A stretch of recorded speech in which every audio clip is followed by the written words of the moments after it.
Ruth Taylor, the troublemaking son of one of the highest-ranking noble families, had once ruled the academy like a king, feared by everyone around him. He enjoyed abusing his authority without a second thought. But in a single day, everything came crashing down. He was removed from the family registry, disowned by his own relatives, and thrown out of his home. It felt as though fate itself was mocking him. His life as he knew it was over. Back at the academy, the students couldn't stop whispering. Some told the others to lower their voices, worried that Ed might hear them. Others simply laughed, saying there was no reason to fear him anymore since he had already been disowned. Many believed he wouldn't even return next semester, while others claimed this outcome was inevitable after he cheated on the academy's entrance exam. The only problem was that the Ed everyone hated wasn't actually him. The real Ed was an ordinary guy who had somehow been transported into his favorite game, the failed swordsman of Sylvania. He had expected to become the powerful protagonist, a talented noble, or at least an important side character. Instead, he was reincarnated as the game's most insignificant villain, Ruth Taylor, a third-rate antagonist who gets kicked out of the dormitory almost as soon as the story begins. Out of every character in the game, he had somehow become the absolute worst choice. He couldn't understand why this had happened. In his previous life, he had lived quietly, never chasing power or causing trouble. So why had he ended up trapped inside the body of someone destined for failure? As the surrounding students continued mocking him, Ed could only stand there in silence. Later, after checking his status, he realized just how hopeless his situation truly was. His attributes were unbelievably terrible. He had only 3 stamina, 4 intellect, 7 talent, 7 willpower, and 6 luck. He was attending the most prestigious magic academy on the continent, with only 4 points in intelligence. No wonder the original Ed was nothing more than a disposable villain. Trying to remember the game's story, Ed realized that this character only appeared during the early chapters before disappearing completely. Even his memories of him were vague. Then he suddenly remembered something from the game's ending credits. Ruth Taylor briefly appeared as a homeless beggar, desperately asking people for food. Considering everything that had happened, that ending made perfect sense.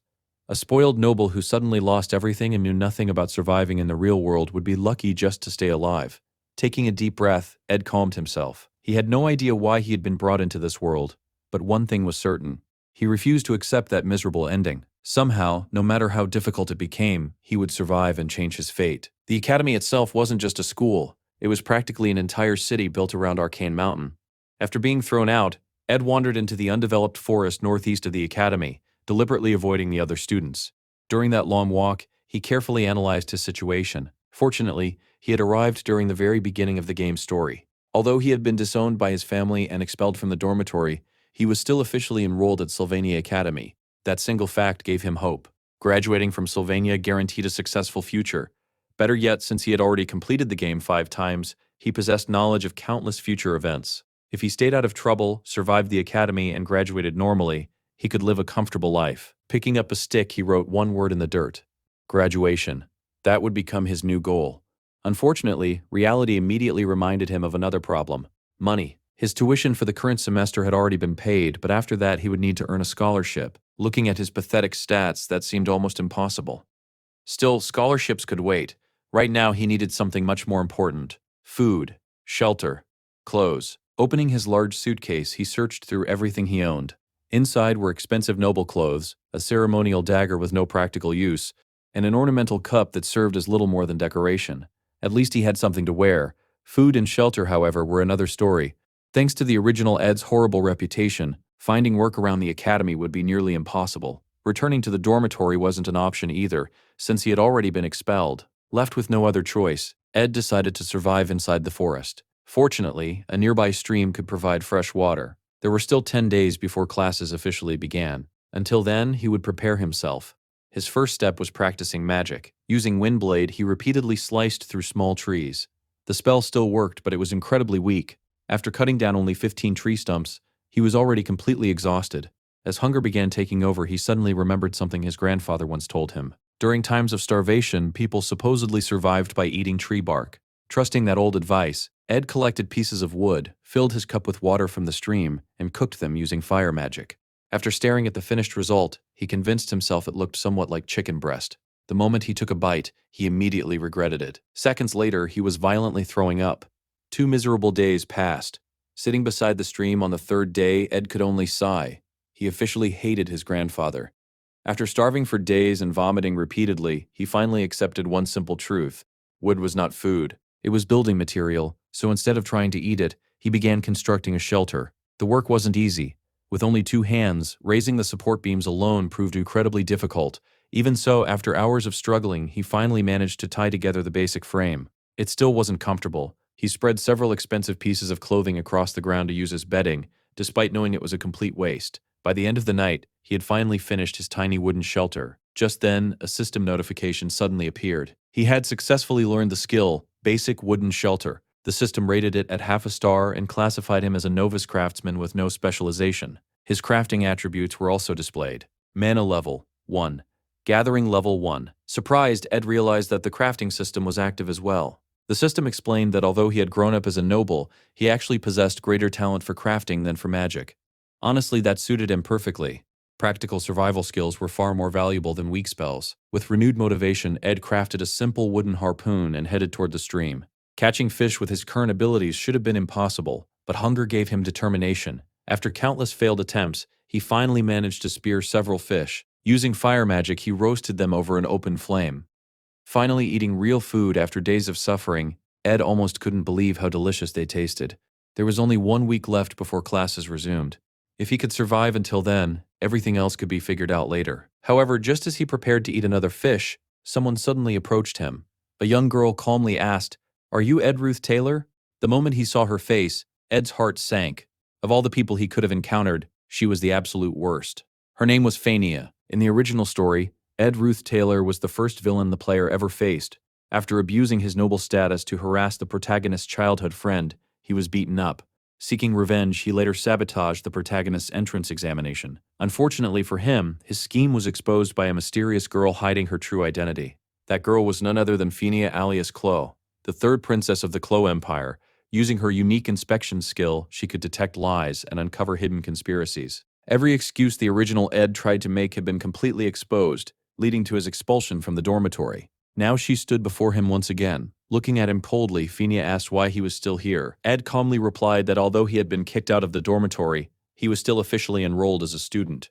Fania wasn't satisfied. She declared that it wouldn't stay that way for long. Calling him shameless, she announced that she would personally speak with the academy's administration and request his complete expulsion. Meanwhile, Ed glanced toward the fire. His fish was burning. After nearly starving for 3 days, losing his meal was already painful enough. But compared to the possibility of being expelled from the academy altogether, the burned fish was the least of his worries. Ed quickly realized just how dangerous his situation was. Fania wasn't simply another student. She was the third princess of the empire, and if she truly wanted him expelled, she had more than enough influence to make it happen. Since he couldn't win through force, he decided to gamble everything on words. Looking directly at Fania, Ed calmly pointed out that the sun would soon set. At a time like this, there were no heavily armed royal guards protecting her. He casually remarked that it was rather strange for a princess to be wandering alone through such an isolated forest. Fania narrowed her eyes. Is that a threat? She warned him that if he was trying to intimidate her, he would regret it. Ed immediately shook his head. How could I possibly threaten your highness? Without hesitation, he knelt before her and respectfully thanked her inspection skill. The result was unexpected. He wasn't lying. Ed noticed the brief look of confusion on her face. The Ruth Taylor family was one of the empire's most powerful noble houses, but beneath that prestige hid a rotten legacy. They exploited commoners and secretly conducted horrific human experiments in pursuit of eternal life. Ed already knew their future. Eventually, every member of the family would be arrested and executed for their crimes. Ironically, being disowned had actually saved him. He had lost his status, his wealth, and nearly starved to death, but at least he was still alive. If he wanted to survive, he had to convince Fania without telling a single lie. The moment he lied, her inspection skill would expose him, and his life at the academy would end before it even began. While thinking through everything he knew about the game's timeline, Ed suddenly realized something. There was still 1 week before classes officially started. So why would the princess be wandering through this forest alone? After observing her simple clothes and lack of attendance, the answer immediately came to him. She was taking Professor Glast's placement examination. Professor Glast's test required students to search the forest for hidden magical pearls. The professor was infamous for designing cruel and unusually difficult entrance evaluations. Since Fania was royalty, she would naturally be competing for placement into the academy's highest-ranked Class A. Fania frowned. You're flattering me far too much. It doesn't seem like you've changed at all. She even suggested that perhaps expelling him would be the simplest solution. But Ed confidently replied, if you don't accept my help, you'll never make it into Class A. Then he added one final condition. If I'm lying, you can expel me right here. Fania silently waited for him to continue. Ed explained that deep within the southeastern lake of the forest was a tiny grassy island. At the center of that island stood a massive tree known as the Guardian of Marilda. Hidden beneath that tree was the magical pearl she needed. Trusting her inspection skill, Fenia followed his directions. To her surprise, everything he said was true. Exactly where Ed described, she discovered the golden pearl. Only 3 days earlier, Ruth Taylor had been nothing more than a lying scoundrel in her eyes. Yet now the same person had genuinely helped her without asking for anything in return. She simply stood there, quietly staring at the pearl. Later, back at Sylvania Academy, Professor Glast officially concluded the placement examination and asked every student to submit the magical pearls they had collected. Many students proudly presented flashy pearls overflowing with magical energy. Yet Professor Glast calmly announced that nearly everyone would still begin in Class F. The students were completely shocked. The professor explained that the examination wasn't about collecting the strongest pearl. Even an ordinary pearl could earn placement into Class A, provided it was the correct one. Only 3 students had succeeded. The first was Zix, the second was Lortel, the third was the student who discovered the legendary pearl hidden beneath the Guardian of Marilda, the most difficult location in the entire forest. That student was Fenia. Not only did she earn Class A, but she also claimed the highest rank among all incoming students. Meanwhile, none of this mattered to Ed. Back in the forest, he stared helplessly at another burned fish. Completely exhausted, he no longer had the energy to continue hunting with a spear. Instead, he crafted a crude fishing rod to make catching food easier. At the same time, the story revealed the true nature of Fenia's unique ability. Ever since childhood, she had been surrounded by flattery, manipulation, and deception. Those experiences eventually awakened her innate skill, inspection, which allowed her to detect lies with absolute certainty. No one could deceive her. That was exactly why Ed had no choice but to speak honestly every time they met. However, another problem soon became obvious. In the original game, Princess Fenia failed Professor Glast's placement examination and was assigned to Class F. That setback became the first major turning point in her character development. But now everything had changed. Because of Ed's interference, she found the Golden Pearl and entered Class A from the very beginning. The original storyline had already started falling apart. Ed couldn't help but worry. If the game's events continued changing, then all the future knowledge he relied upon could become completely useless. Still, there was one reassuring detail. The top student was still supposed to be Lucy Merrill. As long as that remained unchanged, perhaps the future hadn't completely gone off course yet. Meanwhile, Fenia reflected on everything that had happened. Her inspection skill had confirmed that Ed never lied. The pearl truly existed. Yet she couldn't accept calling it a gift. She hadn't found it through her own ability. As a princess, she refused to receive special treatment simply because of her royal blood. More than anything else, she wanted to prove her own worth through her own efforts. Although accepting the pearl would guarantee her first place, deep down she believed she didn't deserve it. The title she would one day earn, the Princess of Love, wasn't given because of her status or abilities. It was a title she gained by always choosing the righteous path, no matter how difficult it became. Back in the forest, Ed assumed he had successfully taken the bait. Whether she accepted the pearl or not didn't really matter to him. He had spoken nothing but the truth, and that was enough. Unable to ignore the mystery surrounding him any longer, Fenia quietly decided she would keep a close eye on Ruth Taylor from now on. At that exact moment, completely unaware of her decision, Ed finally caught another fish. After days of hardship, he couldn't help smiling with genuine excitement. A few days later, the long-awaited morning finally arrived. Ed hurried toward the academy, determined not to be late. The new semester at Sylvania Academy was officially beginning. Students who had completed the placement examination gathered together as the opening ceremony prepared to start. As Ed walked through the campus, whispers immediately spread among the crowd. Many students couldn't believe he had the nerve to return after everything that had happened. Others wondered if he actually intended to stay at the academy. Surprisingly, none of those insults bothered him anymore. After everything he had survived in the forest, even their poisonous words sounded almost comforting. Simply being back at the academy felt like a reward. He quietly sat down and enjoyed the academy's delicious food with perfect table manners. His goal had never changed. He didn't want power. He didn't want fame. He simply wanted to graduate and live a peaceful life. Some students continued mocking him for his disgrace during the entrance examination. However, others began noticing something unusual. If they looked closely, Ed seemed completely different from before. One student even commented that the way he ate was incredibly refined, like someone who truly belonged among the academy's nobles. Ed ignored every comment. Their opinions meant nothing to him. Soon afterward, the headmaster stepped forward and officially welcomed everyone to the new semester at Sylvania Academy. He praised the students for growing stronger during the examination period and expressed his hopes that they would continue developing as members of the academy. As the ceremony continued, Ed couldn't help remembering that he had almost been expelled before classes had even started. He hadn't expected Fenia to speak to the headmaster on his behalf, Since he was still standing there as an official student, she must have said something favorable about him. Even the notoriously grumpy old headmaster greeted Ed with a smile. Still, Ed knew this was only the beginning. From now on, he would have to be even more careful. If the story drifted too far from the original game's plot, every advantage he possessed could disappear. Fortunately, his time surviving alone in the forest hadn't been wasted. Besides improving his survival skills, he had also unlocked practical combat abilities, including proficiency with the bow, a skill that might prove invaluable in the challenges that awaited him. Besides his newly acquired survival skills, Ed had also received proper magical training as a student of Sylvania Academy. Combining magic with physical combat, he realized there was no better weapon for him than a bow. As his abilities steadily improved, he became increasingly skilled at crafting high-quality arrows, and even learned how to infuse them with magical and spiritual formulas, making each shot far more powerful than an ordinary arrow. One day, while walking through the forest, Ed noticed someone sitting peacefully beneath the guardian of Marilda tree. It was Janica Failover. She was the Academy's top second-year student and a genius spirit mage. The moment she spotted him, she smiled brightly. "So you're the funny guy Marilda told me about." Before Ed could even react, she had already appeared right in front of him with incredible speed. "You must be Ed Ruth Taylor." She introduced herself politely. "I'm Janica Failover. I'm also a second-year student, but you can just call me Janica." Ed was surprised that she already knew his name, so Janica explained the reason. The forest belonged to Marilda, a high-ranking spirit with whom she had formed a contract. Since Marilda watched over the entire forest, she always knew whenever someone entered her territory. Hearing that, Ed immediately felt guilty. After all, he had been living there for days. During that time, he had cut down several trees and hunted quite a few rabbits just to survive. Janica noticed his uneasy expression and laughed softly. She assured him that Marilda wasn't angry at all. Hunting animals for food and cutting down trees when necessary were simply part of nature's cycle. Even the Great Spirit understood that creatures had to survive. Embarrassed, Ed quietly relaxed. A moment later, Janica extended her hand. A tiny ball of light floated above her palm. "This is one of my contracted spirits," she said happily. "Would you like to touch it?"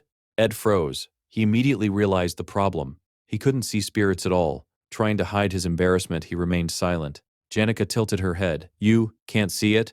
Ed admitted the truth before quickly turning away.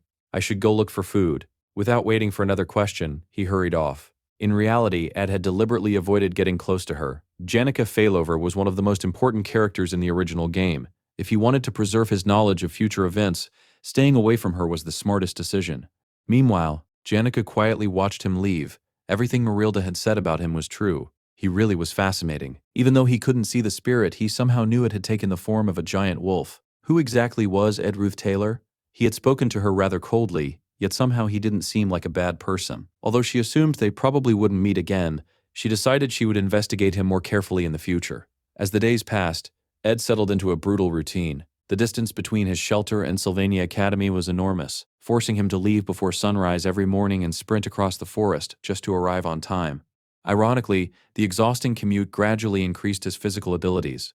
At the academy, he focused entirely on studying. If he wanted to earn a scholarship and continue attending school, he couldn't afford mediocre grades. Since he had no proper notebooks, he copied everything he learned onto stone slabs, using pieces of burnt wood. He regularly borrowed books from the academy library, carried them back to his shelter, and studied late into the night. Every evening, he washed his clothes in the nearby lake, hoping they would dry before dawn. Then he gathered firewood, collected fresh drinking water, checked his stockpile of dried meat, and prepared enough supplies for the following day. By the time everything was finished, he only managed to sleep about 4 hours each night. Yet surprisingly, none of that was his biggest problem. His biggest problem was Janica. She had started following him everywhere. One day, after noticing her once again trailing behind him, Ed finally stopped walking. "How much longer are you planning to follow me?" Janica looked completely surprised. "So you knew the whole time?"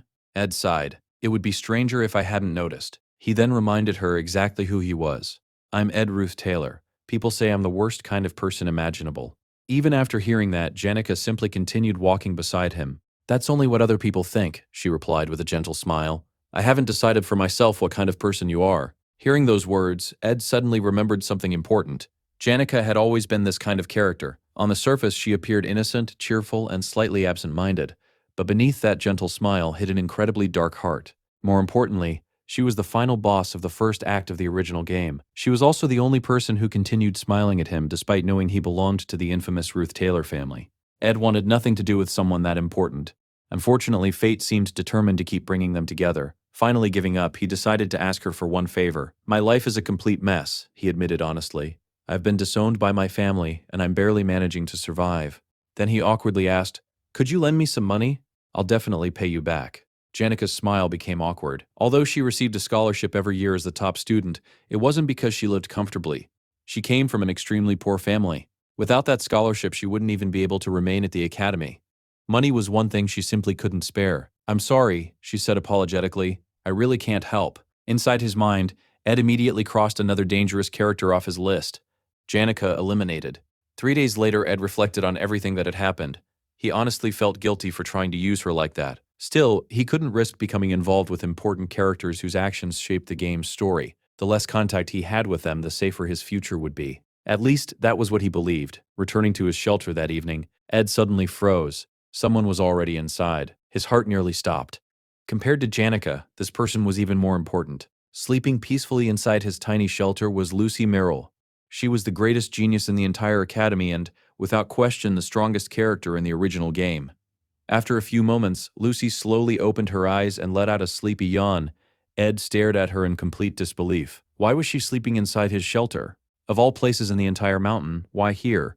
Before he could even ask, Lucy lazily complained that he was being too noisy. Completely confused, Ed asked what he had done. Lucy casually pointed behind him. "It isn't you. It's the enormous wolf standing behind you." Ed turned around but saw absolutely nothing.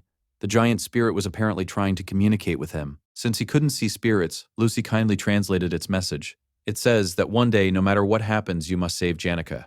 Ed was completely stunned. Even if the spirit was speaking directly to him, he couldn't hear or see a single thing. Before he could ask any more questions, he suddenly remembered something else. Why was Lucy sleeping alone in the middle of the forest? Lucy simply yawned again, ignored his confusion completely, curled up comfortably, and went right back to sleep. "That's my shelter." After calming down, he finally realized the truth. Lucy was incredibly small and agile. She could leap enormous distances, climb almost anywhere, and treated rooftops, towers, and cliffs as perfect places for afternoon naps. His hidden campsite happened to be quiet, peaceful, and almost impossible for other students to find. Without realizing it, he had built the perfect sleeping spot for Lucy. In other words, this was entirely his own fault. The following day, Ed decided he had to solve the problem before it affected the original storyline. Lucy was so powerful that she casually cast advanced magic while sleeping. If she kept visiting his shelter, the future could change beyond recognition. His first solution was setting a rank D trap. It failed. The next time Lucy appeared, she calmly asked if she could eat some of his dried meat. Ed immediately refused. Lucy ate it anyway. At that point, Ed realized they weren't communicating on the same wavelength at all. No matter what he tried, Lucy continued returning to his shelter again and again. Running out of options, Ed finally remembered the only thing that consistently worked on her. The next time she appeared, he calmly said, "The castle maids have been looking for you." The moment those words left his mouth, Lucy's expression changed. The moment Ed mentioned the dormitory maids, Lucy's sleepy expression vanished. She immediately panicked, claiming she had just remembered something incredibly important. Before Ed could say another word, she shot into the sky like a rocket and disappeared. Ed let out a sigh of relief. He knew he could never defeat Lucy through strength alone. However, there was one tiny detail hidden deep within the game's lore that almost every player ignored. Lucy absolutely hated the dormitory maids. The women who cared for her like loving mothers constantly chased after her to make sure she ate properly and followed a normal schedule. Escaping from them had become part of her daily routine. Satisfied that he had finally solved the problem, Ed returned to his usual work, believing the incident wouldn't have any lasting consequences. Unfortunately, he couldn't have been more wrong. Soon afterward, the Academy announced its next major event, the Joint Combat Training. The training took place inside a massive arena surrounded by spectators. Although it looked like a real tournament, its purpose was simply to allow students to gain combat experience while avoiding serious injuries. To keep everyone safe, only practice weapons were allowed. Mages were restricted to basic elemental spells, while alchemy students were forbidden from using dangerous potions or advanced techniques. The tournament brackets were decided entirely at random. As Ed studied the list of participants, he immediately realized why this event was so important. Every major character in the story would participate: Princess Phinia, the Golden Daughter, Lortel, the Rising Spear Ziggs, the Spirit Mage Janica, the Lazy Genius Lucy, the Ambitious Clavius. Almost every important figure in the game's story would appear here. Still, there was one person Ed cared about more than anyone else: Taylor McLaw, the failed swordsman. Having completed every possible route in the game, from the tragic endings to the true ending, Ed had watched Taylor struggle countless times. Not a single one of his journeys had ever been easy. Without realizing it, Ed had grown attached to him. This time, he genuinely wanted Taylor to succeed. As he waited for the matches to begin, Janica appeared beside him once again. Even after he had shamelessly asked her for money, she continued following him around. "The tournament brackets have been posted," she said cheerfully. Ed shrugged. "I'm not interested." "You aren't curious about your opponent?" Her question caught him off guard. His opponent. Ed suddenly remembered something important. In the original story, Ruth Taylor had already been expelled by this point. He shouldn't even be participating. His expression changed as he looked at the bracket. Damn, his opponent was Fenia. Before his own match, however, Taylor's battle was scheduled first. Ed watched silently as Taylor stepped into the arena and politely declared that he would give it his best. No matter who Taylor faced, Ed intended to watch every second of the fight. Then something unexpected happened. Lucy never appeared. The officials repeatedly called her name, but there was no response. Ed immediately guessed where she was. Walking over to a nearby storage crate, he opened the lid. Sure enough, Lucy was sleeping inside. Without hesitation, Ed grabbed her shoulders and shook her awake. "It's your match." Lucy rubbed her eyes and complained that she was hungry. "Do you have any dried meat? You can eat after the fight." A few moments later, the announcer introduced the competitors, the Academy's strongest first-year student, Lucy Merrill, versus Taylor McLaw, a young man who had never held a sword before entering the Academy. According to the original story, this duel was supposed to become the turning point of Taylor's life. During the battle, Lucy would become careless and accidentally cast a forbidden mid-level spell. As punishment, she would be disqualified. Taylor would earn his first official victory, finally gaining confidence in himself and beginning his journey as a true swordsman. Ed knew this scene by heart. But the battle unfolded differently. The judge gave the signal to begin. Taylor charged forward with brass knuckles instead of a sword. Lucy casually fired a spell. Taylor was blasted backward before he could even get close. The audience stared in disbelief. The fight looked completely one-sided. Still, Taylor refused to stay down. Despite everyone's pity, he slowly stood back up. His entire body trembled, yet he refused to surrender. Ed couldn't help smiling. That was the Taylor he knew. No matter how many times he fell, he always stood back up. Taylor rushed forward once more. This time, even Lucy looked surprised by his speed. Ed waited for the familiar lightning spell. Instead, a sphere of wind suddenly surrounded Lucy. Taylor's attack was completely blocked. Moments later, another powerful gust erupted into a miniature tornado, sending him flying across the arena. He slammed headfirst into a stone pillar before collapsing onto the ground. The referee immediately declared the match over. Lucy Merrill was the winner. Ed froze. This wasn't supposed to happen. The spell Lucy had just used wasn't ordinary wind magic. It was wind's protection, a defensive ability granted only through a contract with a high-ranking wind spirit. In the original timeline, Lucy and Marilda had never formed such a close bond. But because Lucy kept visiting Ed's shelter inside Marilda's forest, their relationship had grown much stronger than it ever should have. Ed's own actions had accidentally changed the future. As Lucy cheerfully asked whether she could finally have some dried meat, Ed ignored her completely and sprinted away. His next opponent was supposed to be Fenia. She even called out to him, but Ed ran straight past her without stopping. Watching him disappear, Fenia stood there in complete confusion. Meanwhile, Ed finally caught up with Taylor. The young swordsman looked completely devastated. His confidence had been shattered. Ed immediately tried to encourage him. "You fought well. Your opponent was simply too strong. Don't let this defeat break you." Deep inside, Ed understood the terrifying truth. If Taylor failed to recover from this loss, his entire future could collapse. The original protagonist's path had already started changing. At the same time, the story revealed the true origin of Princess Fenia's famous ability, inspection. Contrary to popular belief, it wasn't a divine blessing. Growing up within the imperial family meant living among endless conspiracies, betrayal, and deception. To survive that ruthless environment, Fenia unconsciously sharpened her instincts until they evolved into an extraordinary ability, capable of detecting lies. She trusted that power more than anyone else. Returning to the arena, Ed finally prepared for his own match. Facing Fenia, he smiled awkwardly. "Please go easy on me." She smiled back. "I intend to." Around them, the audience whispered among themselves. Many students believed Ed had only encouraged Taylor to mock him after his defeat. Others called him cruel and disturbing. Even Fenia briefly wondered if that was true. After all, the old Ruth Taylor had abused his status, manipulated weaker students.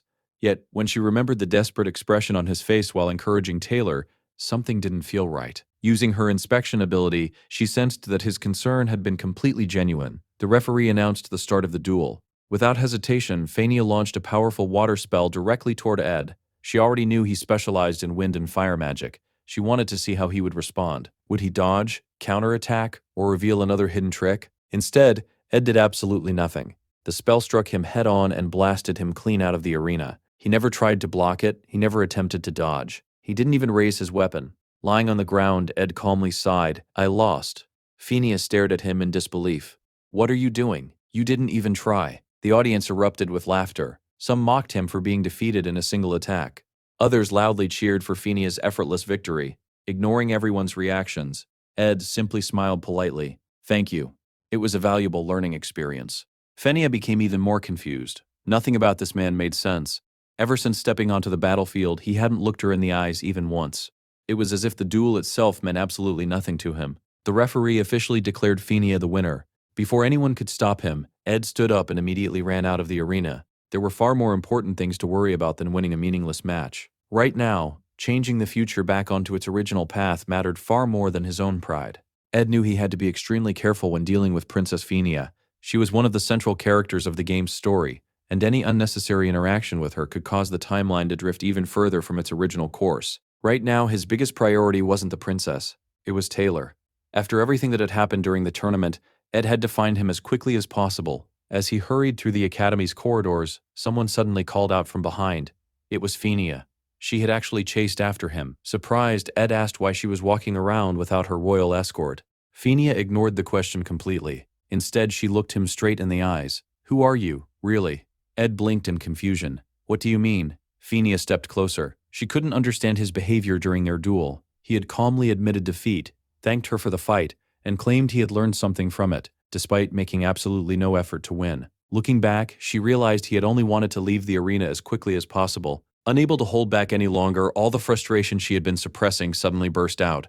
She complained about everything that had been weighing on her mind. The greedy merchant Lortel was constantly trying to expand her influence over the academy. Professor Glast made every class more exhausting than it needed to be. Even the palace servants never stopped lecturing her about proper royal etiquette and how a princess should behave. Her head was already overflowing with responsibilities, and now there was one more mystery she couldn't solve. Ruth Taylor. She demanded to know who he truly was. For the first time, Ed realized she wasn't acting out of anger alone. She was simply exhausted. Seeing her on the verge of breaking down, he gently placed his hands on her shoulders. Take a deep breath. Fenia looked at him in surprise. Inhale slowly and exhale. Without thinking, she followed his instructions after repeating the breathing exercise a few times. The tension in her body gradually disappeared. She finally calmed down. Then, as the silence settled in, she suddenly realized what had just happened. Her face immediately turned bright red. Completely embarrassed, she covered her face and asked Ed to forget everything she had just said. Ed simply smiled. It's fine.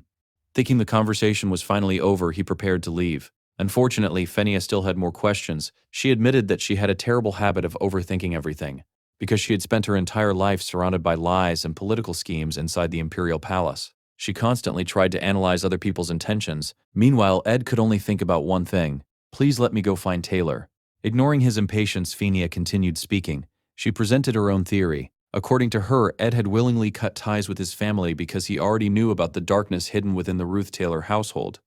She even believed he had deliberately provoked Taylor so that his own family would disown him. Ed carefully considered her words. Ironically, she wasn't entirely wrong. The Ruth Taylor family truly was hiding horrifying secrets. However, this wasn't the right time to reveal any of them. Keeping his expression calm, Ed simply answered, I don't know what you're talking about. Inside his mind, he knew it was still far too early to involve himself in the Empire's political conspiracies. Fenia frowned. That doesn't make sense. She couldn't understand his actions.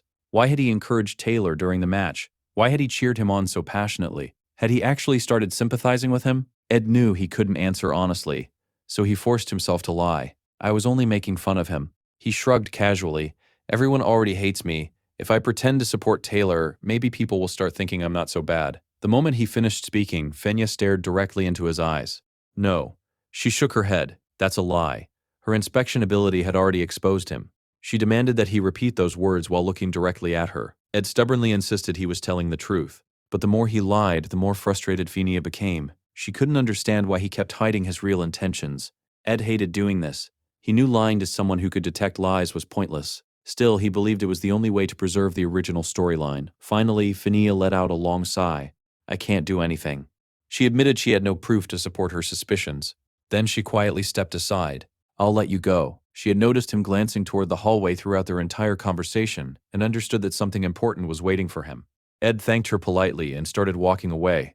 As he left, he couldn't help reflecting on everything that had just happened. That was the first time he had seen such a vulnerable side of Princess Phinia. As one of the story's central characters, she carried an overwhelming number of responsibilities. Politics, noble expectations, academy life, and countless hidden conspiracies all rested on her shoulders. Ed couldn't help wondering if her emotional outburst had happened because of his interference.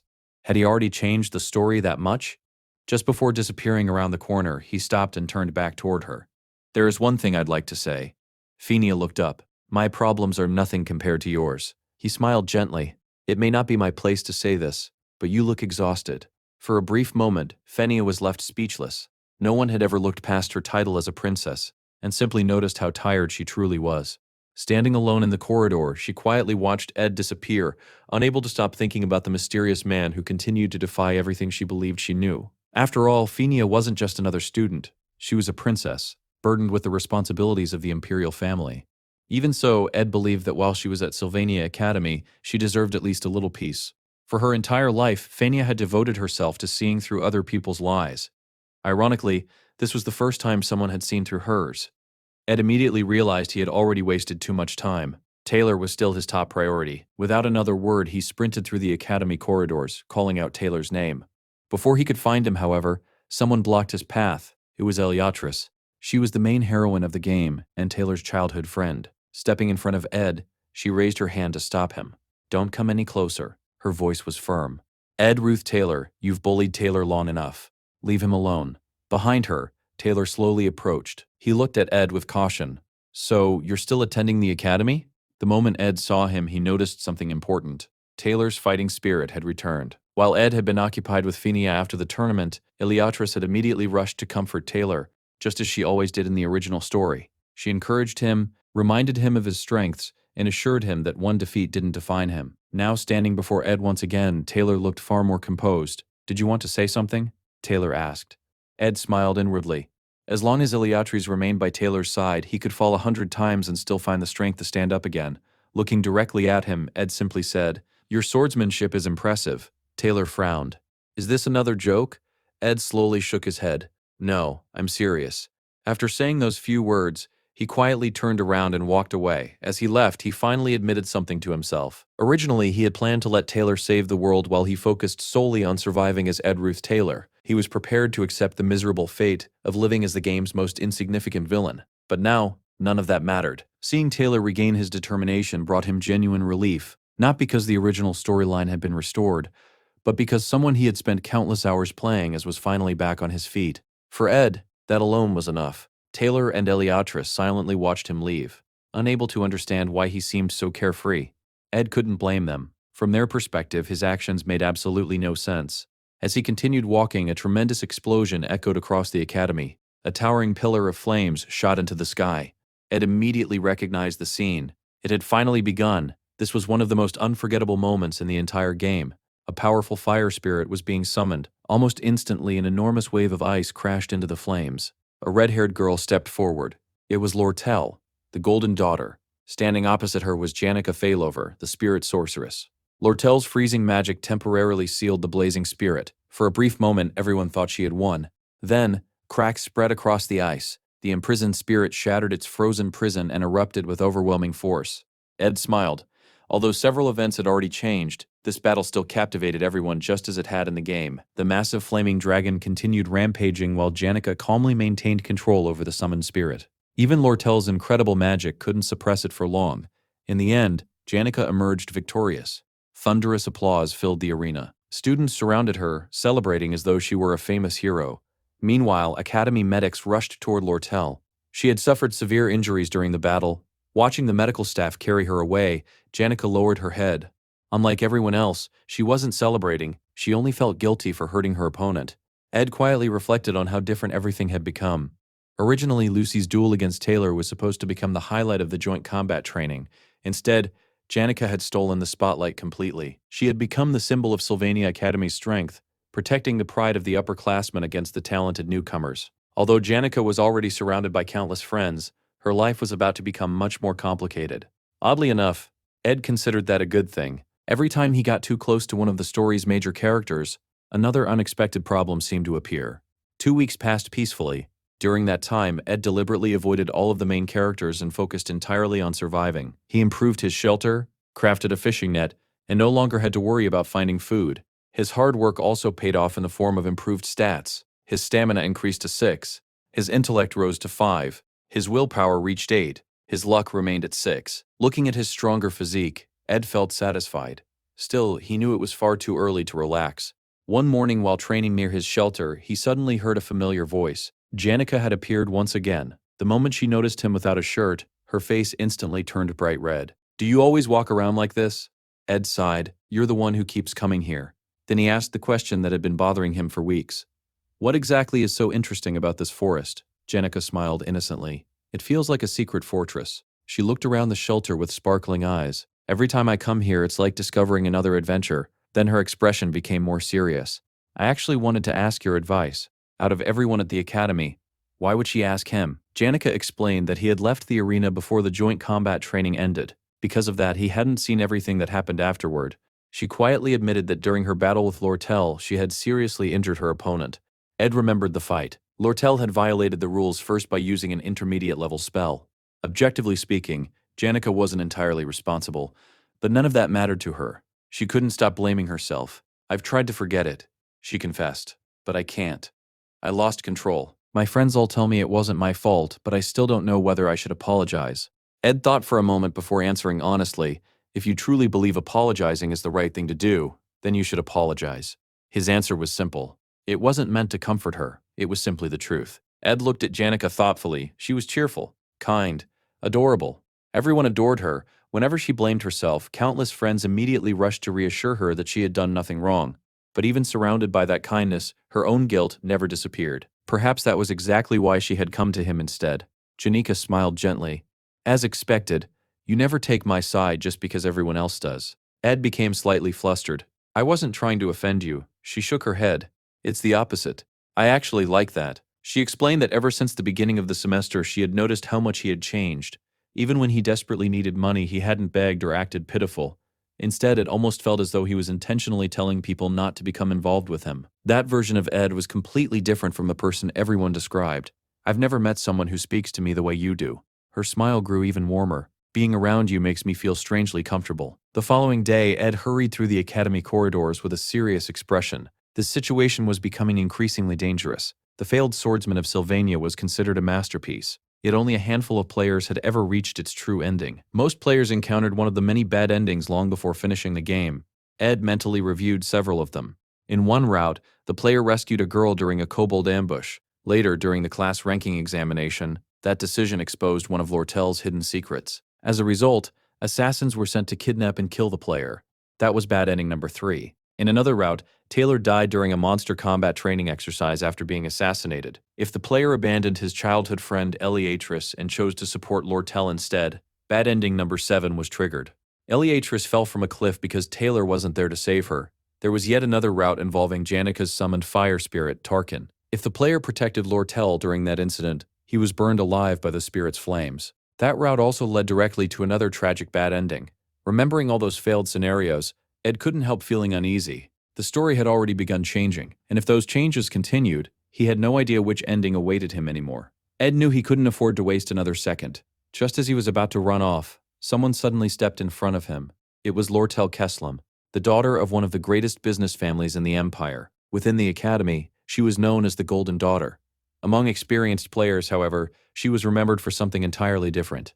She was the 4th heroine of the failed swordsman of Sylvania. At the beginning of the game, Lortel appeared to be an ambitious, manipulative villain who cared only about money and influence. Only much later did players discover the painful truth hidden beneath her cold exterior. By the end of her route, many players found themselves divided over whether to support her or Princess Phenia. Seeing her now, Ed immediately tried to walk past without stopping.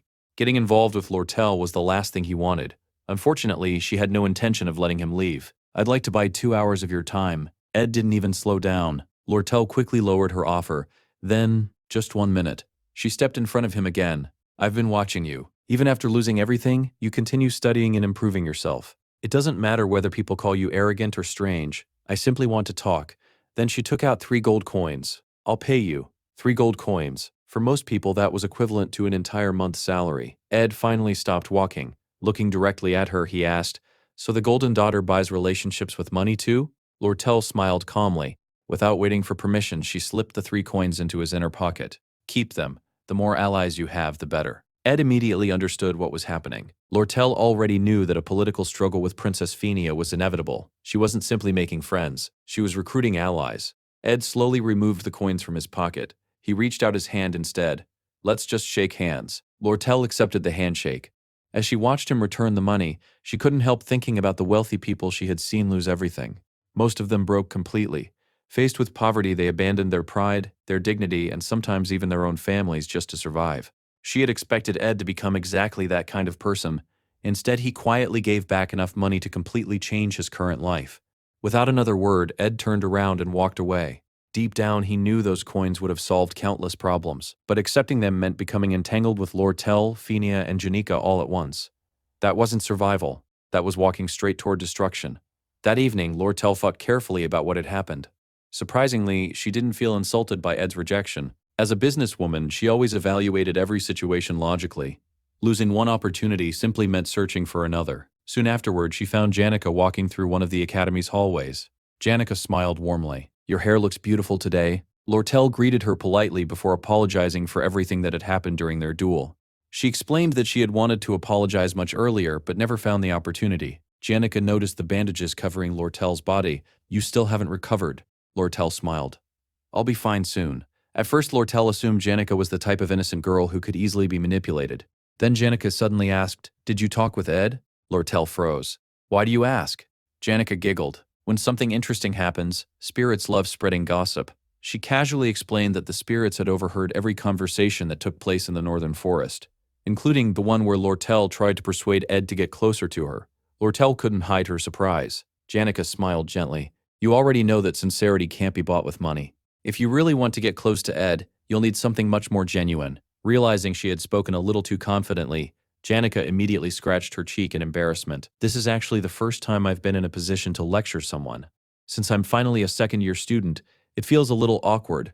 Before leaving, Janika mentioned that she was preparing to form a contract with a high-ranking spirit. Recently, many people had placed their hopes in her. Because of that, she wanted to work even harder. Then she paused. Oh, and I'm sorry about the injuries from our match. I hope you recover soon. With that, she quietly walked away. Watching her disappear, Lortel slowly realized just how badly she had misjudged her. Despite understanding the darkness hidden within the world, Janika had somehow managed to preserve her kindness. As the door closed behind her, Lortel couldn't help smiling. That brief conversation had taught her something valuable. If she wanted people to look at her the way they looked at Janika, she still had a long way to go. Meanwhile, Janika walked away feeling equally motivated.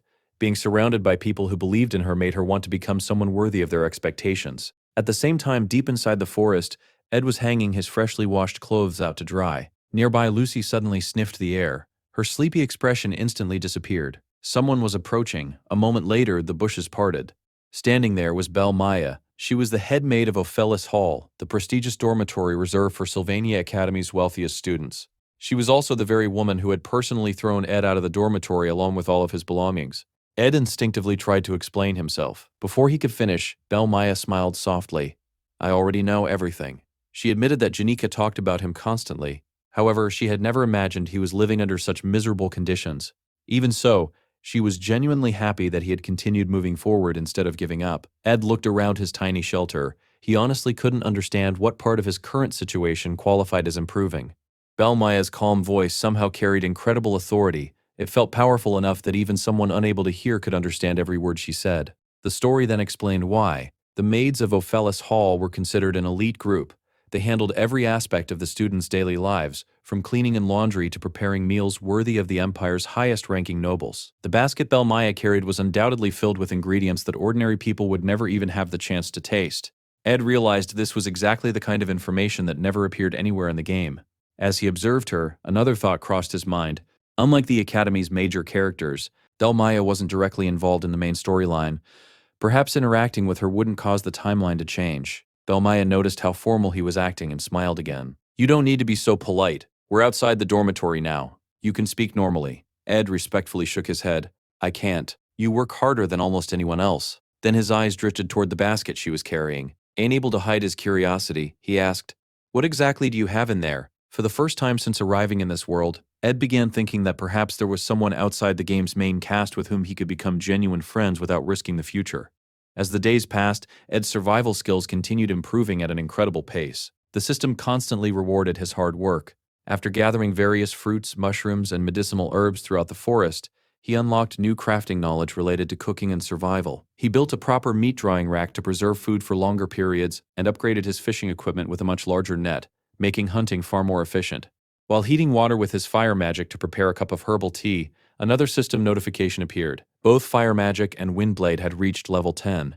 Although he only knew 2 basic spells, he had used them so frequently for everyday tasks that they had reached an exceptionally high level. Simple activities like cooking meals, boiling water, and preparing firewood had steadily increased both his survival skills and his magic proficiency.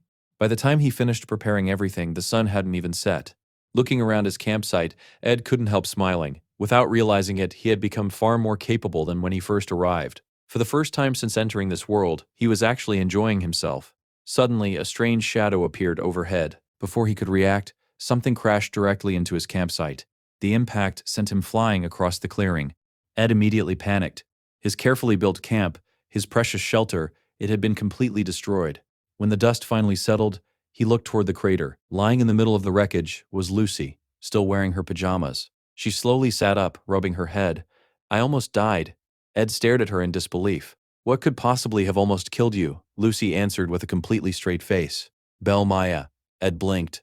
"What?" Lucy explained that she had skipped class again, just like always. Unfortunately, Bel Maya had been in an unusually bad mood that day. Instead of her usual gentle lecture, she had chased Lucy with a clenched fist. The attack happened so quickly that Lucy instinctively teleported away, landing directly on top of Ed's campsite. According to Lucy, the punch looked far more painful than the landing itself. Ed could only sigh. So it really was Miss Bel Maya. Looking closer, he noticed a tree branch tangled in Lucy's hair. Then he glanced around at the remains of his camp. "So you destroyed my entire house." Lucy quietly rubbed the bump on her head. For once, she actually looked hurt. Ed found that strange. Normally, she was always protected by powerful defensive magic. Lucy explained that she had completely exhausted her mana during the emergency teleport. Realizing she had no magical energy left, Ed slowly raised his hand. "This is for my ruined camp." He flicked it again and again. Lucy quietly accepted every hit without resisting. After calming down, Ed looked at the destroyed shelter and reached an important conclusion. A flimsy campsite made from branches simply wasn't enough anymore. Next time, he would build a real house, one made from proper lumber. A sturdy home capable of surviving disasters like this. To prepare, Ed visited the academy library. His schedule had become incredibly busy, so he made full use of every opportunity to learn new skills. This time, he borrowed books about architecture, construction materials, and woodworking techniques. As he studied, he carefully planned how to smooth wooden beams and design a roof sturdy enough to withstand harsh weather. Completely absorbed in his work, he lost track of time. Eventually, someone approached his table. "The library is closing." Ed looked up in surprise. Standing before him was a young girl. She smiled warmly. "You really work hard." Embarrassed, Ed quickly apologized for staying so late. The girl simply shook her head. "It's fine. Watching you study motivates me to work harder too." She politely introduced herself. "My name is Elka Islan. I'm a first-year student in the College of Magic." Ed noticed she was waiting expectantly for him to introduce himself as well. "I'm Ed Ruth Taylor." The moment she heard his name, her eyes widened.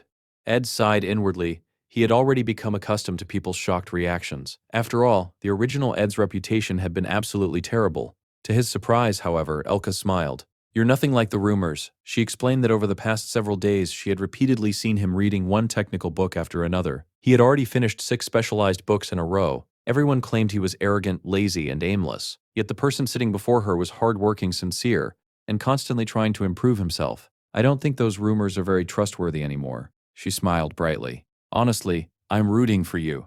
Ed couldn't help feeling surprised. He quietly thanked her for the encouragement. As they prepared to leave, Elka explained that she would stay behind to help clean the library. She wished him a safe trip home. Just then, the entire building suddenly shook violently. Shelves rattled, books crashed onto the floor. The ground trembled as though an enormous earthquake had struck the academy. Ed's eyes widened. One of the towering bookshelves tipped toward Elka. At the same time, outside the academy, an enormous pillar of magical light pierced the night sky. It looked as though the world itself was ending. Ed immediately recognized the scene. This was the final chapter of Episode 1, the confrontation with Glaskin. Meanwhile, it was already 11:30 at night. Inside the Academy's Student Center, a temporary evacuation camp had been established. Thanks to Taylor and his companions, many students had successfully gathered inside the protective barrier. Nearly 2 hours had passed since the disaster began. Looking toward the glowing sky, Eliatrice suddenly remembered something she had once read in a book about spirit magic. That's a summoning rune. Her voice trembled. It belongs to Glaskin, the greatest of the dark spirits. Hearing those words, Fenia's expression immediately darkened. If that's true, then the only person capable of forming such a powerful spiritual connection would be Janica Failover. Silence filled the room. Taylor finally stepped forward. This is bad, but standing here worrying won't solve anything. He explained that if Eliatrice was correct, the barrier protecting them was only delaying the inevitable. Once Glaskin fully manifested, countless students would lose their lives. Taylor immediately ordered everyone to gather inside the student center. Some students argued that anyone outside the barrier would surely notice the disaster. Sooner or later, the academy professors or even the Imperial Guard would arrive to rescue them. However, an alchemy student disagreed. If Glaskin truly was a high-ranking dark spirit, then the barrier surrounding the academy had to be unbelievably powerful. Outside reinforcements might never reach them in time. With the headmaster currently away from the academy, they would have to solve the crisis themselves. She suggested that if everyone combined their strength, they might still have a chance. Before anyone could agree, Clavius immediately objected. His face had turned pale. This is suicide. He pointed out that they would first have to defeat countless mid-level spirits before even reaching Janica. Even then, they would still have to face multiple high-ranking spirits. Among them were Tarkin, the great fire spirit, and the terrifying dark spirit, Velosphere. There is no way I'm joining that. Lortel quietly frowned. She couldn't believe Janica possessed enough power to summon Glaskin while simultaneously controlling so many powerful spirits. Another student explained that most of the power likely belonged to Velosphere. Janica herself was merely acting as a conduit. Dark spirits naturally preyed upon spirit mages. The stronger the mage, the more attractive they became to such entities. Because Janica possessed extraordinary talent, Velosphere had chosen her as the perfect vessel for its summoning. Before the discussion could continue, another student interrupted. It doesn't matter how this happened. What matters is what we're going to do now. Everyone instinctively turned toward Princess Fenia. The room fell silent. They waited for their leader to make the decision. For a brief moment, Fenia remembered something Ed had once told her. He had said that life at Sylvania Academy didn't have to be so heavy, that she didn't need to shoulder every burden alone. A faint smile crossed her face. If only things were truly that simple. Taking a deep breath, Fenia finally made her decision. We move out in 1 hour. Only she, her royal guard Claire, and the highest-ranked students from each class would participate in the operation. They were the only ones strong enough to confront the spirits directly. She looked around at everyone gathered inside the student center. Prepare yourselves. I'll take full responsibility for everything that happens from here. Just as everyone was preparing to move out, another student rushed into the student center with an urgent report. After inspecting the academy, they had confirmed that the faculty members were unable to assist. The dormitories and the potion archive had both suffered critical damage, leaving the staff occupied with rescue efforts. Fenia quickly understood the situation. At that moment, only the students gathered there were capable of taking action. Before anyone could respond, another girl came running in. There are still people trapped inside the library, she explained that one of them was her close friend, Elka Islan, while the other was a second-year student. Hearing Elka's name, one of the students immediately panicked. Elka is still inside? The girl nodded. Elka had become a library apprentice to study advanced grimoires, but unlike the academy's stronger students, she had almost no ability to defend herself. We have to save her immediately. Lortel stepped forward and tried to calm everyone. The library is too far away. Our priority has to be stopping Janica. Fenia silently agreed. Then she remembered one important detail. The girl had mentioned there was another second-year student trapped alongside Elka. Fenia took a deep breath. We'll have to trust that student. He'll protect her until we arrive. Ziggs wasn't convinced. Still, he reluctantly accepted her decision. Fenia turned back toward the girl. Are you absolutely certain someone else is with Elka? The girl hesitated. Seeing her reaction, Ziggs narrowed his eyes. What are you hiding? After gathering her courage, she finally answered. The other student is Ruth Taylor. The atmosphere instantly changed. Several students began whispering among themselves. Even Ziggs' expression darkened.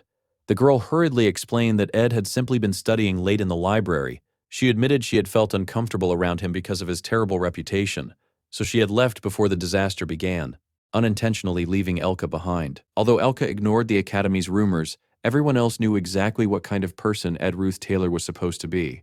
The room filled with murmurs. That loser, he's the one trapped in there, as shameless as always. Ziggs clenched his fists in anger. Before he could move, however, Fenia stopped him. For a brief moment, she remembered everything that had happened since meeting Ed. Then she calmly spoke. Perhaps it's time we put a little faith in him. Nobody responded. No one there truly trusted Ed. Without saying another word, Zig suddenly disappeared. Using incredible speed, he charged toward the library. The hostile spirits blocking his path were sliced apart one after another. As he ran, he made a silent promise. If Ed had harmed Elka, he would never forgive him. The story then shifted to Zig's past. Calling his life a journey from rags to riches wasn't enough to describe the miracle he had experienced. Long before entering Sylvania Academy, Ziggs had lived on the Empire's northern plains. Those lands were beyond the Empire's control. There were no laws, no protection. Every single day ended with one simple question: would you still be alive tomorrow? Born into a nomadic tribe, Ziggs was abandoned when he came of age. Without realizing it, his own family had left him behind. To survive, he learned how to hunt long before he ever learned how to read. Before earning money, he survived by scavenging supplies from corpses abandoned along the roadside. One day, while dragging the body of a dead traveler through town, a young girl suddenly stopped him. "What is your name?" "Jay." The girl quietly smiled. "You look just like a wolf walking on two legs." Those simple words changed everything. For the first time, Ziggs realized what his life had become. He wasn't simply surviving. He was nothing more than a lonely wolf cub abandoned by his own pack. Unable to hold back his emotions, he burst into tears. That same girl, Elka, together with her father, she welcomed him into their home without asking for anything in return. For the first time in his life, Ziggs experienced genuine kindness. The lonely wolf gradually became a man. Now, to protect the person who had once saved him, he was willing to become a beast once again. Slashing through every spirit that stood in his way, Ziggs sprinted toward the library. Along the way, he remembered every rumor he had heard about Ruth Taylor. People claimed he was a bully, a liar, someone who insulted princesses and constantly tormented weaker students. By the time he reached the library, his anger had reached its limit. Inside, he found Ed sitting against a wall, covered in injuries. "Where's Elka?" Ed looked up calmly. "Third floor, the reading room." Without another word, Ziggs shoved Ed aside and rushed upstairs. Throwing open the door, he froze. Elka was sleeping peacefully. Someone had carefully covered her with a jacket. Relief washed over him. Then he noticed something strange. Several bookshelves had been deliberately repositioned around her, forming a protective barrier. The curtains had been tightly closed to keep wandering spirits from entering the room. Beside her lay a handwritten note. It calmly instructed Elka not to panic after waking up. If the danger had already passed, she should leave immediately. If she encountered any spirits, she should run without looking back. Only then did Ziggs notice the bloodstains covering the jacket wrapped around her. His heart sank. The blood wasn't Elka's. Looking around the room, every clue pointed toward the same conclusion. Someone had protected her without worrying about their own safety. That person was Ruth Taylor. Ziggs slowly lowered his head. Why would someone with such a terrible reputation risk his own life to save another student? Meanwhile, downstairs, Ed quietly thought to himself, "I was so close." The story then rewound to reveal what had happened 3 hours earlier.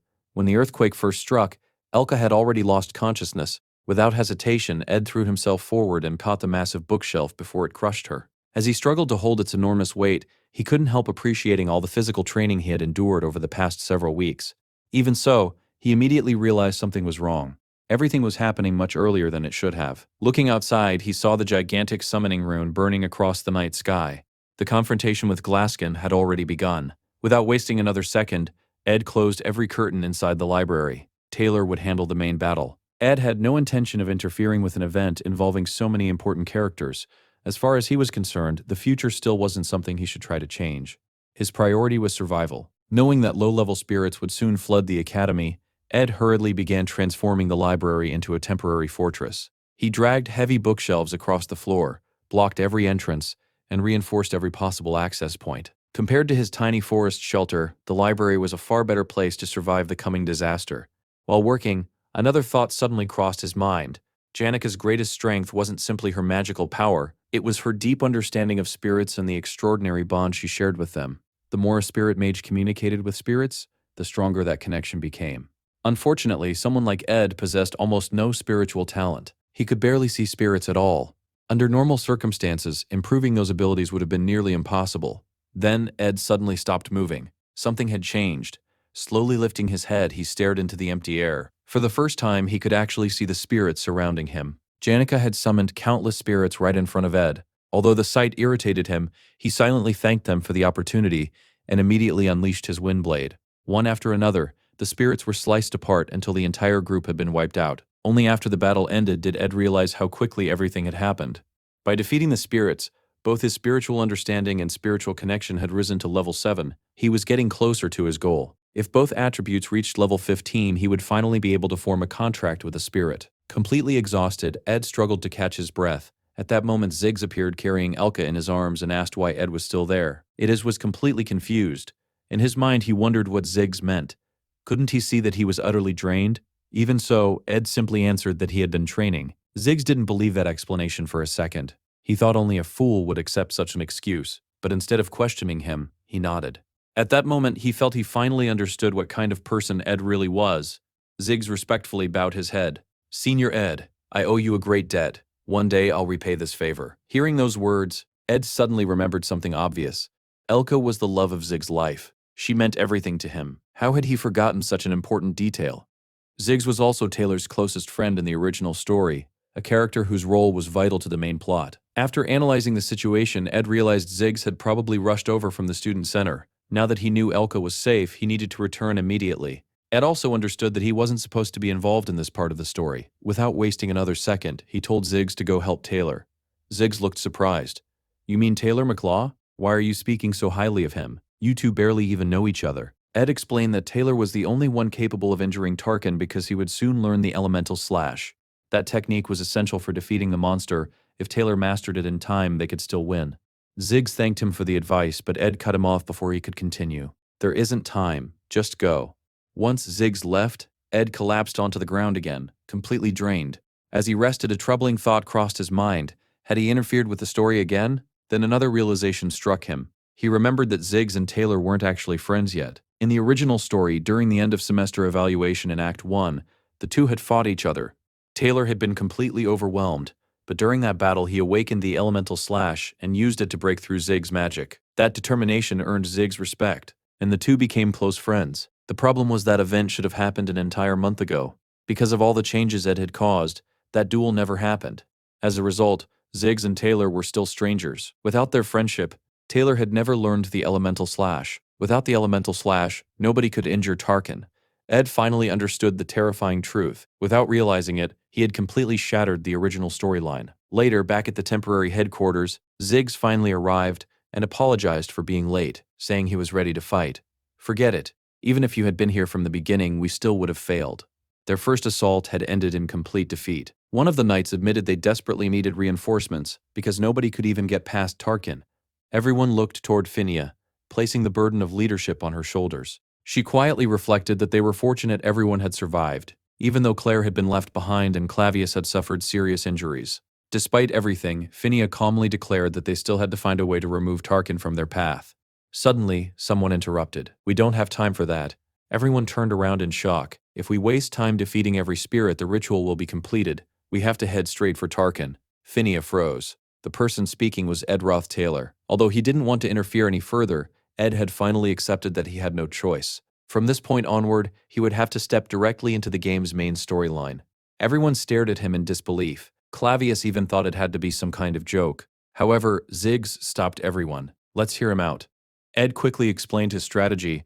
Their first objective wasn't to defeat Tarkin, it was to get past him and reach Velasfair, who had possessed Janica. Everyone already knew Tarkin's scales made him nearly immune to ordinary attacks, so wasting time trying to kill him was pointless. Instead, they would divide into two groups. One team would distract Tarkin, the second team would slip past him and confront Velasfair directly. Lortel immediately rejected the idea. "The last time we escaped was pure luck. If both Tarkin and Velasfair notice the same group, every one of us will die." Ed calmly answered that risks could only be judged by comparing them with another plan. Their true objective wasn't Tarkin. It was Janica. If they defeated Janica, Tarkin would disappear along with her. Ziggs then asked the obvious question, "So who's going to be the bait?" Another student laughed bitterly. "So, who's volunteering to commit suicide?" Taylor immediately raised his hand. "I'll do it." Ed instantly refused. "No, you're part of the combat team." Taylor argued that he was fast enough to survive, but Ed shook his head. "You're completely misunderstanding the situation." He explained that the two teams didn't need equal numbers. A smaller bait team would be enough. He, Clavius, and Lortel would distract Tarkin. Clavius immediately protested, "I don't want to die." Lortel also politely declined the assignment. The entire group began arguing. Ed sighed. There was no longer time for debate. Finally, Phinia stepped forward. "I don't fully understand your plan, but I believe you're telling the truth." As the third princess of Cloel, she officially divided the teams. Taylor, Ziggs, Alvira, and Aelia would infiltrate the training grounds and stop Janica. Ed, Clavius, and Lortel would serve as the bait team and keep Tarkin occupied. Before everyone departed, Phinia gave them one final order: don't die. With that, the operation began. Inside the corridor leading to the nail hall, Lortel asked Ed how he planned to distract a gigantic fire dragon. Ed simply replied that she only needed to follow his instructions. If everything goes according to plan, we'll win. The three of them rushed directly toward Tarkin. Ed reassured Clavius not to panic. Although Clavius was famous for being cowardly and lacking confidence, he was actually the strongest first-year student in the combat department when it came to close-range fighting. Ed knew exactly how capable he really was. Clavius, however, couldn't understand why Ed sounded so confident. As they approached, Tarkin immediately sensed their presence. Behind the massive creature lay the training grounds where Janica was performing the ritual. Remembering Phinia's encouragement, Clavius tried to gather his courage. He clenched his fists and prepared himself. Then he witnessed Tarkin's overwhelming power firsthand. His confidence instantly disappeared. The battle's starting, but how are we supposed to distract something like that? When he turned around to ask Ed, he suddenly froze. Both Ed and Lortel were gone.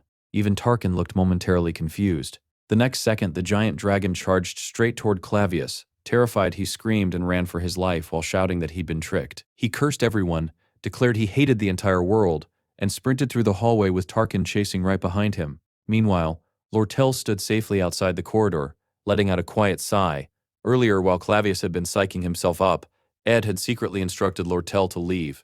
The real plan had always been to lure both Clavius and Tarkin deep into the hallway. The plan worked perfectly.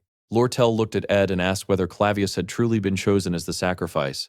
Ed calmly shook his head. It isn't a sacrifice. He's the strongest student in his class. He'll survive. Then he reminded her that there was something far more important she needed to do. Standing outside the training grounds, Lortel closed her eyes and began gathering an enormous amount of magical energy. Ed explained that Lortel's role was simple but crucial. She had to create an opening for the other group. He told her not to believe the rumors surrounding him. He knew everyone doubted him, but he was certain she was the perfect person for this job. Without hesitation, Lortel gathered her mana and unleashed several massive ice crystals. They slammed into the wall with tremendous force, blasting open a huge passage. The path is open. Hurry, she shouted. As she watched the others rush through the opening, she couldn't help but think how ridiculous the situation was. During what was supposed to be a joint training exercise, she was demolishing entire walls with intermediate-level magic. That was exactly why Ed had entrusted this task to her. For a brief moment, Lortel smiled. Ruth Taylor truly was someone who inspired others. Now that the escape route had been secured, only one task remained.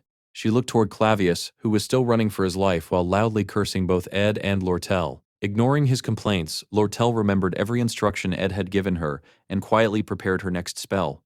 Just then, Tarkin caught up to Clavius. Meanwhile, Ed calmly analyzed the situation. Tarkin remained at that location for one reason. He was the guardian of the training grounds and would never willingly abandon his post. If he couldn't be lured away, then he simply had to be trapped. Thanks to his nearly indestructible scales, direct attacks were useless. Lortel reminded Ed that she had already fought Tarkin once during training. No matter what anyone tried, nobody had managed to leave even a scratch on the monster. Instead of arguing, Ed simply revealed a special item. This will deal with the scales. At the same time, he sprinted through another corridor. Lortel wasn't wrong. Nobody could truly overcome Tarkin's scales through brute force alone. Right then, Lortel slammed both hands onto the ground. An enormous wall of solid ice erupted from the floor, completely blocking Tarkin's path. The monster roared before smashing through the frozen barrier with overwhelming strength. Just as Tarkin burst through, Ed kicked open a nearby door and disappeared inside. He knew exactly where he was going. He had memorized the Academy's map long ago and had taken this route countless times in the game. Behind a hidden entrance, Lucy was exactly where he expected. She was peacefully sleeping. Ed sighed in disbelief. How could someone be taking a nap in the middle of such complete chaos?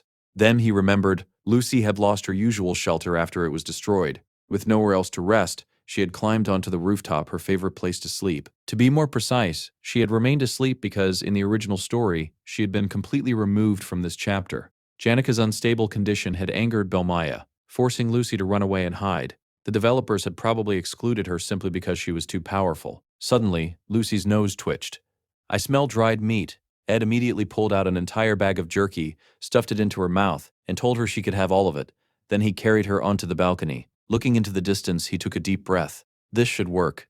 Without another thought, Ed threw Lucy through the air like a character from Angry Birds. At the exact moment Tarkin was about to kill both Clavius and Lortel, Lucy screamed in outrage. "Ed, you're the worst!" The next instant, her magic activated. Divine punishment. An overwhelming storm of lightning erupted from her body, creating a gigantic explosion that engulfed everything nearby. The blast was so devastating that Lortel immediately erected a protective barrier around herself and Clavius. Even Ed was nearly blown away by the shockwave. As he watched the lightning consume Tarkin, he realized this was the turning point. Tarkin was an extremely high-level fire spirit. His scales had been so durable that even an entire squad couldn't harm him. But Lucy's divine punishment completely shattered that defense. Now, Tarkin could finally be injured, and the person who would finish him would be Ed himself. Meanwhile, on the other side of the battlefield, the original story continued.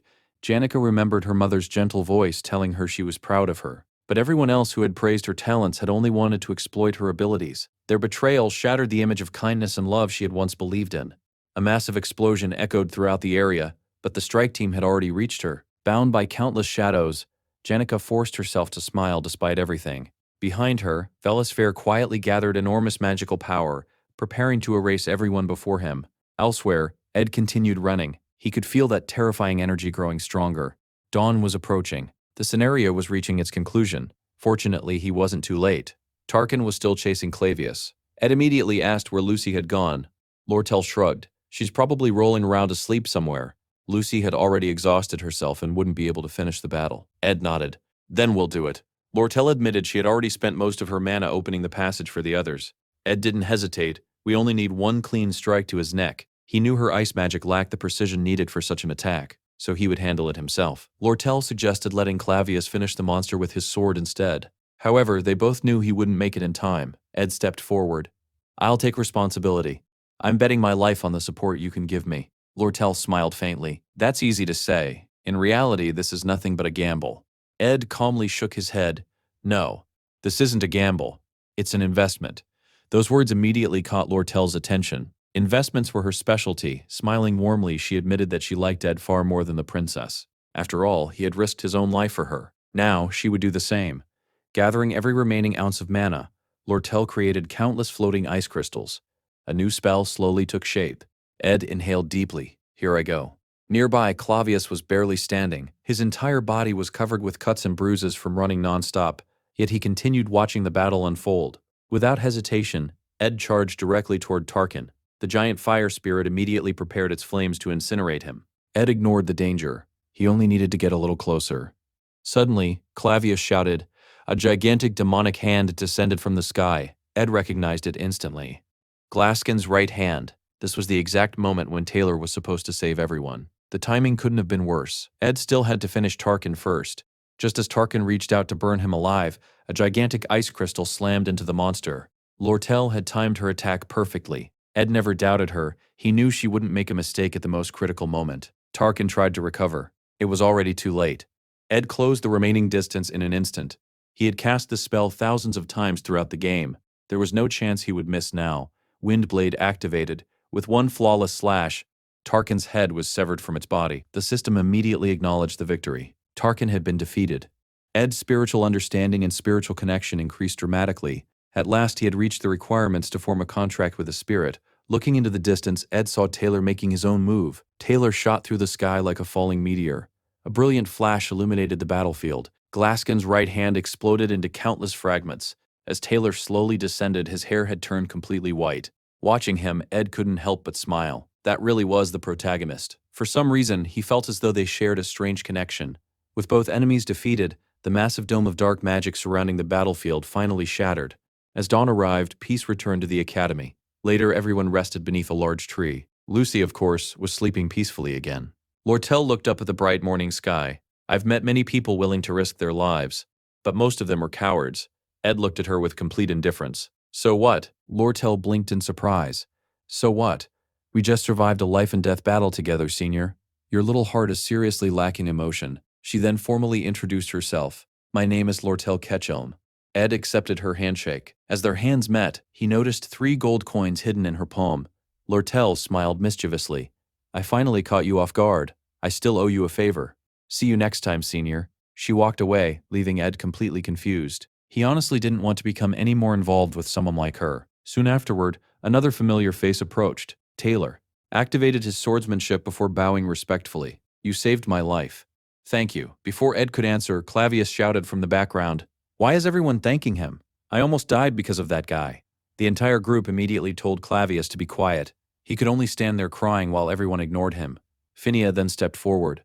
Ruth Taylor, you've done a great deal for everyone today. I can personally recommend you to the student council. Ed politely declined. There won't be any need. He knew the real heroes were Lucy, who had broken Tarkin's defenses, and Taylor, who had destroyed Glaskin's right hand. They deserved the recognition, not him. One of the alchemists laughed. You're being far too modest. Everyone knows how much you've done. Just then, Ziggs reminded everyone to show proper respect toward Elvira, since she was their senior. As Ed quietly watched the group interacting, a warm feeling filled his heart.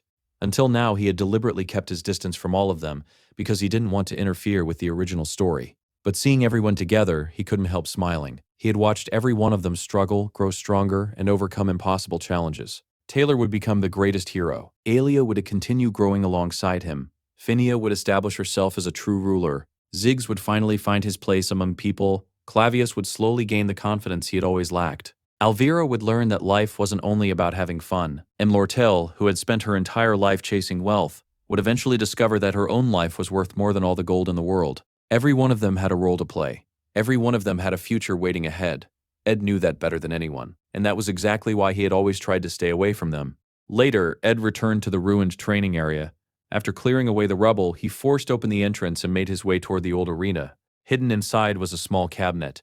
Ed stopped in front of it. There was still one thing missing. One person he had to find. Someone whose future would become essential. As he slowly opened the cabinet door, he found Janica curled up inside. Looking at her, Ed remembered that Janica's role in the story had always been to remain behind the scenes after this incident. His mind drifted back to a conversation he once had with Lortel. Curious about how someone as talented as Janica had fallen so far, he had asked for her opinion. Lortel had told him about something she witnessed one night. Around midnight, she had entered Janica's dormitory room. Everything inside reflected Janica's sincere personality. Her large desk was completely buried beneath countless gifts. There wasn't even enough room to open a single book. Every wall was covered with dozens of handwritten sticky notes from people thanking her. The obvious solution was simple. She could have stored the presents somewhere else and removed the notes from the walls, but she never did. Janica had become obsessed with repaying every act of kindness she received. Whenever someone showed her gratitude, she felt obligated to return it with even greater sincerity. Day after day, she pushed herself harder and harder, believing she had to live up to everyone's expectations. Ed knew that was exactly what destroyed her. Valus Fair hadn't created her weakness. He had simply taken advantage of it. Janica's emotional collapse had been inevitable. The only strange part was the timing. Everything had happened an entire month earlier than it should have. In the original story, Taylor was supposed to defeat the enemy and become the hero of the event. Instead, he lost. Because of that, Janica unexpectedly became the center of attention, earning admiration and countless new friends. Taylor's defeat had happened because Lucy formed a contract with the high-level wind spirit, Marilda. Lucy only managed to make that contract because she frequently visited the northern forest. Ironically, the peaceful napping spot Ed had unknowingly created for her was what allowed that encounter to happen. But someone had to pay the price for all those changes. That person was Janica. Inside the cabinet, Janica let out a small laugh. I understand now why Lucy likes sleeping here. It's really comfortable. She admitted she never expected Ed to find her, especially while everyone outside was still dealing with the aftermath of the disaster. After everything that had happened, she simply hid herself away. She waited, hoping someone would come looking for her. But nobody did. Eventually, she accepted it. I think I'd like to stay hidden a little longer. Ed quietly asked why. She lowered her head. Because I've been acting like such a crybaby. Ed looked at her silently. At that moment, he remembered the message the wolf spirit had given him. No matter what happened, save Janica. Ed believed he was the only person who knew the future. Perhaps the spirit knew it as well. While everyone else blamed Janica or expected something from her, Ed had deliberately kept his distance. The truth was, Janica had always been someone worthy of trust. Yet her story still ended in tragedy. She desperately tried to form a contract with a high-ranking spirit, but because she rushed the summoning ritual, a dark spirit took advantage of the opening. The academy was destroyed. Her future collapsed.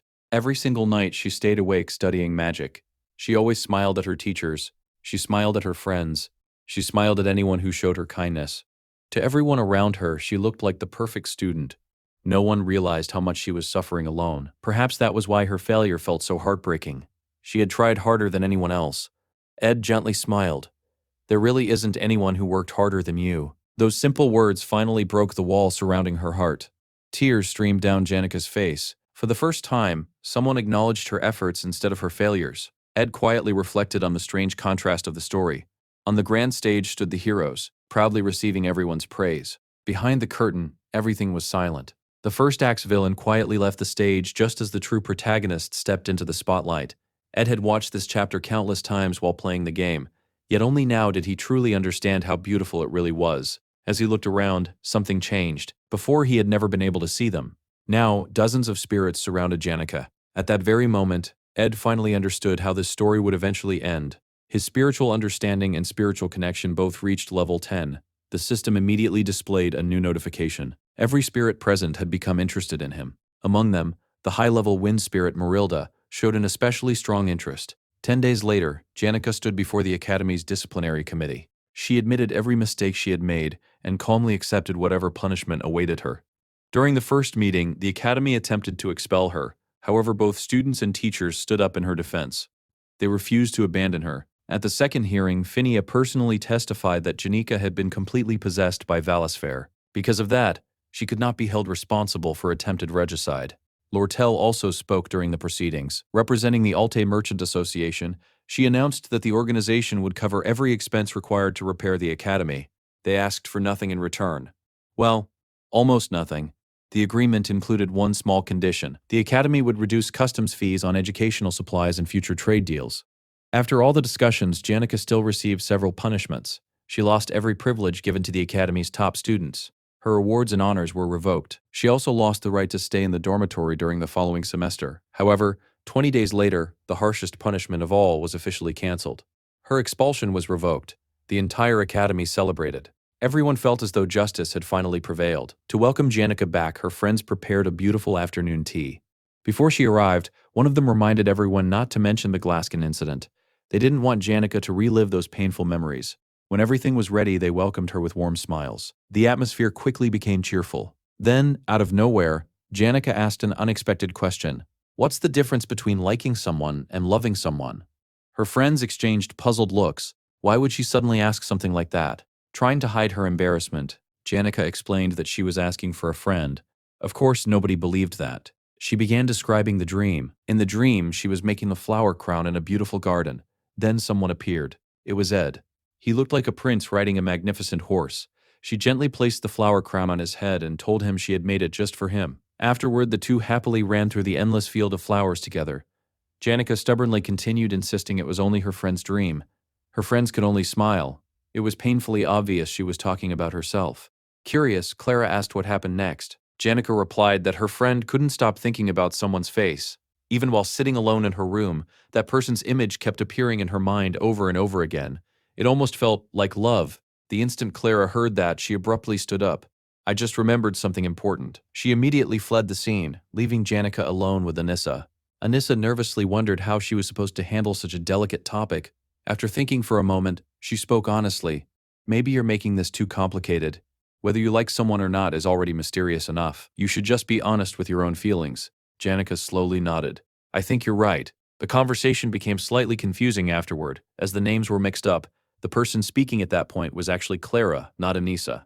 Clara gently warned Janica to be careful. Even if it's only a dream, rumors can still spread. It wouldn't be good for your reputation. Janica thoughtfully agreed. She had only just recovered. Creating unnecessary gossip would only cause more trouble.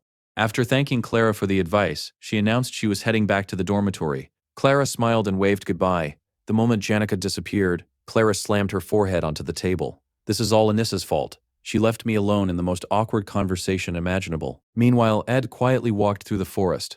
After everything that had happened, he had finally managed to save a decent amount of money. Thanks to a petition submitted by Phinia, he had also been exempted from paying next semester's tuition. Using the gold he had saved, Ed bought several new tools for his shelter.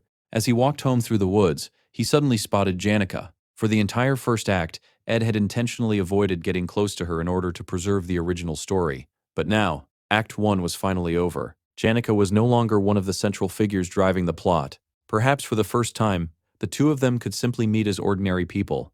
Ed decided that there was no reason to keep avoiding Janica forever. At the very least, he could say hello. He walked over with a gentle smile. It's all over now, you're free. Janica jumped in surprise. She instinctively took a small step back before forcing a smile. Yes, everything's fine. At the same time, the words her friends had told her echoed through her mind. Be honest with your feelings. Her face immediately turned red. Unable to handle the embarrassment, she hurriedly made up an excuse. I have something to do back at the dormitory."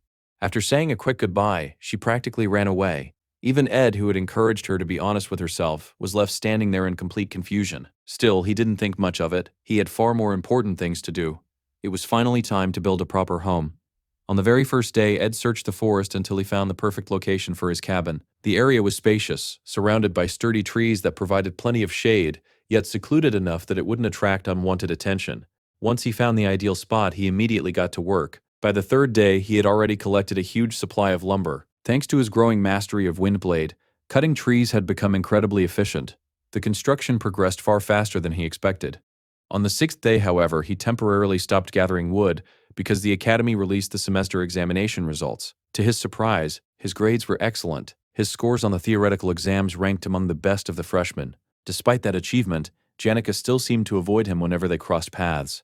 Even stranger, her friends kept giving him mysterious looks whenever they saw him. By the 18th day, Ed had almost finished gathering every log he needed. At one point, he even wondered if anyone in the entire game world had ever trained Windblade to the level he had reached. On the 20th day, the academy officially entered its vacation period. With no more classes to worry about, Ed devoted all of his time to building the cabin. Then another unexpected incident occurred. While checking one of the traps he had set to catch food, he discovered Lucy sleeping peacefully inside it. Ed let out a helpless sigh. Maybe using dried meat as bait wasn't such a good idea after all. Lucy simply loved it too much. On the 27th day, the head maid Belle Maya visited him carrying herbs and freshly gathered mushrooms. After handing them over, she casually asked how things were going with Janica. When Ed honestly replied that Janica probably hated him, Belle Maya could only stare at him in complete confusion. 3 days later, disaster struck. The central support pillar of his cabin collapsed. Within seconds, the entire structure came crashing down. Ed quickly realized that perfectly fitting the wooden joints together wasn't enough. Without proper structural support, the entire building would remain unstable. Later that day, while visiting a bakery, he unexpectedly ran into Janica and her friends. The moment Janica noticed him, she turned bright red and immediately ran away again, leaving her poor friends behind to awkwardly face Ed once more. On the 37th day, Ziggs arrived to help with construction. As they worked together hammering the roof into place, Ziggs casually commented that Taylor really seemed like a good person. Ed immediately replied that he wasn't. Deep down, however, he smiled. If Taylor and Ziggs became close friends just as they had in the original story, then perhaps the timeline was finally correcting itself. Ziggs pointed toward one side of the roof. "Should we hammer this part too?" Ed shook his head.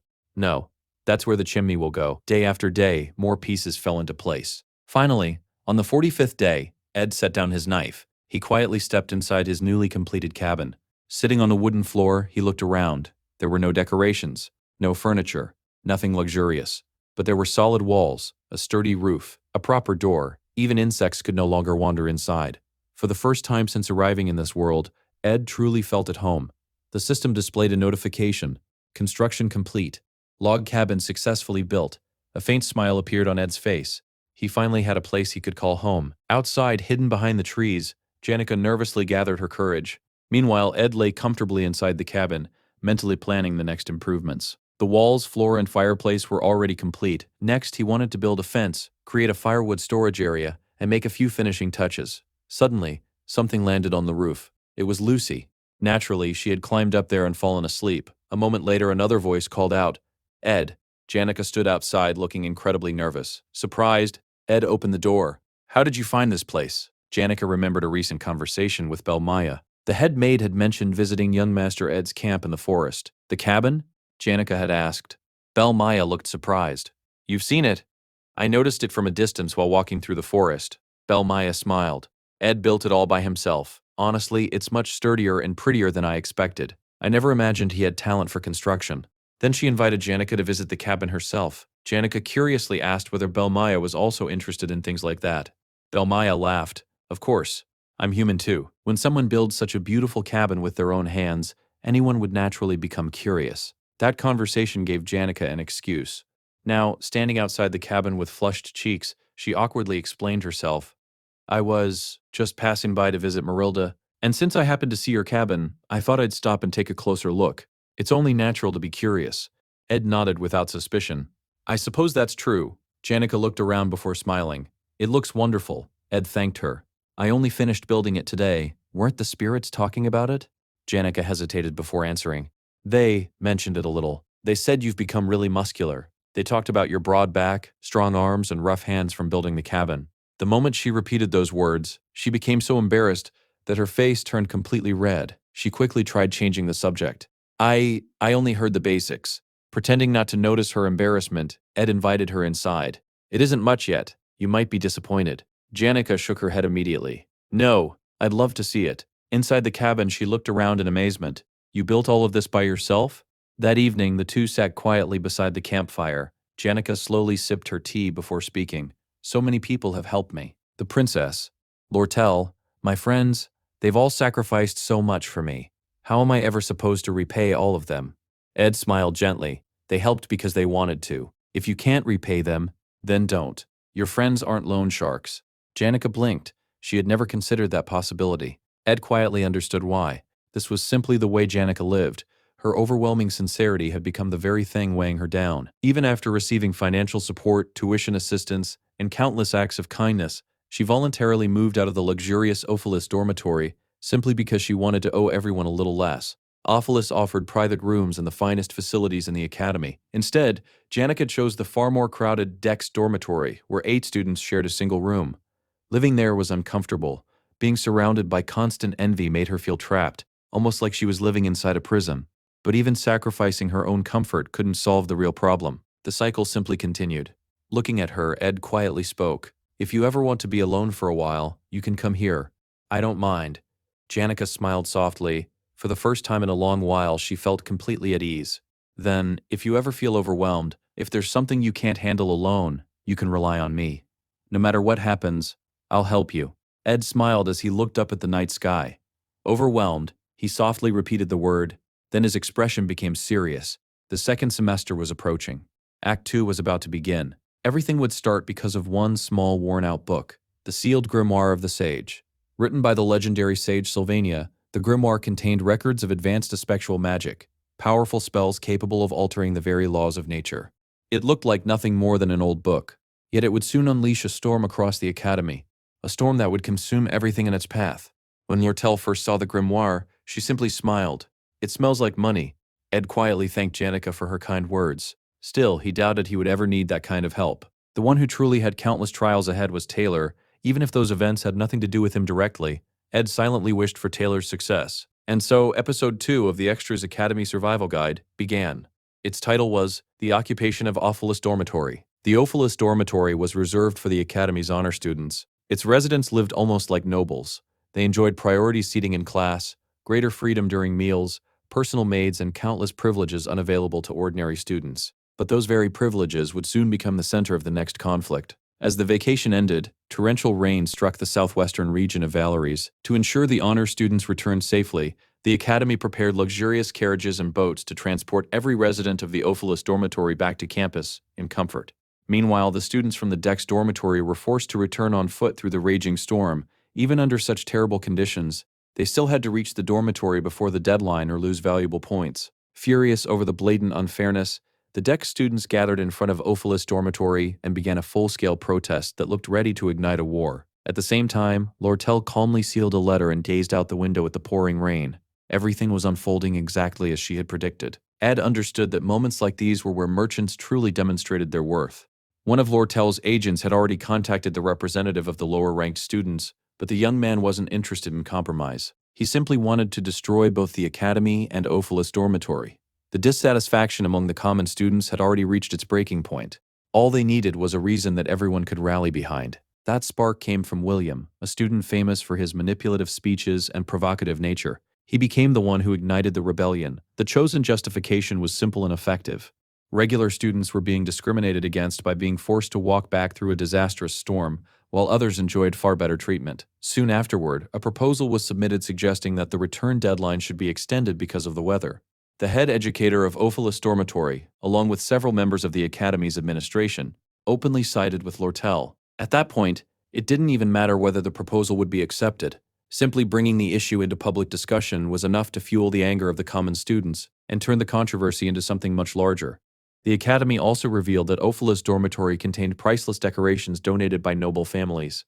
The paintings, carpets, wooden furniture, and countless ornaments had all been crafted by renowned artisans. From Lortel's perspective, the more damage the rebels caused to these expensive items, the better.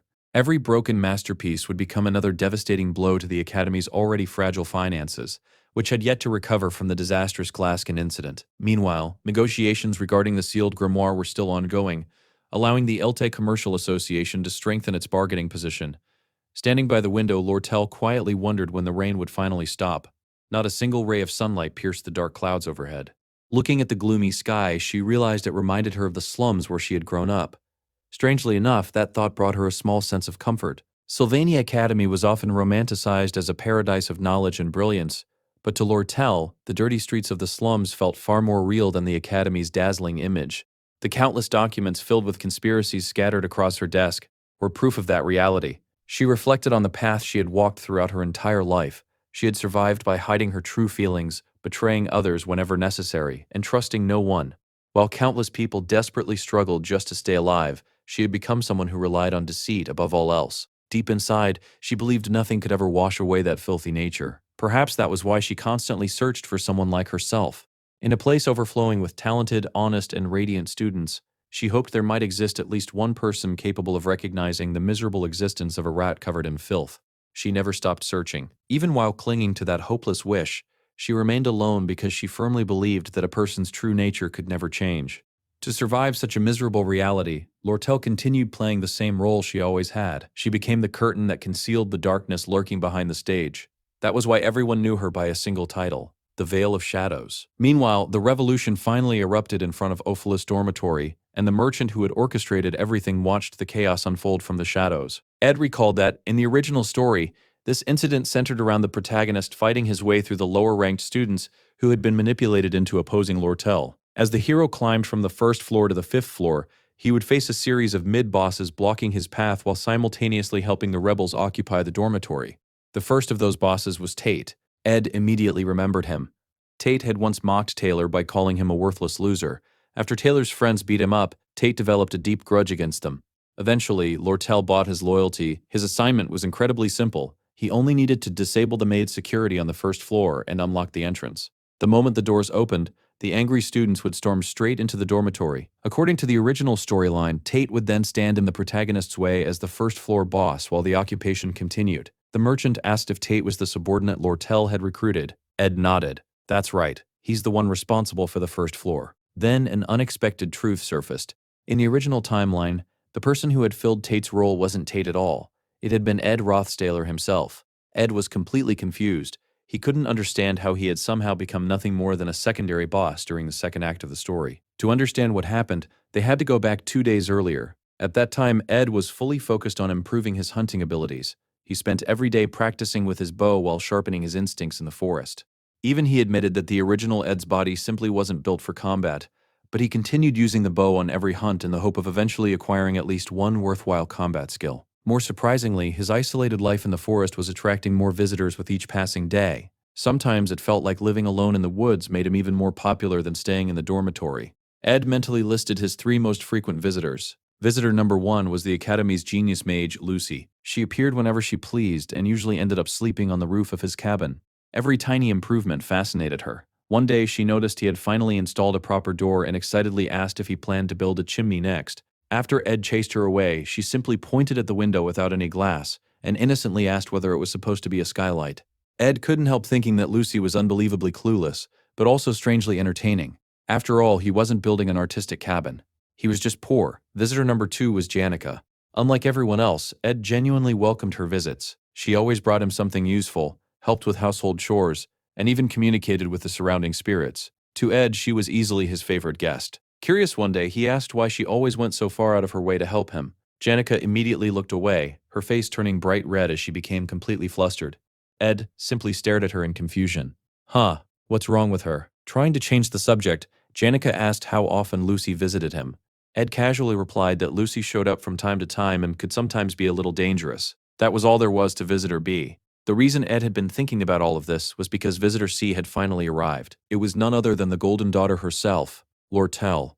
Ed immediately realized why she had come. As the mastermind known as the Veil of Shadows during the second act, she was gathering allies to launch the occupation of Ophelis Dormitory. However, Ed had already made up his mind. This time, he refused to get involved. No matter what offer Lortel made, he intended to reject it. At least that was his plan if events continued following the original storyline.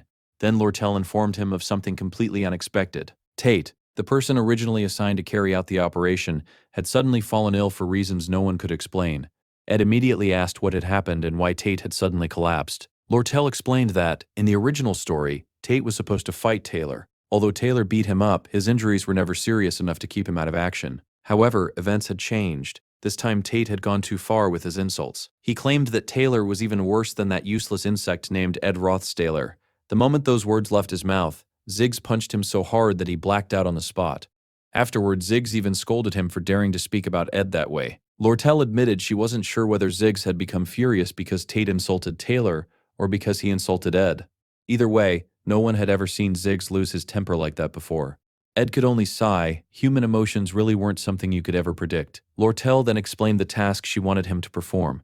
It wasn't difficult.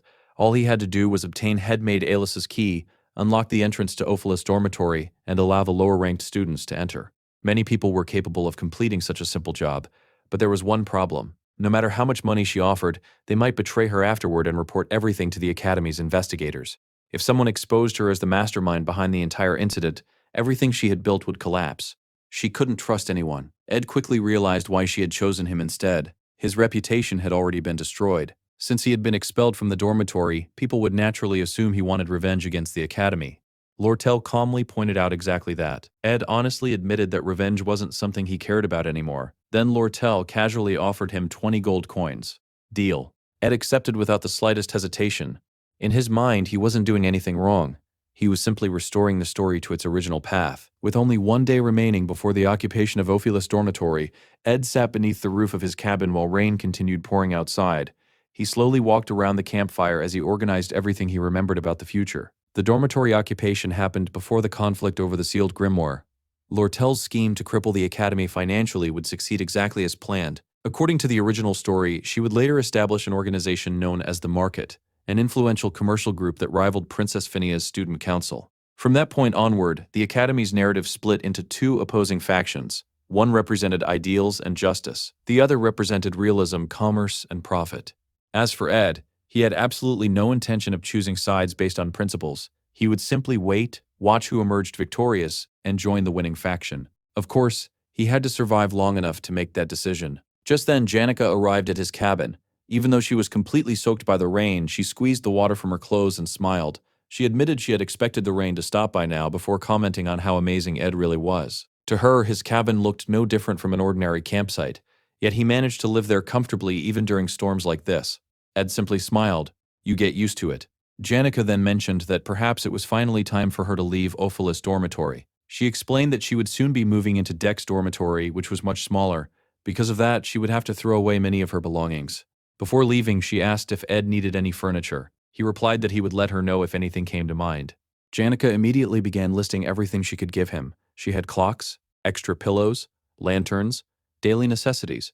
She felt it would be wasteful to throw them away, so she wanted Ed to have them instead. Ed happily accepted. That made Janica beam with excitement. She promised that once the semester officially began, she would bring everything to his cabin. A moment later, she casually asked how often Lucy came to visit him. Ed shrugged. Every now and then. Ironically, Lucy was already there. She lay quietly on the roof of the cabin, allowing the rain to soak her without the slightest concern. Ed couldn't help reflecting on her strange life. Lucy possessed overwhelming magical talent, but that incredible power had come with its own burden. She had spent years hiding from the destiny everyone expected her to fulfill, using laziness as an excuse to avoid reality. No matter how absent-minded she appeared, moments like rainy days always seemed to make her quietly reflect on her life. Ed had grown so accustomed to the sight that he barely paid attention anymore. Janica noticed how indifferent he seemed toward Lucy and found it oddly amusing. Rather than continue the conversation, Ed quickly changed the subject. There was something much more important. Janica was still living inside Ophelis dormitory. The semester hadn't started yet, and the occupation would begin the very next night. If she stayed there, she could easily become trapped in the chaos. Without revealing the truth, Ed decided to help her indirectly. He asked her for a favor. The following evening, around 9 o'clock, could she meet him near the rose garden beside Ophelis dormitory? Janica froze. Her face instantly turned bright red. To her, it sounded suspiciously like an invitation to a date. Ed, meanwhile, was only trying to lure her away from the dormitory before the rebellion began. Unable to hide her embarrassment, Janica quickly agreed before hurrying away. Watching her disappear into the rain, Ed let out a long sigh. He quietly looked toward the cloudy sky. Soon the semester would begin. The rain would finally end. Autumn would fill the forest with its familiar scent. His peaceful vacation was almost over. The following night, at exactly 9 o'clock, Ziggs was busy training. As he exercised, he reflected on yesterday's events. Perhaps he had gone too far when he punched Tate. He needed to control his emotions better. He certainly hadn't expected Elka to become so furious over what had happened. As he walked downstairs, something outside caught his attention. Through the window, he spotted Ed sprinting toward Ophelis' dormitory. Meanwhile, Ed slipped inside the building and immediately met one of the maids secretly working for Lortel. He asked where everyone else was. The maid explained that every other servant had been gathered inside the meeting room. The head maid had arranged a lengthy meeting as an excuse to keep them occupied and far away from the entrance. She then handed Ed a bucket filled with a strange liquid before informing him that everything had already been prepared. Ed nodded. Every piece was now in place. The occupation of Ophelis' dormitory was finally about to begin. Outside, a massive crowd of students had gathered with burning torches in their hands. Their angry voices echoed throughout the academy. "We won't accept this unfair treatment anymore. There must be equal justice for everyone." William, the representative of the lower-ranked students, stepped forward and urged everyone to stand together before leading the crowd toward the entrance. Then, the front door suddenly swung open. The students froze for a brief moment. Then they surged inside like a tidal wave. William smiled as he looked at Ed. So Ed Rothtaylor really accepted the job.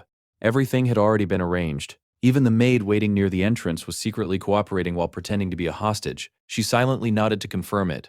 William became emotional. He admitted that he had always agreed with Ed's complaints about the Academy's unfair privileges. Looking back, he regretted believing all the rumors surrounding him. "I shouldn't have judged you. You're actually a good person." Ed, however, had no interest in listening. Yeah, just keep moving." As William eagerly led the students deeper inside the dormitory, Ed watched him leave with mixed feelings. Unfortunately, William would become the scapegoat for everything that happened that night.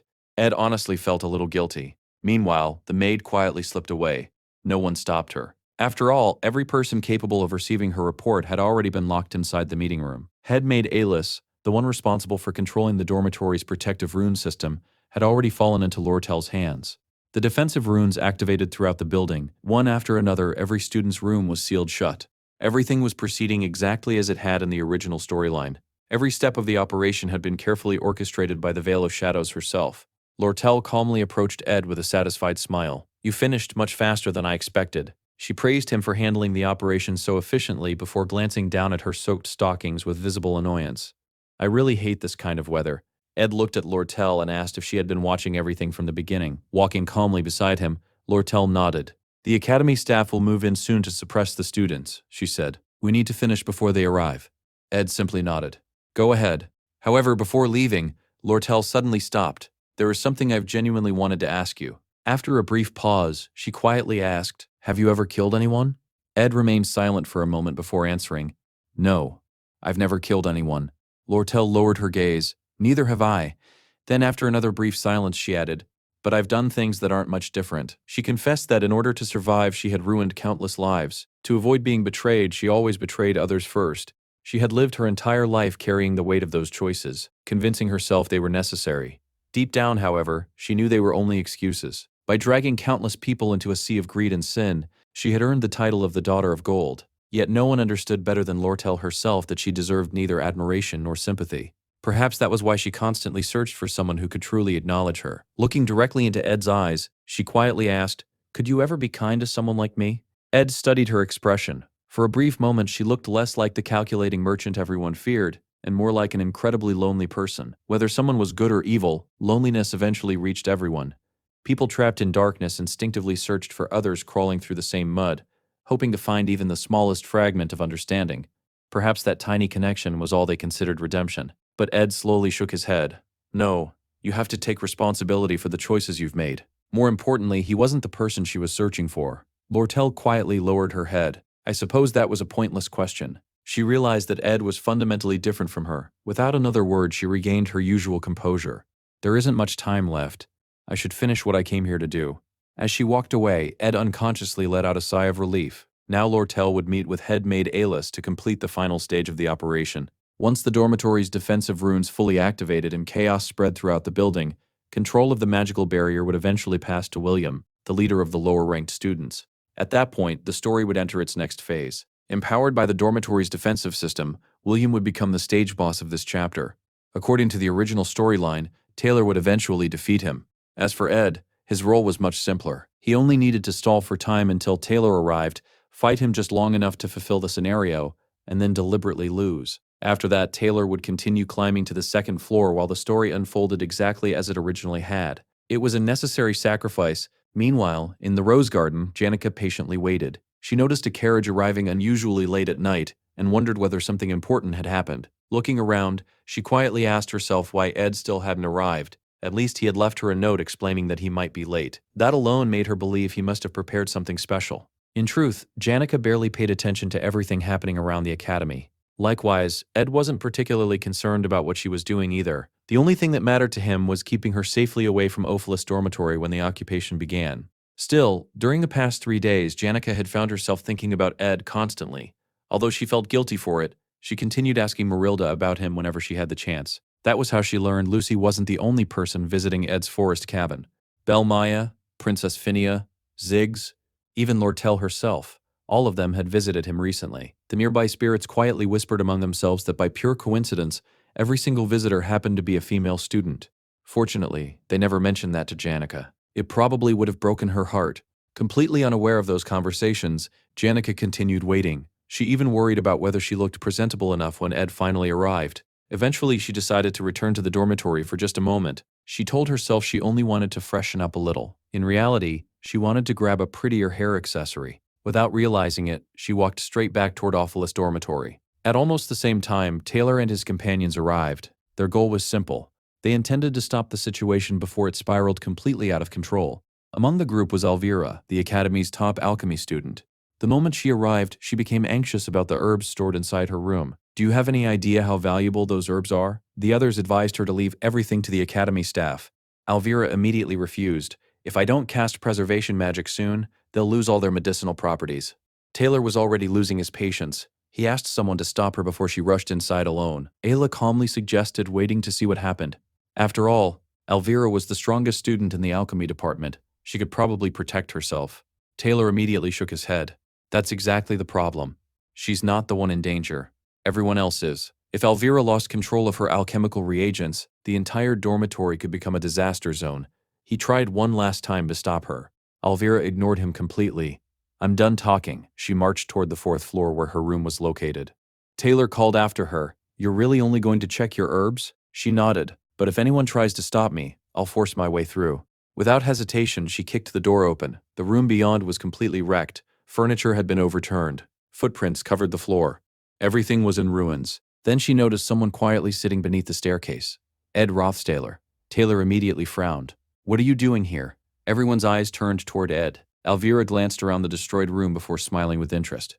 "Well, this is unexpected." She looked back at Ed. "Are you planning to stop us?" Ed slowly stood. "I'm sorry, but none of you can go upstairs." Elvira laughed.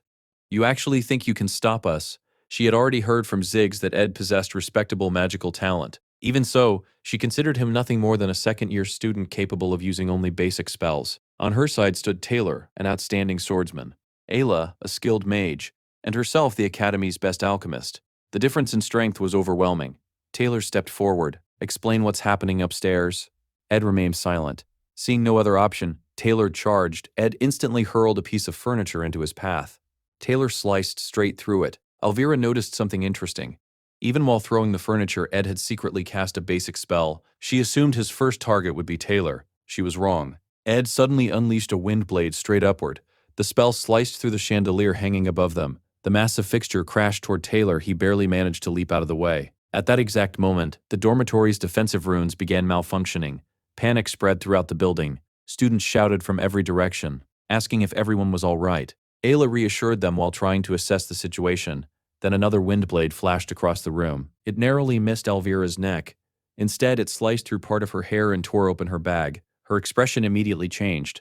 This wasn't a bluff. Ed was genuinely trying to stop them. More importantly, if he was willing to fight this desperately, then something extremely important had to be happening upstairs. Before she could react, Ed had already repositioned himself. She instinctively reached for her alchemical bag. Ed was faster. Ignition. Flames erupted between them, forming a blazing wall that completely blocked her path. Ed quietly thought to himself. The battlefield was finally ready. Elvira's face darkened. This was bad. She had completely underestimated him. His decisions were fast. His timing was flawless. Ziggs had given her terrible information. Ed's magical ability was far beyond what she had expected. As the Academy's greatest alchemist, she possessed incredible combat potential. Unfortunately, without her chemical reagents and specialized equipment, that strength dropped almost to zero. Most alchemists carried enchanted rings or necklaces as backup equipment. Confident in her own talent, Elvira had never bothered. Only then did she realize what Ed had done. First, he dropped the chandelier, then he created a wall of fire. Both actions prevented her from reaching her equipment. Still, something didn't add up. If taking away her bag had truly been his objective, he could have simply stolen it. Instead, he left it where it was. What a bastard. Even so, she smiled. She still had one hidden trump card. Reaching into her pocket, she pulled out a prepared formula and summoned a spirit that had been strengthened with fire-resistant enhancements and physical reinforcement. Within seconds, the spirit transformed into a massive monster. Meanwhile, Isla began preparing a large-scale water spell to extinguish the flames. Before she could finish chanting, another wind blade wrapped in fire shot directly toward her. Taylor reacted instantly. With one slash, he intercepted the attack. Don't stand still. He knew Isla possessed excellent magical theory, but almost no real combat experience. As attacks continued raining toward them, he had no choice but to protect her. The two of them became trapped in the middle of Ed's carefully prepared battlefield. Ayla looked at Taylor. If I create an opening, can you defeat him?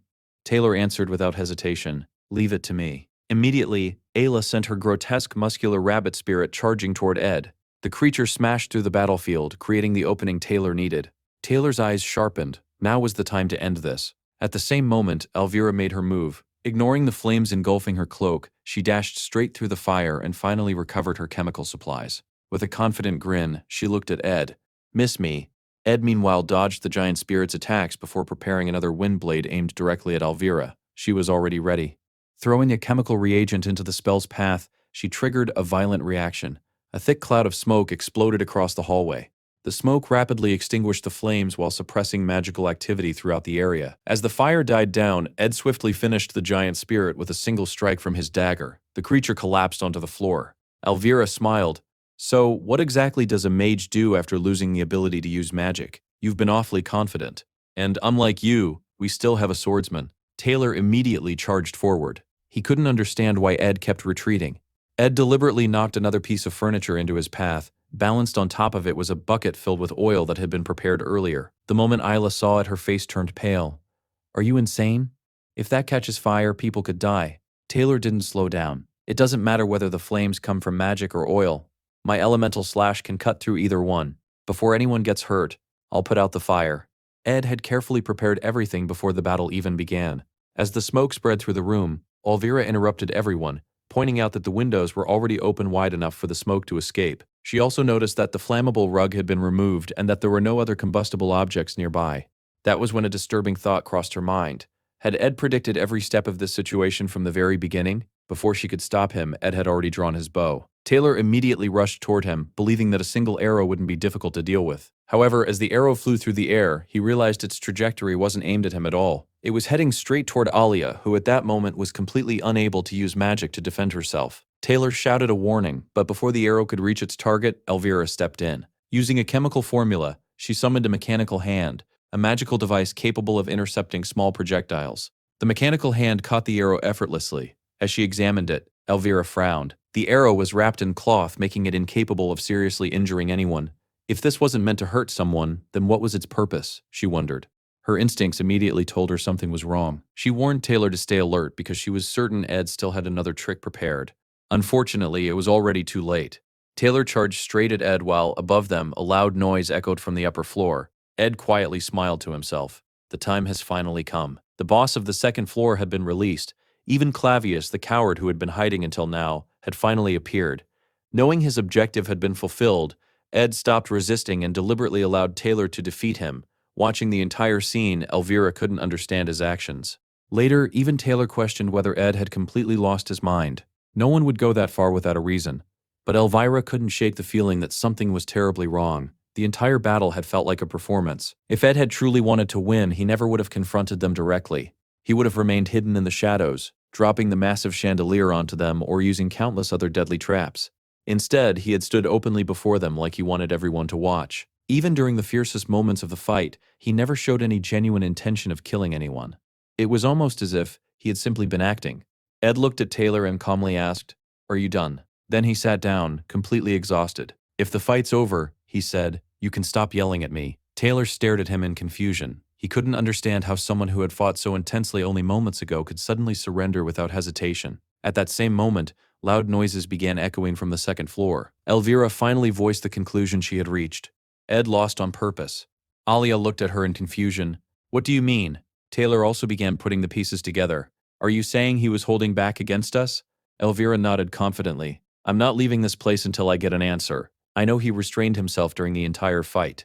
Silence filled the room as everyone stared at one another. Then, suddenly, the door opened. Janica stepped inside. Just moments earlier, she had been walking alone, nervously wondering whether she should change her hair accessory before meeting Ed. She worried someone might laugh at her for caring so much over such innocent feelings. Still, imagining a happy future with him was one of the few comforts she allowed herself. Unfortunately, reality proved far crueler than imagination. The boy she had been looking forward to meeting was lying on the floor, covered in blood after being attacked by a group of suspicious people. Her expression immediately changed. "What did you do to Ed?" she demanded. Deep down, Janica had already felt something was strange. Perhaps Ed had simply been caught off guard, but she knew him far too well.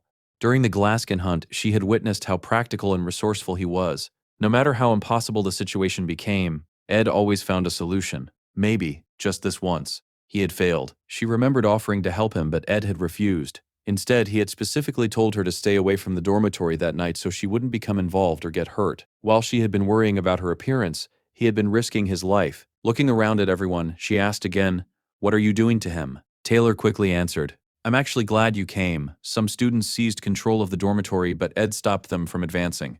Alia immediately corrected him. "That's not entirely true." Then she looked directly at Janica. "You're our enemy now." Janica's expression didn't change in the slightest. "I don't care." The moment those words left her mouth, an overwhelming amount of magical energy exploded from her body.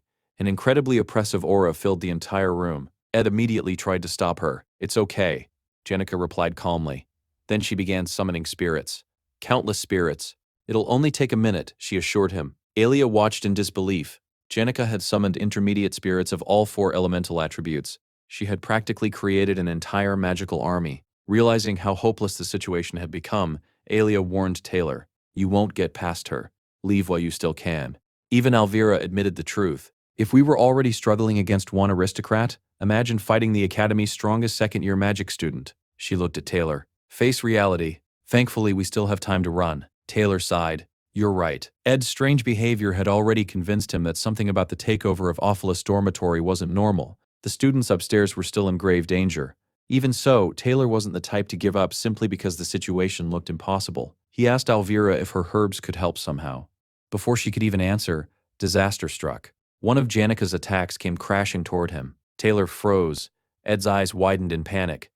Without hesitation, he grabbed Taylor by the collar. "When I tell you to run," Ed shouted, "run!" He threw Taylor out of the attack's path just before the devastating blow landed. Standing firmly between everyone and Janica, Ed declared that he would hold her back while the others continued toward the second floor. Alia couldn't understand him anymore. "You were the one stopping us this entire time. Why are you helping us now?" Even Elvira questioned his plan. "Are you seriously going to stop all those spirits?" Instead of answering seriously, Ed lightly flicked her forehead. "Just grab the chemicals." Then he casually apologized for cutting her bag earlier. Although surprised by his commanding attitude, Elvira still obeyed.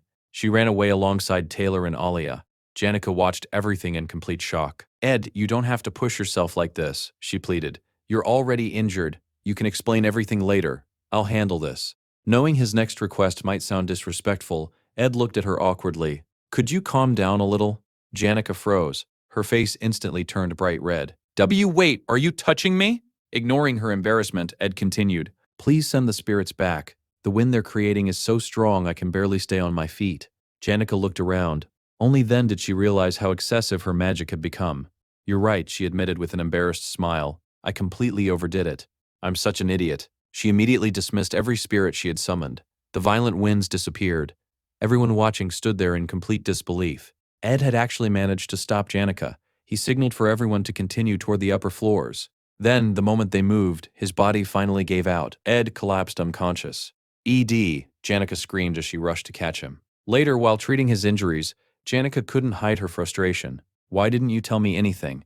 Ed smiled weakly. This time everything happened too quickly, but next time I promise I'll tell you. Janica sighed. Those people really went too far. Ed quietly shook his head. I'm pretty sure the next time they see me, they'll be even angrier. Janica looked straight into his eyes. Promise me you won't get hurt like this again. Okay. And thank you for worrying about me. As he rested, Ed reflected on everything that had happened. His plan hadn't gone perfectly. Still, he had successfully fulfilled his role as the boss of the first floor. Now he could finally return to his camp and rest. However, Janica suddenly remembered something important. While passing through the garden, she had seen an enormous carriage decorated with a golden crown. That crest belonged to the leader of the Merchant Association, Lortel's adoptive father, the man responsible for killing her biological father, the infamous Golden King, Alte. In the original story, he was the false final boss who disappeared for most of the game before reappearing during the sealed grimoire arc. The problem was, he had arrived far earlier than he was supposed to. Ed's expression immediately darkened. That could only mean one thing. Something beyond everything he knew was already changing the story. Meanwhile, on the 5th floor of Awfulest Dormitory, Lortel walked through the hallway beside the head maid. With a faint smile, Lortel remarked that everyone knew that suspicious-looking young man. The head maid asked if she was referring to the young master living at the camp. Lortel confirmed she was talking about Ed. The maid commented that he certainly didn't seem like the type of man Lortel usually liked. Lortel chuckled. He is kind of cute. Then her smile faded. But that's not what matters. The truth was that she felt exactly the same as the head maid. For the first time in a long while, she had allowed herself to become emotionally vulnerable in front of someone. Now she couldn't decide whether to believe the things Ed had told her. He had reminded her that every action carried responsibility. Then, after saying those words, he had abandoned her without the slightest hesitation. Lortel simply laughed bitterly. I'll have to get used to it. That's just how life is. The story then reveals the identity of Alice, the head of Awfulest Dormitory. She had worked there for over 20 years, beginning as an apprentice maid at just 15 years old, before eventually becoming the dormitory's manager through years of dedication and hard work. That dormitory was also where Lortel had invested most of her wealth and effort. For years, she had tried to tempt Alice away from her unwavering integrity. Those attempts had cost Lortel enormous financial losses, leaving significant gaps in her accounting records. Even so, she never considered those investments wasted. Because, in that place, she searched for people willing to abandon their beliefs and principles for nothing more than a handful of gold coins. Those were the people she understood. The people who reminded her of herself. Growing up in the ghettos and among merchants who gambled their lives for every single coin, Lortel had learned one harsh lesson. If you didn't stab first, someone else would stab you. Despite all the tragedy she had experienced throughout her life, the story makes one thing clear. Lortel wasn't a villain because of her past. She had always possessed the heart of a hidden villain from the very beginning. At that moment, Lortel turned to Alice and calmly explained that Willen would soon take control of the 4th floor. Once he gained access to the dormitory's magic control system, the entire hall would collapse from the inside.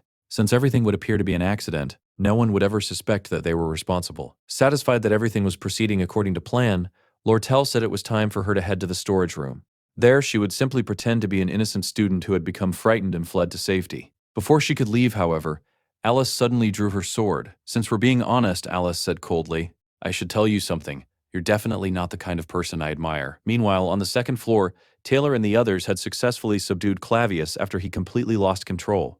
They tied him up, and despite everything that had happened, he reluctantly became part of their group. Not long afterward, Kelly, the guardian of the 3rd floor, was also defeated. Although the group found it strange that one of the twin maids was wandering around alone, they didn't have time to investigate. They continued climbing and unexpectedly reached the 4th floor without much resistance. Looking back, everyone realized something surprising. Out of every floor they had cleared so far, the only one that had truly challenged them was Ed's. As soon as they reached the 4th floor, however, the atmosphere changed completely. Terrified screams echoed throughout the corridor as students ran in every direction, desperately trying to escape. Willen was standing at the center of the chaos, shouting for help. I can't control the magic. The crystal sphere that controlled the dormitory's magical defense system had been placed directly in the middle of the room. This was the trap Alice and Lortel had carefully prepared. The countless defensive magic circles engraved throughout the building, originally designed to repel outside invaders, had begun activating at random. It was like handing a loaded weapon to a child. Willen had completely lost control. Wild magical blasts fired in every direction without pause. The entire dormitory trembled violently, and no one could even tell whether the building was collapsing from the inside or from the outside. Realizing the structure might fall at any moment, several students leaped from the windows in a desperate attempt to survive. The situation rapidly descended into complete catastrophe. Taylor turned toward Elvira. "Do you have any reagent that can stop this?" She quickly analyzed the situation. The night butterfly reagent can disrupt a target's magic. Then she shook her head. "But the rune covering Willen blocks its effects. It won't work." Even so, she immediately reached for another solution. Throwing a reagent called fisherman's weed into the hallway, she created a magical barrier. This should block at least part of the attacks. "It's the best I can do." Without wasting another second, she shoved Clavius outside the barrier. "You and Taylor handle the rest." Clavius stared at her in horror. "Why me?" Meanwhile, Willen could barely remain standing. Chaotic streams of destructive magic ricocheted throughout the corridor, destroying everything they touched. Tears streamed down his face as he completely lost control of himself. Then, a massive explosion shook the entire dormitory. Every window shattered one after another. Outside, Ed and Janica watched the destruction unfold. Janica looked at Ed with concern. "Why are we still here? If you keep pushing yourself like this, your wounds are going to reopen." Ed calmly replied that he was fine. "Most of that blood isn't even mine." Even so, his thoughts were focused elsewhere. Something wasn't right. Everything had unfolded far too perfectly. Not far away stood an elegant carriage. Inside sat one of the most influential men in the Empire, the Golden King, Alte. Normally, someone of his status would travel with more than a dozen escort carriages. This time, however, he had arrived almost alone. That alone was suspicious. Alte was Lortel's adoptive father, and according to the original story, the false final boss who would eventually die after being stabbed by Lortel during the sealed grimoire arc. He wasn't supposed to be at the academy yet. More importantly, why had he remained here for so long? Ed suddenly wondered if Alte had been waiting for the dormitory to collapse. Then another detail caught his attention. Standing beside Alte was Shani, the maid responsible for managing meals on the third floor. Shani was one of the orphans Alice had raised personally. Alice herself had originally been purchased by Lortel, and Shani had eventually risen to become the chief maid of the third floor. Seeing Shani accompanying Alte, Lortel's sworn enemy, made no sense at all. Ed found it almost impossible to believe Shani had betrayed Alice's trust. The two of them had been purchased together and had spent years supporting one another. Then an even more horrifying possibility entered his mind. What if Alice herself had been working with Alte all along? If that were true, then this could become the future where Lortel died. Ed knew just how important Lortel would become later in the story. During Act 3, she would become deeply involved in the political conflict against Fenia. She would also become the protagonist's greatest ally in the battle against the Rothschild family. By Act 4, Ed had already struggled enough to replace Tota as an intermediate boss. If Lortel disappeared now, the entire future would change. Realizing the seriousness of the situation, Ed turned toward Janica. "I need a favor. It's something I can't do alone." "I didn't want to involve you." Janica immediately interrupted him. "That's fine. Just tell me what you need." The story then explains the truth behind Lortel's relationship with Alte. Although the world believed she was the obedient adopted daughter of the honorable president of the Alte Trading Corporation, the reality was completely different. For years, Lortel had secretly planned to overthrow him. She knew Alte had murdered her biological parents. Seeking revenge, she had slowly manipulated the corporation's directors and influential merchants, carefully preparing the perfect trap. The negotiations involving the sealed grimoire were merely bait to lure Alte to Sylvania Academy. Once he arrived, the growing crisis within his own company would prevent him from responding before it was too late. Unfortunately, several unexpected events had exposed the truth. Now Ed possessed an official document capable of proving Lortel's betrayal. However, he also understood how this world worked. Loyalty could always be purchased. Lortel might offer someone a mountain of gold, but another person only had to offer slightly more to buy that same person's betrayal. Meanwhile, Alice slowly felt her vision fading. The recent accident had also nearly robbed her of her hearing. She knew this would be her final year serving as the head maid. As the only person who knew the complete truth, the decision she made now would determine everyone's future. Attached to Alte's letter was a document listing every institution secretly controlled by Lortel, along with the enormous flow of money she had been moving behind the scenes. After carefully considering everything, Alice trusted her own judgment. She pointed her sword toward Lortel. "Don't move." She informed her that Lord Alte was already on his way to the dormitory. Watching Lortel's expression carefully, Alice couldn't hide her disappointment. "I thought you were more mature than this." She believed Lortel's true objective had always been revenge against her adoptive father. Although Lortel denied it, Alice simply sighed. "I'm sorry, but in my eyes, you and Alte aren't that different. You both want the same thing." Before either of them could say another word, a tremendous explosion shook the hallway. Taylor's group burst into the room while carrying the unconscious Willen. Immediately, they assumed Alice was responsible for everything. Elvira pointed at her. "She's holding someone hostage." "Everyone be careful." Alice froze in surprise. Meanwhile, Lortel instantly recognized the opportunity. Pretending to be another victim, she threw herself toward Ed's group. She intended to use the confusion to frame Alice. However, someone suddenly looked at her face. "Why do you look like that?" Lortel desperately tried to maintain the perfect expression of fear. Unable to keep the act going any longer, she abruptly turned around and fled. She knew Alti was already approaching. She also knew he trusted no one, not even his own subordinates. That was exactly why he had personally come. Her plan was almost complete. Once everything unfolded, Alte would be blamed for enormous financial crimes as well as the destruction of the dormitory. Fortunately, he hadn't forced his way inside yet. Now all Lortel needed to do was contact the authorities. She secretly prepared a carrier pigeon. "If I can send this, everything will be over." As she hurried through the corridors, exhaustion began overwhelming her. She repeatedly reassured herself that everything would be fine. Even so, a painful thought entered her heart. No one in this world truly understood her. She had always expected betrayal, but knowing it would happen didn't make it hurt any less. Tears slowly rolled down her cheeks. Still, she kept running. She had to reach her room before Alte did. As long as she could send that pigeon, her entire plan could still succeed.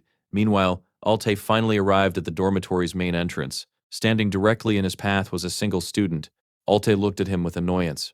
"Who are you? It's dangerous here. Move aside." The student calmly refused. Because the building is at risk of collapsing, no one is allowed inside until the academy staff arrive. That student was Ed. Alte narrowed his eyes. "Did the academy send you?" Ed calmly shook his head. "No. I'm acting on my own."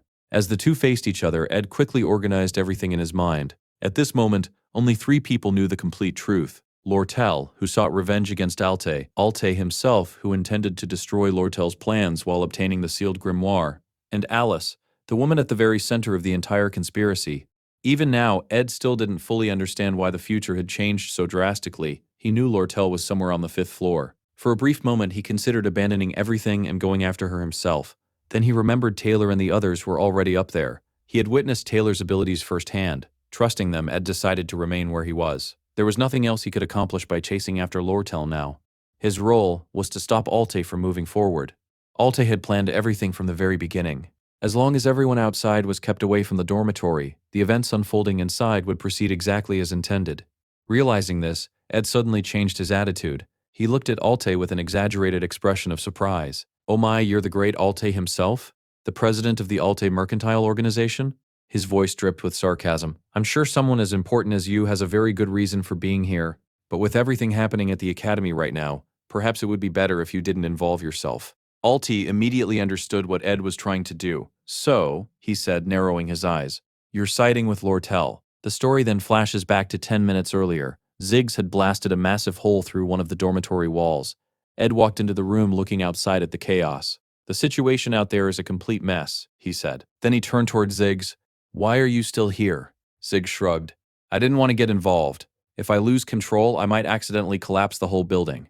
After thinking for a moment, he casually added, "Though even that probably wouldn't be enough to kill me." Ed stared at him in disbelief. This kid had far too much confidence in his own strength. Meanwhile, Ziggs looked at the enormous hole he had created. Now it's going to be freezing at night. Ed couldn't help wondering whether this guy actually believed he was some legendary archmage. At that moment, he noticed Janica standing nearby. She smiled awkwardly. "This is probably the first time we've properly introduced ourselves. Our first meeting during the Glaskin incident didn't exactly go well. I'm sorry about that." Ziggs glanced back and forth between them. "So, are you two dating?" Janica's face instantly turned bright red. "No, absolutely not."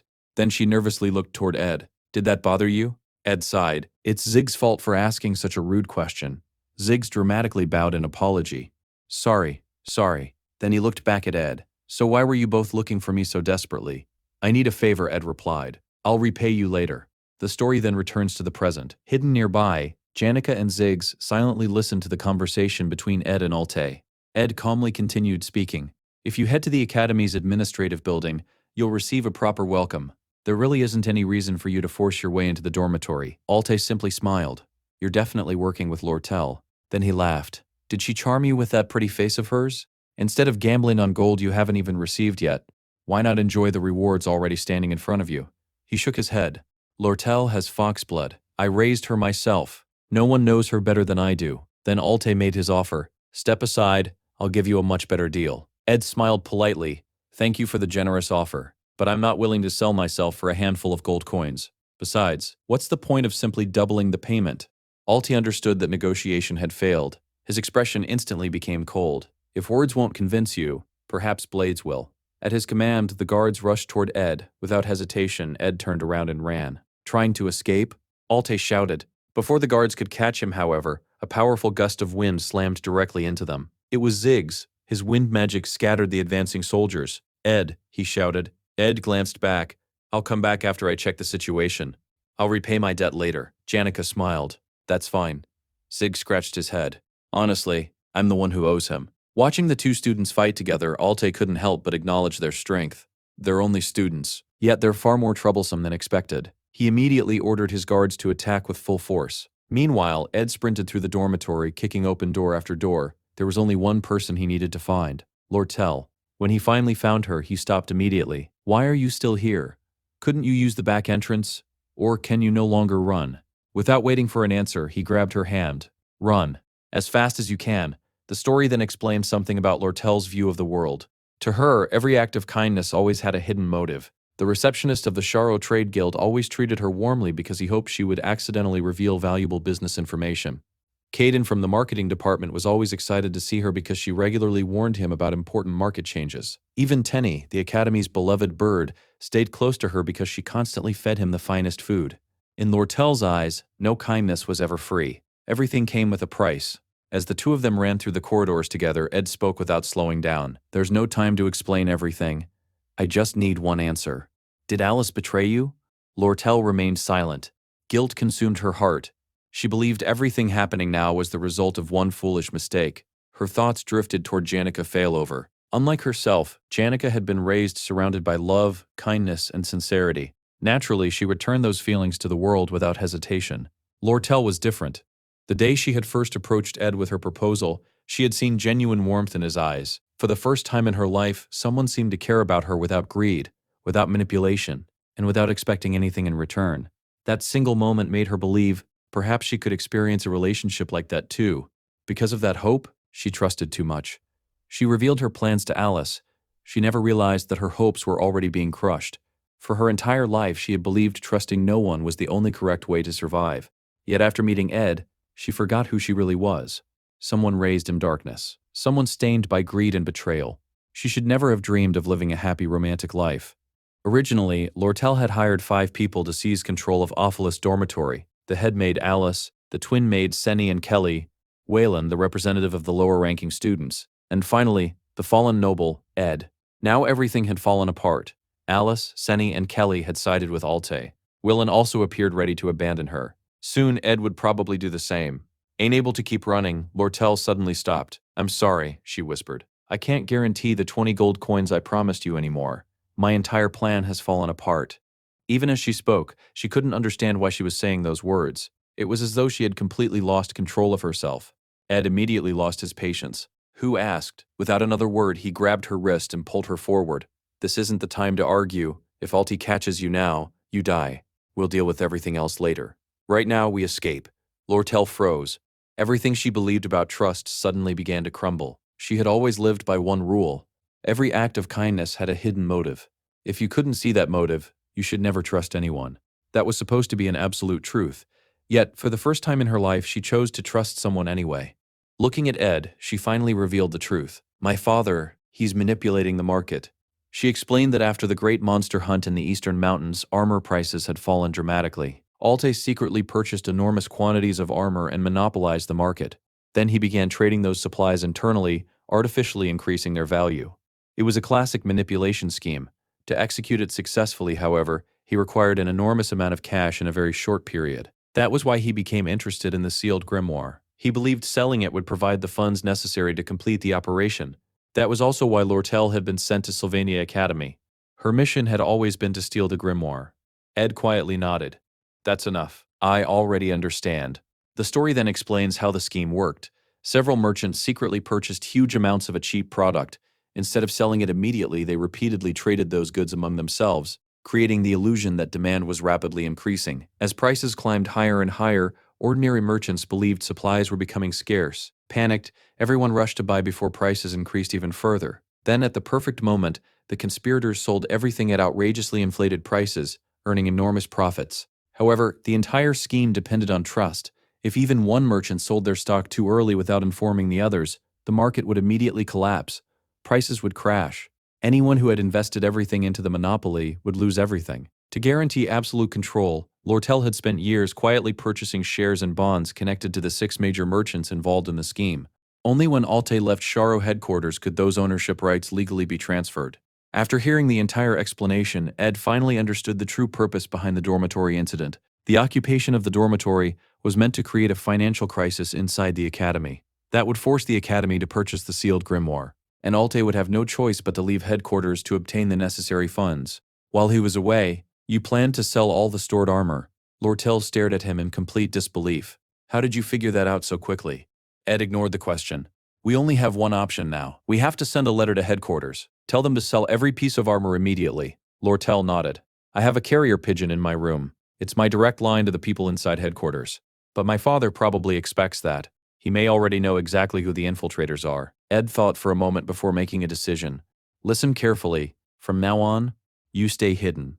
If I were Alte, I would have already surrounded both the academy and the island. If you try to escape now, they'll notice immediately. He quickly outlined a new plan. She needed to contact the knights stationed in the quarters and ask them to send an empty carriage toward the Arcane Mountains. It would create the illusion that she had escaped in that direction. Lortel looked at him. Then where am I supposed to hide? I have a cabin in the forest, Ed answered. You can stay there for 3 days until everything settles down. I'll send the carrier pigeon myself. I'll write something simple. Sell immediately. Your trusted people will understand the rest. Lortel quietly agreed. Just then, Ed suddenly stopped. His eyes narrowed. Someone was waiting outside the back entrance. Without hesitation, he grabbed Lortel's shoulder. Someone's guarding the exit. I'll deal with them. You stay inside. Don't move until I tell you the path is clear. Watching him calmly organize everything in just a few moments, Lortel couldn't help but feel amazed. Ed handled every problem with remarkable speed and precision. It was almost as though he was thinking several moves ahead for both of them. Ed snapped Lortel out of her thoughts and told her to stay focused. She nodded. I understand. Before stepping inside, however, she hesitated. Why are you helping me so much?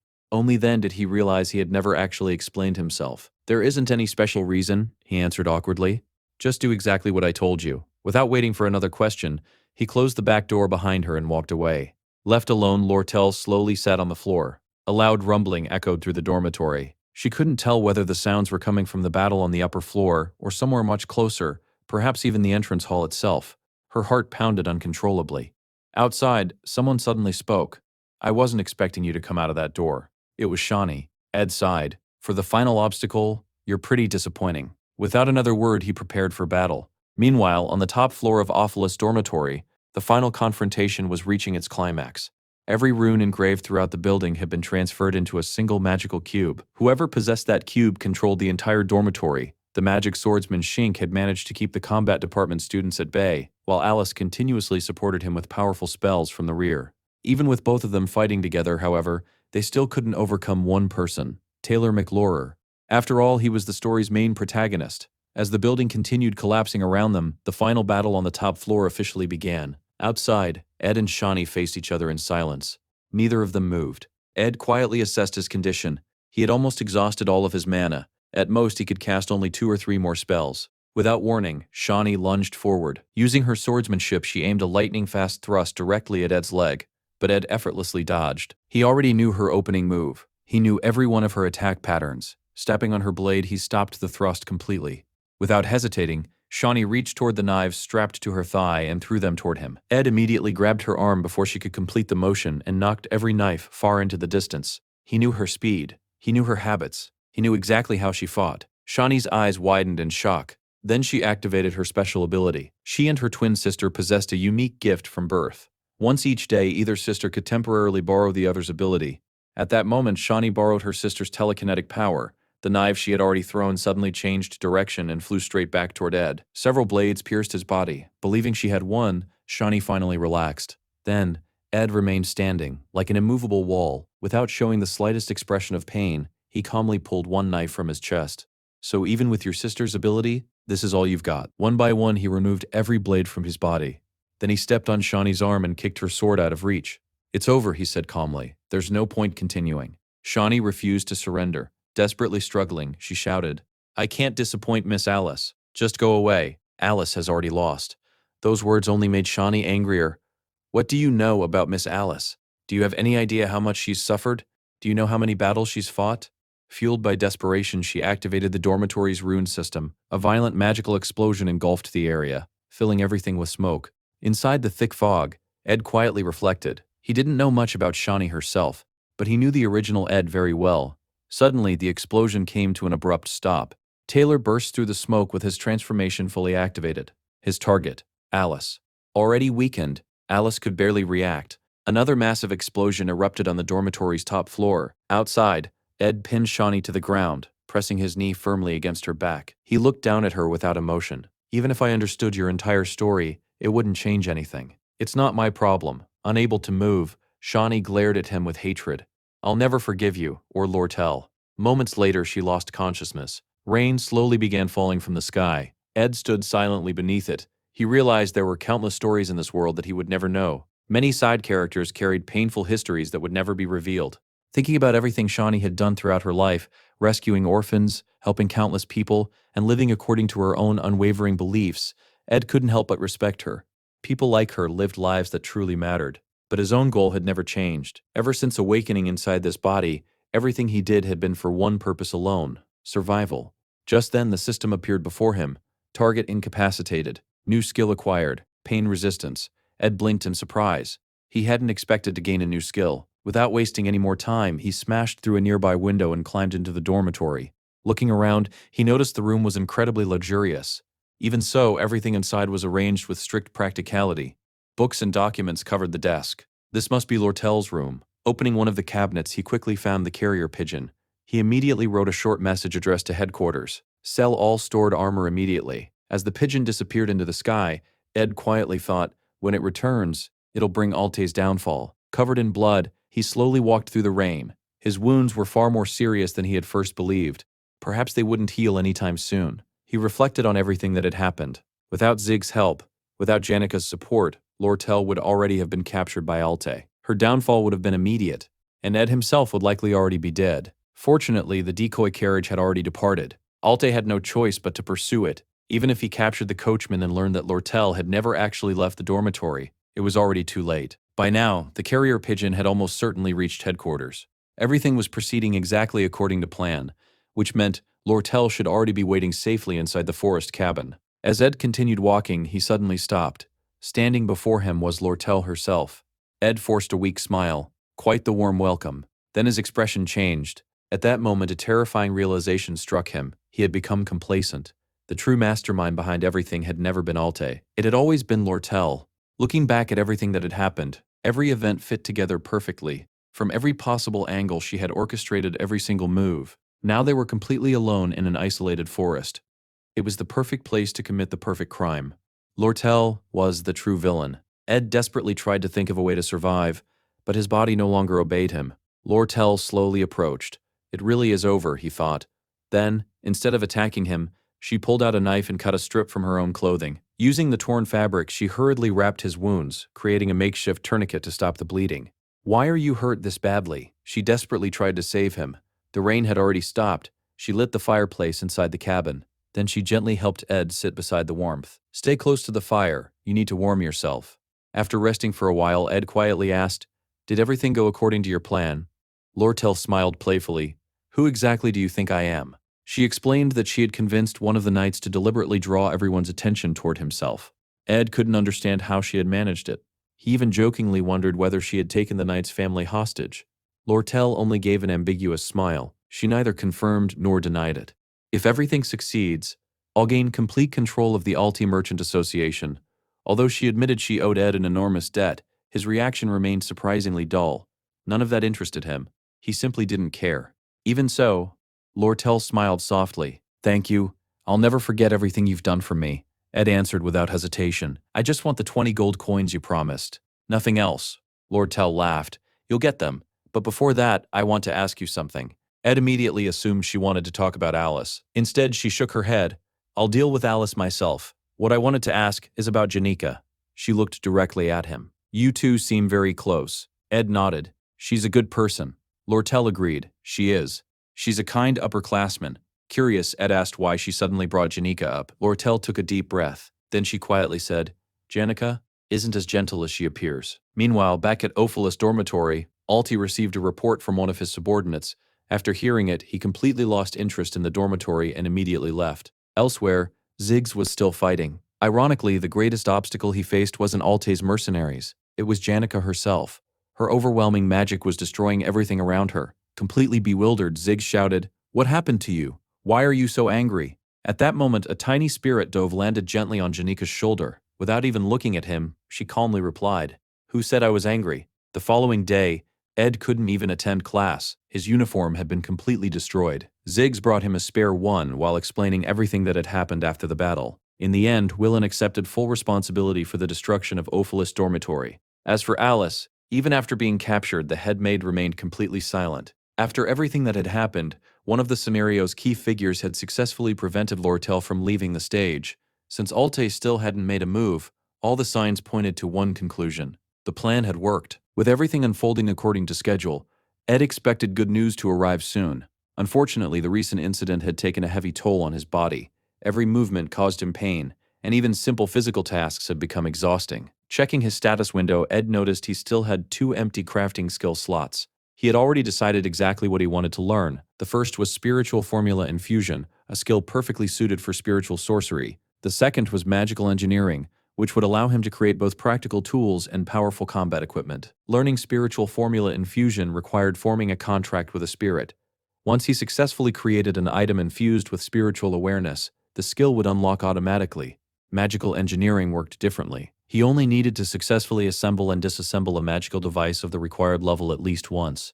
Since both skill slots were still empty, Ed decided there was no reason to waste any more time. For now, forming a contract with even a minor spirit would be enough. Just then, Janica arrived at his cabin. Ed looked surprised. "Shouldn't you be in class?" Janica smiled sheepishly. "My body still hurts. I wanted to rest for a while out here in the forest." Ed immediately became concerned. "Did you get hurt while helping me?" Before she could answer, Janica looked toward the cabin. "What about Lord Tell?" "She's fine," Ed replied. "She's resting inside." Janica quietly glanced toward the cabin. Meanwhile, Ed reflected on the situation. The Ophelis dormitory incident had finally come to an end. However, there was still unfinished business. For the next 3 days, Lortel needed to remain hidden inside the cabin while preparing for the negotiations involving the purchase of the sealed grimoire. Those 3 days felt incredibly long to her. Living in hiding filled her heart with anxiety. Still, it wasn't entirely unpleasant. Whenever she was around Ed, her heart raced. His kindness, his trust, the sense of safety he gave her to Lortel, those feelings were worth far more than mountains of gold. She never wanted to lose them, especially not to Janica. In Lortel's eyes, Janica had always lived a blessed life. She grew up surrounded by kindness, friends, and family. Lortel wanted that kind of happiness too. At least now, for the first time in her life, she decided she wouldn't give up. She would fight for Ed. After all, winning people's hearts was one of her greatest talents. Spending 3 entire days living together with him was an incredible advantage. For a moment, she even imagined burying the cabin in piles of gold just to impress him. Then she immediately realized how ridiculous that idea was. Besides, she didn't even have that much money. Maybe she could offer to pay his tuition instead. The mere thought of saying those words out loud made her face burn with embarrassment. Unable to contain herself, she repeatedly bumped her forehead against the cabin wall. Lortel had never had a boyfriend before. Perhaps that was why she felt so hopelessly awkward. Suddenly, the cabin door opened. "Move. That's my spot." Lortel blinked in confusion. Standing there was Lucy. Half asleep, Lucy yawned before casually explaining that this cabin was her favorite place to nap. Lortel stared at her. "What are you doing here?" Just then, Ed walked in. Without saying much, he picked Lucy up and carried her to a nearby abandoned cabin. After setting her down, he returned and apologized. "Sorry." Lucy snuck in again. "Now you can rest peacefully." Still confused, Lortel asked, "Does she come here often?" Ed sighed. "Don't think too much about her. She's basically a wild animal that occasionally wanders over to sleep in that corner." Lortel quietly processed those words. Then another thought crossed her mind. "So, I have another rival." Determined, she made a silent promise. "I'll settle this within 3 days." The following morning, on the second day, Lortel woke up excited. She planned to spend some time alone with Ed. Unfortunately, by the time she arrived, Janica was already there. Naturally, Lortel wasn't pleased. To make matters even worse, Lucy was still sleeping peacefully on the floor. All Lortel wanted was a few quiet moments alone with Ed. Meanwhile, Ed was admiring his newest project. Using handmade bricks he had crafted himself, he successfully built a proper brick fireplace inside the cabin. Lortel sniffed the air. The barbecue smells amazing. Did you season it? Ed nodded. Belle gave me some basil and a few other spices yesterday.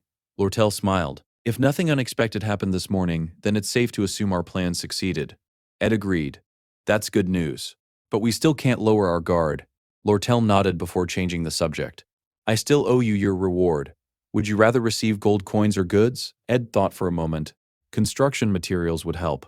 But do you happen to have any spare magical engineering tools? As they discussed business, Janica quietly watched from nearby. She clearly wasn't happy. A moment later, Ed turned toward her. I need another favor. He explained that he wanted to begin learning spiritual magic. If possible, I'd like to form a contract with at least a minor spirit. Can you help me? Janica's eyes sparkled. Of course. I'll be your teacher. I can even help you form a contract with an intermediate spirit. Proudly, she summoned her contracted spirit, Cherish. She asked the spirit to communicate with Ed. However, Cherish immediately shook its head. It won't work. Ed frowned. I can barely hear something. Cherish floated closer. Your spiritual sensitivity is still too low. Then it continued reading something invisible. According to your weekly report, your daily schedule is far too full. You have way too many tasks. Janica suddenly panicked. Wait. She looked at Ed nervously. Did you hear that? Ed nodded. I heard something about a weekly report. Janica's face instantly turned bright red. Before the conversation became even more awkward, Lortel smoothly stepped in and changed the subject. She returned to discussing the magical engineering tools. Turns out I have more stock than I expected. I can provide everything you need. Ed smiled. Could you give me a discount? I'd like to settle the matter of those 20 gold coins as soon as possible. Lortel pouted. A discount? That's practically giving them away for free. Those are valuable resources. Then she smiled. It might be difficult, but if you visit the Merchant Association every 3 days, I'll make sure you get a very fair price. She paused for a moment before casually adding, and while you're there, we could have tea together. Janica finally reached her limit. She immediately stood up. You can't just keep giving him things. He didn't even help you that much. Lortel calmly folded her arms. I'm a merchant. This is simply business. Janica frowned. That's just an excuse. The two girls immediately began arguing. Meanwhile, Ed quietly continued eating his meal. Watching them bicker, he casually thought that perhaps he could learn both magical engineering and spiritual formula infusion at the same time. Just then, Belle suddenly appeared outside the cabin. I'm sorry for dropping by without warning. I have more news. She informed everyone that Maya had officially become the new head maid. Then she handed Lortel a letter. It was from Alice. Elsewhere, back at the dormitory, laundry fluttered gently in the breeze. A student quietly approached Belle and Maya. Please don't tell anyone. It's a huge secret. She leaned in and whispered, I think Janica likes Ed Rothtaylor. Belle blinked. For a moment, she wondered whether pretending to be surprised would simply be the polite response. Looking at Clara, she asked, Are you worried about Janica? Clara sighed. I just don't understand how she could fall for a thug like him. And that's not even the biggest problem. Earlier, Janica also mentioned another girl, Lortel. Both girls had skipped the semester's opening ceremony. Both had also missed the very first class. To Clara, it looked exactly like a tug-of-war over Ed. At this rate, Janica doesn't stand a chance. She shook her head. Honestly, I don't understand Ed either. Is he just a cunning wolf, or does he simply have a frozen heart? Belle tried to defend him. Maybe he's just going through a difficult time. He might not have room in his life for romance right now. Clara immediately rejected the idea. No, I'm convinced he's taking advantage of both of them. Belle remained silent. Then she quietly reflected on the situation. Luck really was a relative thing. Poor Ed was surrounded by a clever merchant capable of stealing anything, a kind-hearted girl powerful enough to accidentally destroy the academy, and another girl who spent most of her time sleeping. That didn't seem particularly lucky. Just thinking about it gave her a headache. At that moment, Lortel entered the room. What's going on? Belle handed her the letter. It's a message from former headmaid Alice. As night fell, Janica finally returned to the academy. Belle also carried the still-sleeping Lucy back to the dormitory. That bothered Ed slightly. Belle now knew exactly where Lortel was hiding. Even so, the situation remained manageable. Soon afterward, the carrier pigeon finally returned. Its message contained excellent news. The proposal to remove Alte as president of the Merchant Association had been reviewed. His dismissal was now almost guaranteed. Ed smiled. Looks like it's finally time to go back to class. Lortel nodded. If things have reached this point, my father is probably making his final stand at headquarters. But it's already hopeless. He won't have time to worry about me anymore. Ed remained cautious. Could Alte still have another trump card? Lortel thought for a moment. He's an incredibly clever man, so the possibility isn't zero. Even Islog, who wants to become the next president, is having a difficult time. At this point, all I can do is trust him. She sighed quietly. My biggest concern was Alice, but that problem also seems to have resolved itself. Ed looked at her seriously. What if Alice tells everyone that you were the one who orchestrated everything? Lortel calmly smiled. She doesn't have many options. After all, I already paid her in advance. Alice's only goal was to stand beside the eventual winner, whether that turned out to be Lortel or Alte. The letter Belle and Maya had delivered wasn't a threat at all. Instead, it contained a detailed list of every orphanage Alice personally supported, along with their annual maintenance costs and instructions on how to keep them operating. Alice had been carrying an overwhelming workload for years. Her health deteriorated day by day, yet the academy ignored every complaint she made. Eventually, her condition became so severe that she could no longer continue working. Without her, the orphanages she had spent years protecting would lose their support. She had gambled her own life to keep everything together. Unfortunately, almost no one realized how desperate her situation truly was. Only those closest to her understood the burden she had been carrying. After reading the document, Lortel calmly explained that Alice had sided with her because victory seemed inevitable. Even so, rebuilding Alice's trust would not be easy. She also emphasized that the list of orphanages wasn't meant as blackmail. It was simply proof of what Alice had been protecting all this time. Ed quietly looked through the documents. He couldn't help but think that the world of merchants had no room for sympathy. The moment someone made a mistake, everyone treated them like a fool. No one understood that harsh reality better than Lortel. There's nothing for Alice to gain by exposing the truth, she explained, so she'll simply go with the flow. In business, there are no permanent allies, and there are no permanent enemies. After finishing their discussion, Lortel announced that it was time for her to leave. Before going, she asked whether Ed would stop by the Merchant Association to sign their contract. He nodded. Then he handed her a torch. It should last a long time. Lortel accepted it and quietly stared at the flame. Ed noticed her unusual expression. What are you thinking about? She looked up at him. You're taller than I expected. Ed blinked in confusion. Why are you saying that all of a sudden? Lortel smiled faintly. Sometimes, winning requires taking risks, and you understand that better than anyone. As she spoke, she stepped closer and gently straightened his tie. The essence of every relationship is knowing when to keep your distance and when to get closer. Just like adjusting a tie. Ed looked down at his clothes. Does my outfit really bother you that much? Lortel shook her head. Not at all. It's simply important for academy students to look presentable. Then, without any warning, she grabbed his collar and kissed him, right on the lips. When she finally pulled away, she smiled mischievously. The raspberries we ate were delicious. Just remembering them makes me happy again. Completely caught off guard, Ed immediately tried to create some distance. Control yourself. Lortel pouted. You're so boring. Then she smiled once more. Next time, I'll get a little closer. After all, I also need to practice keeping my distance. With those teasing words, she turned around. Holding the torch Ed had given her, she disappeared into the forest using magic. Ed remained standing in place. His face slowly turned red. He couldn't help sighing. No matter how hard he tried to avoid becoming involved with the story's main characters, life never followed his plans. Instead of quietly staying in the background, he kept getting dragged toward the center of every major event. All he wanted was a peaceful life. His goals were simple: graduate from the academy, improve his stats, take care of the tasks necessary for his survival, and live quietly without getting involved in the world's biggest conflicts. Unfortunately, reality had other ideas. Time passed quickly. Before he even realized it, summer ended. Autumn had arrived. Meanwhile, Janica was spending time with her contracted spirits. One of them suddenly announced, Lortel kissed Ed. The spirit cherish immediately panicked. We have to do something. We can't just stand here. Janica blinked in confusion. What are you talking about? Another spirit, Tarkin, nodded. I saw it too. That redhead loves playing with other people's hearts. Janica nervously asked, how did Ed react? Tarkin folded his arms. He built a wall between them. She kissed him, and he responded with absolute indifference. It was so cold that even I felt embarrassed. According to him, there were only two possible explanations. Either the guy is completely impotent, or he simply doesn't see Lortel as a woman. Hearing that, Janica secretly felt relieved. Unfortunately, Tarkin wasn't finished. Men are usually good at attacking, not defending. And trust me, that redhead is incredibly attractive. If Ed really isn't interested in her, that's fantastic news for you. Janica frowned. I thought the spirit said his reaction was only lukewarm, not completely cold. Tarkin immediately challenged her. So, are you really going to let that redhead steal him?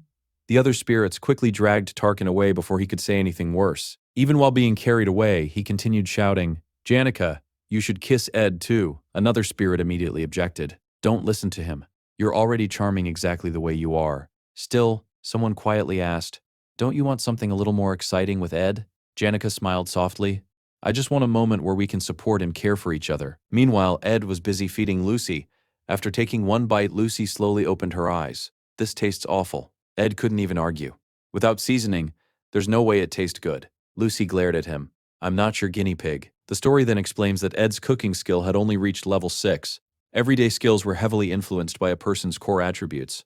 For Ed, dexterity was his most important stat. However, focusing on only one attribute made overall growth incredibly inefficient. He understood that every stat needed to develop together. The problem was, he simply didn't have enough time. Between classes and everything else, he only had 5 or 6 hours each day to devote to improving his chances of survival. Even after cutting down on sleep and forcing his body to adapt to constant exhaustion, he still worried that he wasn't using his time efficiently enough. Even so, he couldn't ignore the main story. Every day he continued observing the academy's most important students.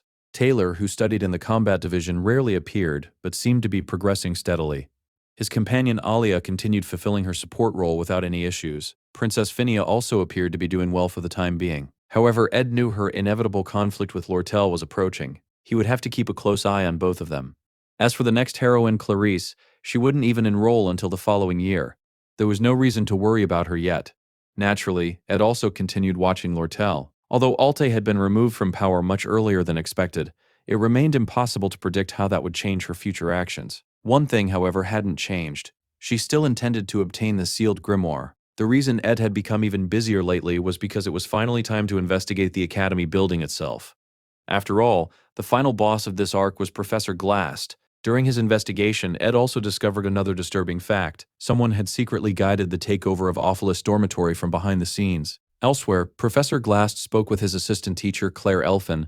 If your instincts are telling you that, you're probably right. Your intuition has always been excellent. Then his expression turned serious. But be careful.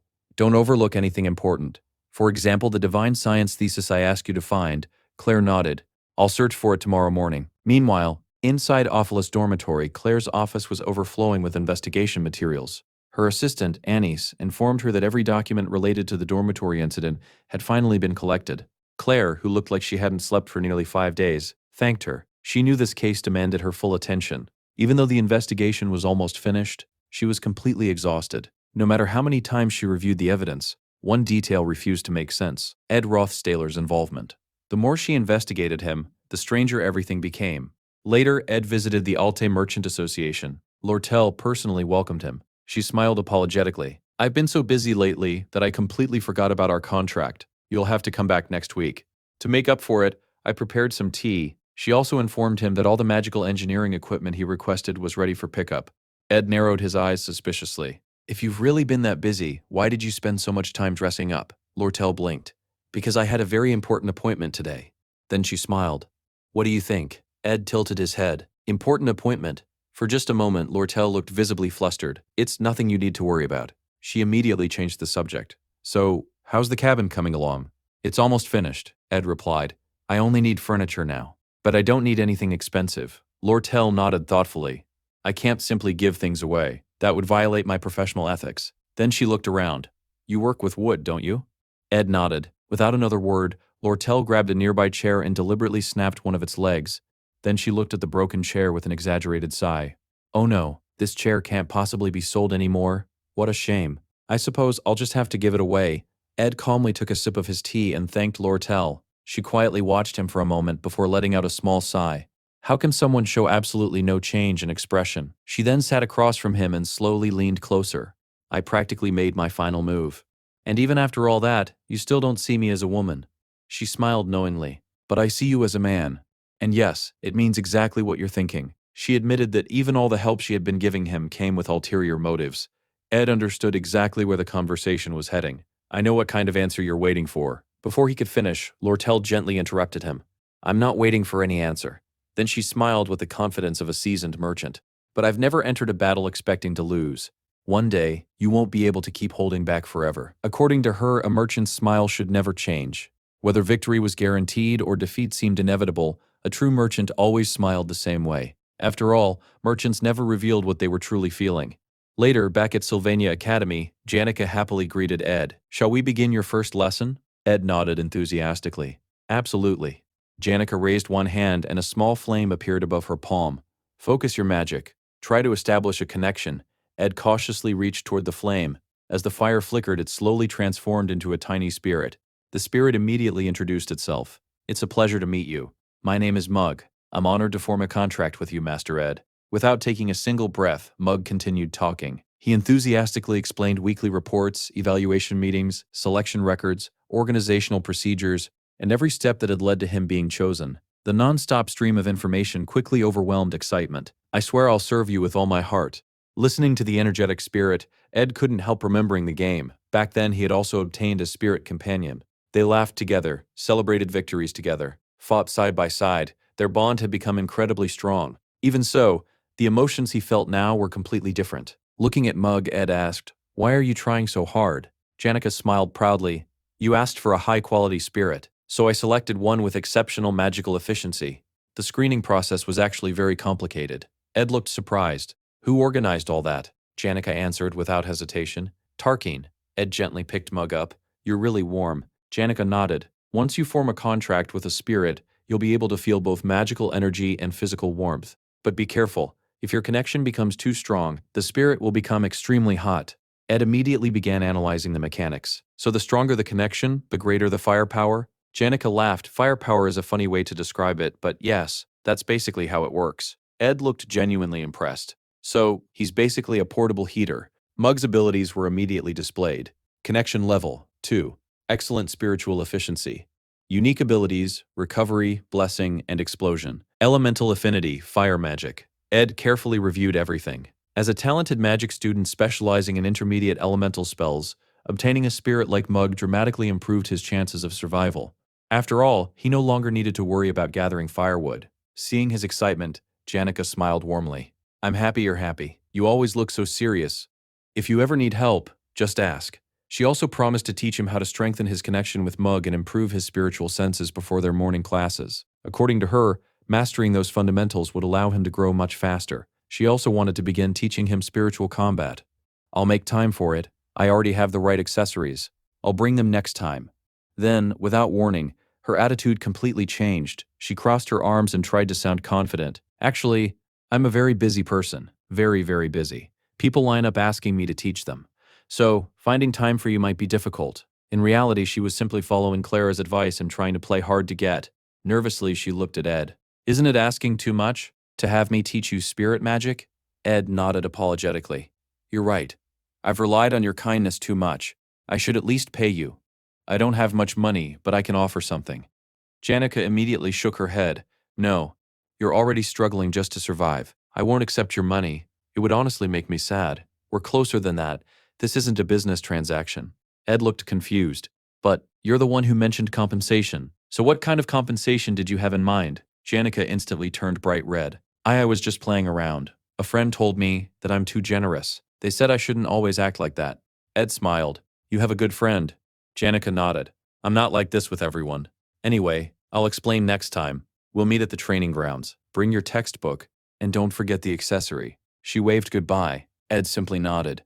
"All right." Later that evening, Ed finally achieved another breakthrough. After carefully studying the magical engineering equipment Lortel had provided, he successfully mastered the advanced magical engineering skill. Examining the intricate components on his workbench, he couldn't help smiling. The design is surprisingly simple. The equipment had given him exactly the knowledge he needed. Turning toward Mug, he gave his first order: "Light the fireplace." Watching the flames rise, Ed quietly joked to himself, "If I run out of firewood, I'll use the fireplace." With the cabin finally warm and comfortable, he felt an enormous burden lift from his shoulders. His shelter was becoming more stable every day.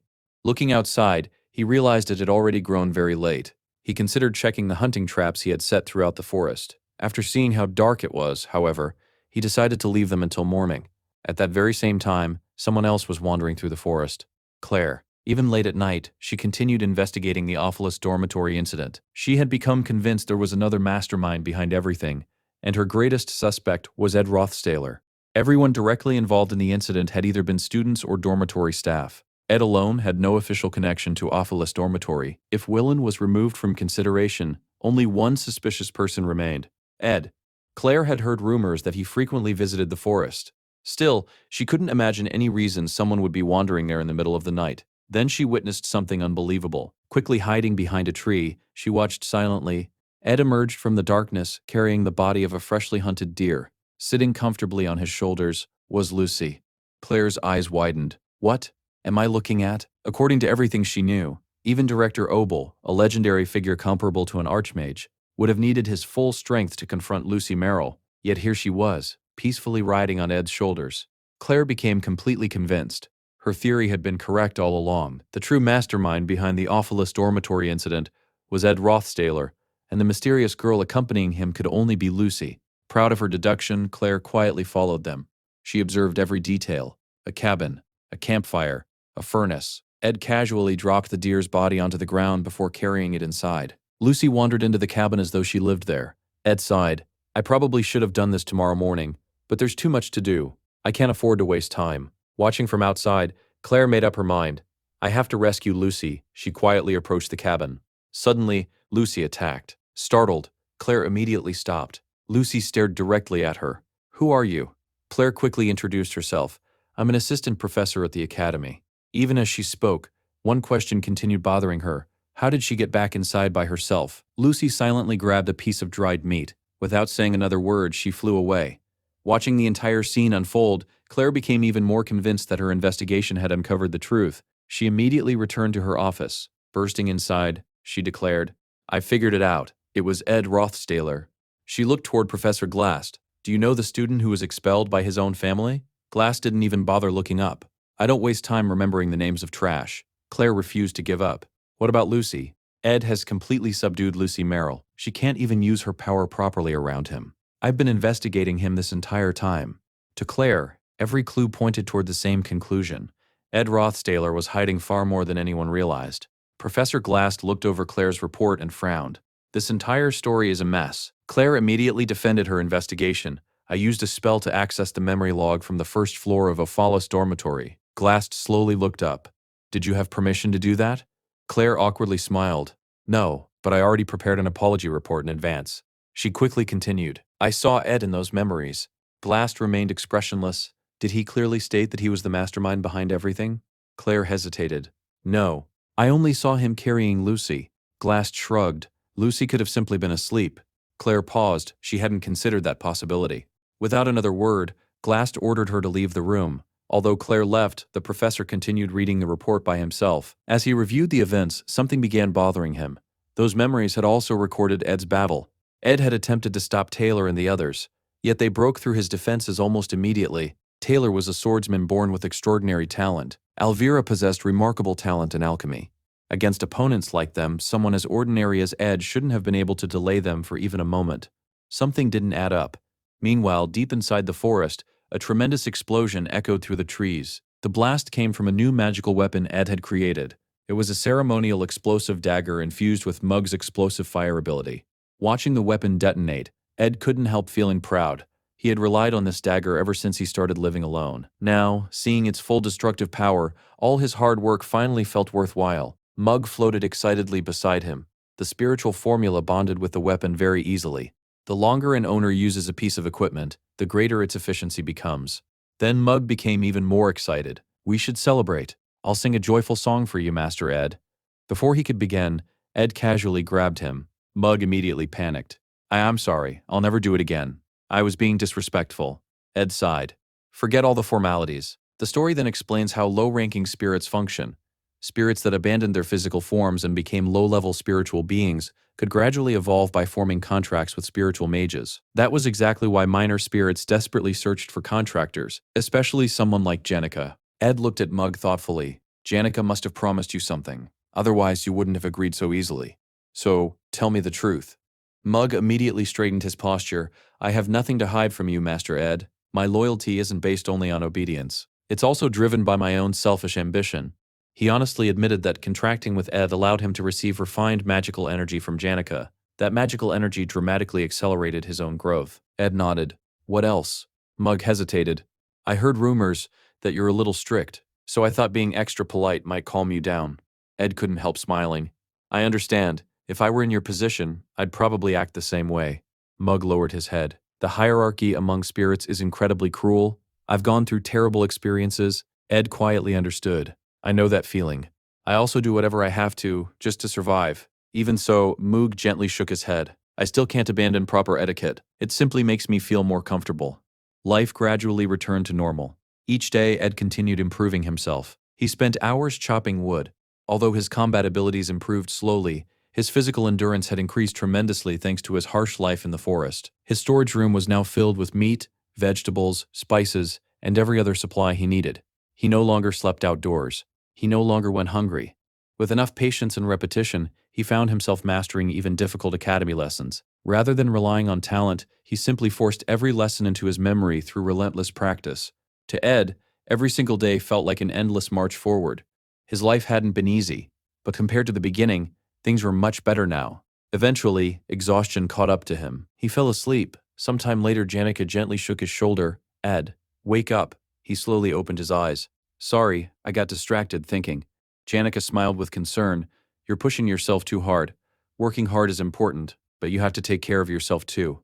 Ed nodded. Then he looked toward the 3 letters lying on his desk. One had arrived from the academy. Another came from the Merchant Association. But it was the 3rd letter that truly mattered. It contained proof that the story itself had already begun changing dramatically. The central event of the 2nd act was supposed to be the negotiation for the purchase of the sealed grimoire. Originally, that negotiation involved only 2 sides, Sylvania Academy and the Merchant Association. However, Alte's unexpected downfall had completely changed the future. The original client who wanted the grimoire, Crepin Rothschild, the patriarch of the Rothschild family, had now entered the negotiations personally. The situation had transformed into a 3-way struggle between the Academy, the Merchant Association, and the Rothschild family. Crepin intended to use the sealed grimoire to research immortality. As the situation deteriorated, he decided to oversee the negotiations himself. That alone terrified Ed, because Crepin wasn't supposed to appear until Act 4. By then, he would have become so overwhelmingly powerful that almost nobody could challenge him. Ed immediately reached a conclusion. No matter what happens, I have to remove him from the board. If Crepin successfully obtained the sealed grimoire, he would simply leave without causing any immediate trouble. The real disaster would come later. By Act 4, his strength would become so absolute that defeating him would be practically impossible. The entire story would reach a dead end. The mysterious letter contained detailed records of Crepin's recent movements, along with several suspicious clues surrounding his activities. For some reason, it had been delivered directly to Ed. Meanwhile, back at Sylvania Academy, someone reported to Princess Phinia, the letter has been successfully delivered to Ed Ruth Taylor. Phinia nodded with satisfaction. Excellent work, Claire. She quietly reflected on everything Director Obel had recently told her. The Academy's financial situation had become dangerously unstable. Normally, she couldn't simply provide assistance out of goodwill. If the crisis continued, the Merchant Association would almost certainly purchase the sealed grimoire first. That was exactly why Director Obel had secretly requested her help. Even so, something still bothered her. Why did Crepin Rothschild suddenly decide to participate personally? Claire considered the question. Perhaps Ed reported the information himself. He might have heard rumors. If I were trying to return to my family, I'd probably do the same thing. Before Phinia could respond, another voice interrupted. I seriously doubt that. Lortel quietly entered the room. With a graceful smile, she looked toward the princess. Would someone of my humble status be allowed to enjoy tea with your highness? Phinia looked genuinely surprised. I thought you hated me. Lortel laughed softly. That's a rather unfair accusation. If I hated you, why would I come all this way to offer sincere advice? She immediately explained the truth. Crepin's involvement has nothing to do with Ed. It began with your father. Phinia frowned. My father? Lortel nodded. From the very beginning, Crepin asked Alta to purchase the grimoire. I didn't know about it at the time. Even after your father lost his position, Crepin never abandoned that plan. Phinia quietly considered the new information. This doesn't make sense. It doesn't look like Crepin wants the grimoire for the Rothschild family. It feels more like he's planning to hand it over to someone else. If that's true, then why are the Merchant Association and the Rothschild family competing against each other? Lortel calmly answered. Because I have no intention of selling it to the Rothschild family. After everything that's happened, I'd rather avoid every business connection linked to my father. Phinia looked directly into Lortel's eyes. Then why tell me any of this? Lortel smiled. The enemy of my enemy is my friend. You also benefit from keeping the Rothschild family under control, and in the end, we all want the sealed grimoire. She hesitated briefly before adding one more reason. Besides, I don't want Ed to suffer because of all this. I'm simply looking out for him. Phinia carefully studied her expression. You're actually worried about that boy? Lortel nodded. He already left his family behind. He's living an entirely new life. He has nothing to do with the Rothschild family anymore. Phinia quietly reflected on those words. Perhaps that's true, but Ed could still become extremely useful during these negotiations. If I approached him personally, he might be willing to help. She paused. If I don't, Lortel immediately interrupted. Then what? Phinia answered without hesitation. Then I'll have no choice. I'll use him. For the first time, Lortel's expression visibly changed. She laughed quietly. So, we're talking about lies and exploitation. Then she looked directly at the princess. But tell me, who is really exploiting whom? One of the royal knights immediately stepped forward in anger. How dare you speak to Her Highness like that?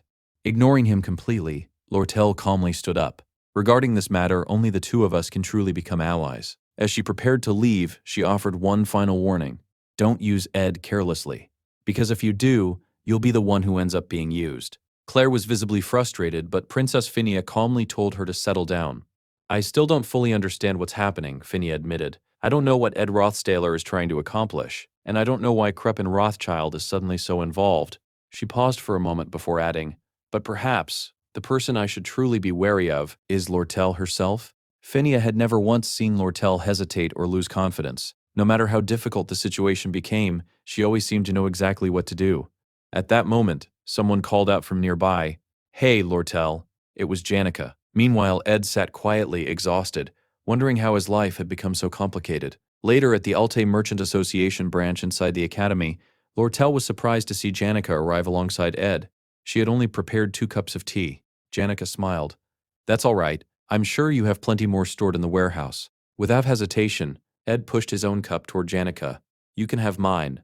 I'll just drink cold water. Lortel then reminded Ed to collect the magical engineering equipment she had prepared for him. When he looked toward the shelves, he was stunned. Every single tool looked brand new. Not a speck of dust could be found anywhere. Janica looked at the equipment suspiciously. Everything here is completely new. I thought giving things away for free went against your business ethics. Lortel casually picked up one of the tools. See this tiny scratch? That already counts as a serious defect, so I can't sell it anymore. I have no choice but to give it away. Janica frowned. You scratched it on purpose. Lortel simply smiled. In the end, what matters is that Ed gets the equipment, and that it helps him. Feeling guilty once again, Ed sincerely thanked her. Still, he couldn't help feeling uncomfortable. This was already the 4th time someone had practically given him expensive items for free, and he still hadn't paid anything back. Lortel waved the concern away. It's enough if you keep visiting to renew our contract. Janica immediately suggested a simpler solution. Why not just let him pay everything now and end the contract? Lortel calmly looked at her.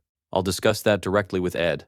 Not with you. Meanwhile, Ed had completely stopped listening. His thoughts drifted elsewhere. Lately, it felt as though he were floating underwater. The constant overwork had left his mind exhausted. He still needed to monitor Kreppen Rothschild's movements before the Grimoire negotiations began. There were only 2 weeks left. At the same time, he needed to buy a proper bed and mattress for his cabin. He also had to prepare the Syro creature he had captured, clean the cabin, and purchase more dried meat for Lucy.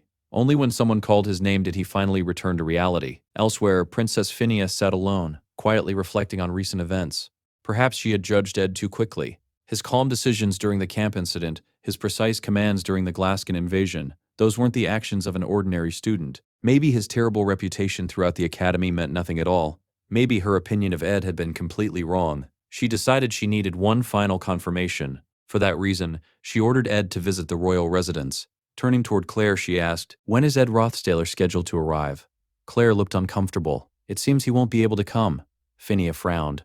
This is a royal summons. He can't refuse. Claire quietly delivered the news. Ed Rothstaler collapsed from overwork. He developed the status effect known as exhaustion. He'll need proper rest before he can recover. Meanwhile, Ed slowly opened his eyes. His entire body felt incredibly heavy. Everything around him was pleasantly warm. As his vision cleared, he immediately discovered the reason. Lucy was sleeping directly on top of him. She was completely passed out. So, you were just sleeping here?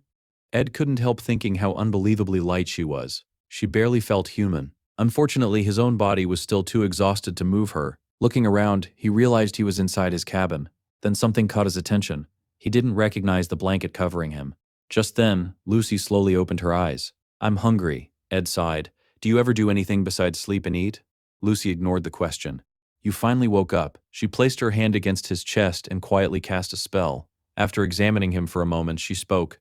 Your mana is a mess. You overtrained your spiritual magic. You've been repeating it for months. That's why your body ended up like this. Ed looked surprised. Did you stay here the entire time while I was unconscious? Lucy nodded. It was just boring, so I slept too. She explained that she had watched over him carefully. Although it had been troublesome, the other 2 girls understood that she needed to remain there. Then she looked directly at him. Don't get sick. People die from that. Those simple words reminded Ed of Lucy's own story. Her grandfather had died in bed after a long illness. Quietly, Ed smiled. Thank you for taking care of me. At that moment, someone entered the cabin. So you're finally awake? It was Ziggs. His appearance had changed noticeably. Looking around, he explained, I didn't know whether it was all right to light a fire inside, so I made one outside instead. Lucy gave Ed one final glance. She placed her hat on her head, then casually climbed through the chimney and disappeared. Watching her leave, Ziggs looked back at Ed. How many times has this happened already? He scratched his head thoughtfully. I've heard it's normal for some men to have multiple partners. Would this count as polygamy? Ed completely ignored the joke. Why are you here? Ziggs explained that Janika had gone to attend an appointment outside the academy. As for Lortel, she had already returned to work because she couldn't postpone her business any longer. Ed noticed something else. Your hair got longer. Ziggs casually nodded. It's autumn. Then he began helping Ed eat. Looking at the bland food, Ed frowned. Eating this is depressing. Ziggs shrugged. In your condition, you can't handle anything heavier. Honestly, it would have been better if Elka or Clara were taking care of you. But Lortel specifically said women weren't allowed to feed you. While eating, Ed suddenly remembered another rumor. I heard there was an incident involving alchemy students secretly mass-producing mandrakes. Ziggs immediately nodded. Yeah. That was entirely Elvira's fault, but Taylor and Clavius cleaned everything up pretty quickly. Ed silently recognized it. That had been Scene 5 of Act 2. He asked another question. I also heard rumors about a monster entering the academy through the sewers. Ziggs nodded again. Taylor and I handled that too. Ed immediately identified it. Scene 7. That meant only one major event remained. The battle for the sealed grimoire. How long was I unconscious? Ziggs answered casually. Counting today, 10 days. Ed nearly dropped his bowl. He had assumed he'd only slept for a day or two. 10 days had completely disappeared. Everyone at the academy had probably assumed he wouldn't wake up anytime soon. Ziggs continued explaining that Janika was currently busy at the academy, while Lortel had an extremely important negotiation scheduled for the following day. Hearing that, Ed immediately grabbed the bowl and drank the remaining soup in one gulp. There wasn't a second to waste. Looking at Ziggs, he urgently said, I need you to send a message to Lortel. Right now. Ed knew exactly what tomorrow was. Scene 10 of Act 2. The battle for the sealed grimoire. 3 powerful factions would participate. Princess Phinia, Lortel, and the one person who should never have appeared this early, Crepin Rothschild, the future final boss of Act 4. The following day, negotiations finally began. Crepin politely greeted Princess Phinia. It's good to see your highness healthy. It's been quite some time. He lowered his head respectfully. I never had the chance to properly apologize. I heard that an irresponsible member of my family caused you considerable trouble. As you requested, that person was disowned. But even so, I still wish to apologize personally. Phinia calmly shook her head. You needn't concern yourself with that matter. Outwardly, Crepin appeared every bit the dignified patriarch admired throughout the empire. Wise, noble, respected by everyone.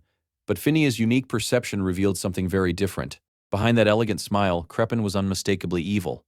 Soon afterward, he approached Lortel. So, you're representing the Merchant Association? Lortel politely bowed. My name is Lortel. It is an honor to meet you. Crepin smiled. I know you're not Alte's only daughter. I've heard many stories praising your father's wisdom. Lortel answered calmly. Merchants simply go wherever profits exist. We've always followed the scent of money. Crepin laughed softly. I understand. Then the negotiations officially began. Each faction was instructed to form its own negotiating team. First, everyone would share lunch together. Then they would inspect the sealed grimoire. Finally, the auction would begin. Whoever submitted the highest bid would obtain the grimoire. Phinia quietly reflected on the situation. The sealed grimoire was one of Sylvania Academy's greatest treasures. The Academy desperately wanted to avoid making its sale public. For that reason, Director Obel had arranged a confidential auction. Princess Phinia would serve as the official royal witness. Vice Director Rachel would quietly conduct the bidding on the Academy's behalf. The rules were simple. One sealed bid, no second chances. The highest offer wins. Phinia had already researched the prices of similar magical books. The Book of Order had sold for 8,000 gold coins. The Book of Similarity had sold for 67,700 gold coins. The Magic Travel Journal had sold for 7,000 gold coins. The sealed grimoire's value depended on far more than its magical power. Its academic significance, its rarity, even its status as a luxury collectible. All had to be considered. She knew Lortel had undoubtedly calculated every one of those factors already. The real problem was Crepin. If anyone won this auction, it would almost certainly be him. Vice Director Rachel collected the sealed bids before thanking everyone for their participation. Phinia quietly analyzed the situation. In auctions like this, victory depended on accurately estimating your opponent's financial limit. Lortel's primary goal was profit. Logically, she couldn't afford to bid much beyond 8,000 gold coins. Anything higher would erase her earnings. If Crepin simply bid slightly above Lortel's maximum, the sealed grimoire would become his. Then the bids were revealed. Crepin's offer, 85,500 gold coins. Princess Phinia quietly watched Crepin leave the negotiation hall. She couldn't believe a man like him would willingly visit Sylvania Academy. There was only one reason for his presence: the sealed grimoire. When the auction results were announced, everyone was stunned. Lortel's bid was only 9,400 gold coins. With that surprisingly modest offer, the Merchant Association successfully purchased the sealed grimoire. Phinia couldn't understand it. Why would Lortel willingly abandon such an enormous profit? As Crepin calmly prepared to leave, Phinia continued thinking. Had Lortel intended from the very beginning to prevent the grimoire from falling into the hands of someone as dangerous as Crepin? Almost immediately, she rejected that idea. Lortel was not someone driven by justice. Even if Crepin was infinitely more sinister, she would never sacrifice profit simply because it was morally right. No, there had to be another reason. A hidden motive. Perhaps someone had asked her to do it. Someone who already knew the true nature of the Rothschild patriarch. Her thoughts immediately drifted toward Ed. She remembered Lortel's earlier words. Ed had completely severed his ties with his family. Despite being abandoned, cast out into the wilderness, and forced to survive alone, he had endured everything through sheer determination. Even after escaping his family's influence, he still found himself confronting the darkness of his own bloodline. Ed Ruth Taylor. Phinia quietly trembled. Only now did she begin realizing what she had done to him. Guilt filled her heart. Yet, at the same time, perhaps their misunderstanding had unexpectedly become a blessing. Meanwhile, Lortel held the official certificate transferring ownership of the sealed grimoire. A satisfied smile spread across her face. I'm just going to sell it to Crepin. He had been willing to pay 85,500 gold coins. She had purchased it for only 9,400. That meant a profit of 76,100 gold coins. That had been her real objective all along. She never wanted the grimoire itself. She only wanted the ownership certificate. With that single document in her possession, she could now negotiate directly with Crepin. She could demand almost anything she wanted in exchange. Earlier, Ed had already written to her saying he didn't care whether she resold the grimoire or not. Lortel laughed softly. How could you possibly say something like that to a merchant? Then she smiled to herself. Giving Ed such favorable terms for only 900 coins, what an incredible bargain. With this certificate, I can ask for absolutely anything. If Phinia had seen Lortel's expression at that moment, she probably would have been disgusted. Back at the forest camp, Ziggs excitedly reported the results. In the end, Lortel won. You should have seen the look on her face when she read your letter. Ed quietly reflected on the situation. Lortel had gambled on her ability to charm him. Crepin had probably relied on confidential information. Thinking about what was going to happen next, Ed almost felt sorry for both of them. Suddenly, hurried footsteps echoed through the forest. Someone came running toward the cabin. Ed. It was Janica. She arrived completely out of breath. Ziggs looked surprised. Why are you here already? It's not even lunchtime. Janica had walked all the way from the academy to the camp. I finished my morning classes. I can always do the rest of my work tonight. Ed smiled apologetically. Sorry for making you worry. Ziggs laughed. Looks like you caused everyone a lot of trouble. Janica immediately shook her head. It wasn't any trouble at all. Ziggs couldn't resist teasing her. When you ran back to the academy crying, everyone thought you'd gotten your heart broken. Janica's face instantly turned red. Shut up. She immediately summoned one of her spirits, ordering it to drag Ziggs away. Moments later, Mug suddenly appeared. The little spirit rushed straight toward Ed. I'm so sorry. I had no idea you'd been working this hard. I wanted to apologize immediately, but I was afraid I'd disappear. So I borrowed mana from Miss Janica. Ed sighed. Why are you making this so dramatic? Just then, Ziggs returned after chasing Mug around and smacking the tiny spirit. He nodded seriously. Mug isn't exaggerating. You were unconscious for 10 entire days. Those words finally sank in. 10 days, Ed's expression immediately changed. My stored meat? It must have spoiled. My fishing nets? They're probably ruined. In other words, almost every food source he had built over the past weeks had disappeared. He would have to start over from nothing. Janica looked worried. You're not planning to push yourself again, are you? I'll help. Ziggs also volunteered. I'll take care of the hunting. I'm pretty good at it. Then he casually shrugged. When you've got work to do, the best approach is to deal with things one step at a time. Everything somehow works out. Those simple words struck Ed deeply. Not that long ago, he had been sleeping beneath a crude wooden shelter. He owned nothing. He had no money, no proper food, no one beside him. Night after night, insects bit him while he struggled to survive alone. Since then, he had overcome problem after problem, without even realizing it. He had survived. Looking at Ziggs, Ed quietly smiled. He was right. Somehow, everything always worked out. Meanwhile, Janica was speaking with Marilda, the wind spirit. Marilda quietly observed Ed from afar. He's completely exhausted. But this is your chance. Lortel is busy with negotiations. She can't visit him often. You need to take advantage of that. Marilda admitted Lortel was incredibly clever. If you want to beat her, you'll have to learn from her. Winning a man's heart requires the cunning of a fox. She carefully examined Janica. First, you need to dress better. Right now you look like a country housewife. Then she immediately corrected herself. Actually, that might not be such a bad thing. Men often like women who appear calm, women who can quietly take care of everyday life. She suggested rolling up her sleeves, tying back her hair and presenting herself as dependable rather than flashy. Then she asked, "You're visiting Ed today, right? Go, make some progress." Janica blinked. Progress. Marilda sighed dramatically. When you visited his camp before, what exactly were you planning to do? How were you going to get closer to him? Janica honestly answered, I wasn't really planning anything. Marilda slowly turned toward the sky. Then she let out an incredibly dramatic howl of despair. The other spirits stared at her. What kind of howl was that? Marilda buried her face in her hands. That's hopeless. You've spent all this time beside him, and you still haven't thought of a strategy. Ed keeps growing, but you're standing still. According to Marilda, the best approach during difficult times was simple. Become someone Ed could rely on. Support him. Help him. Expect nothing in return. Janica smiled. Actually, I do have a plan. She leaned over and whispered into Marilda's ear. After listening carefully, Marilda slowly smiled. That's actually a good plan. Later that night, back at the cabin, Ed quietly finished eating the stew Janica had prepared.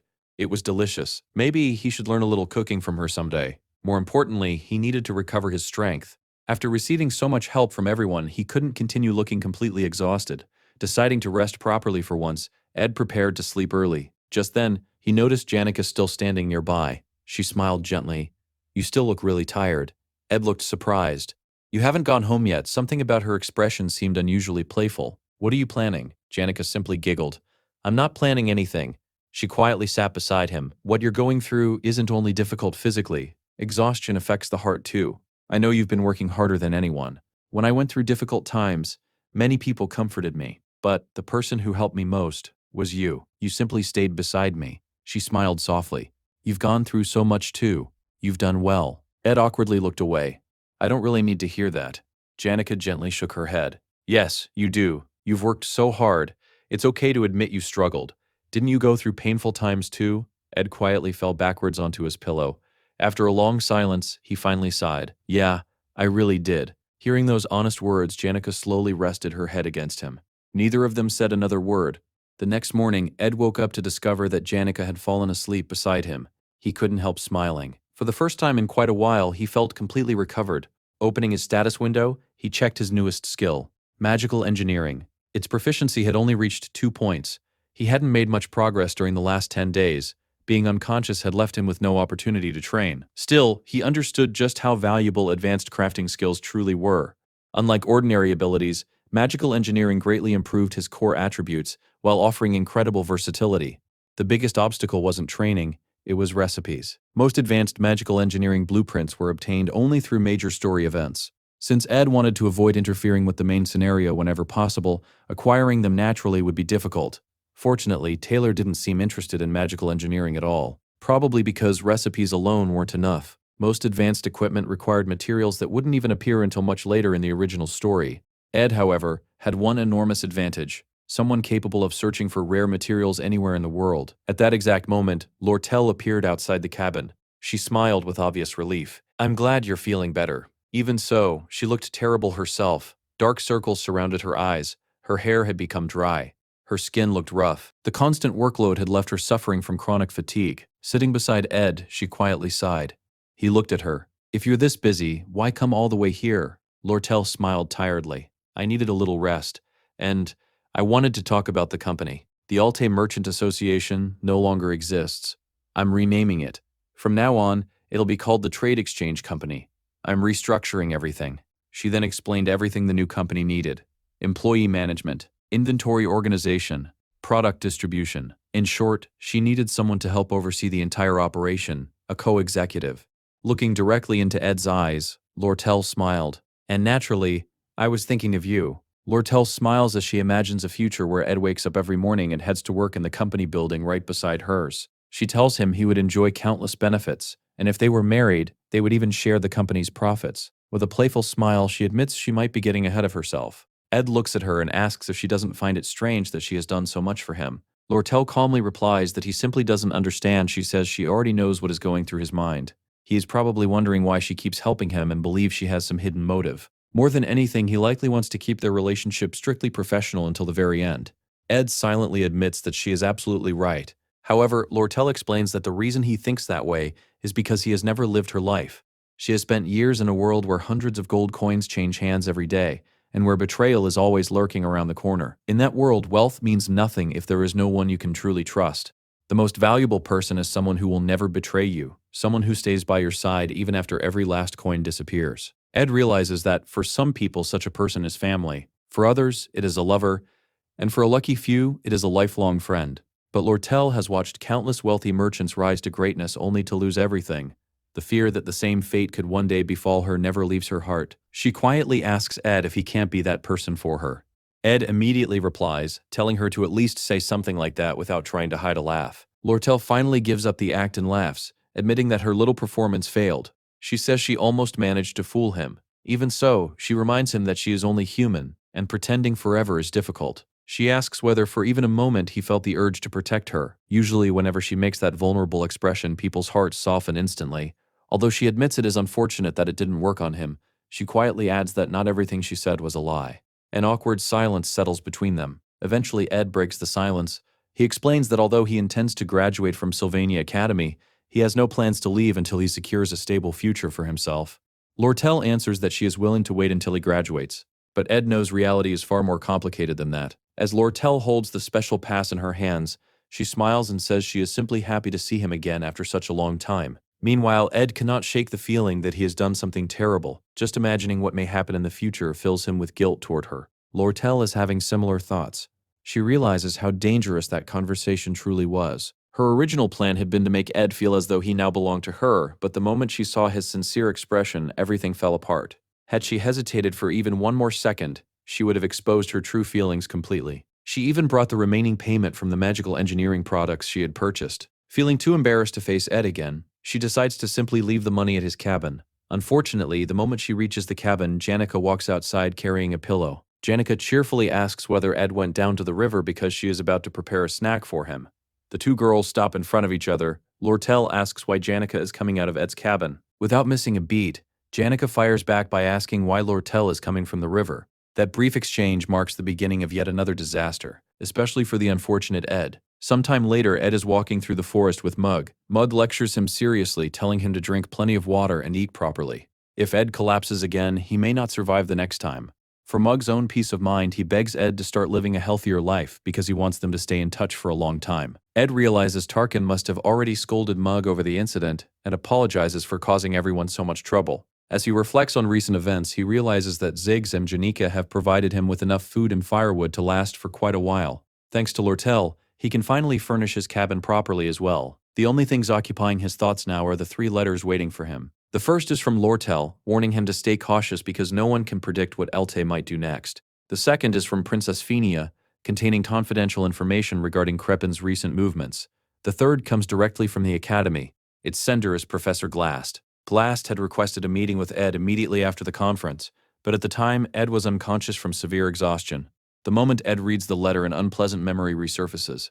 Professor Glast is the final boss of Act 2. That means the final chapter of the second act has already begun. Ed remembers Glast's ideals clearly. The professor always believed that only a select few individuals blessed with extraordinary talent possessed the power to change the world. To revive the great sage Sylvania, Glast began researching aspect magic, a forbidden branch of magic capable of distorting the very laws of reality. However, completing his research required one crucial artifact, the sage's sealed grimoire. When the Academy refused to support him, desperation drove Glast into madness. He stole the sealed grimoire and attempted to implant Sylvania's spirit into Aaliyah, whose natural affinity for aspect magic made her the perfect vessel. It was the tragic story of a brilliant man who had completely lost his sanity. Naturally, the protagonist, Taylor, stepped in to save Aaliyah. He overcame every trap inside the secret laboratory and the spiritual library before ultimately destroying Glast's plan. After everything collapsed around him, Professor Glast stood atop the magic tower and made one final announcement before falling to his death. Although he had always dreamed of advancing magical knowledge and discovering new talent, Ed can no longer remember the professor's final words. Regardless, Glast's conquest war marks one of the biggest turning points in the entire story. It is the moment when ownership of the sage's sealed grimoire changes hands. It is also when the connection formula itself changes. Everything begins with Glast kidnapping Taylor's close friend, Alia. At that very moment, Alia is imprisoned inside a cell while Glast shows her the terrifying waterway demon. He calmly asks whether the creature frightens her. Alia screams that everything happening is his fault. She tells him she hates him. However, the man standing before her is no longer Professor Glast. He is Ed Ruth Taylor. Ed protests, asking if she is not being a little too harsh. After all, he was kidnapped alongside her. Why would he ever want to hurt anyone? Only then does Ed realize something horrifying. This scene was never supposed to happen. The final battle of Act 2 has already begun, but somehow he himself has become part of the scenario. 3 days earlier, Ed had finally caught up on everything he had been unable to do during the 10 days he spent unconscious. Unfortunately, losing all that training time dealt a severe blow to his progress. With Glast's conquest war about to begin, he regrets not improving his magical engineering skills further. Advancing that field requires rare blueprints and specialized materials, both of which are extremely difficult to obtain. While thinking through possible solutions, he suddenly remembers something important. The final chapter of Glast's conquest war consists of 4 major stages. Among them, the 3rd stage, the secret laboratory, is by far the most difficult. Its boss is Librarian Reina of the Spiritual Library. She is so overwhelmingly powerful that clearing the stage without using Taylor's Sword Saint form is practically impossible. Fortunately, that problem belongs to Taylor, not Ed. What interests Ed is something entirely different. The Spiritual Library contains over a dozen priceless magical engineering blueprints, including 2 designs for legendary-grade equipment. The mission will undoubtedly be dangerous. Still, as long as he doesn't enter alone, Ed believes the risk is worth taking. Later, during Professor Glast's lecture, the professor announces that starting next semester, Adele from Class B and Aaliyah from Class 100 will officially transfer into Class A. According to Glast, their exceptional talent alone justifies the promotion. Even though they are joining midway through the curriculum, he assures everyone they possess more than enough ability to keep up. Lortel quietly observes the class. Originally, Class A had only 3 students, but with the addition of Adele and Aaliyah, the number will increase to 5. Considering that Glast rarely accepts disciples, the decision makes perfect sense. She also notes that although Aaliyah lacks combat ability, her natural affinity for aspect magic is extraordinary. Suddenly, Ziggs reluctantly stands and remarks that talent should not be the only factor considered. Hard work can sometimes allow ordinary people to bloom in unexpected ways. Professor Glast immediately questions whether Ziggs is suggesting that he underestimates his students or intentionally ruins their futures. Ziggs quickly denies any disrespect. Glast then coldly states that the fastest way to destroy someone's life is to place blind faith in vague talent and nurture it irresponsibly. Listening from her seat, Lortel quietly sighs. Long before enrolling, she had thoroughly investigated every professor at the academy. She knows Glast's obsession with talent is deeply hypocritical, and the reason lies with his daughter. His only daughter, Murray, was nothing more than an average mage. Nevertheless, Glast firmly believed she possessed extraordinary potential. At first glance, that seemed like nothing more than a father's confidence in his child. But Miri herself eventually realized the truth. It was not the love of a father, it was the blind obsession of a professor determined to prove his own beliefs. Driven by that misplaced faith, Miri was forced to confront dangerous monsters long before she was ready. She died while still very young. From that day onward, Professor Glast became consumed by the idea of proving the existence of true talent. Although the Academy believed he had devoted himself entirely to researching the mysteries of aspect magic, those who knew his past understood the truth. The magic itself was never his real objective. The one he had always been searching for was the creator of aspect magic. Professor Glast was known as the greatest sage in history, second only to the legendary sage Sylvania herself. Perhaps that was why he had personally brought Aaliyah into his class. As the lecture continued, Glast suddenly looked toward Lortel as if he wanted to say something. However, after a brief pause, he shook his head and told her to forget it. It had nothing to do with today's lesson. Instead, he would speak with her tomorrow. Lortel immediately understood what he wanted to discuss. He was interested in the sage's sealed grimoire. Unfortunately for him, she no longer cared what he had to say. Whatever argument he planned to make would be meaningless. The connection ceremony that would officially transfer ownership of the grimoire to her was about to begin. Meanwhile, in Professor Claire's class, Ed quietly reviewed his own plans. The ceremony was almost here, and he had barely managed to prepare everything in time. His strategy was surprisingly simple. He would follow directly behind the protagonist Taylor into the secret laboratory. After Taylor cleared each area, Ed would quietly collect every valuable item left behind. He had already made a detailed list of everything he wanted, especially the magical engineering blueprints. At the very top of that list were two legendary artifacts. The first was Glock's Eye, an item capable of temporarily increasing both mana and proficiency with every ability. The second was Delheim's Hourglass, which could reverse all physical effects on the user for several precious seconds. Normally, gathering the materials required to craft these legendary items was nearly impossible until the final stages of the story. As a result, Taylor would have little use for them during this arc.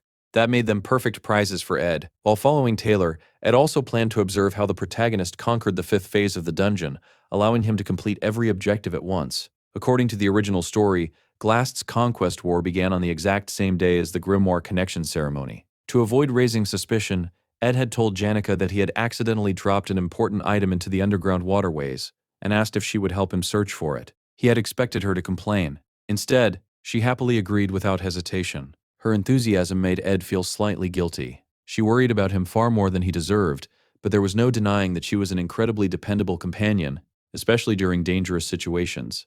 Everything seemed to be going perfectly. Then Professor Claire approached him with unexpected news. Professor Glast wanted to see him immediately. Ed found the summons strange. Janica had recently visited his cabin, and apparently that visit was exactly what Glast wanted to discuss. Something about the timing felt completely wrong. At this moment, Glast should have been occupied preparing for the connection ceremony.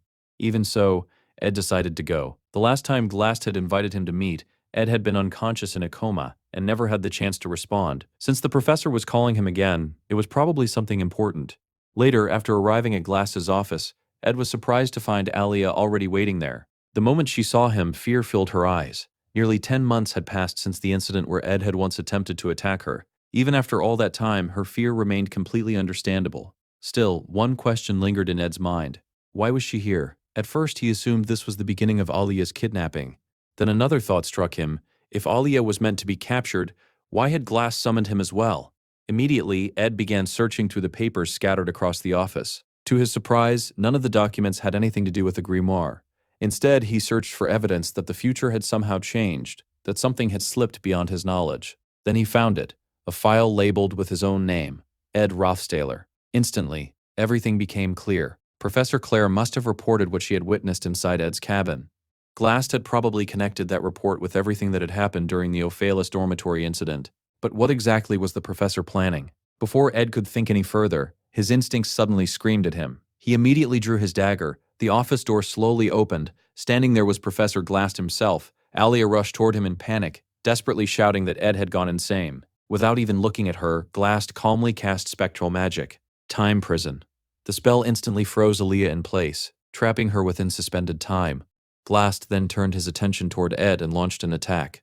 Ed reacted instantly. His dagger intercepted the strike while Mug activated at the same moment, creating a massive explosion that shook the office. Rather than becoming angry, Glast smiled with admiration. He praised Ed's quick judgment, saying that he had analyzed the entire situation with remarkable clarity. Simply by reading the documents, Ed had already figured out his intentions.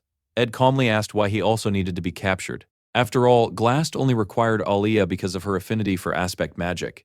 Ed even offered to remain silent. He promised not to reveal anything to anyone. Glast gently shook his head. He explained that he had a goal he absolutely had to achieve and asked Ed not to think too poorly of him. Ed couldn't help but sigh. At the very least, he thought the professor owed him an explanation. Was that really too much to ask? As he observed Glast's behavior, Ed realized something important. Despite everything, Glast still cared deeply about his reputation. If Ed escaped, he could expose the professor's crimes to the entire academy, ruining the scenario before it could unfold. Then another idea crossed Ed's mind. If he allowed himself to be captured, Glast would personally transport him straight to the secret laboratory. It would be like receiving a free ride to the very place he wanted to infiltrate. After weighing the advantages, Ed quietly decided that being kidnapped might actually be the better option. Glast looked directly at him and asked whether he intended to fight. Instead of answering, Ed simply stood still. Seeing no resistance, Glast cast Time Prison once again. This time the spell succeeded only because Ed willingly allowed himself to be captured. As the professor approached him, he admitted that he had always been slightly suspicious of Ed. Claire had once told him that Ed consistently achieved outstanding academic results despite living alone deep inside the forest. It almost seemed as though the young man somehow had 48 hours in every day. Claire herself had even called Ed a hidden genius, although she admitted she had never expected such incredible performance. Glast also remembered watching Ed fight through a crystal ball. Ed's combat style fascinated him. He wasn't naturally powerful. Instead, he relied entirely on careful planning, intelligence, and every available advantage to defeat stronger opponents. To Glast, that proved one thing. Ed was not the product of talent. He was the product of relentless effort. As he observed Ed's calm expression, Glast was suddenly reminded of someone from his past. His daughter. She had once proudly declared that she would bring honor to the family through her own achievements. The memory shook him deeply. Meanwhile, although Ed himself remained trapped inside time prison, Mug managed to escape through a nearby academy window. The tiny companion rushed all the way back to Ed's cabin. There, Janica was busy preparing a pot of stew. She wondered why Ed was taking so long to return. At the same time, Lucy sat quietly atop the roof of Ed's cabin, lost in thought. Her mind drifted toward her grandfather. He had traveled across countless lands, uncovering the deepest truths of magic, and eventually earning the title of the Great Mage. His own master had been none other than the legendary sage Sylvania. She had died while still young. Even after living an incredibly long life, his grandfather never forgot her beautiful face. The pain of losing her haunted him forever. There had even been a time when he wished to shatter reality itself if it meant seeing her one final time. Eventually, however, he accepted a painful truth. What is lost can never truly be recovered. In the final pages of his book, he left one last message for Lucy. He told her to become strong. Those words became both the conclusion of his book and the final sentence of his own life. Sitting quietly on the rooftop, Lucy found herself overwhelmed by that same loneliness. She believed that more than anyone else, her grandfather had truly accepted death without fear or resistance. Even so, she wondered whether the pain of losing someone precious could ever completely disappear. At that moment, she absent-mindedly reached for her pouch of dried meat. Perhaps a simple snack would make her feel a little better. She gave the pouch a shake. It was completely empty. Looking down, she spotted Mug frantically running toward Janica, who was already beginning to grow irritated with the little creature. Confused, Lucy wondered what in the world was happening. Meanwhile, inside Trix Hall, the grand meeting chamber of Sylvania Academy, the Grimoire Connection ceremony had officially begun. Professor Glast personally oversaw the ritual that would transfer ownership of the sage's sealed grimoire to Lortel, the head of the merchant company that had purchased it. Every eye in the hall focused on the ceremony's representatives. Lortel and Academy Director Obel Forcius. Lortel couldn't help comparing the director to Crepin. The two men appeared to be around the same age, yet their personalities were completely different. As the ceremony progressed, Lortel remembered the conversation she had recently shared with Crepin. Immediately after the grimoire transaction, he had privately asked her to hand the artifact over to him. Coincidentally, that was exactly what she had intended from the very beginning. She had no desire to create unnecessary conflict. The enormous amount of money she had earned was more than enough to justify every lie she had told Princess Fenia.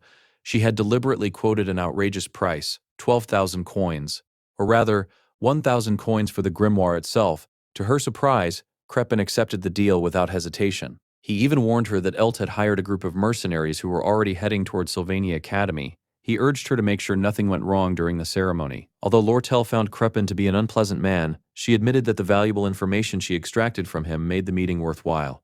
Now, everything was finally ready. As the connection ritual began, Professor Glast initiated the transfer ceremony. Lortel smiled to herself. Once the ownership certificate was complete, she would secure permanent possession of the grimoire. More importantly, she would also guarantee the free pass she intended to use alongside Ed. But just as the ritual reached its climax, dark, ominous spectral magic suddenly spread throughout the entire hall. The moment the connection ceremony reached its climax, a gigantic magic circle suddenly appeared in front of the sage's sealed grimoire. At the same time, countless golems materialized throughout the hall. Lortel's eyes widened in horror. Before anyone could react, Professor Glast stole the grimoire right before everyone's eyes and vanished without a trace. Watching the artifact disappear, Lortel felt as though all of her plans had crumbled along with it.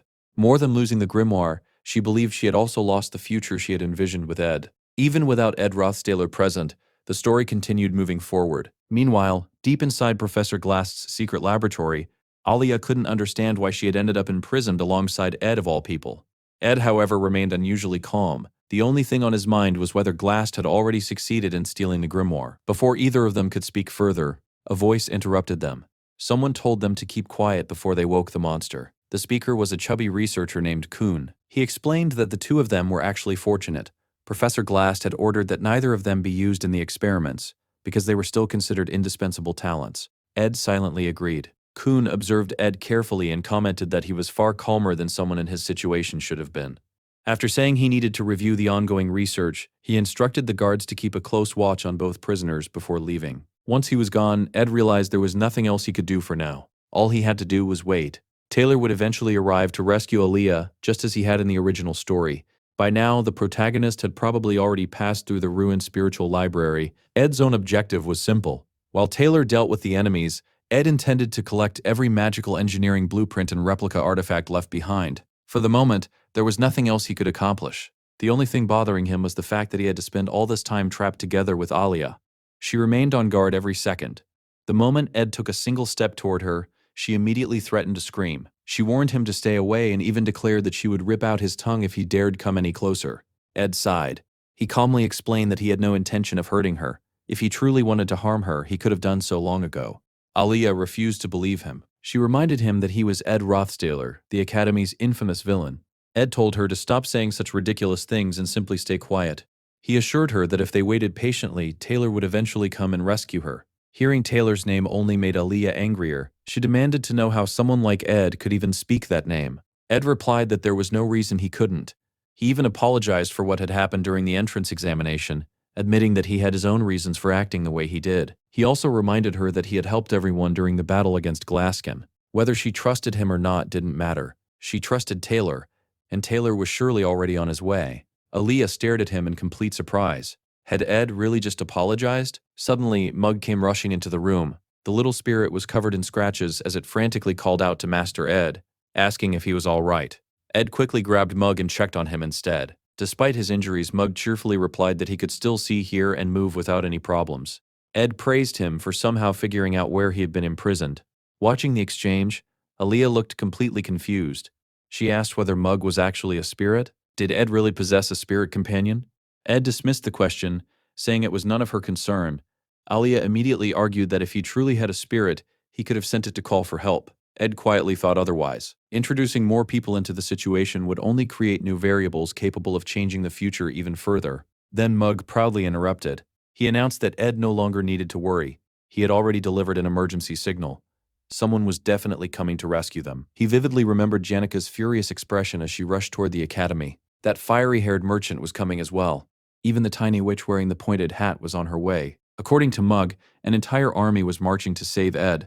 The moment Ed heard those words, his expression completely changed. Furious, he grabbed Mug and threw him against the cage. Then he shouted for Kun. He loudly declared that he had changed his mind and no longer wanted to stay imprisoned. Kun immediately returned, irritated by all the noise. He warned Ed to keep his voice down unless he wanted to wake the demon sleeping nearby. Calling him nothing more than a troublesome student, Kun ordered him to remain quiet before leaving once again. Aaliyah looked at Ed in complete confusion. Only moments ago, he had insisted they remain silent and wait patiently. Why was he suddenly causing such a commotion? Before she could question him further, Mug returned carrying the keys to the prison cells. Ed couldn't help sighing. Mug always seemed to create unnecessary complications. Even so, he accepted the keys and unlocked the cell door. To Aaliyah's surprise, Ed didn't set her free. Instead, he stepped outside and immediately locked her inside again. He sternly instructed her to stop talking. From now on, she was only allowed to answer with yes or no. Ed explained that the laboratory was filled with dangerous demonic experiments. If anyone discovered he had escaped, they would begin searching for him immediately. As long as she remained safely inside the cell, he promised that no harm would come to her. Besides, even if she escaped, she wouldn't get very far. Aaliyah tried to argue. Ed immediately interrupted her. No explanations, only yes or no. After a brief silence, Aaliyah reluctantly nodded. Yes. Satisfied, Ed reminded her to remain silent no matter what happened before running out of the room. As he hurried through the laboratory, Ed reflected on everything that had already changed. The second act of Sylvania Academy was experiencing one major twist after another.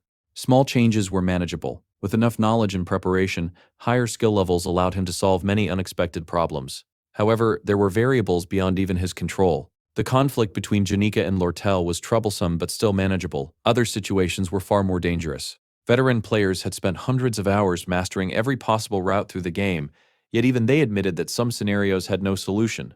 One of the worst examples was bad ending number 27, Lazy Lucy. Ed hadn't paid much attention to that ending while playing, but he clearly remembered its trigger. If Professor Glast and Lucy met after this incident, that bad ending became unavoidable. No matter what happened, Ed absolutely had to prevent those two from meeting.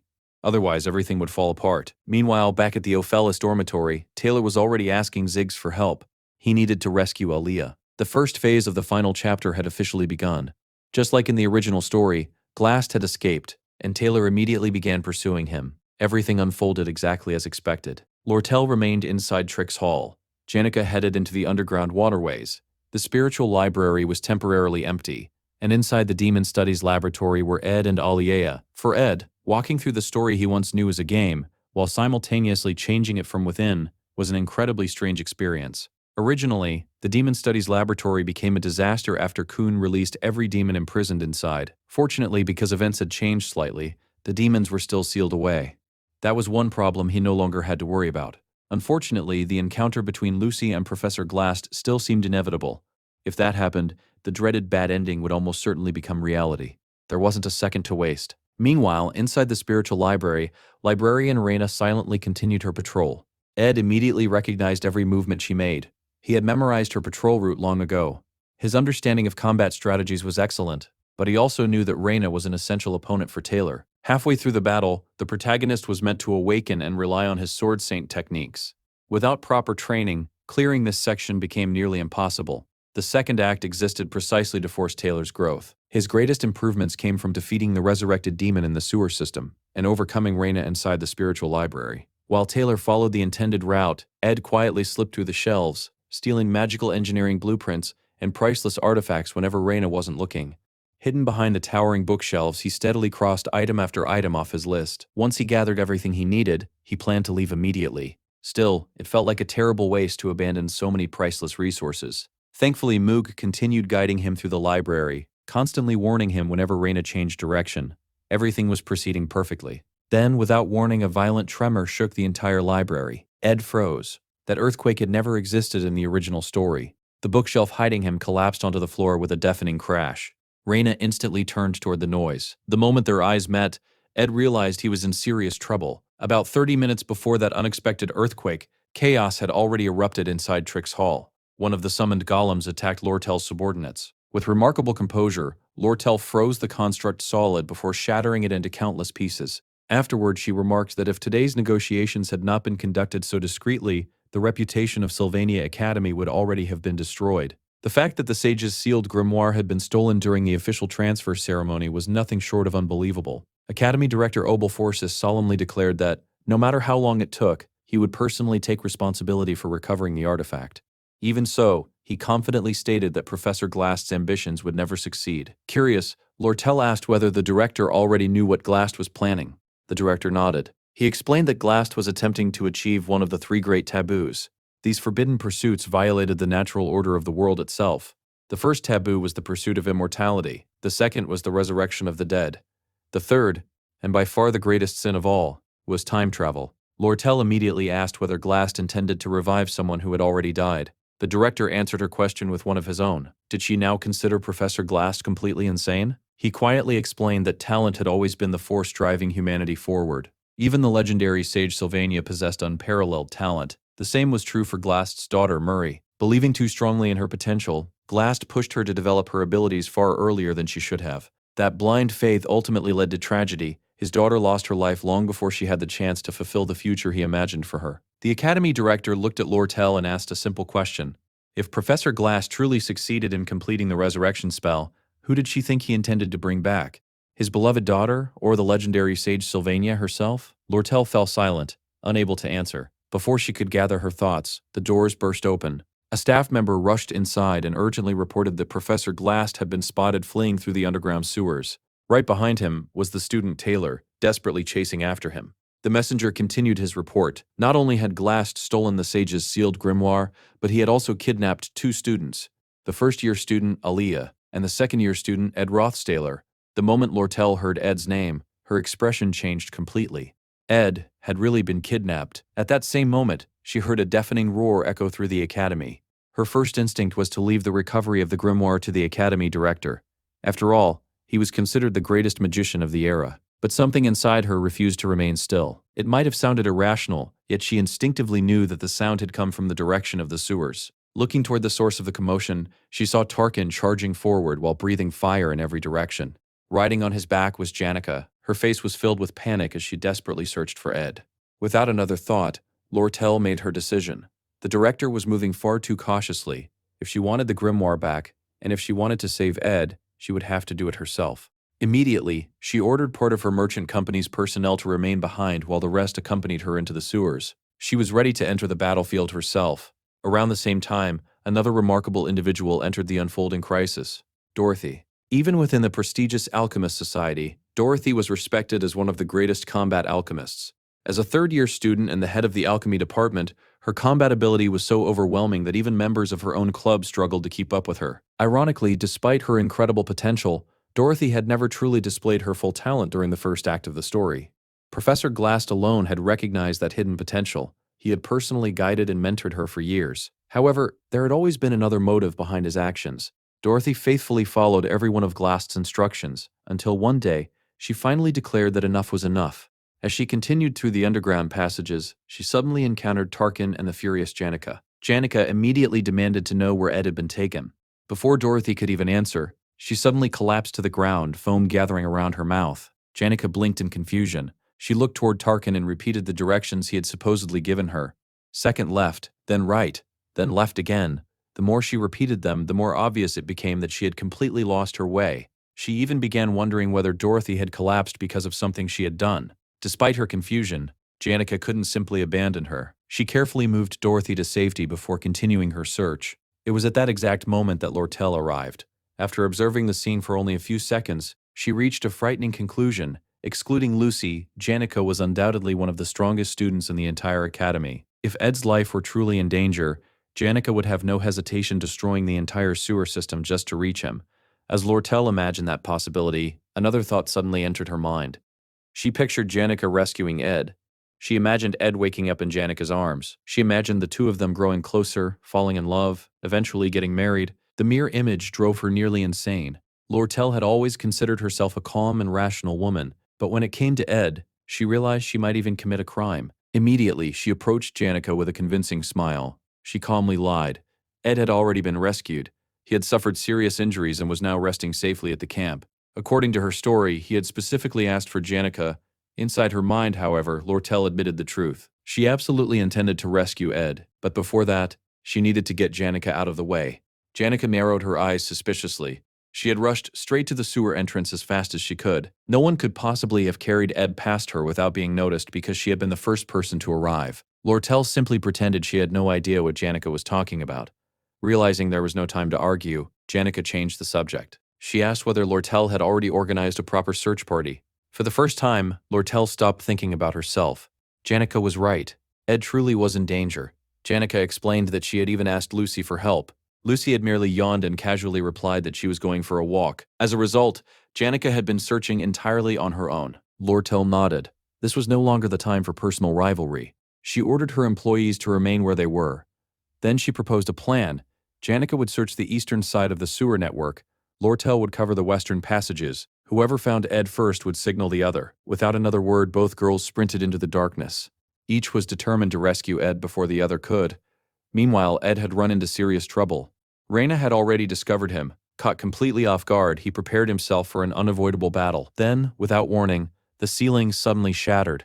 Massive chunks of stone crashed directly onto Reina, burying her beneath the debris. Watching the scene unfold, Ed couldn't help thinking that if this had merely been an ordinary earthquake, things would actually have been much simpler. Reina lay motionless beneath the collapsed rubble. Standing above her was the unexpected savior, Lucy. She casually explained that she had gotten bored, so she decided to come save him. Just like that, the competition between Janica and Lortel was already over before either of them even arrived. Elsewhere, the academy headmaster quietly observed the chaos spreading across the campus. A staff member asked whether he truly intended to remain standing there while doing nothing. The headmaster calmly replied that the situation was certainly dangerous, but it also presented an invaluable opportunity. Flowers bloom only after old leaves have fallen. The staff member worried that such overwhelming pressure might break the students instead of helping them grow. The headmaster smiled. He had complete faith in this generation. In all of the academy's long history, he believed these students were unlike any that had come before.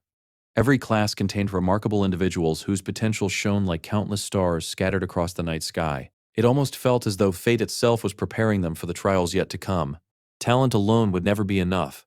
Only immense pressure could transform ordinary stones into diamonds. Meanwhile, the story finally revealed how Lucy had managed to appear inside the library so suddenly. Rather than following the underground passages like everyone else, She had simply crossed the mountain, dug a tunnel straight through it, and accidentally dropped directly on top of Raina. Ed stared at the scene in silent disappointment. Only Lucy could solve a complicated situation in such an absurd way. Completely ignoring the unconscious librarian, Lucy looked at Ed and asked a far more important question. Did he still have any jerky? Ed couldn't believe what he was hearing. Did she honestly expect him to carry dried meat while imprisoned inside a secret laboratory? Hearing that there was none left, Lucy immediately announced that she wanted to go back. She also needed somewhere comfortable to take a nap. Ed quickly stopped her. Now was definitely not the time. Everything was already becoming increasingly chaotic. Based on the current timeline, Yanika and Lortel were probably racing toward this very location. As long as Taylor defeated the remaining bosses while skipping Raina, the overall scenario should still remain intact. For now, everything was barely under control. The real problem wasn't Raina. It was Lucy. If she encountered Professor Glast, bad ending number 27 would begin. Determined to prevent that outcome, Ed looked directly at Lucy. He nervously asked her to stay with him for a while. Someone had once told him that the greatest gift in the world was having someone willing to remain silently by your side. Lucy was incredibly powerful. Simply knowing she was nearby made him feel safe. Her presence alone was enough. He asked her to remain with him until they escaped together. Lucy continued sniffing around in search of jerky. Ed reminded her once again that there wasn't any left. Then he simply asked her to stay. Lucy agreed. She added that if he wanted to leave, she could easily carry him out. Ed smiled awkwardly. There were still a few things he needed to do before escaping. Lucy accepted his answer. In return, she asked for one small favor. Without waiting for permission, she climbed onto Ed's back, curled up comfortably, and immediately fell asleep. Ed let out a helpless sigh. His new plan was straightforward. On the way back, he would pass through the spiritual library one final time, collect every remaining magical engineering blueprint he needed, reunite with Janica and Lortel, and finally escape from the underground. As Lucy peacefully slept on his back, a swarm of bats suddenly emerged from the darkness. Ed instantly activated his ignition magic. Flames erupted through the corridor, incinerating every monster in seconds. With each defeated creature, his elemental magic proficiency increased. His mana resonance improved. His overall experience continued rising. He realized he was unintentionally farming experience. Feeling slightly guilty, he silently apologized to Taylor. He promised he wouldn't take too much. At the same time, Lortel discovered something unusual inside the sewers. She sensed an extremely sophisticated concealment spell. Its magical resonance was unlike anything she had ever encountered. Only Professor Glast had ever recognized her unique talent for detecting such distortions. Unlike Janica, whose specialty lay in communicating with spirits, Lortel excelled at tracing magical signatures. Within moments, she discovered the hidden path. As she continued running, an unexpected realization struck her. For the first time in her life, she genuinely wanted to help someone without expecting anything in return. It was a feeling money could never purchase. A relationship built entirely on sincerity. Her heart grew strangely warm. Somehow, the feeling seemed familiar, as though she had experienced it once before. She could almost hear the sound of her own heartbeat echoing inside her chest. Then, the wall beside her exploded. Covered from head to toe in magical equipment, Ed casually stepped through the dust. Looking completely exhausted, he greeted her as though nothing unusual had happened. "I was looking for you." He let out a sigh before casually explaining that he had been kidnapped. Then, without giving Lortel any time to process the situation, he pointed toward the enormous pile of magical artifacts stacked behind him. With complete seriousness, he asked only one thing. Could she help him carry all of it? Lortel stared at the mountain of magical artifacts in front of her. Every single item was worth an unimaginable fortune. The collection in Ed's possession represented wealth that most people could never hope to obtain in an entire lifetime. Yet instead of asking about the treasures, she looked at him with genuine concern. "Weren't you in serious danger?" Ed answered as casually as ever. "I was. I just managed to escape somehow." Only then did Lortel notice Lucy standing beside him. Her expression immediately darkened. Everything was becoming far more dangerous than she had expected. In her mind, she couldn't help comparing herself to Janica. She had always thought Janica was too timid to take real risks. Lortel, on the other hand, had always been willing to act first. She had even been bold enough to kiss Ed without hesitation. Yet now, standing before him with another girl calmly by his side, she found herself unable to stay composed. She remembered returning home that day completely out of breath, nearly setting the forest ablaze because of her own racing emotions. How was Ed able to behave so naturally after everything that had happened? Completely unaware of the storm inside her heart, Ed got straight to business. He explained that he needed someone trustworthy to safeguard the magical engineering scrolls he had recovered. If the merchant company could also obtain the materials listed inside them, he would return later to collect everything. He even casually added that if Lortel wanted to purchase anything from him, she could simply let him know. Lortel told herself she needed to regain control of the conversation. She should pressure him. She should maintain the upper hand. Instead, Ed stepped closer without the slightest hesitation. Then he quietly said something that completely shattered her composure. "I can only trust you." Those simple words struck far harder than any attack. In that instant, Lortel felt that Ed had crossed a line she wasn't prepared for. His earlier words echoed repeatedly inside her mind. Desperately trying to hide her embarrassment, she forced out a sarcastic smile. "So do you want a receipt?" Deep inside, however, she admitted a painful truth. She was far too weak when it came to him. Before the awkward atmosphere could continue, one of Lortel's subordinates came running toward them. He had finally found her. Something major had happened. Meanwhile, elsewhere inside the underground canals, Taylor and his companions continued advancing cautiously. Taylor reminded everyone not to let their guard down. Clavius nervously asked whether they really had to keep moving forward. Alida immediately scolded him, reminding him that they still had to rescue Alia. Clavius grumbled that he had never liked Alia very much in the first place. He also couldn't understand why they were risking their lives to save Ed Rothstaler as well. Taylor calmly replied that whether they liked him or not, Ed was another victim. They couldn't abandon him. Ziggs stepped in and encouraged everyone to stay positive. Giving up now wasn't an option. At that moment, Adele suddenly pointed toward one of the branching tunnels. As the Academy's gifted seer, she could sense an overwhelming magical presence. Something incredibly dangerous was waiting in that direction. The instant she pointed toward the left corridor, a massive explosion echoed throughout the tunnels. Out of the smoke emerged Tarkin. In his grasp was someone desperately begging for mercy, insisting they knew nothing. It was Professor Claire. The poor professor immediately fainted. Moments later, Janica wandered into the area. Looking completely confused, she admitted that she had gotten lost and no longer knew the way back. She turned around to greet everyone, only for the entire group to freeze. Behind Janica floated an enormous army of spirits. While Ziggs casually greeted her as though nothing unusual had happened, everyone else wore expressions of absolute terror. Taylor immediately recognized the overwhelming pressure filling the tunnel. He had fought Janica before while she was commanding countless spirits. He knew better than anyone that defeating her offered no guarantees. Even so, he prepared himself to fight if necessary. Janica looked around in confusion. She couldn't understand why everyone was staring at her. Had she done something wrong? Maybe she had accidentally frightened Professor Claire into fainting.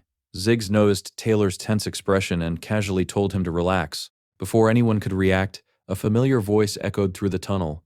"That's enough."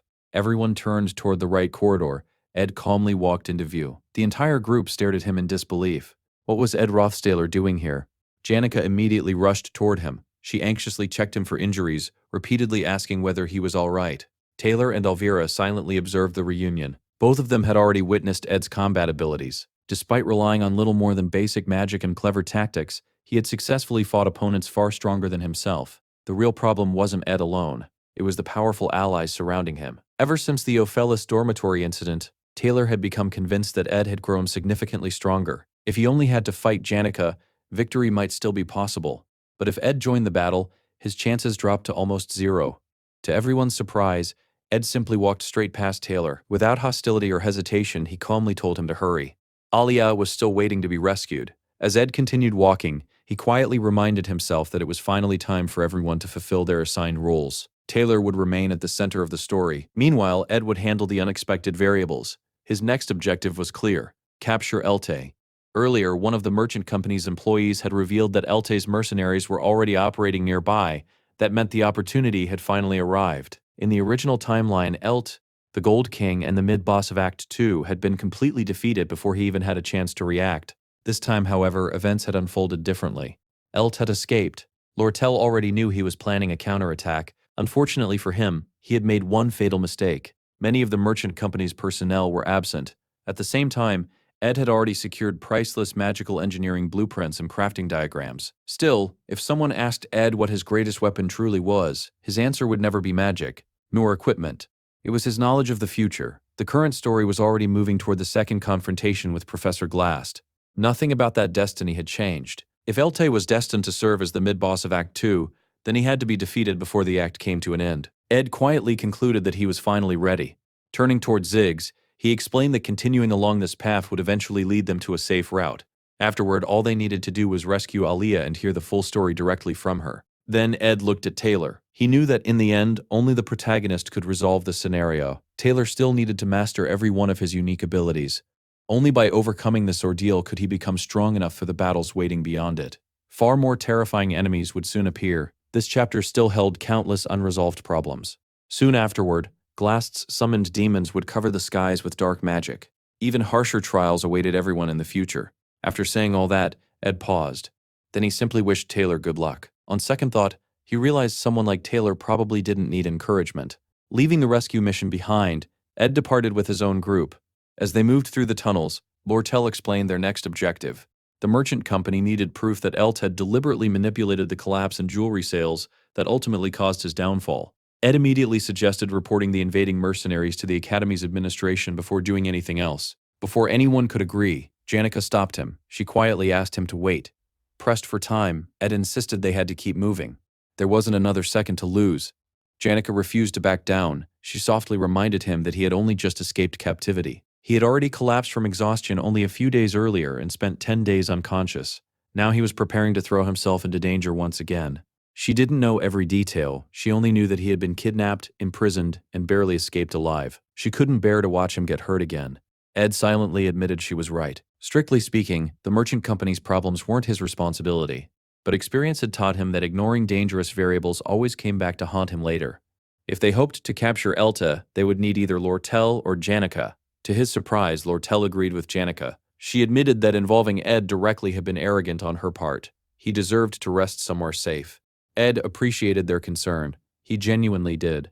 But staying behind simply wasn't an option. He thanked both of them for worrying about him. Then he quietly reminded them that Lortel's business ultimately wasn't anyone else's responsibility. Janica looked completely confused. She asked what he meant. Ed immediately ended the discussion and urged everyone to continue moving before they ran out of time. Inside, however, he regretted his own words. He hadn't intended for them to sound so cold. Looking at Janica's expression, he realized she was genuinely hurt. She quietly asked herself whether she truly had no place in his problems. Ed sighed. After watching her reaction, he admitted that she had been right all along. She really was incredibly perceptive. No wonder she ranked among the Academy's best students. As the group continued forward, Ed suddenly noticed signs of a recent battle. The area looked completely devastated. At first, he jokingly wondered what terrible thing Taylor had done to whichever unfortunate upperclassman had been here. A second later, he realized the culprit had actually been Janica. Embarrassed, Janica hurriedly explained that it had all been an accident. She insisted she wasn't the kind of person who lacked compassion. Ed smiled awkwardly and suggested they discuss everything after escaping. Lortel agreed. First, they needed assistance from the Academy. Their carriage should still be waiting at the entrance. Unfortunately, when they finally arrived, the carriage had already been destroyed. Every one of Lortel's subordinates lay defeated. Lortel immediately understood how serious the situation had become. Then she saw the man responsible, Elte, her own father, the infamous Gold King. Elte calmly reminded her that he had personally taught her everything she knew about managing records and financial accounts. No matter how thoroughly anyone investigated, finding evidence against him would never be easy. However, Lortel herself still possessed weaknesses. Stepping forward, one of her own subordinates appeared beside Elte. The man had betrayed her. Smiling coldly, Elte looked directly at his daughter. He told her she should smile. After all, it had taken him a very long time to see that expression on her face. Then his smile became even colder. If the final piece of evidence against him, Lortel herself, were destroyed through torture, no one would ever be able to expose him again. Lortel's defeated subordinates suddenly sprang back into action and charged straight toward Ed, who was standing at the front of the group. As expected, Lortel reacted instantly. A powerful magical barrier materialized in front of Ed, blocking the attack before it could reach him. She had already anticipated that Elt wouldn't come alone. Just like before, he had hired mercenaries based on their abilities, and she suspected Professor Glast had known about the arrangement from the very beginning. Elte, however, calmly smiled. This time was different. Instead of ordinary mercenaries, he had assembled the finest soldiers for hire on the entire continent. Without hesitation, he issued a single order: leave Lortel alive. The rest can die. Finish this quickly. The mercenaries immediately unleashed a devastating rain of arrows. Before the barrage could reach them, Janica raised a massive wind barrier. With the aid of her contracted spirits, the powerful gust scattered every arrow before it reached the group. Even Janica couldn't help admiring the enemy's discipline. The mercenaries moved with incredible coordination. Elt merely laughed. Spirit mages were certainly troublesome opponents.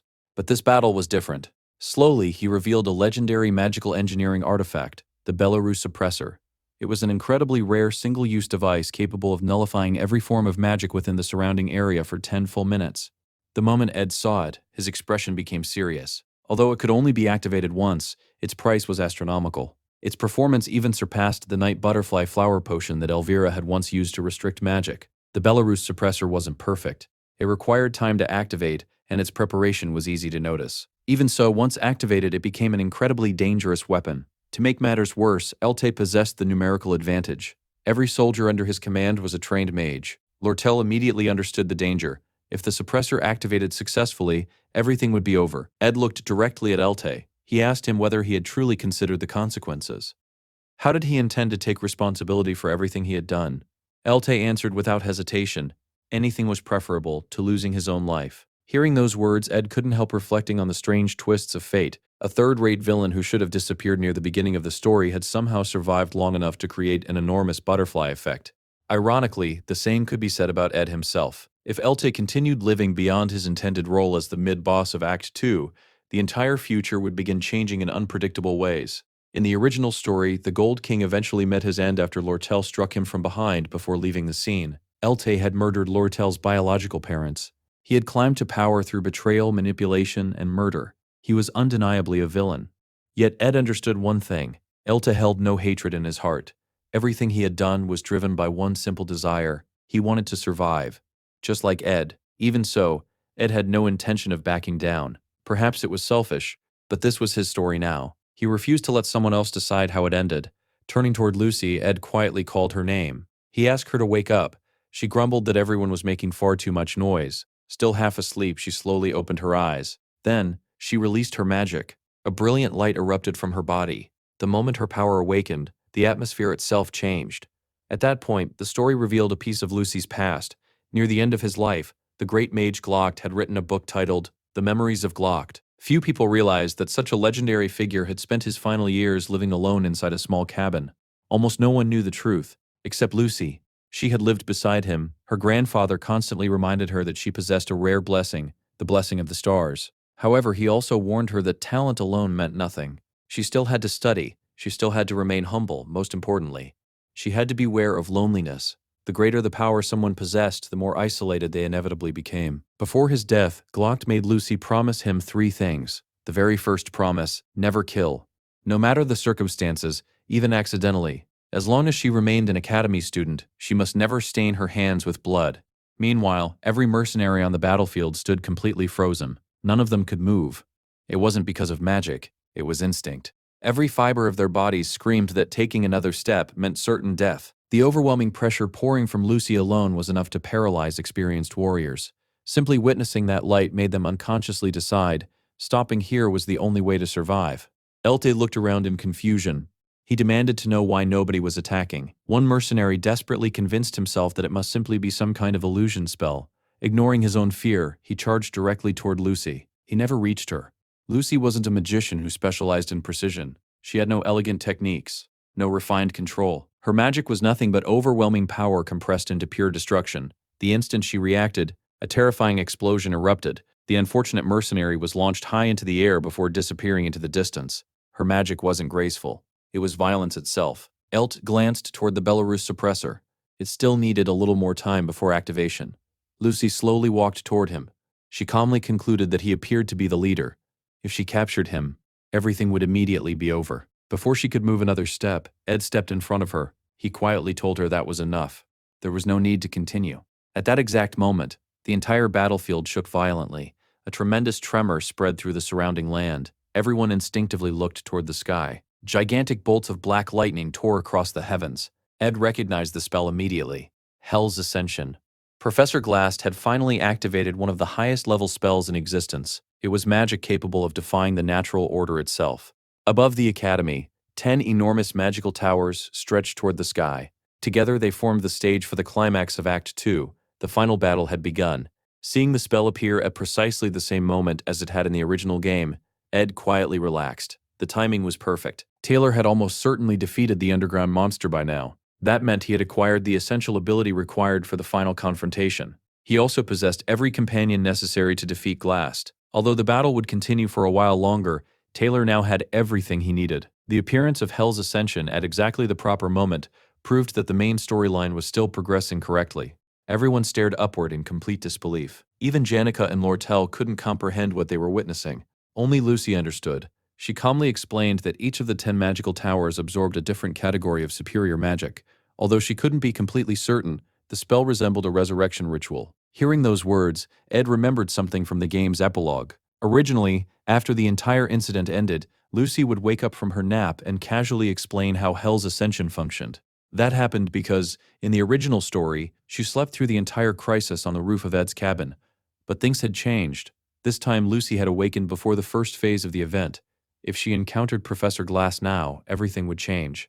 Glass wouldn't ask for Sylvania's resurrection. Instead, he would tempt Lucy with something even more personal, the resurrection of her beloved grandfather, the great mage Glocked.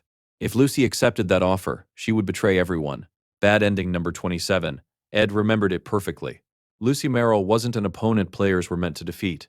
Even after hundreds of hours of gameplay, countless experiments, and endless strategies developed by veteran players, nobody had ever beaten her. The unexpected variables had already begun changing the story. There was no longer any perfect solution. Ed could only improvise. At that very moment, Elte finally completed the Belarus suppressor's activation. The artifact burst to life. An enormous wave spread across the battlefield, suppressing the surrounding magic. Its entire effect concentrated on Lucy. Elte immediately ordered every mercenary to attack. Now that magic had supposedly been sealed, victory should have been guaranteed. Instead, Ed drew his weapon. Even without relying on magic, he launched a wind blade that instantly cut down one of the charging mercenaries. Elte stared in disbelief. How could Ed still use magic? Only then did he realize the truth. The Belarus suppressor was pouring all of its power into restraining Lucy alone. Even legendary artifacts had limits. One could scoop water from the sea forever, yet the ocean itself would never run dry. Lucy calmly stepped forward. "I'll open the path." With one effortless movement, she shattered the Belarus suppressor into pieces. Then she quietly announced that she needed to go somewhere else. Even Ed couldn't help admiring Elte. The Gold King possessed the instincts of a veteran mercenary. He had survived countless life and death battles. Yet now, for the very first time, he could clearly sense his own death approaching. Lucy calmly began gathering even more magical power. Ed immediately stopped her. If she continued, people would die. Lucy quietly admitted that she already knew. Ed gently reminded her of something far more important. If she truly wished to keep her promise, she needed to stop now. After all, never killing anyone was the very first promise she had made to the person she loved most. Ed looked directly into her eyes. For several silent moments, neither of them spoke. Then Lucy slowly dispersed all of her magic. She turned around. "I understand." Ed quietly asked where she intended to go. Lucy answered without looking back. Everything she needed to do here was already finished. Now, she simply wanted to leave. Ed asked one final question. Would she regret walking away? Lucy lowered her head. She remembered the final page of the Memories of Glocked. What is lost is forever lost. The one left behind must become stronger. That is why you must become the strongest. Those were the last words Glocked had dedicated to his granddaughter, Lucy Morel, before leaving this world forever. Still looking down, Lucy softly replied that she would never regret her decision. The next instant, she quietly vanished from before Ed's eyes. Later, Janica confirmed that every mercenary had retreated from the battlefield. Relieved, Ed immediately ran off, leaving Elte's fate unresolved.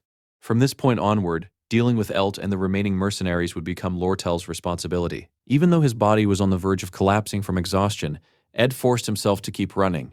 His destination was the tallest building in the academy, Trix Hall.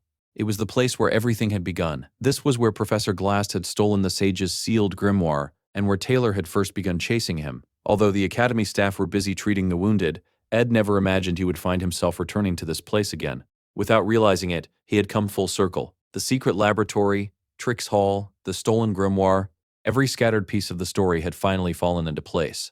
This was where his journey had truly begun. And perhaps it was also where everything would finally end. As Ed opened the doors to the rooftop, he found exactly who he had expected, Lucy.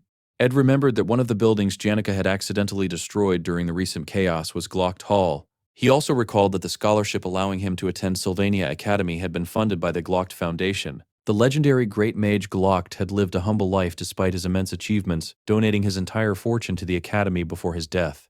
Sitting beside Lucy, Ed realized that his grandfather's legacy was scattered throughout every corner of the academy. That was why he had known she would eventually come here.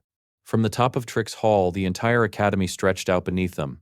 To Lucy, this place was the greatest relic her grandfather had left behind. After a long silence, Lucy asked the same question she always seemed to ask. "Do you have any dried meat?" Ed sighed. He reminded her that he had already told her several times that he didn't have any.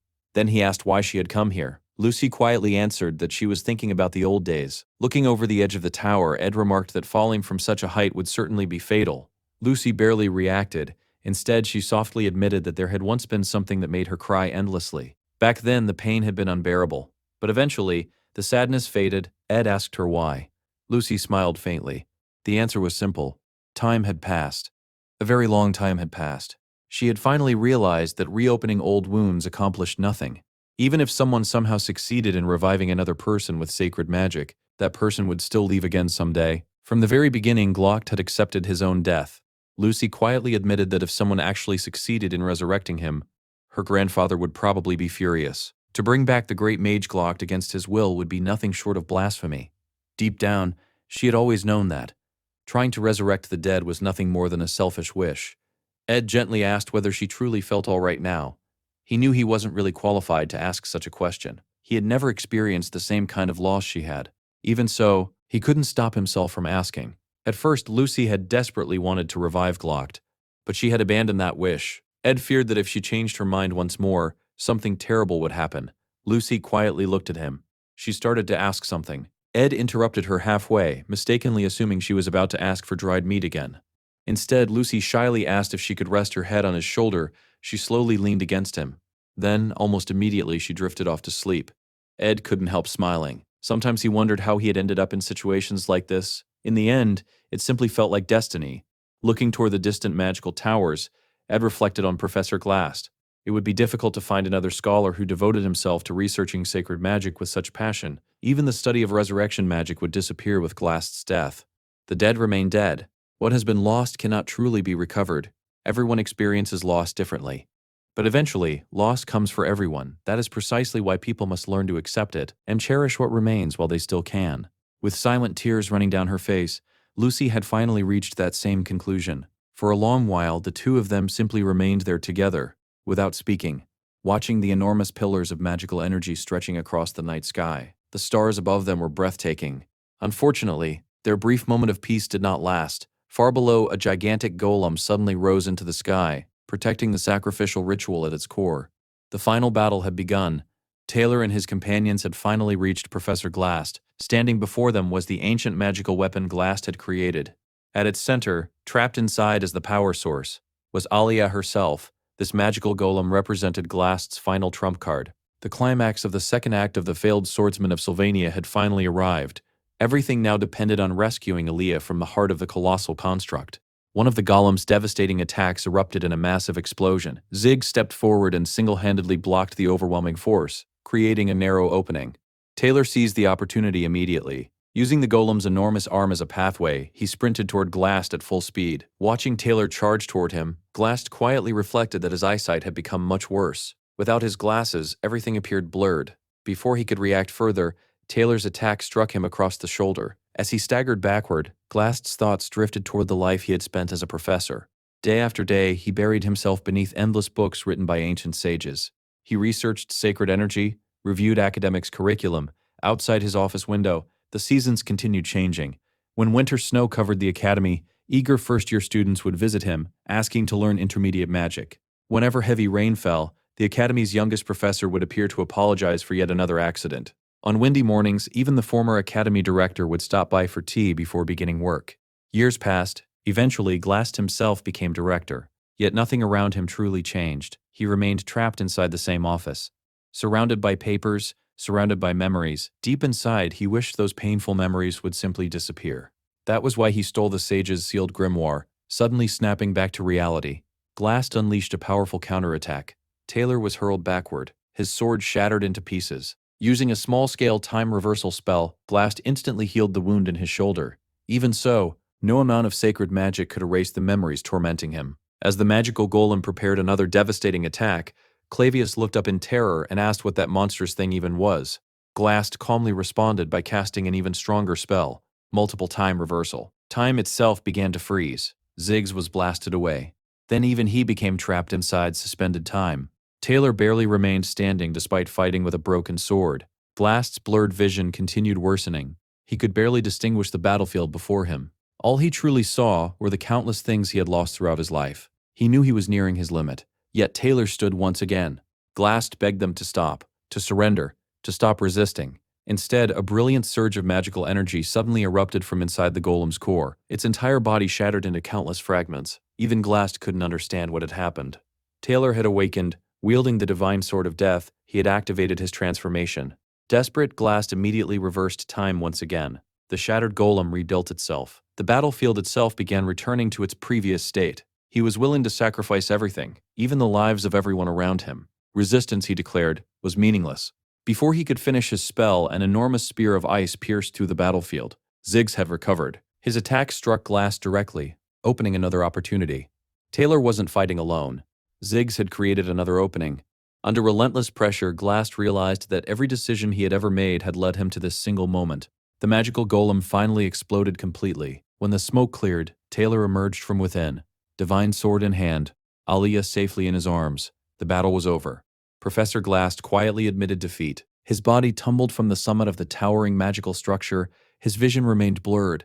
His thoughts remained fixed on his daughter until the very end. Just before striking the ground, he activated one final sacred spell, a time reversal teleportation enchantment. His body disappeared before impact. It was the final emergency measure he possessed. Although he had escaped immediate death, he was gravely wounded. Bleeding heavily, his survival seemed almost impossible. According to the original story, nothing significant happened after this point. Professor Glast's fate was already sealed. He was destined to die from his injuries. There were no alternate outcomes, no hidden route, no second chance. But this time, something changed. Ed appeared before him. Seeing the young man, Glast quietly remarked that it was already past curfew. Ed ignored the comment. There was still one thing he wanted to confirm before everything ended. An hour earlier, Lortel had already received reports that Janica had driven away the mercenaries, and that Elta had been captured by the merchant company. Every major threat had been neutralized.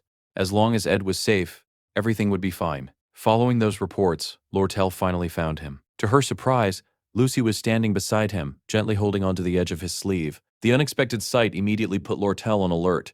Soon afterward, Claire and Dorothy also arrived, both looking utterly exhausted. Ed wondered why the two women looked as though they had been crying. Before anyone could answer, Claire and Dorothy noticed something that left them completely speechless. Standing calmly beside Janica was Tarkin, the very creature that had defeated both of them earlier. Janica immediately turned toward Ed. She wanted to confirm something. Had he really said that the magical tower was being powered by a sacred weapon? Although the situation had now become deeply connected to Ed, Janica explained that her original reason for investigating had nothing to do with him. She only wanted to protect the northern forest where the spirits lived. A few days earlier, Tarkin had sensed the exact same mysterious magical energy deep within that forest. It was unmistakably spectral magic. There was no doubt that Professor Glast was responsible. But one question remained unanswered. There were no magical towers anywhere inside the northern forest. So, what exactly had Glast been doing there? Ed quietly reflected that, since no major accidents had occurred after the battle, perhaps there was nothing more he needed to do. Then Dorothy collapsed once again. Watching her fall reminded him that, although Elte had been defeated, the consequences of everything that had happened were still impossible to predict. The future had already changed too many times. That was why Ed wanted to confirm one final thing. And that was why he now stood before Professor Glast, whose life was slowly slipping away. Janica looked at the wounded professor and asked what he was doing there. With a faint smile, Glast gazed up at the moon. "I'm just looking at the moon," he replied. "It's strangely funny. No one else found anything amusing." Everyone silently looked at the dying professor. Glast himself understood how pitiful his situation had become. Ed finally broke the silence. He asked whether Glast realized that he had failed. The professor calmly nodded. He admitted that failure had been inevitable from the very beginning. He had acted recklessly. Never in his wildest dreams had he imagined that his own students would defeat him. Even if they hadn't, the academy director would eventually have stopped him anyway. Perhaps the director had delayed intervening only because of the feelings he still held toward an old colleague. Looking directly at Ed, Glast admitted something else. Ed had been a far better student than he had ever imagined. Unfortunately, he had realized it far too late. Ed then asked the question that had been bothering him all this time. Why had Glast kidnapped him? The professor explained that Ed possessed an extraordinary ability. At first, he believed Ed could become an important part of his plans. However, Ed unexpectedly collapsed from exhaustion before Glast could make use of him, causing his original strategy to fail. When Glast returned later to retrieve him, Ed had already disappeared. A faint smile appeared on the professor's face. He quietly accepted that dying alone beneath the moonlight was simply the price of his sins. Considering everything he had done, it wasn't an unfair exchange. Then his thoughts drifted toward his daughter. The 17 years they spent together had never been lonely. They had felt incredibly long while he lived them. Yet looking back, they had passed in the blink of an eye. Ed gently changed the subject. He asked whether Glast and Professor Claire had known each other for 17 years. 4 years during her undergraduate studies, then another 5 after she became a professor. Adding everything together, the number matched almost perfectly. Ed quietly mentioned that he had met Claire earlier. She had been crying. According to her, Professor Glast was the kind of person almost anyone would dislike. He was strict, petty, grumpy, selfish, arrogant, the sort of person people had to make a conscious effort to appreciate. Even so, Claire still believed he was the greatest scholar she had ever known. Those words left everyone speechless. In that moment, they all realized something. Professor Glast had always known exactly how his story would end. Dorothy lowered her head. No matter what had happened in the end, Glast had been the person who discovered her hidden potential. He had guided her when no one else believed in her. Even so, he had crossed a line that could never be ignored. He had taken Luna hostage. He had abandoned the righteous path. No one could deny that. Glast quietly laughed at himself. He believed he would die completely alone. Ironically, that wasn't true at all. Claire had become one of the Academy's youngest assistant professors because of his guidance. Dorothy had risen to lead the alchemy department despite never possessing extraordinary talent. Although Glast constantly claimed that people without talent had no value, his actions had always contradicted those words. Again and again, he patiently searched for hidden potential within ordinary students. He nurtured them, supported them, believed in them. Perhaps, deep inside, he had only been trying to convince himself that his own daughter had possessed value as well. In the end, he spent years chasing an impossible dream. Yet despite all of his mistakes, he had still become a mentor to many, a companion to others, someone who quietly left his mark on countless lives. Professor Glast had suffered from severe nearsightedness for years. Eventually, his eyesight deteriorated so badly that without his glasses he could barely see anything at all, not even his own reflection. After a long silence, he told Ed something unexpected. Before casting demonic advent magic, he had visited the Library of Souls. He admitted that he had worked tirelessly to obtain the legendary magical engineering blueprints hidden there, but in the end, none of it had mattered. Confused, Ed asked what he meant. Without answering directly, Glast reached into his pocket. He slowly removed a key. Placing it into Ed's hand, he smiled faintly. "You impressed me. Now, clean up this entire mess yourself." Ed stared at the key in confusion. Glast explained that from this moment onward, the spiritual library belonged to Ed. Unable to understand, Ed asked why he was entrusting something so valuable to him. Glast quietly answered that perhaps doing so might make Ed hate him just a little less. He then revealed one final secret. Beneath Librarian Reyna's desk was a hidden vault. Ed should retrieve everything inside before the Academy began its official investigation. Finally, Professor Glast turned toward Lucy. His last request was surprisingly simple. He asked her to pay more attention to the world around her. Ed silently thought those were wise words. Lucy stood outside his field of vision. He couldn't see her expression, but he felt her fingers tighten around his clothes. With his final words spoken, Professor Glast gently closed his eyes. Leaning peacefully against the tree beneath the moonlight, he looked less like a fallen villain, and more like a tired old professor who had simply fallen asleep. For a long time no one moved. Everyone quietly remained there beside him. Later rumors spread throughout the Academy. Students whispered that Ed Rothstaler had somehow become involved in every major incident. First, the Ophelis dormitory crisis, then Professor Glast's rebellion, then the theft of the sage's sealed grimoire. No matter what happened, Ed always seemed to be there. People even started calling him a magnet for misfortune. "It's always Ed Rothstaler." Again and again, Ed heard the same words repeated throughout the night. When it came time to submit his official statement, however, Ed kept everything incredibly simple. He reported that Professor Glast had kidnapped him. He had attempted to escape. He searched for help. Eventually, he met up with Taylor and the others. That was the entire story he provided. Nothing more, nothing less. Later during questioning, Ed couldn't help wondering whether the Academy director had finally decided to behave like a proper headmaster. The director carefully reviewed his written statement. Then he looked directly at Ed. According to the report, Ed had supposedly escaped by himself. But there was one problem. Why had he abandoned Aliyah, who had been kidnapped alongside him? Ed calmly explained that Aliyah had been restrained. More importantly, she hadn't trusted him enough to follow. The director quietly nodded. Then he admitted something. He had become extremely suspicious of Ed. In his opinion, Ed constantly acted as though he knew nothing, pretending to be nothing more than an unlucky bystander. Yet somehow, he always seemed to know far more than he should. Ed simply smiled. Oddly enough, he considered that a compliment. The director chuckled. He remarked that Ed possessed an exceptionally cunning personality. Even so, both during the Ophelis dormitory incident and during Glast's rebellion, Ed had ultimately been another victim of the Academy's own failures. Listening to the director, Ed wondered whether the man had actually read his statement carefully, or whether he was simply judging everything based on Ed's outstanding academic record. The director finally concluded the meeting. He acknowledged how hard Ed had worked. Considering everything he had accomplished, he deserved to be rewarded. After leaving the headmaster's office, Ed found Janica waiting outside. The moment she saw him, she smiled. "So you're finally done?" Ed immediately asked whether she was all right. He had been genuinely worried about her after everything that had happened. Janica smiled reassuringly. She told him not to worry. She was perfectly fine. Just then, Charisse quietly whispered something into Janica's ear. After a brief hesitation, Janica awkwardly admitted the truth. She wasn't completely fine after all. While protecting Ed, she had suffered several injuries. Fortunately, they were only scratches. Ed immediately asked whether they hurt. Pouting slightly, Janica rubbed her back and dramatically complained that it hurt terribly. It was obvious she was exaggerating just to tease him. Ed couldn't help smiling. Then his expression gradually became serious. After everything that had happened, he had finally realized something important. No matter what obstacle appeared before him, Janica had always been there to help him overcome it. Now, he finally felt comfortable saying those words aloud. Watching her get injured because of him, and witnessing Professor Glass's tragic end, had made him understand that there was no point regretting things only after they were over. Looking directly at Janica, Ed quietly confessed that he hated being a burden to her. She always ended up getting hurt because she tried to protect him. For that, he sincerely apologized. Again and again. Janica immediately shook her head. She insisted that Ed was mistaken. She hadn't really been hurt at all. After teasing him for a moment, she apologized for making him worry. Ed smiled, but something else suddenly caught his attention. He asked if Janica's dormitory was Dex Hall. When she nodded, he quietly mentioned that he might be moving there next semester as well. Janica's eyes widened. She asked if he was really planning to transfer into Dex Hall. Ed smiled awkwardly and admitted that she probably wouldn't know how to react to hearing that. As they talked, Ed reflected on everything that had happened. So much had taken place, yet it all seemed to have passed in the blink of an eye.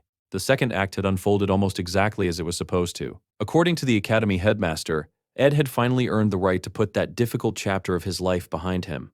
From now on, he could return to living as an ordinary academy student.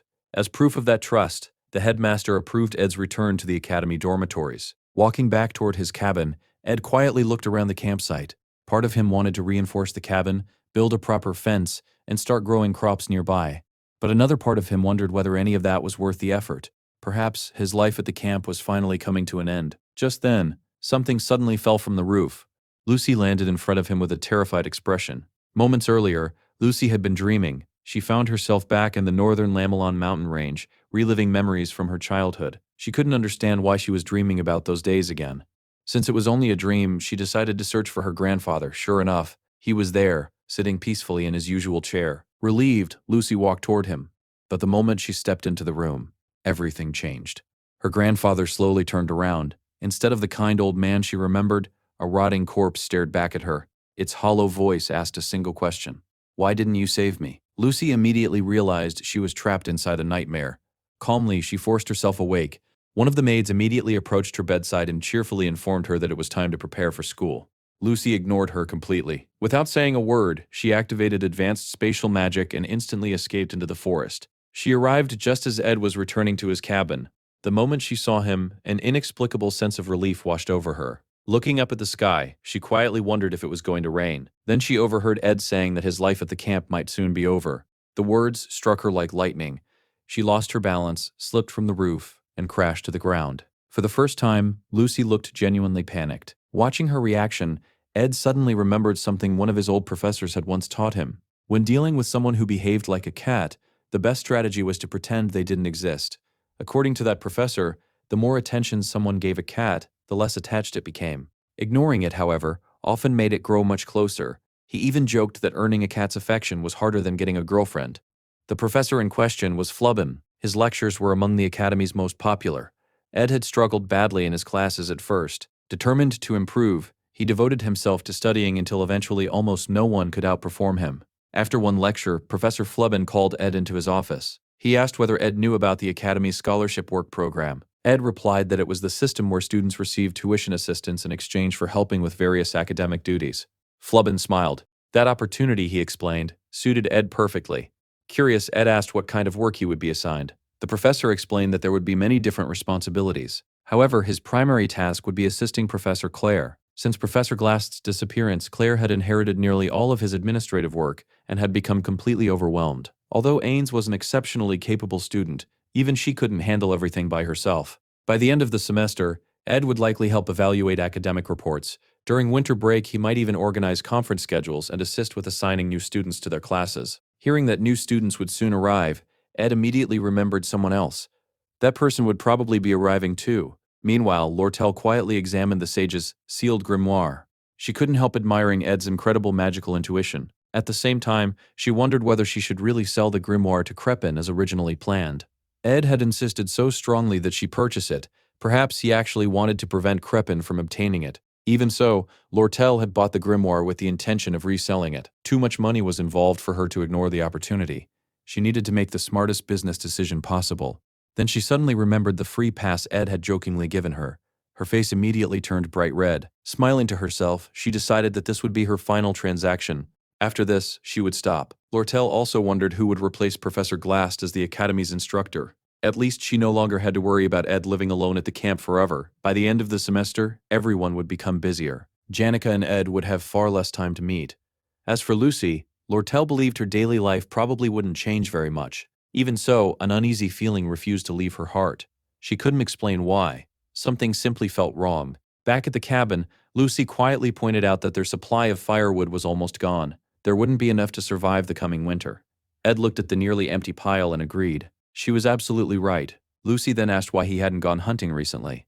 Ed stared at her in surprise. For once, she had actually said something genuinely practical. He realized he had neglected the camp because his thoughts had been occupied by the possibility of moving into Dex Hall. If that happened, he would naturally spend less time with Lucy. Perhaps creating some distance between them would make everything more stable. Just then, Janika came running toward the cabin full of energy. Ed smiled and asked whether she had already finished class. Janika happily explained that Professor Marie's afternoon lecture had been cancelled. Since she suddenly had free time, she decided to visit the camp. Smiling warmly, she admitted that once winter vacation arrived, Ed probably wouldn't be living there anymore. Because of that, she wanted to spend as much time with him as she could, while she still had the chance. She confessed that she would genuinely miss the simple life at the camp. She loved coming there. Although it made her sad that those days were ending, she understood that Ed also needed to think about his own future. If moving into Dex Hall was what he truly wanted, she promised to help him however she could. While Janika continued talking, Ed quietly reached into his pocket. He touched the key Professor Glast had entrusted to him. Soon it would be time to unlock the hidden vault. Before he could dwell on that thought any longer, Janika handed him an envelope. Ed immediately recognized it. It was the registration form for Dex Hall. Janika nodded. If he waited until the deadline, he might lose the opportunity altogether. She suggested he keep the application until he made his final decision. Ed sincerely thanked her. Smiling happily, Janika admitted that she had already completed her own registration. If he decided to move, they could submit their applications together. Just as the two prepared to fill out the paperwork, Lucy suddenly stepped between them. Looking more anxious than Ed had ever seen her, she loudly told them to stop. Then she desperately begged Ed not to accept the application form. Looking back later, Ed realized everything truly began on that day. Sometime afterward, Ed continued practicing spirit magic. Watching him train, Mug commented that his growth had been astonishing. Janika happily agreed. She praised Ed, saying his improvement had been unbelievably fast. His spiritual sensitivity already surpassed that of many apprentice spirit mages. Even his mana sensitivity had improved dramatically. Then Janika looked toward Lucy. Something immediately caught her attention. Normally, thanks to the maids at Ophelis dormitory, Lucy always appeared perfectly dressed. Today, however, she had run all the way to the camp wearing nothing but her pajamas. Ed silently acknowledged that his own mana sensitivity had indeed increased tremendously. His next goal was finally learning intermediate magic. Unfortunately, the moment he started practicing, reality hit him. Intermediate magic was vastly more difficult than he had expected. Even after training all day, he barely managed to grasp the fundamentals. Throughout the entire session, Lucy refused to leave his side. She sat comfortably in his lap while he practiced. Later at the cafeteria, she clung tightly to his back. Janika looked completely bewildered. She quietly apologized, wondering whether she had somehow upset Lucy. Ed quickly realized the truth. Lucy wasn't angry, she was afraid. More specifically, she seemed afraid of Janika, though mastering intermediate spells remained frustratingly difficult. Just then, Lucy called out to him. Her expression was unusually serious. She quietly asked what she was supposed to do if Ed really left the camp. Ed gently answered that he already had somewhere else to live. Winter was approaching. He still needed to repair the fireplace because the nights were becoming dangerously cold. If he moved into Dex Hall, he wouldn't have to worry about those problems anymore. Before leaving, however, he wanted to finish everything at the camp properly. Lucy called his name once more. This time, her eyes held unmistakable determination. "I want to go with you." Those words caught Ed completely off guard. A short while later, he climbed down a rope into the underground chamber that Lucy herself had accidentally created by blasting a hole through the ceiling. Looking around, he wondered why she had ever come to this place in the first place. Lucy casually pointed out that she could have simply carried both of them down with spatial magic. Ed smiled. He wanted to test whether he could still climb up and down on his own. When he finally reached the bottom, he froze. The chamber was overflowing with magical engineering equipment. There was far too much to carry in a single trip. He would need to return several times. As he cleared away the remaining rubble, he quietly laughed to himself. Who would have guessed that a hidden vault really existed beneath the library? He couldn't understand why Professor Glast had guarded the key until his dying breath. Then, he opened the vault. The overwhelming magical energy pouring from within instantly answered his question. Later, while climbing back up the rope, Ed remembered that it was almost time to send the magical materials Lortel had requested. Before making another trip, however, he decided that asking someone to build a proper ladder would be much easier than climbing ropes every day. Curious, Lucy asked what exactly the mysterious treasure was. The system immediately identified it. It was a legendary artifact, the Golden Phoenix Ring of Glast, a ring capable of distorting the timeline itself by drawing magical power from the future into the present. Ed carefully examined the legendary ring in his hand. Theoretically, the artifact allowed its user to borrow magical power from their future self, making it possible to cast advanced magic long before reaching that level naturally. However, such power came at a terrible price. If he borrowed too much mana, the backlash would temporarily incapacitate him. The ring was an emergency tool that should only be used as a last resort when death was unavoidable. Outside of combat, though, it had another incredible use. With enough borrowed mana, Ed could theoretically form a contract with a high-level spirit. Normally, beginner spirit mages like him possessed only 2 available spirit slots and could communicate only with lower-ranked spirits because of their limited mana reserves.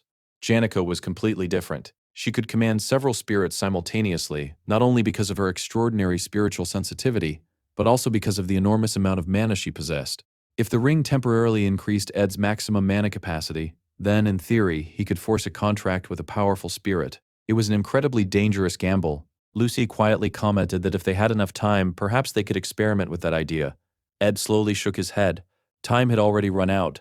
After searching the entire library, he was convinced that nothing there was more valuable than this ring. Professor Glast had always insisted that encouraging mediocre talent was a sin. A man with beliefs like that would never have hidden such a priceless artifact without reason. Ed realized the truth. The Golden Phoenix Ring had been designed to break through the natural limit of one's mana capacity. It had never been created for Glast himself. It had been made for his daughter. After leaving the underground vault and returning to the surface, Lucy unexpectedly began talking. She remembered the day the last button on one of her sleeves had fallen off. At first, she hadn't even noticed, but once it was gone, the loose sleeve became surprisingly uncomfortable. She spent a long time fixing something that had once seemed completely insignificant. Then she quietly smiled. You only realize how important something is after it's gone. Even small things can become irreplaceable. That, she admitted, was the real reason she had followed Ed. She wanted to ask him one question. Was he really planning to move into Dex Hall? And would he consider not moving there? Ed was genuinely surprised. Those words were unlike anything Lucy would normally say. Even so, he remained calm. Moving into the dormitory would undoubtedly make life easier. Winter was approaching quickly. Living alone in the forest during heavy snowfall was hardly a comfortable choice. Lucy quietly agreed. Then she looked up at the sky. She wondered aloud whether it was going to rain. Ed knew she often predicted the weather simply by observing the clouds and sensing the humidity in the air. This time, however, he smiled. No, it isn't going to rain. Not this time. Lucy continued staring upward. After weeks of constant rain, people naturally expected more of it. Instead, tiny snowflakes slowly began drifting down from the sky. The rainy season had finally ended. Winter had arrived. Ed sighed. He admitted that he had been so busy lately that he hadn't even prepared enough firewood for the coming season. He would probably need help. Lucy immediately remembered reminding him about the dwindling supply herself. Without warning, she suddenly hugged him tightly and tackled him to the ground. Looking up at him, she asked whether he was being serious. Ed laughed helplessly. He admitted that he had grown accustomed to life at the camp. If he improved the cabin just a little more, living there offered many advantages. Then he looked at Lucy's expression. Without realizing it, he slowly lay back on the ground. To him, that moment marked the true ending of the second act. Now, the third act was about to begin. Closing his eyes, countless thoughts flooded his mind. The upcoming battle between Princess Phenia and Lortel for the position of student council, the arrival of powerful new first-year students, dangerous enemies who would soon enter the academy, and finally, the person destined to stand at the center of Act 3, the final boss, Lucy Merrill. Ironically, at that exact moment, Lucy herself was lying on top of him. Ed couldn't help smiling. Nothing about this journey had ever been easy.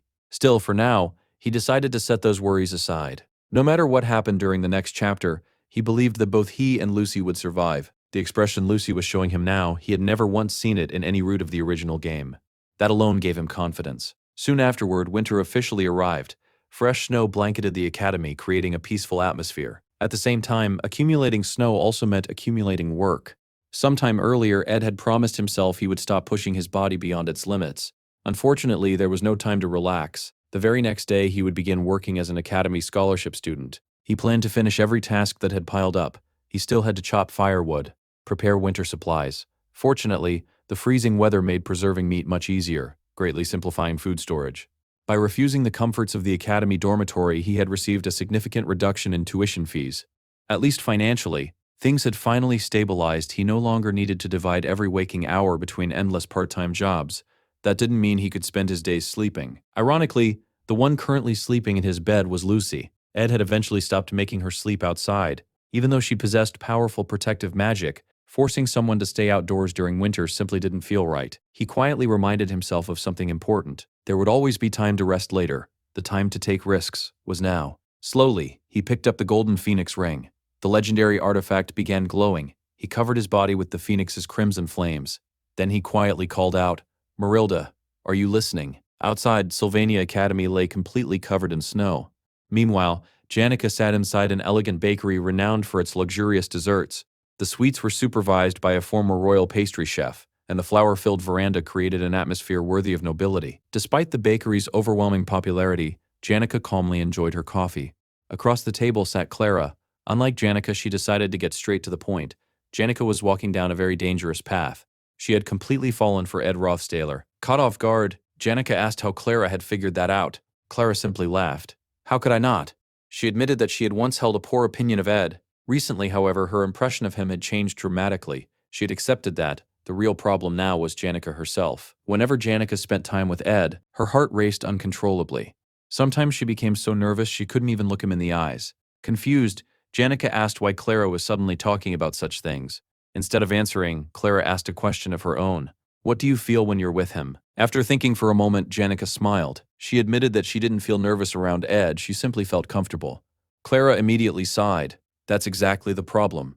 According to her, Janica was heading straight toward one of the worst possible romantic endings, the infamous friend zone. Calling Janica hopelessly naive, Clara explained that relationships couldn't be built through one-sided devotion alone. Janica also needed to think about what she wanted. Simply chasing after someone forever while expecting love to appear on its own wasn't romance. It was practically stalking. Even the nearby spirits seemed to agree with Clara's argument. Embarrassed, Clara quickly changed the subject. Winter vacation had finally begun. She would soon return home. Even so, before leaving, she offered Janica one last piece of advice. Instead of trying to act seductive, she should awaken Ed's protective instincts instead. Watching the conversation unfold, Annis quietly reflected that Clara herself didn't seem particularly experienced when it came to romance. Although some of her advice made sense, the biggest reason everyone's opinion of Ed had changed was Clara herself. Janica constantly praised Ed whenever she spoke with friends, professors, and academy staff. As a result, almost everyone had begun trusting him. Annis, however, viewed things differently. She thought about Professor Clare. Despite being scolded by librarians who were technically still students, Clare never displayed the commanding presence expected of a professor. Sometimes Annis genuinely wondered how someone like Clare had managed to earn that position. The veteran professors, however, always gave the same answer. Claire possessed an extraordinary talent. She had incredible luck with people. Throughout her career, she received guidance from legendary scholars such as Professor Glast and Professor Flubben. With their support, she successfully completed her doctorate. Now, she possessed the finest assistant anyone could hope for, Annis Halolan, a second-year student from the Department of Magic. Respected not only by students but also by academy staff, Annis was widely regarded as the perfect academic assistant. Thanks entirely to her efforts, Claire's laboratory remained perfectly organized. She gathered information, managed library records, oversaw administrative work at Trix Hall, handled countless responsibilities behind the scenes. If anyone ever discovered just how much influence she truly possessed, it would create enormous complications. Fortunately for her, she always hid everything behind an elegant smile. Very few people knew who Annis really was. Only Janica and Clara understood that the warm personality she showed others was nothing more than a carefully crafted mask. While everyone else waited for refreshments to arrive from the bakery, Annis quietly took the opportunity to study a file resting on the table before her. The subject of the report, Ed Rothtaylor. a member of the Ruth Taylor family, one of the most powerful noble houses in the Clovis Empire. Among the three direct heirs of the family head, Ed was the only son. Annis dismissed the public records as mostly irrelevant. According to the Ruth Taylor family history, Crepin Ruth Taylor had seized control of the family and become its head during the year Ed was born. At the age of 2, Ed was officially named the family's heir. He received his church baptism when he was 5, began etiquette lessons at 8, and by the age of 12 he should have been studying more advanced subjects. However, his first-year academic records suggested he lacked any remarkable talent. As Annis continued reading, she reflected on her own past. When she first entered the academy, her family had already begun falling apart. Forced to survive on her own, she became both an assistant and a scholarship student. She admired Lord Tell as the perfect example of someone who had learned to survive through intelligence and resourcefulness. Although Annis was nowhere near as gifted with money as Lord Tell, she had still managed to build a stable life through hard work. Returning to Ed's records, Annis discovered that he had grown up under an extremely strict upbringing.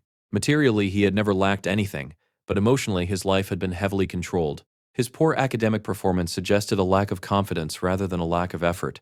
From everything she had read, she concluded that he probably preferred cheerful and kind-hearted women. After reviewing every detail, she smiled to herself and decided that understanding Ed was actually much simpler than she had expected. She even began rehearsing how she would approach him. Before she could continue, Professor Claire returned to the office carrying several bags from a bakery. She happily offered some pastries to Annis before noticing that tea had already been prepared. True to her usual clumsy nature, Claire immediately dropped her own teacup onto the floor. Expecting Annis to scold her once again, she nervously looked up. Instead, Annis calmly asked whether she had been hurt. After confirming Claire was unharmed, she simply replied that nothing else mattered as long as she was safe.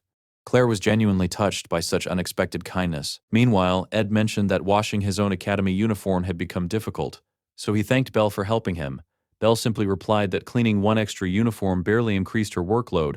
In fact, she often found herself helping the very people who were supposed to be serving her. While doing the laundry, Belle had noticed something interesting. Miss Lucy's clothes were covered with loose strands of hair, while Ed's uniform carried Lucy's perfume along with several white hairs. Ed admitted that her observations were accurate. Lucy had indeed been spending far more time around him recently. He could not help but marvel that Belle had figured everything out simply by washing clothes.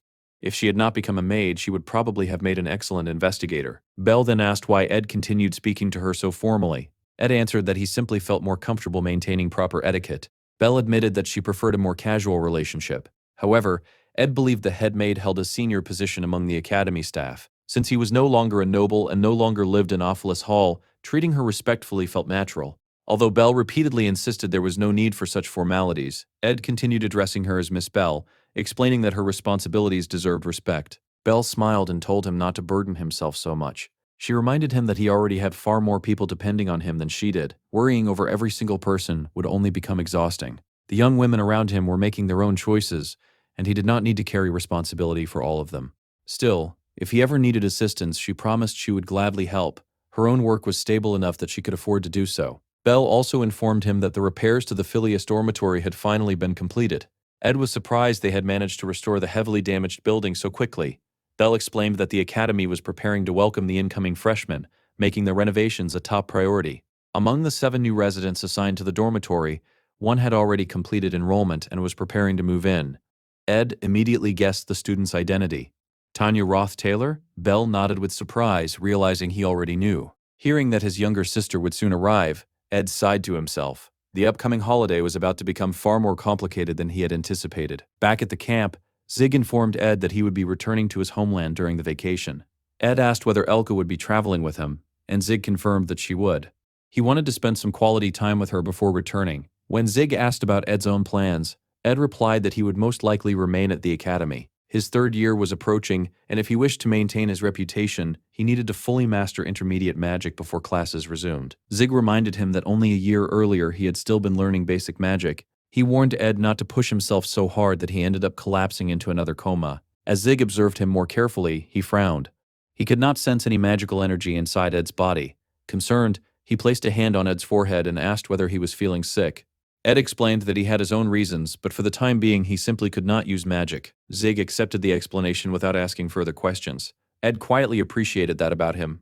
Zig never forced people to reveal things they wished to keep private. If someone said they had a reason, he simply accepted it and moved on. It made conversations with him remarkably comfortable. Before leaving, Zig remembered something else. Alia had been asking about Ed. Apparently, there had been a misunderstanding, and she wanted to apologize. She had even asked Zig where Ed's cabin was, but he had refused to reveal such personal information. Ed thanked him and said there was no need for any apology. He was neither angry nor holding a grudge. Zig responded that it was not forgiveness but complete indifference. Ed laughed and pointed out that Zig himself was not much different. Before Zig departed, Ed handed him a small pouch containing payment for another favor. Professor Glast had granted Ed access to the underground library, but the place was completely disorganized. He wanted Zig's help cleaning and organizing everything. Zig immediately agreed after hearing there would be payment involved. However, he wondered why Ed needed the underground library in the first place. Ed explained that he intended to convert it into a workshop. Zig looked at him in disbelief. Ed was already managing camp life, training his mana, practicing spirit summoning, learning arc and flash magic, studying magical engineering, and preparing for academy work. Now he wanted to build an engineering workshop as well. Zig remarked that people like Ed usually became the most successful, but warned him not to overwork himself. The warning was justified.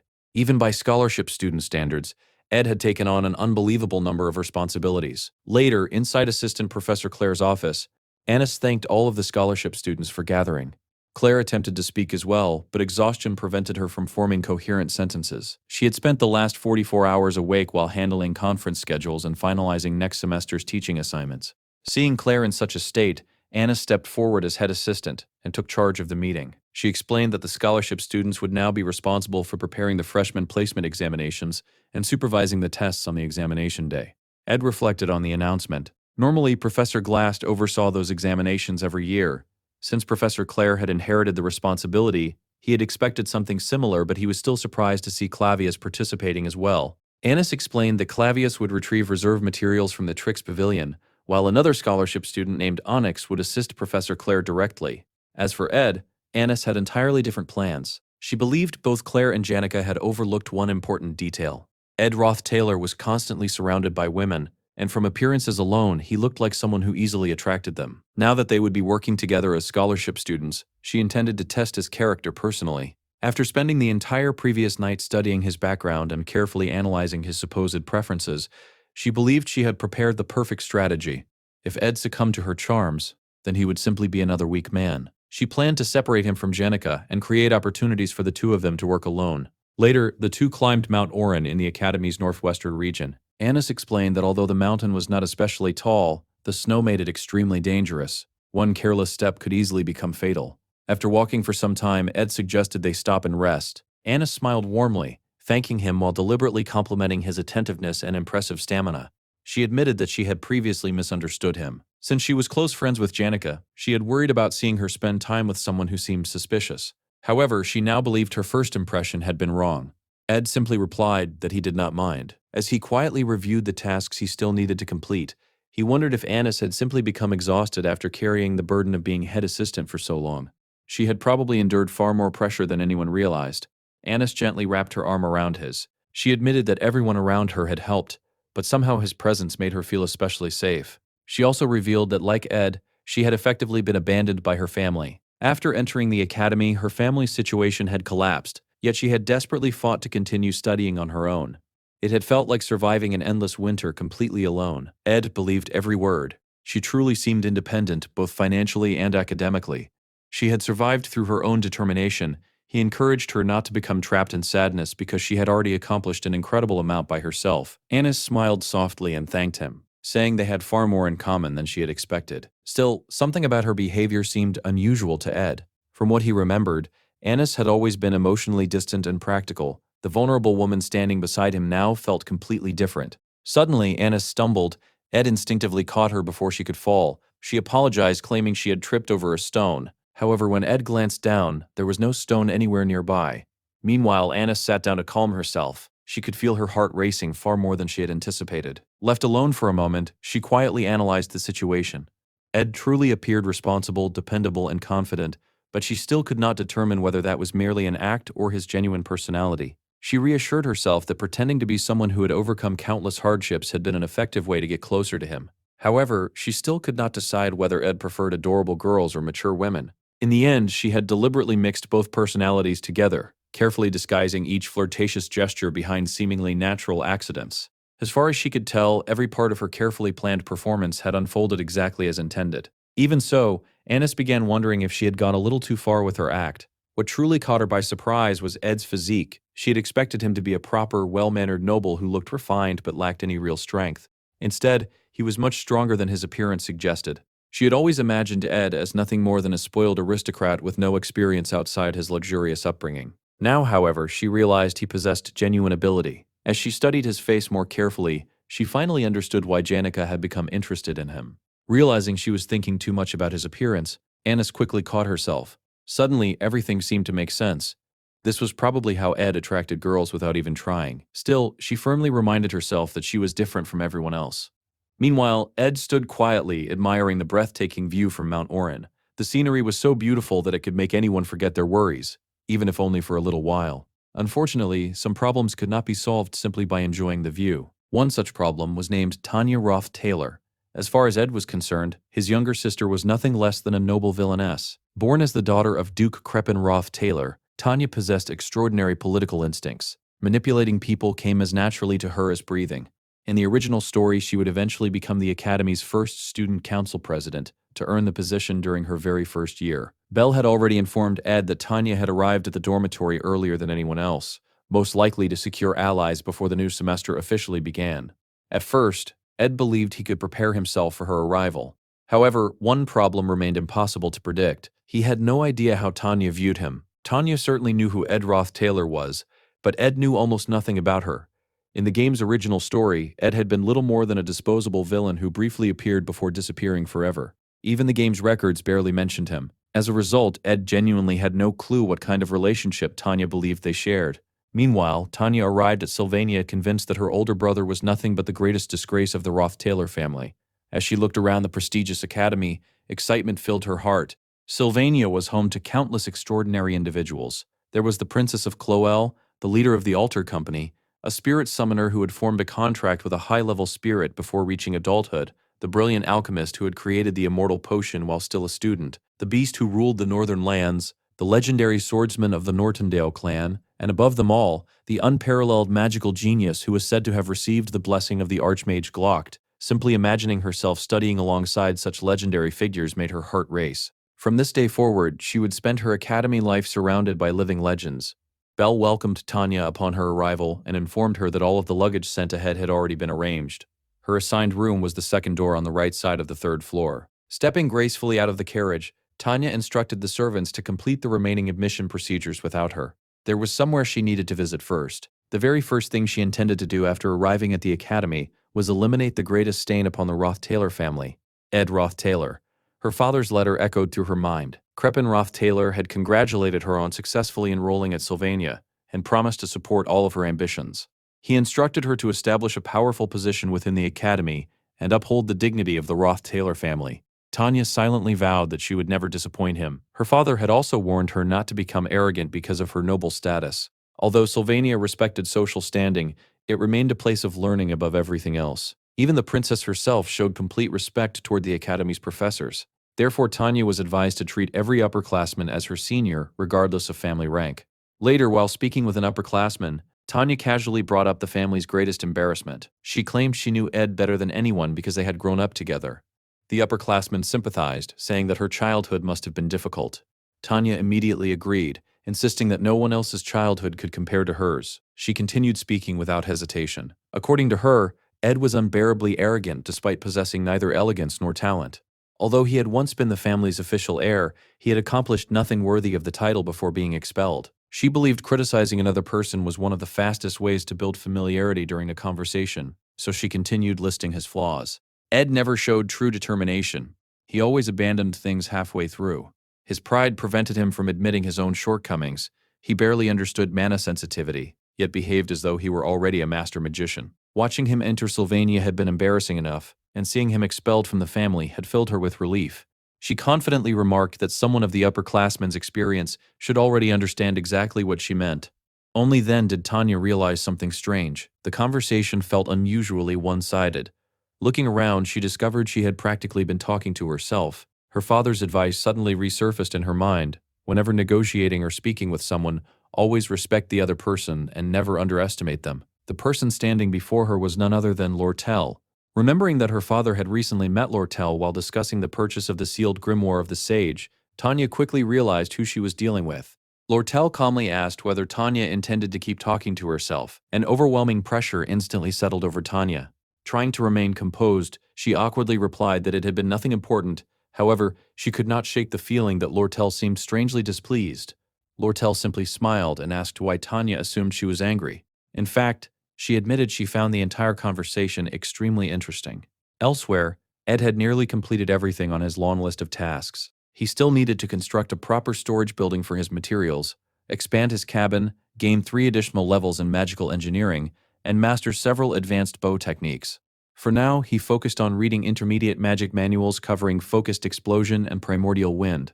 He had borrowed the books from Professor Glast's underground library the previous night, and having unrestricted access without worrying about return deadlines made studying much more convenient. Looking back on the day, Ed concluded that his first official day as an Academy scholarship student had gone surprisingly well.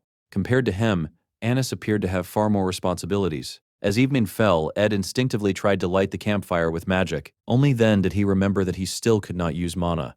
Unable to practice, he decided to concentrate on theory instead. When he entered his cabin, he found someone sleeping peacefully in his bed.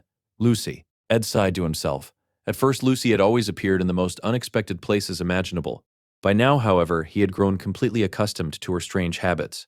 Without saying much, he pulled away the blanket and calmly asked her to light the fire. Lifting her effortlessly from the bed, Ed was once again reminded of how unbelievably light she was. Lucy obediently cast a spell.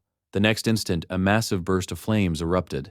Ed immediately told her that was more than enough. Satisfied, Lucy prepared to crawl back into bed but quickly changed her mind, deciding she wanted to stay outside with him instead. She soon began dozing off again while sitting beside him. After sniffing the air, Lucy quietly commented that Ed smelled unusually strong today. Ed immediately realized she was probably smelling Annis's perfume after spending nearly the entire day beside her. Lucy then asked whether he had a fever or whether something hurt. Ed smiled awkwardly and asked if it was really that obvious. She seriously warned him not to get sick because people who became seriously ill could die. Then she quietly offered to examine his mana.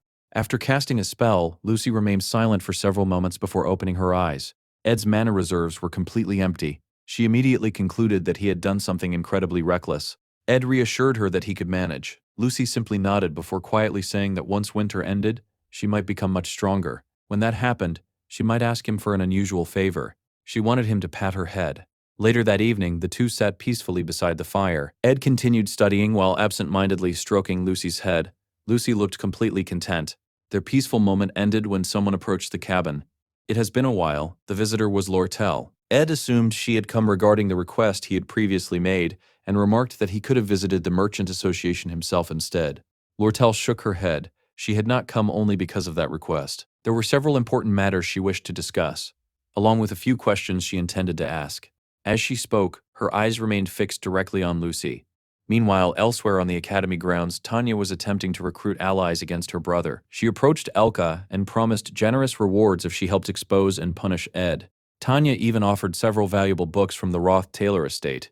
Elka's eyes immediately sparkled with excitement. Before she could answer, Zig stood up. He asked whether Tanya truly was Tanya Ruth Taylor. She nervously confirmed her identity. As Tanya examined him, she immediately noticed his well-trained physique and the immense amount of mana flowing through his body. She silently concluded that someone like Zig would make an outstanding ally. Instead, Zig smiled brightly. "So you're Senior Ed's younger sister." After Tanya nodded once more, Zig enthusiastically handed her a magical artifact. He explained that it generated mana and was required for the mandatory freshman mana sensitivity classes. He then continued giving her several additional supplies while asking Elka whether she had collected the materials from the elementology course. Elka replied that she had, although she had nearly thrown them away by accident. By the time Zig finished helping, Tanya's arms were completely full of equipment. Confused, she finally asked whether he had even heard everything she had said about Ed. Zig admitted that he had. However, he casually remarked that siblings rarely got along, so misunderstandings between brothers and sisters were nothing unusual.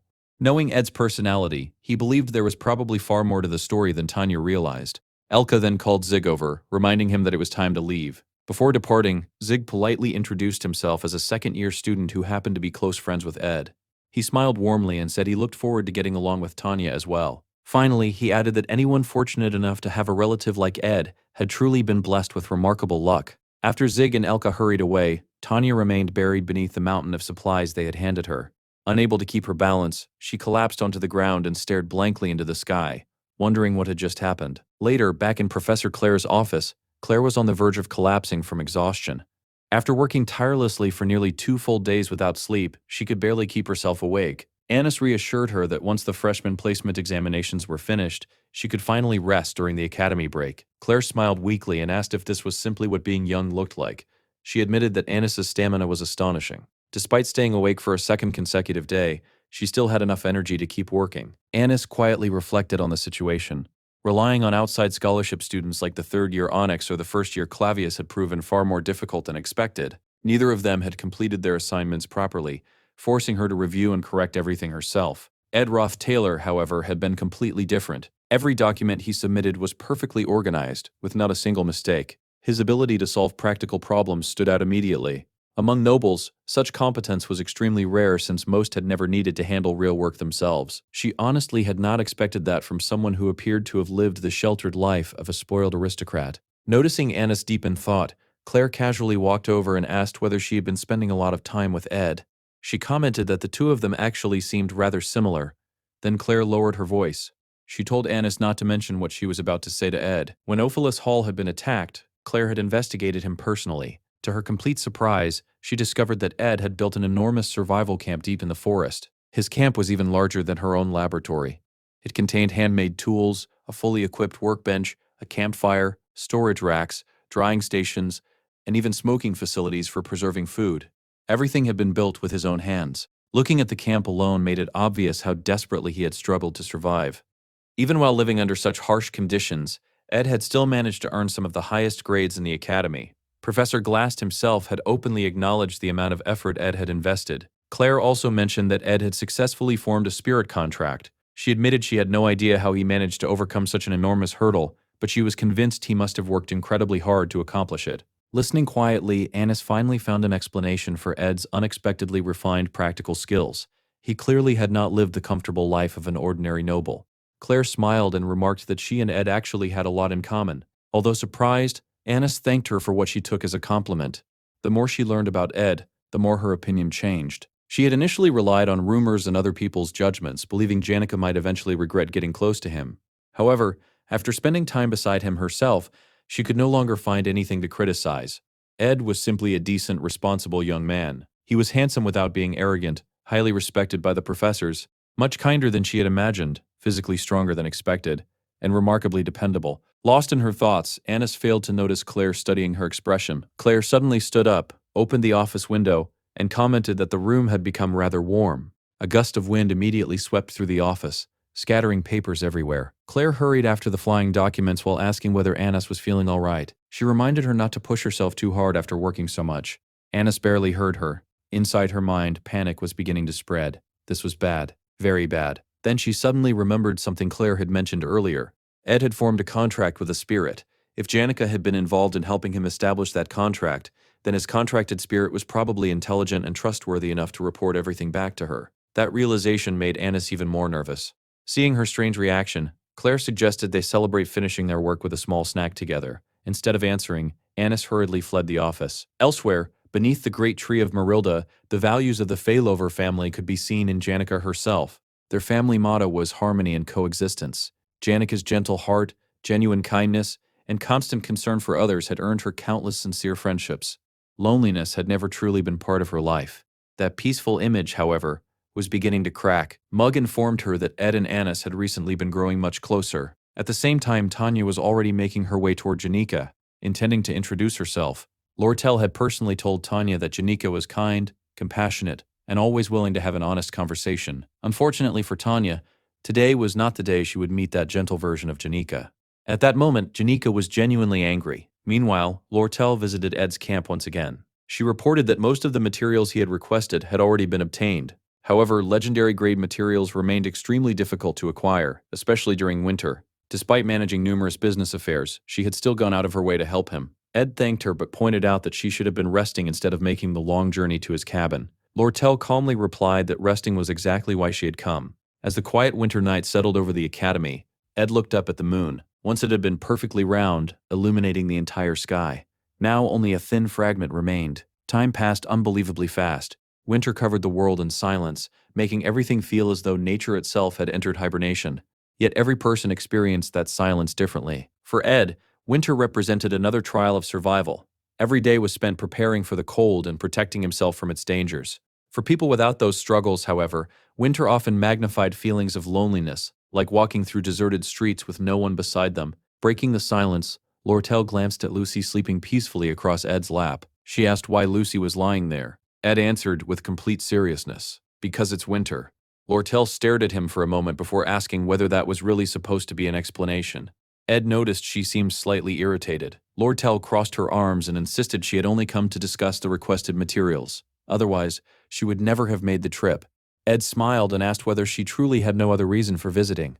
Lortel immediately replied that she obviously did. Then she asked whether he was pretending not to understand. She summoned a magical hologram showing the sealed grimoire of the sage. Ed immediately understood. He asked whether she had truly submitted the bid in the end. Lortel nodded. The hologram transformed into a letter as she explained that everything had turned out to be quite interesting. She reminded Ed of something he himself had once promised. If she succeeded in obtaining the grimoire, he had said he would do anything she asked. As a merchant, she explained, it was only natural to recover the value of every investment. Curious, Ed asked what kind of favor she intended to request. Lortel shook her head. She had no intention of asking for something so burdensome that he would struggle to fulfill it. She wanted only one thing. She wanted Ed to remain by her side. Hearing those words, Ed silently reflected on the future. The story was entering its third act. Soon, the political struggle between Princess Phinia and Lortel would truly begin. Lortel had already recognized the approaching conflict and was quietly preparing for the coming battle of influence and strategy. Princess Phinia Elias Cloel, known as the Princess of Benevolence, was destined to become Lortel's greatest rival. According to the original story, Phinia would eventually become student council president, using that authority to strengthen her influence throughout the academy. Later, during the fourth act, she would become the central figure responsible for uncovering the dark secrets hidden within the Ruth Taylor family. Lortel quietly stated that the day would eventually come when everyone at the academy would have to choose a side. When that moment arrived, she wanted Ed standing beside her. Ed thought she did not yet realize one important fact. In the end, the person who would truly determine the outcome of the conflict was neither Phinia nor Lortel. It was the real protagonist of the story. Ed honestly admitted that even if he supported her, he doubted it would make much difference politically. Lortel calmly agreed. Although Ed's reputation within the academy had improved significantly, his influence alone would not dramatically change the balance of power. Ed laughed and remarked that she had said that rather bluntly.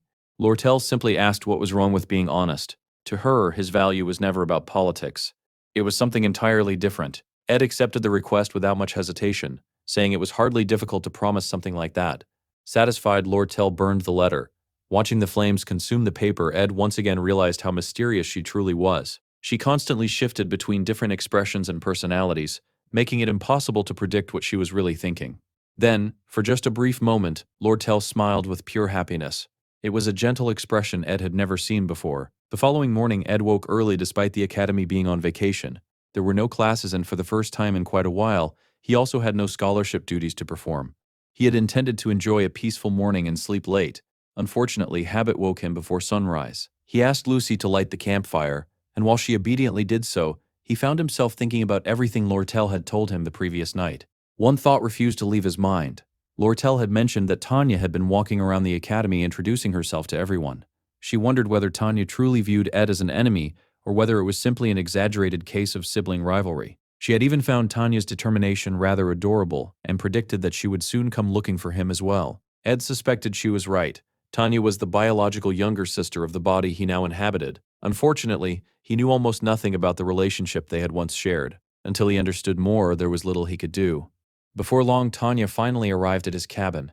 She looked unusually nervous. After hesitating for several moments, she quietly greeted him, saying it had been a long time since they had last seen each other. She awkwardly explained that she had even brought him a gift after so many years apart. Watching her carefully, Ed noticed that although she appeared tense, uncomfortable, and even somewhat frightened, one thing was immediately clear. She did not seem angry at him. At that moment, Ed finally understood why Tanya was acting so cautiously. The Ed who had lived in the Ruth Taylor mansion must have treated her terribly. Realizing that, Ed felt guilty for having misunderstood her behavior. As he stood up, Tanya instinctively flinched. A painful memory resurfaced in her mind. Years ago, the former Ed had thrown a plate of food onto the floor before mocking her for being able to eat alongside filthy servants without feeling disgusted. He had even stepped on a maid's head while Tanya, trembling with fear, desperately begged him to stop. The old Ed had only looked at her coldly. He questioned why she cared about people who were nothing more than tools, and claimed that anyone who pitied servants could never become a true noble. Those memories were impossible for Tanya to forget. Yet the person standing before her now behaved completely differently. Ed thanked her sincerely for the gift, saying he would put it to good use next semester. He also reminded her that technically they were no longer siblings in any official sense. Since he had been disowned, she had no obligation to visit him or bring him anything. That made her kindness even more meaningful. He politely asked her to stay where she was and avoid sitting too close to the fire. Although he was running low on medicinal herbs, he still intended to prepare tea for his guest without cutting corners. When Tanya noticed Lucy nearby, she became slightly nervous. Ed calmly reassured her before calling Lucy over and asking her to give Tanya a little personal space. A short while later, he returned carrying 2 cups of freshly brewed tea. While handing one to Tanya, Ed mentioned that he had heard she had been exploring the academy and meeting many new people. Tanya nodded. She admitted that she had heard quite a lot about him. Surprised, Ed wondered who could possibly have been talking about him. He did not know many people at the academy besides Zig and Janica.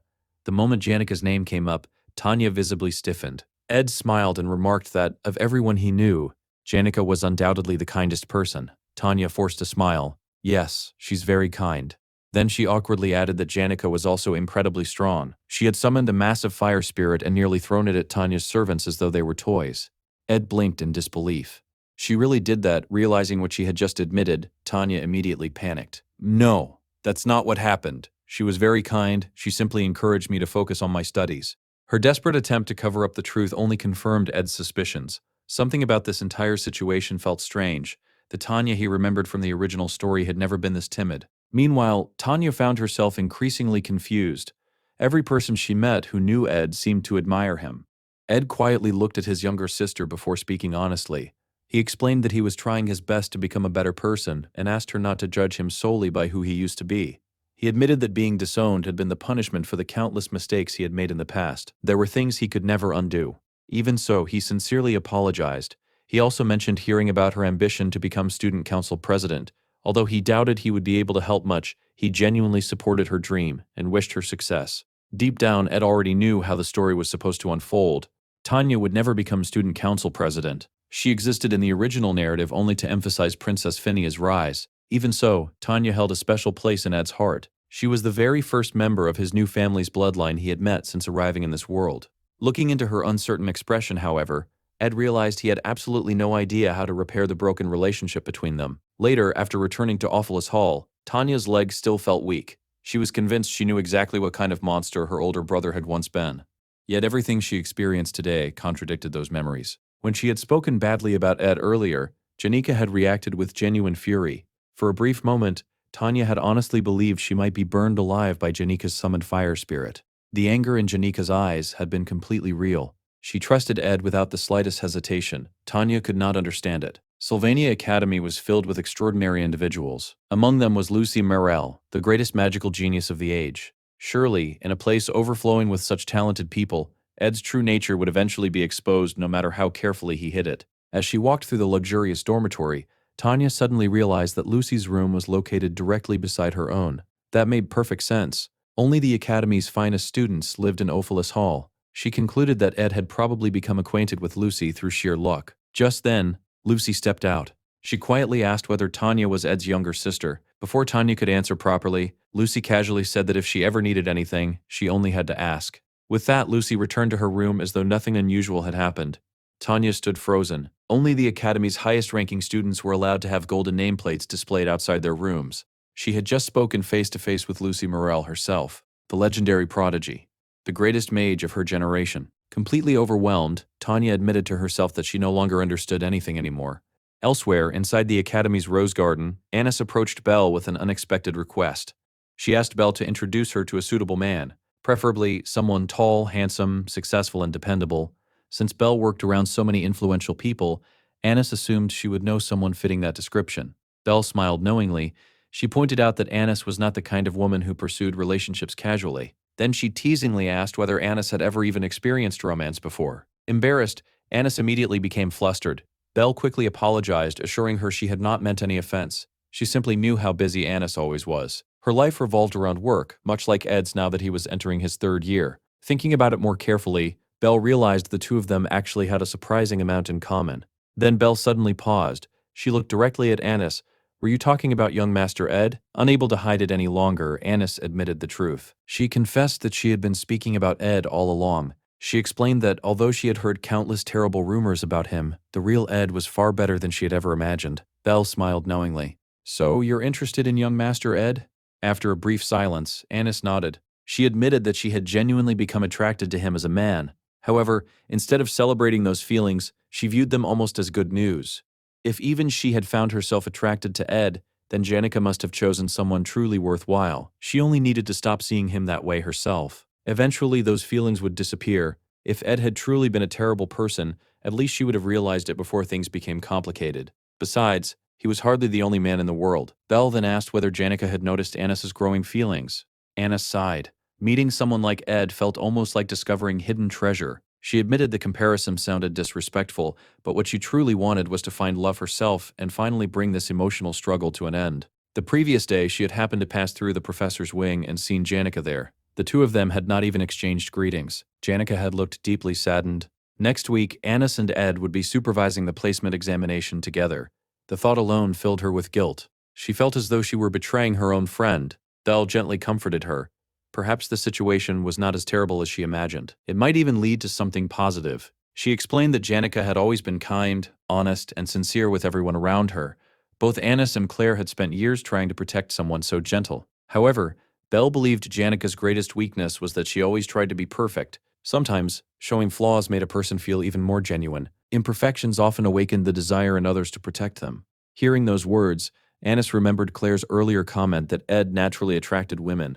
Perhaps appealing to that protective instinct was exactly what she needed. For the first time all day, her thoughts became much clearer. Belle's encouragement eased the guilt that had been weighing on her heart. By the end of the conversation, Annis could only laugh at herself. Then she suddenly realized something.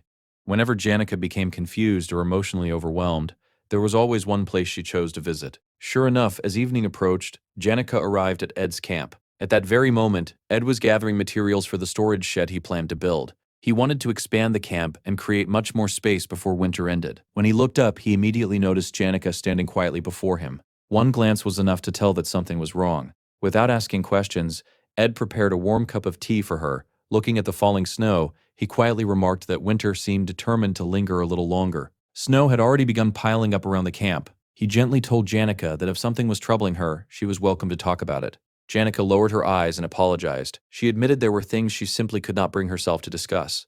Ed nodded understandingly. If she did not want to speak, then she did not have to. Seeing her shiver in the cold, he quietly wrapped a warm blanket around her shoulders. As they sat together beside the fire, Ed found himself thinking that he often forgot Janica was carrying burdens of her own. Despite always smiling for others, there were moments when she resembled a frightened little animal backed into a corner.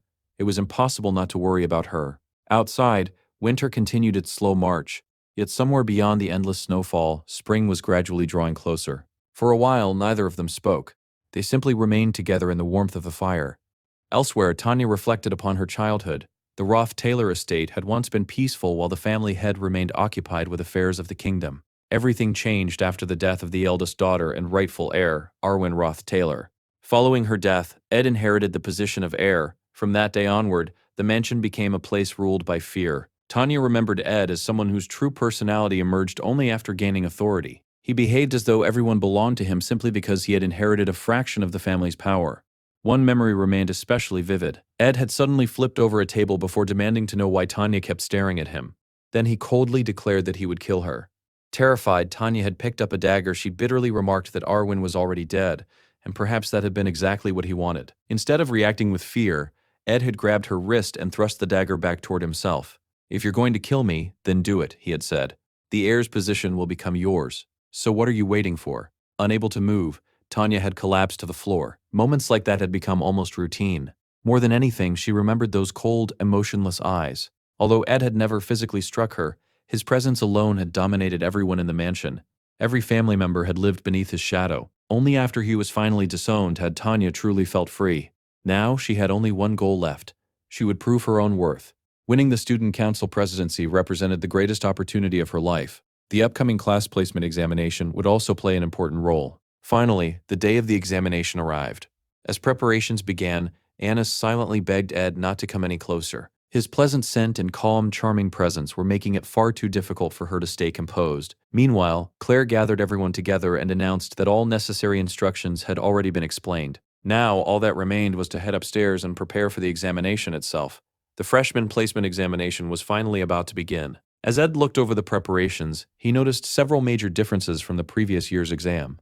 Last time, the test had been held in the northern forest under Professor Glass's supervision. This year, however, Professor Claire was in charge, and she had redesigned the entire examination. Instead of searching for hidden magic orbs, the freshmen would now collect magic stones scattered across Mount Orin.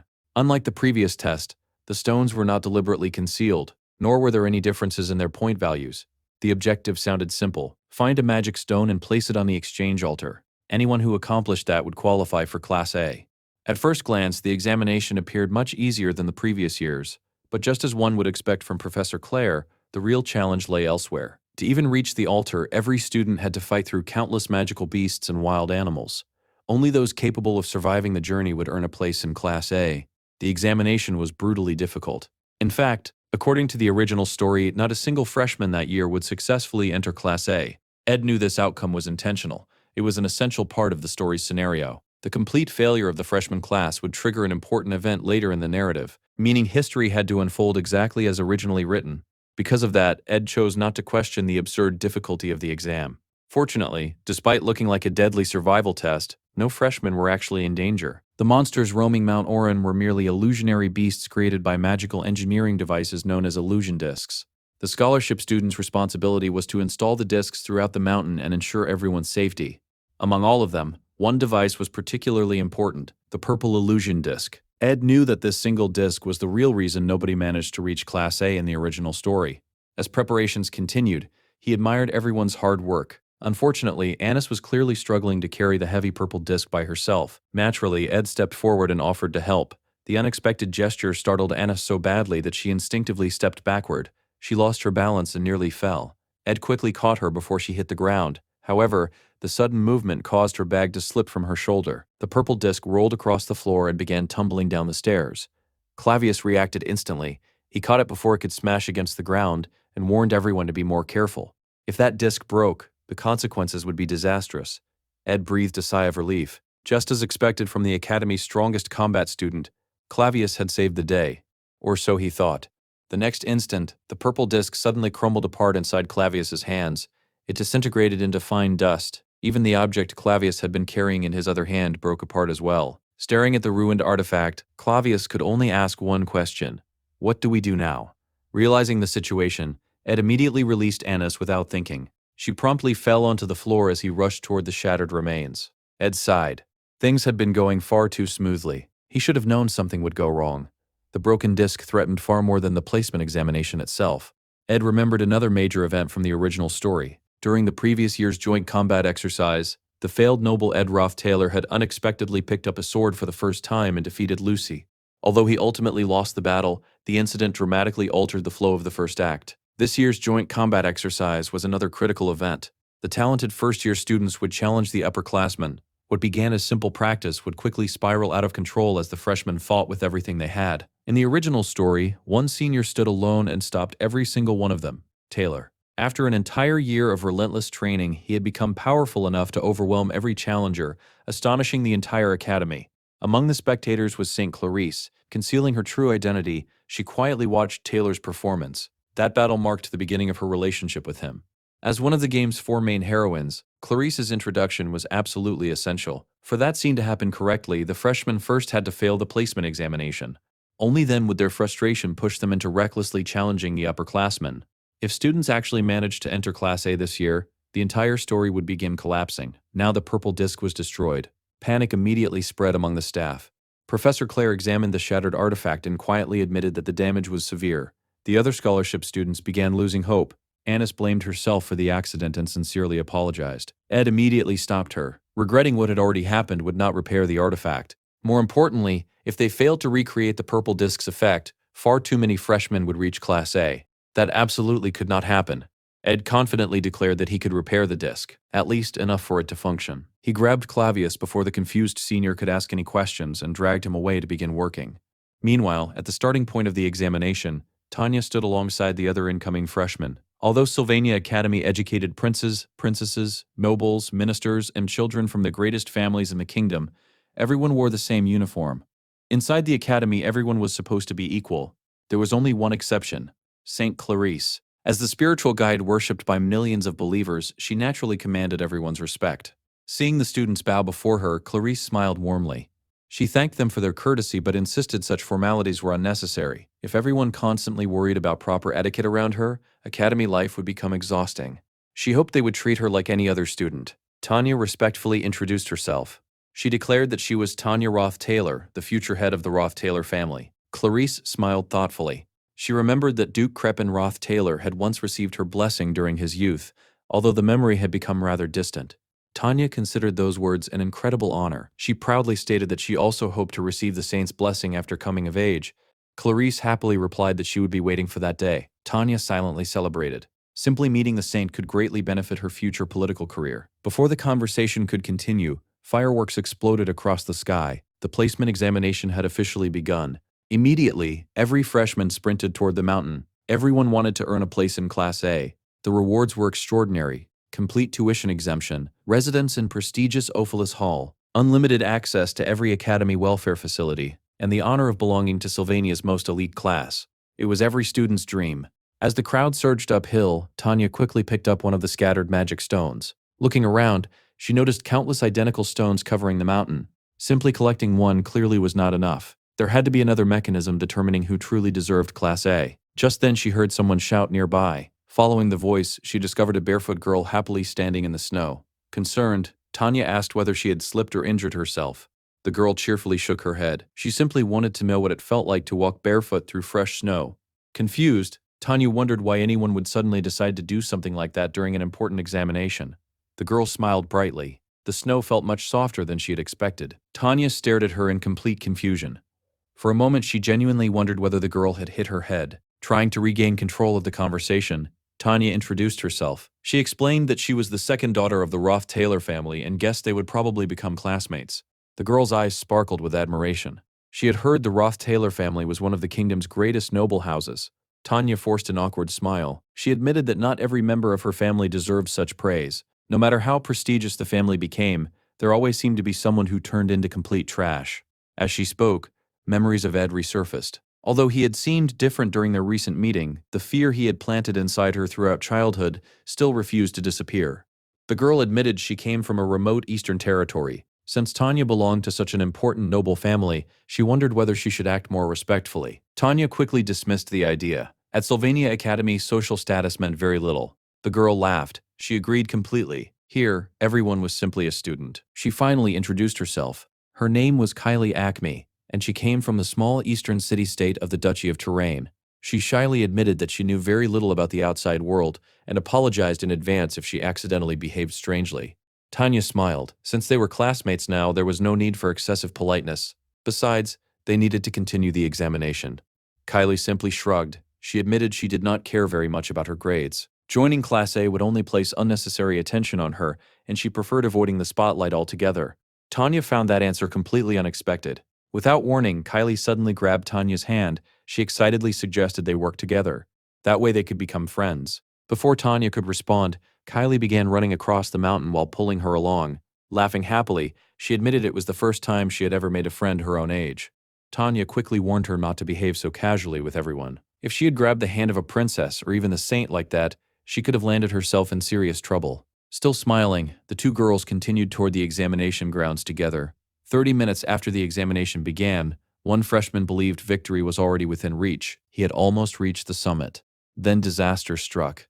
A gigantic beast suddenly appeared. It was Clavius. Without hesitation, he punched the overconfident student square in the head, sending him flying. Watching from nearby, Clavius admitted the method looked dirty, cowardly, and hardly worthy of an upperclassman. Ed simply replied that it was acceptable under the circumstances. When asked whether Clavius alone would defend the summit, Ed calmly revealed the full plan. A massive explosion echoed across the mountain. Clavius would guard the southern route. Annis would block the northern approach. Their job was to stop every freshman from reaching the exchange altar. Determined to make up for the accident with the purple disc, Annis promised to give everything she had. Meanwhile, Onyx, the Academy's master of flight magic, took responsibility for aerial surveillance and rescue operations. He reminded Professor Claire that changing the examination so drastically would require an official report afterward. Claire nodded sleepily. As long as she did not fall asleep halfway through writing it, while Claire began drafting the report, Onyx reviewed everyone's assignments one last time. He would oversee rescue operations. Clavius would secure the south. Annis would defend the north. Then he turned toward Ed. "What about you?" Ed calmly answered that he would remain beside the exchange altar itself. Professor Claire frowned. She could barely sense any mana coming from him. Concerned, she asked whether he was truly all right. Ed simply smiled. He already had a plan. While chaos unfolded across Mount Orin and Onyx continuously rescued students from dangerous situations, Ed examined the damaged purple illusion disc. He had managed to repair part of its internal structure, but countless cracks remained. Completely restoring it was impossible. To make matters worse, his own mana reserves had not fully recovered. Fortunately, the examination's magic stones contained enormous amounts of magical energy. Like everything else at Sylvania Academy, they were exceptionally valuable. Ed placed one of the stones onto the exchange altar. Using the altar's magical properties, he slowly began restoring his depleted mana. A familiar spirit named Mug suddenly appeared and greeted him. Because his mana remained unstable, Ed could barely understand what Mug was saying. Even so, he smiled. It was good to see the spirit again. Confident that Clavius, Annis, and Onyx could hold the freshmen back for a while longer, Ed focused entirely on his own mission. He possessed enough magic stones to gradually restore his strength. His objective was simple. No one would be allowed to pass the altar. With that resolve, Ed summoned his spirits. He was finally ready. Meanwhile, across the mountain, the freshmen found themselves completely overwhelmed by the impossible examination. Tanya soon encountered one of the illusionary guardians blocking the path. To her surprise, the enemy was none other than Clavius. Without showing any hostility, Clavius simply told her to hurry up and finish the battle. Before either of them could make another move, a massive explosion echoed across the mountain. Clavius turned toward the sound and wondered whether Annis had unleashed one of her spells. Taking advantage of that brief distraction, Tanya grabbed Kylie's hand and escaped. Meanwhile, Annis found herself confronting another freshman. Although she was only slightly stronger than the average upperclassman in direct combat, that alone placed her well above ordinary first-year students. None of them should have been capable of defeating her, except one. Standing before her was Joseph Whitefelt. He was Dorothy Whitefelt's younger brother, but unlike his hardworking sister, Joseph had been recognized as a genius since childhood. He had become the youngest person in history to earn the title of researcher from the Magic Association and was already capable of casting intermediate-level magic with ease. He was widely considered one of the strongest candidates to become the Academy's top freshman. After forcing his way past her, Joseph politely told Annis not to feel discouraged. Surely she excelled in other areas. Annis shook her head. He had misunderstood. She was frustrated, but not because she had been defeated. Without another word, she stepped aside and allowed him to continue. As Joseph disappeared into the distance, Annis lowered her head. She had always tried to present herself as flawless and dependable. Yet, when a serious problem arose, she had accomplished nothing. She had accidentally caused the destruction of the purple illusion disc. She had failed to stop Joseph. And once again, Ed had quietly stepped forward without complaining. He immediately organized the situation, proposed a solution, and took responsibility for fixing everything. The image that first appeared in Annis's mind whenever she thought about solving problems was no longer her own. It was Ed's calm and reliable face. Meanwhile, Joseph finally reached the exchange altar. Ed was already waiting for him. Calmly, Ed remarked that Joseph had become the first challenger to arrive. The rules were simple. Place the magic stone onto the altar. Unfortunately, Ed had no intention of allowing that to happen. Joseph found the entire examination rather strange.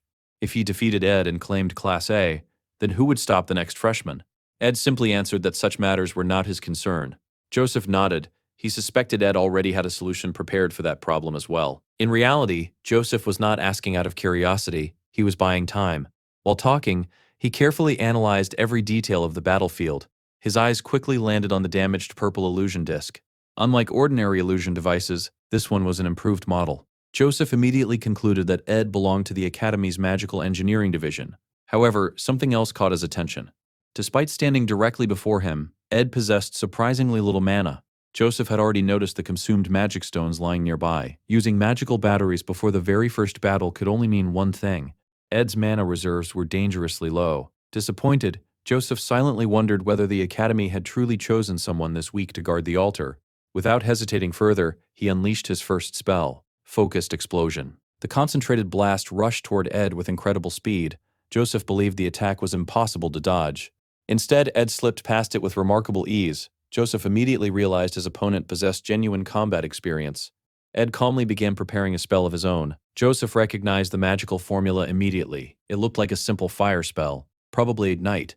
Expecting nothing more than an ordinary beginner's attack, Joseph calmly prepared his defensive barrier. The moment Ed cast the spell, however, an enormous wall of flames erupted before him. Joseph's eyes widened.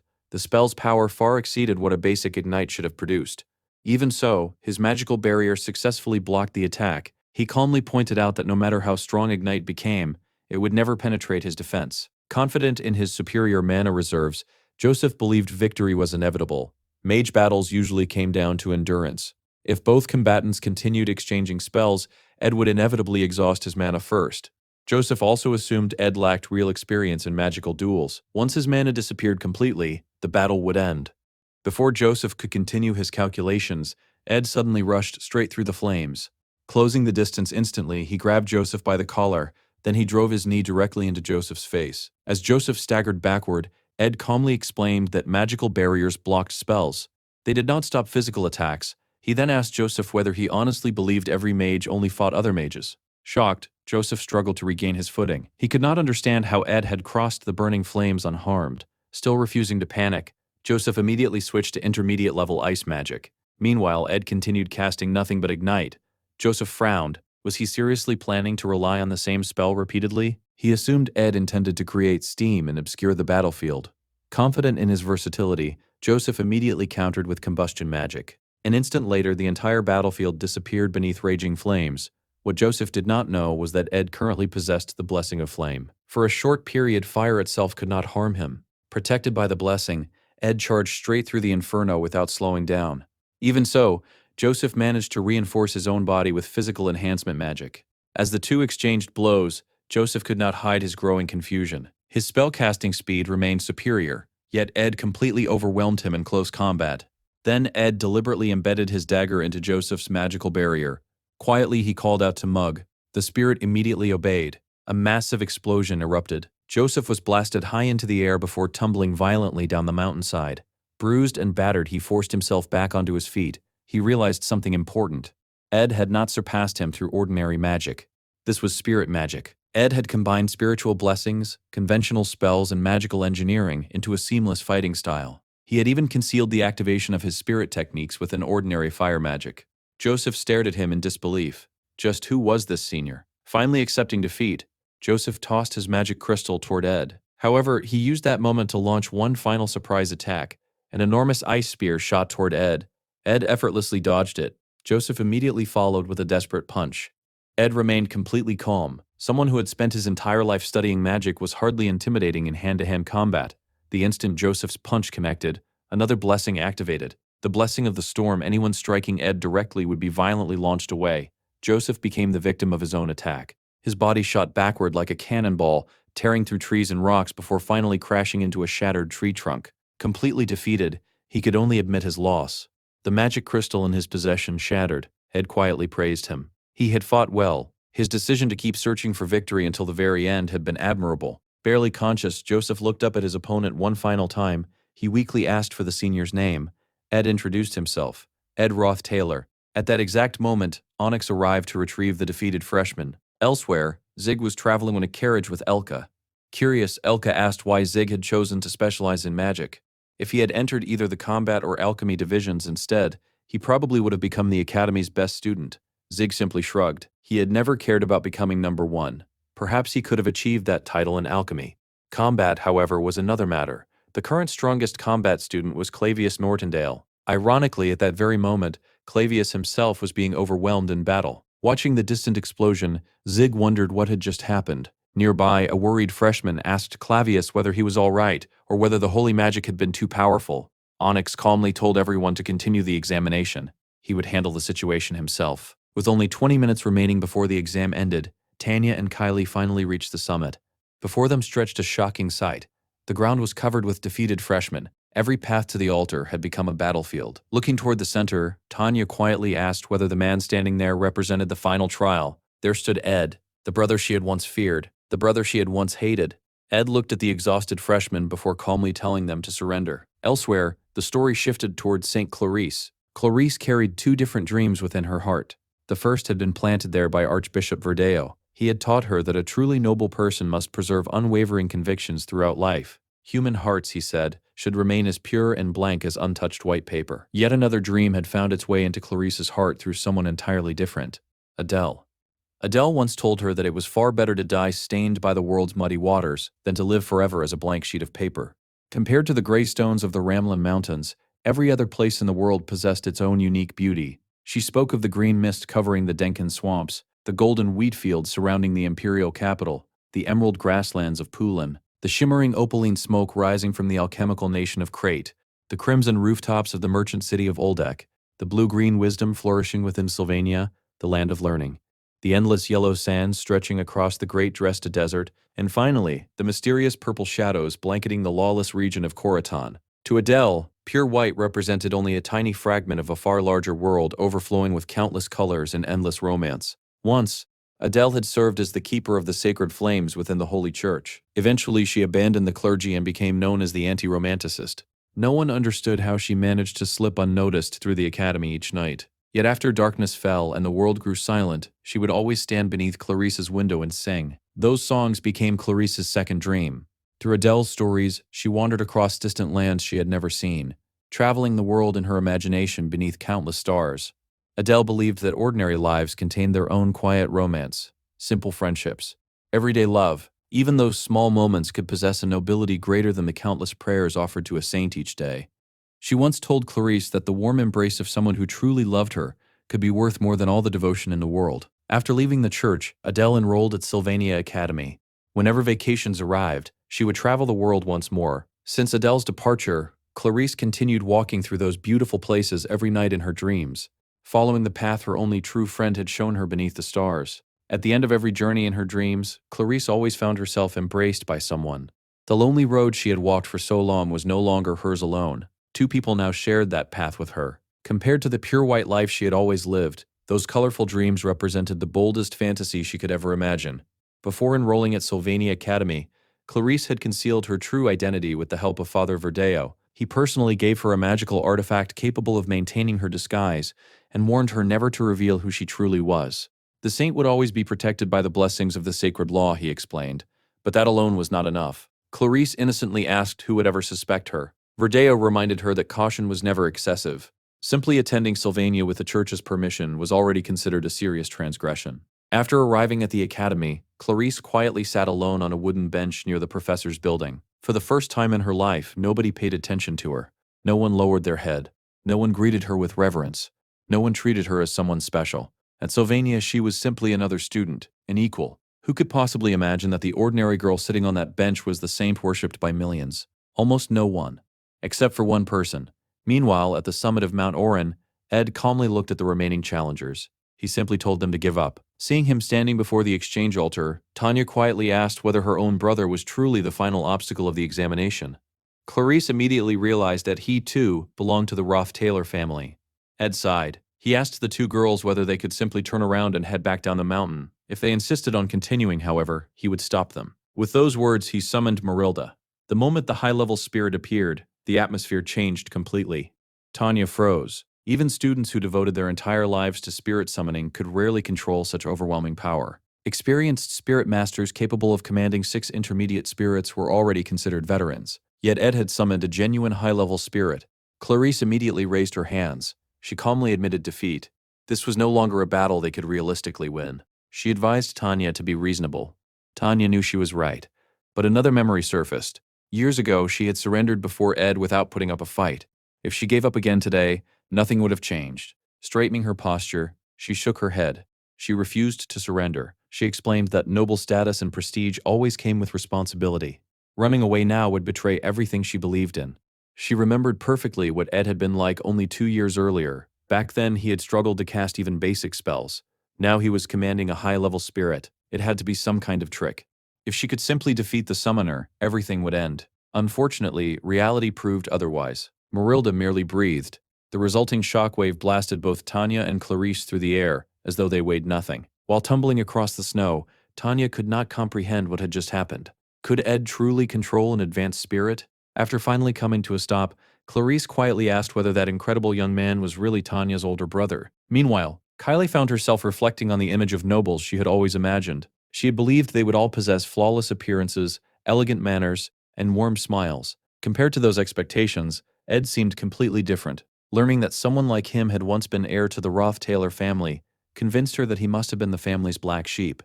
Clarice, despite knowing very little about the outside world, could still sense something obvious. Tanya carried deep resentment toward her older brother. Determined to help, Kylie stood up. She told Tanya to continue with their original plan. She would act as bait. Her own body was different, she claimed. She could survive. Tanya immediately objected. Doing so would only get Kylie hurt. Even so, Kylie stepped forward without hesitation. She asked Ed whether he was really such a terrible person. Then she smiled. Tanya was the very first friend she had made at Sylvania. That alone made the risk worthwhile. Normally, Tanya would have dismissed such reckless optimism. However, while watching Kylie run forward, she noticed something strange. A veteran illusion charged toward Marilda and was instantly struck down by a mysterious flash of light. Tanya wondered whether Kylie possessed some hidden power. More surprising than that was Kylie's courage. The timid girl who had been laughing moments earlier was now charging directly toward a high-level spirit without fear. For a brief moment, Tanya wondered whether Kylie had always been this brave. Then she reached a different conclusion. She was simply reckless. Even while trembling with fear, Kylie continued running toward Ed and Marilda. At first, Marilda paid little attention to her. Then she sensed it. Sacred power. The blessing of the sacred law automatically activated against hostile beings. The brilliant holy light actually wounded Marilda. Even so, the spirit's breath remained overwhelmingly powerful. The resulting blast hurled Kylie far into the distance. Fortunately, the sacred barriers surrounding her absorbed most of the impact, allowing her to survive. Watching the two girls, Ed asked whether they were finally finished. Tanya immediately refused. She demanded to know whether he truly believed she would surrender so easily.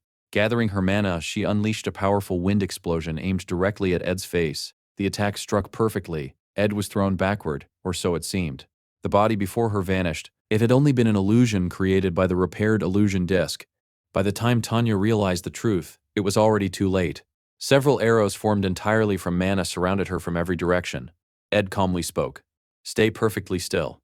Tanya's eyes widened. This could not be happening. The brother who once struggled to hold a sword now wielded a bow with incredible precision while creating arrows from pure mana. Ed quietly explained that the arrows had merely been a warning. If he had truly intended to hit her, she would never have been able to dodge. Completely shaken, Tanya could no longer recognize the man standing before her. Was this really the same Ed Ruth Taylor she had feared all her life?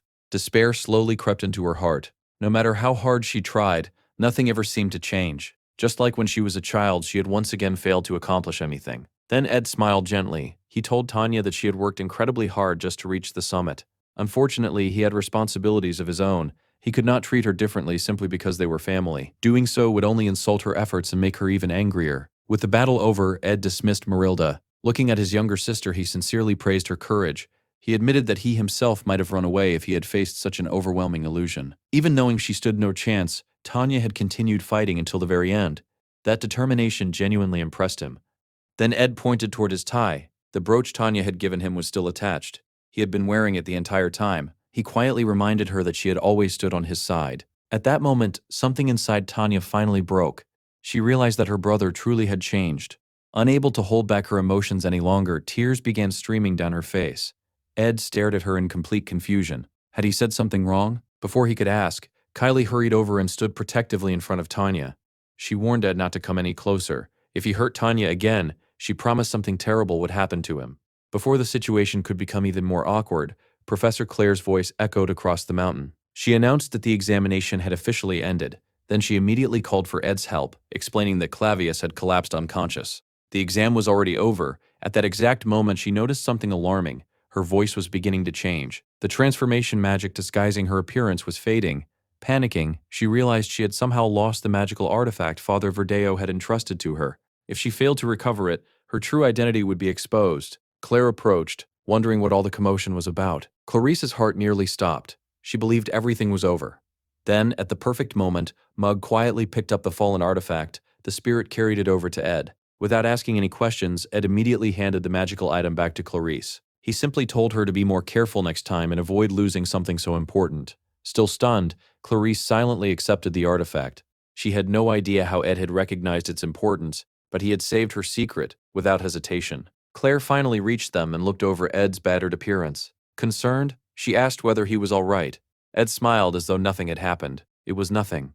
I'm fine. With that, the freshman placement examination finally came to an end. Once again, Ruth Taylor had quietly guided the story back onto its intended path. Almost everything unfolded exactly as it should have. Only one tiny deviation remained, a seemingly insignificant change, yet that single distortion would trigger consequences no one had anticipated. From somewhere in the distance, a pair of brilliant ruby-red eyes silently watched Ed. The owner of those eyes had already begun taking an interest in him. Clarice quietly reflected on her brief encounter with Ed. For just a moment, he had spoken to her with unusual respect, almost as though he somehow knew she was the saint in disguise. Professor Claire, meanwhile, examined Ed and sighed. He had completely exhausted himself during the examination. She decided that he should rest while the remaining cleanup was handled by the other scholarship students. Turning to Onyx, she asked whether he could help carry the unconscious Clavius. Onyx looked toward the sky for a moment, before nodding. He agreed, though he admitted he could have sworn he had seen a human figure high above them. After another glance, he dismissed it as nothing more than his imagination. Meanwhile, Ed lay beside the exchange altar trying to recover his strength. Marilda floated beside him, whispering endlessly into his ear. She remarked that some forms of beauty existed beyond time, culture, or personal values. The sky itself was the perfect example. Even the greatest masterpieces in history were interpreted differently depending on the viewer, but almost everyone agreed that a sunset was beautiful. Ed smiled faintly. She sounded unusually philosophical today. Marilda replied that humans simply could not understand such things. Their lives were far too short to appreciate every passing moment. Listening to the tiny high-level spirit speak without pause, Ed quietly recalled Janika's earlier warning. She had been right. Marilda talked far too much. Ignoring his thoughts, Marilda continued. She observed that Ed always behaved with incredible precision and responsibility, yet he constantly neglected his own well-being. He worked until complete exhaustion and always ended up injured. Ed asked what that had to do with anything. Marilda answered without hesitation. He needed to fall in love. Calling him an idiot, she explained that he needed someone cheerful and kind, someone whose presence made him want to smile, someone strong enough to support him whenever he leaned too heavily upon himself. According to Marilda, Ed desperately lacked someone he could truly rely on. She turned toward Mug and asked whether he agreed. Mug immediately nodded. He completely agreed with her. Ed quietly reflected on their relationship. Unlike Janica and her contracted spirits, Marilda was not bound to anyone through a formal contract. She and Janica were simply close companions. Even so, Mug clearly treated Marilda with respect from a lower-ranking spirit facing a high-level one. Mug encouraged Ed to seriously consider Marilda's advice. Marilda repeated the word consider with obvious amusement. Mug quickly corrected himself. No, Ed should not merely consider it, he should actually do it. Deciding he had heard enough, Ed changed the subject. He asked whether Marilda had noticed that Janica seemed unusually depressed lately. Marilda tilted her head. Why was he so worried? Ed answered that it was simply obvious. Marilda smiled softly. If Janica herself did not wish to speak about it, then Marilda had no intention of revealing her secrets to someone else. She was not the type to gossip. Still, she advised Ed not to worry too much. Every person eventually experienced their own winter. Those difficult seasons were necessary for growth. The world was not a fairy tale. Janica simply needed to endure the winter until spring finally arrived. After speaking for so long, Marilda sighed. She joked that talking nonstop consumed an incredible amount of Ed's mana. Ed pointed out that maintaining her current tiny form also drained plenty of mana. Marilda proudly replied that this form was both fashionable and highly efficient. Curious, Ed asked whether she possessed other forms as well. She immediately teased him by asking whether he would prefer her to appear as a graceful young woman instead. Ed quickly refused. He had only been curious because her miniature form differed so much from her full-sized appearance. Satisfied with his reaction, Marilda climbed onto Ed's head as though scaling a tower. Then she asked a surprisingly serious question. Did Ed truly believe he alone was supplying enough mana to maintain a high-level spirit? Someone like Marilda would never rely upon only a single contractor. Leaving him with that mysterious statement, she quietly disappeared. Ed thought carefully about her words. His own mana reserves were nowhere near sufficient to sustain a high-level spirit for so long. If the energy was not coming entirely from him, then there was only one possible answer. Another person shared Marilda's contract. That person was Lucy. Looking upward, Ed found Lucy sitting quietly atop the nearby tower. He casually remarked that it did not seem like a very comfortable place to sleep. Lucy calmly replied that she had not climbed the tower to sleep. The cabin was much better for that. Ed then asked why she had come. Lucy simply answered that cabins felt too empty sometimes. She had wanted to take a walk. Looking at the exchange altar, Ed quietly reflected on the future. According to the original story, this place marked the conclusion of the third act. From this point onward, St. Clarice would begin doubting everything she had once believed. After discovering the darkness hidden within the Holy Church, she would slowly question the religious order itself. The apostles of Telos would decide she had become a threat. Their destination would be Arcane Island. Completely unaware of the truth, countless influential figures would answer the Archbishop's orders. Princess Phinia's Imperial Guard, the mercenary forces belonging to Lortel's Guild, the Templar Knights of the Holy City, high-ranking Academy officials, the hunters from the protagonist's generation, even Director Obel, all of them would eventually raise their swords against a single young woman, Lucy Morel. Following only the final wish of her late master, Lucy would fight alone to protect Arcane Island. The entire world would label her a monster. She never protested, she never defended herself. After awakening her full power, Lucy would defeat nearly every major figure who arrived on the island. She would single-handedly destroy more than half of the Hunter Corps. Only after exhausting every last ounce of strength would she finally fall. In the end, she would be defeated by the protagonist after he mastered the Sacred Sword's ultimate technique.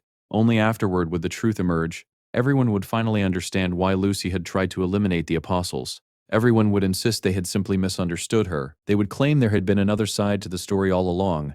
But Ed knew one painful truth. Late understanding often hurt more than being misunderstood in the first place. Whether because of her personality or because she believed explanations changed nothing, Lucy accepted every accusation in silence. Ed had no intention of interfering with everything destined to happen. However, he also refused to sacrifice Lucy. He was not heartless enough for that. Allowing events to follow their natural course did not necessarily mean accepting the worst possible ending. Before his death, Lucy's grandfather had left behind one final lesson. After the storm passed, the ground always became stronger. Most of Sylvania's hardships would eventually resolve themselves. Yet one trial could only be overcome with Lucy's help. When that day finally arrived, Ed intended to ask her for one favor. In honor of the great mage who had raised her, he hoped she would lend him her strength. Only Lucy truly understood the weight carried by her grandfather's final words. She also needed to free herself from the suffocating emotions she had buried for so long. Ed knew the battles awaiting them would be long and dangerous. Such hardships were unavoidable during the third act of the story. Suddenly, Lucy leaned gently against him. Quietly, she confessed that she had recently realized something.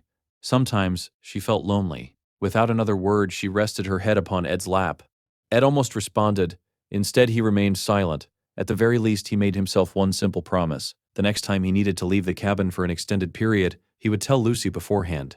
The following day, near Ophelis Hall, Belle noticed Clara returning much earlier than expected from her vacation.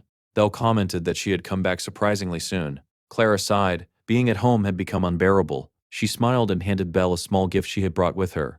Many people mistakenly believed Annis came from an influential noble family. In reality, it was Clara who belonged to a distinguished baron household. Belle accepted the present with a grateful smile. Clara admitted that the academy had become the only place where she truly felt at home. More than anything, she was happy to see her friends again. She had brought plenty of delicious snacks and had already prepared tea and pie for Annis and Janica. Cheerfully, she hurried off to surprise them. Watching her leave, Belle's expression suddenly stiffened. Without realizing it, she crumpled the gift box in her hands. Sweat formed on her forehead. Something about the situation made her deeply uneasy. A short while later, Clara found both Janica and Annis together. Neither of them was speaking. The silence between the two close friends felt painfully unnatural. Normally, they would exchange playful arguments or laugh over trivial matters. Today, however, the atmosphere was heavy. Clara briefly considered telling a joke to lighten the mood. In the end, she hesitated. She was not sure it would help. Finally, Janica broke the silence. She quietly asked Annis one question.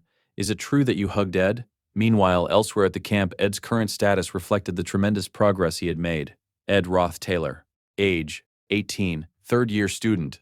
Achievements: skilled survivor and contractor of high-level spirits. His current attributes stood at 13 endurance, 13 intelligence, 15 skill, 12 determination, and 11 luck. He had become proficient in combat, magic, survival techniques, and alchemy. At that moment, Ed finished constructing yet another improvement to his camp. A sturdy wooden defensive wall now surrounded the area. Looking over his work, Ed realized his woodworking skill had reached the point where ordinary projects no longer increased his proficiency. If he wished to improve further, he would need to begin working with entirely new materials. Just then, someone approached from behind.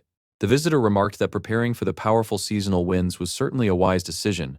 Ed turned around. It was Belle. She smiled warmly, saying she was glad to see him looking healthy again. In her arms, she carried Lucy, who was strangely trembling. Belle then informed Ed that the academy had just issued an official announcement. During the week-long snowstorm season, students were strictly forbidden from leaving their dormitories unless absolutely necessary.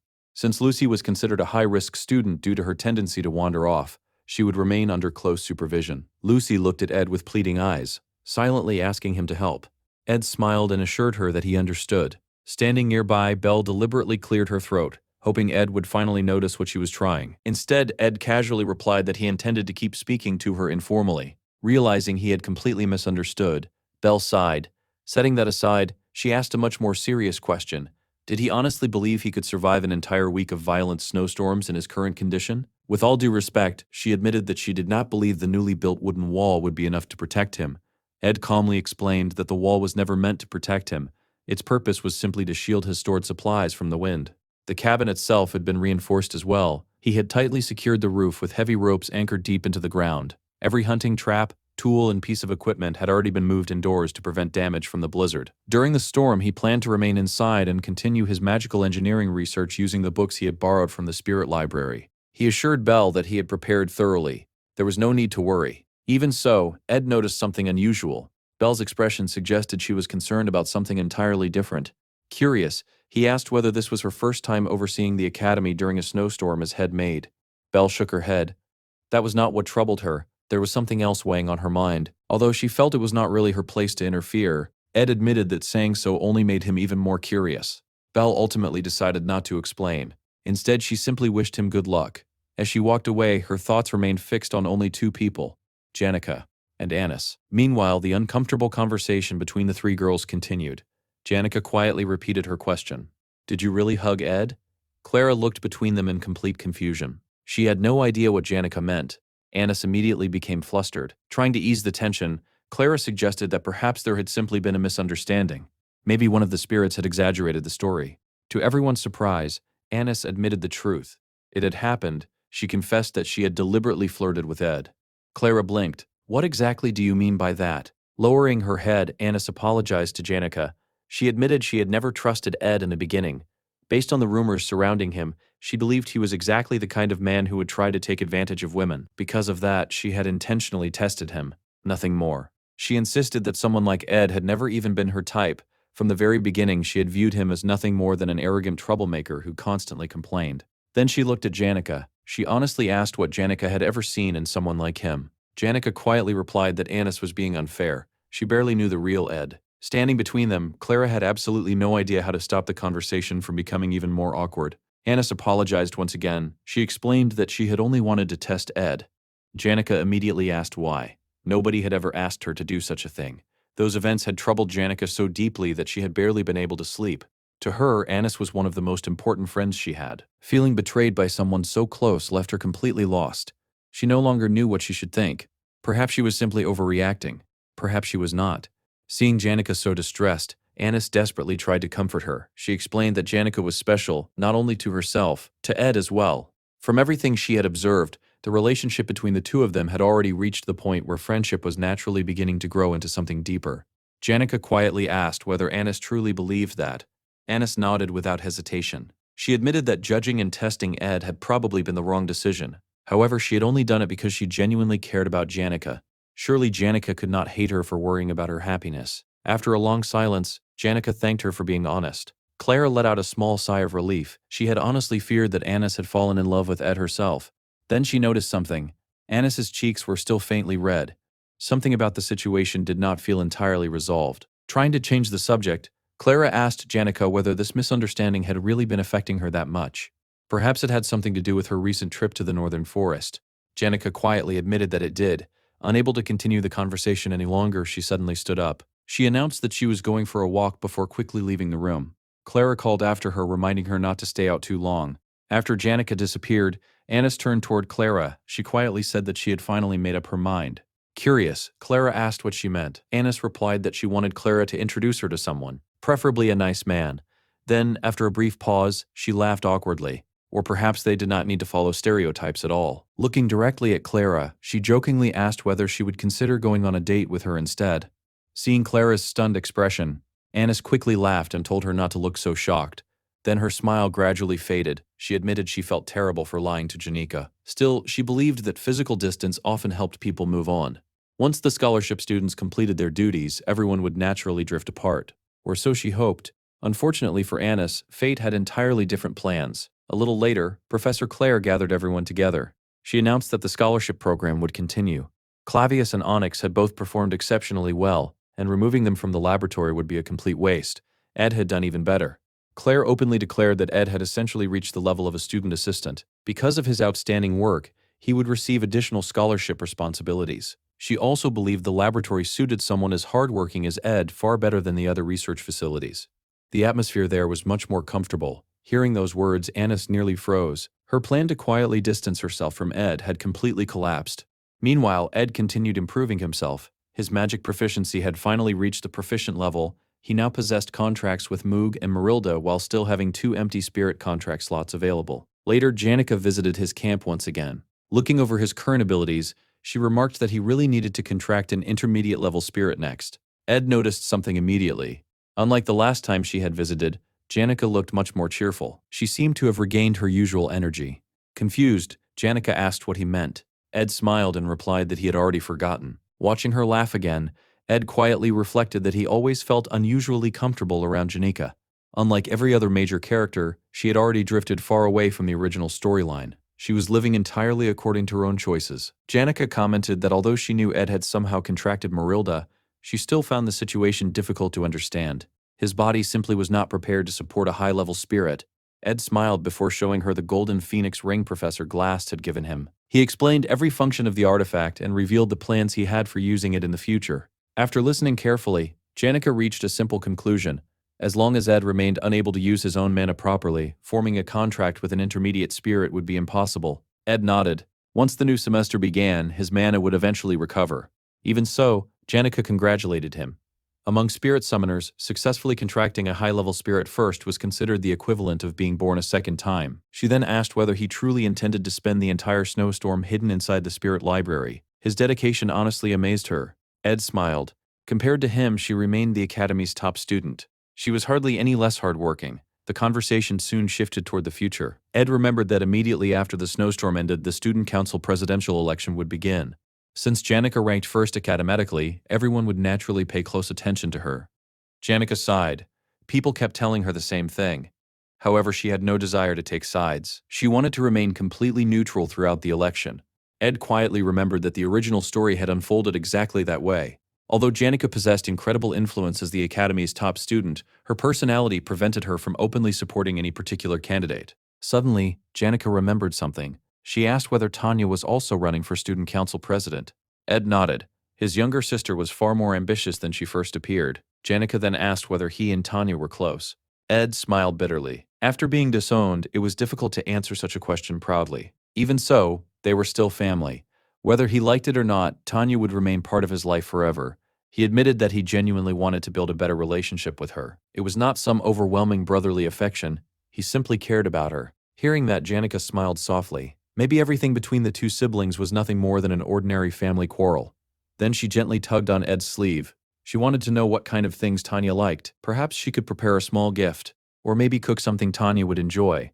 Ed looked at her suspiciously. He immediately asked what exactly had happened between her and Tanya. Janika instantly denied everything. Nothing had happened at all. Ed continued staring at her. Janika was an incredibly honest person. She was also absolutely terrible at lying. It did not even take 3 seconds before her guilty expression revealed everything. Watching her struggle, Ed could only conclude that whatever had happened probably was not nearly as serious as she believed. Elsewhere, at Ophelis Hall, the official announcement regarding the snowstorm was repeated once more. Beginning early the following morning, no student would be permitted to leave the dormitories without an exceptional reason. Anyone needing supplies from outside would have to request them through the academy maids. Meanwhile, Clarice remained unable to forget what had happened during the placement examination.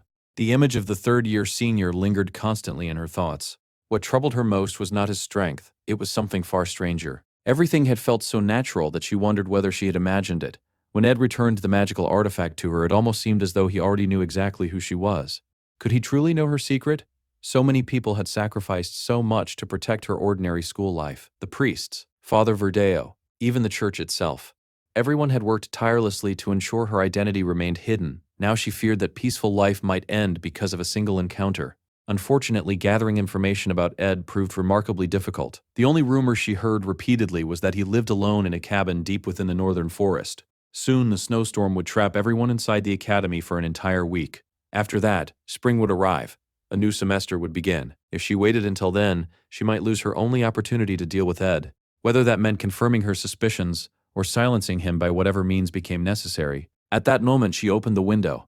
She had always believed she was afraid, but this time she decided she would face the freezing cold, the endless darkness, and even Ed Ruth Taylor himself. She remembered Adela's words that staring at nothing but white walls and ceilings for too long would eventually make a person's vision fade.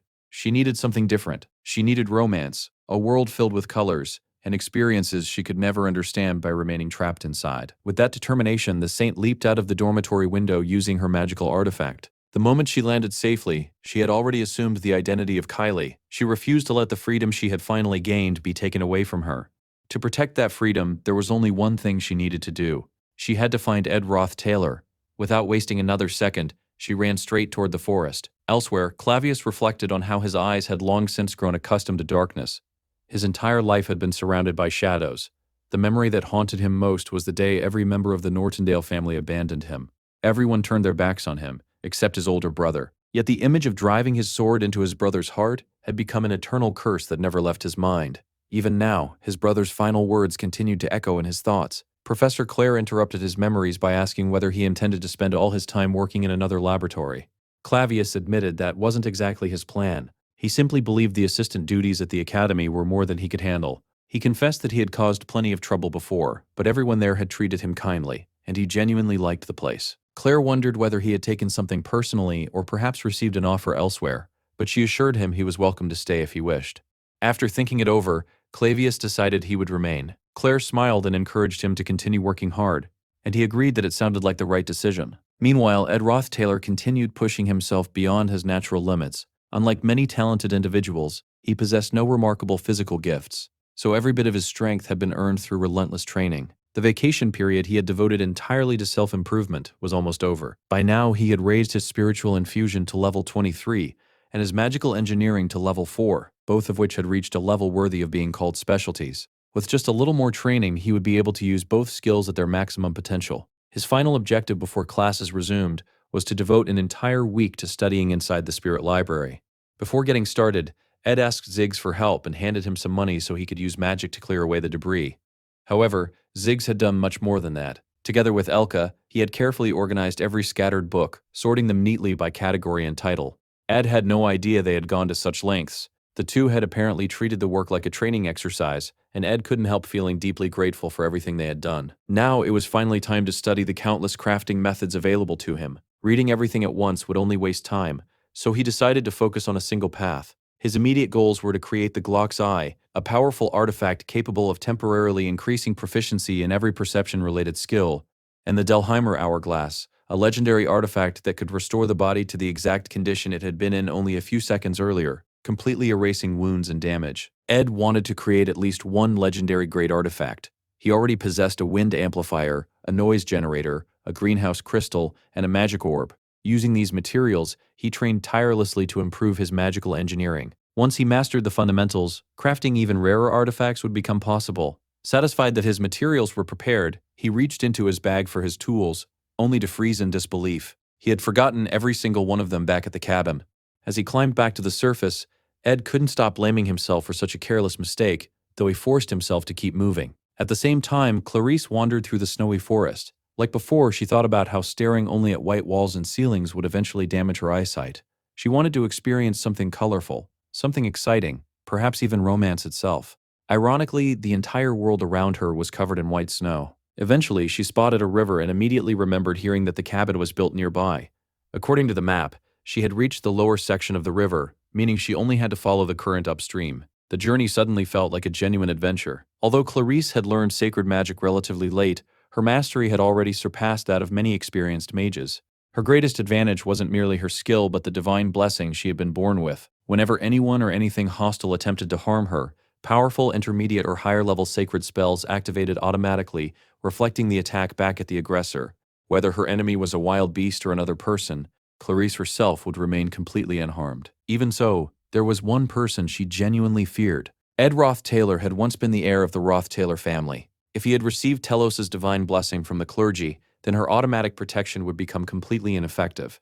Sacred magic could not be used against those who shared the same faith. Normally, no faithful believer blessed by Telos would ever raise a weapon against the saint, but right now, she wasn't the saint.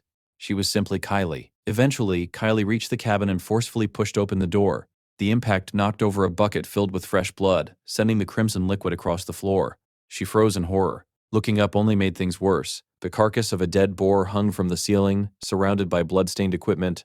Everywhere she looked, there was blood. The entire cabin resembled something straight out of a nightmare. Then she heard footsteps approaching outside. Ed opened the cabin door and immediately noticed something felt off. Panicking, Clarice hid beneath the table, shaking uncontrollably. As Ed walked inside, he accidentally triggered one of his own traps, startling her even further. He picked up his machete and cautiously approached the hiding place. Clarice was so terrified she could barely breathe. Ed crouched down and calmly asked who was hiding there. After taking a closer look, his eyes widened in surprise. Kylie. Confused, he asked why she was there, but Clarice had already reached her limit. Overwhelmed by fear, she instinctively activated her sacred magic. A burst of overwhelming divine energy exploded from her body, launching Ed across the cabin. He crashed into shelves, books, and furniture, destroying everything in his path before finally hitting the ground with a painful blow to his head. Clarice collapsed to her knees in horror. "I didn't mean to." She blamed herself immediately, convinced she had just killed someone. In her heart, she confessed to Telos, believing she had committed an unforgivable sin. How could someone expected to remain as pure as untouched snow commit such a terrible act? After a few painful moments, Ed slowly stood back up, bruised and bleeding, especially from the head. Furious, he glared at her and demanded to know whether she was serious. Before she could answer, Clarice's fear completely overwhelmed her. She fainted on the spot. Watching her collapse only made Ed even more irritated by the absurd situation. Meanwhile, back at the Ophilis dormitory, Belmaya had already learned that Kylie had disappeared. Some of the staff suggested organizing an immediate search party, but she rejected the idea, explaining that there simply weren't enough personnel available during the snowstorm. Unlike most people, Belmaya knew Kylie's true identity.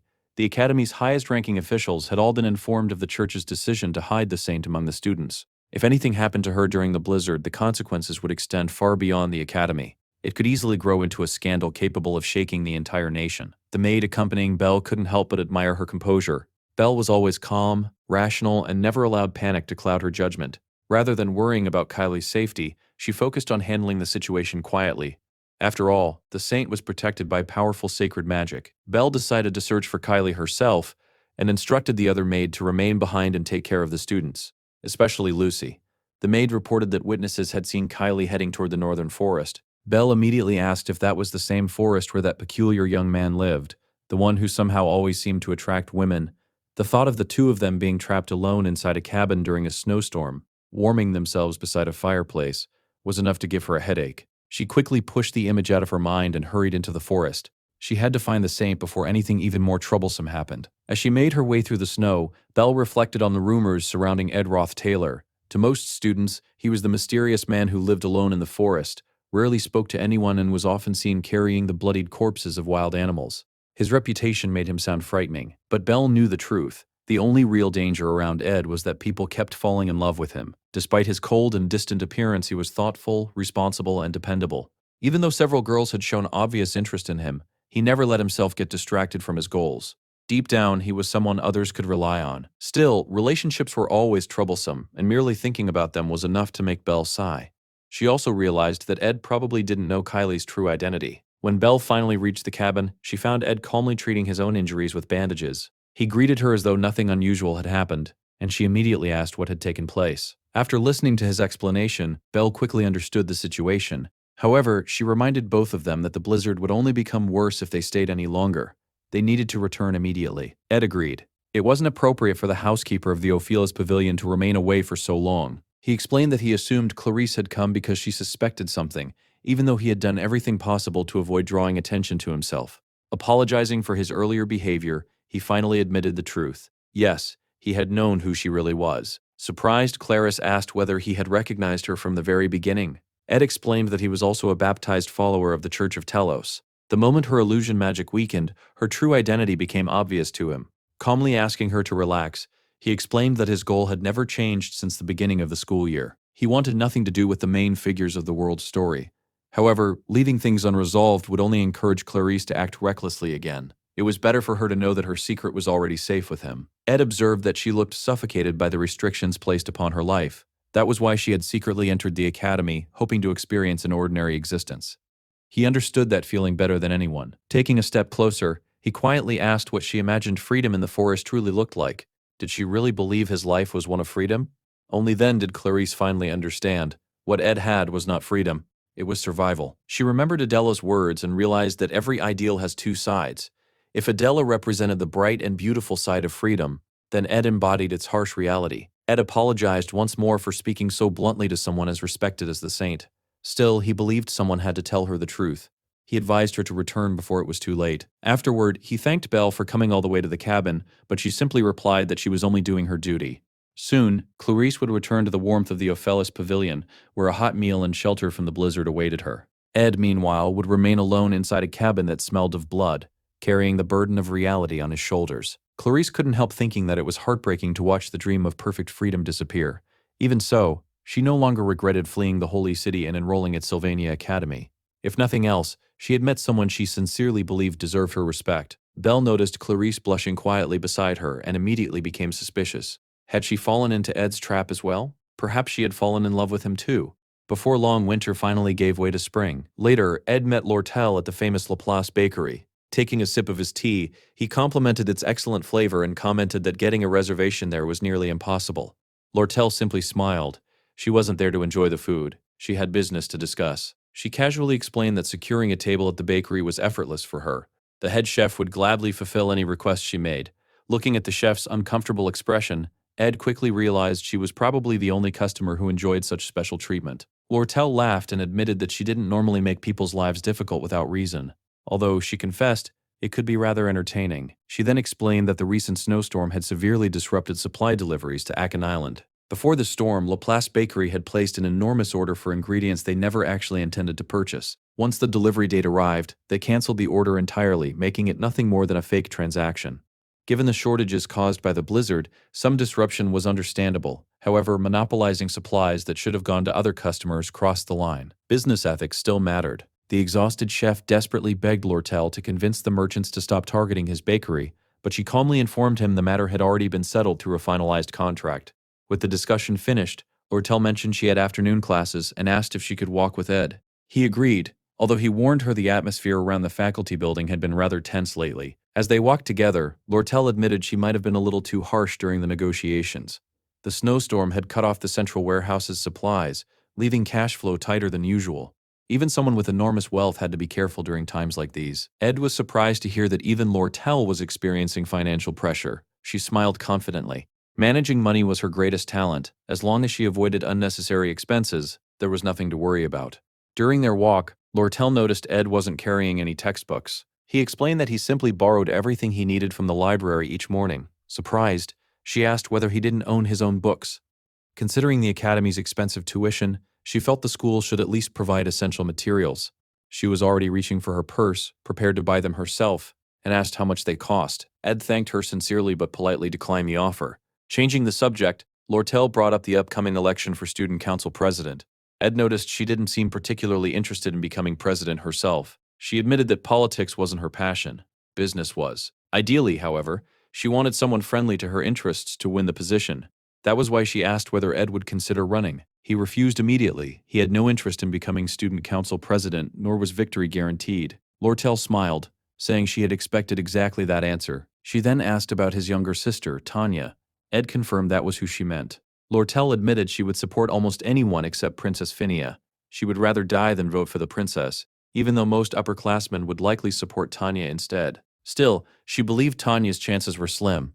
Although Tanya was a daughter of the prestigious Ruth Taylor family, the difference in popularity between her and Princess Phinia was overwhelming. Ed silently acknowledged that Lortel's assessment was completely accurate. Under the current circumstances, Princess Phinia would almost certainly become the next student council president. Even if Tanya gave everything she had, the gap in support was simply too large. Her defeat seemed inevitable. Lortel then asked whether Ed himself supported Princess Phinia. After thinking for a moment, he admitted he wasn't certain. If he absolutely had to choose, he would support his own sister.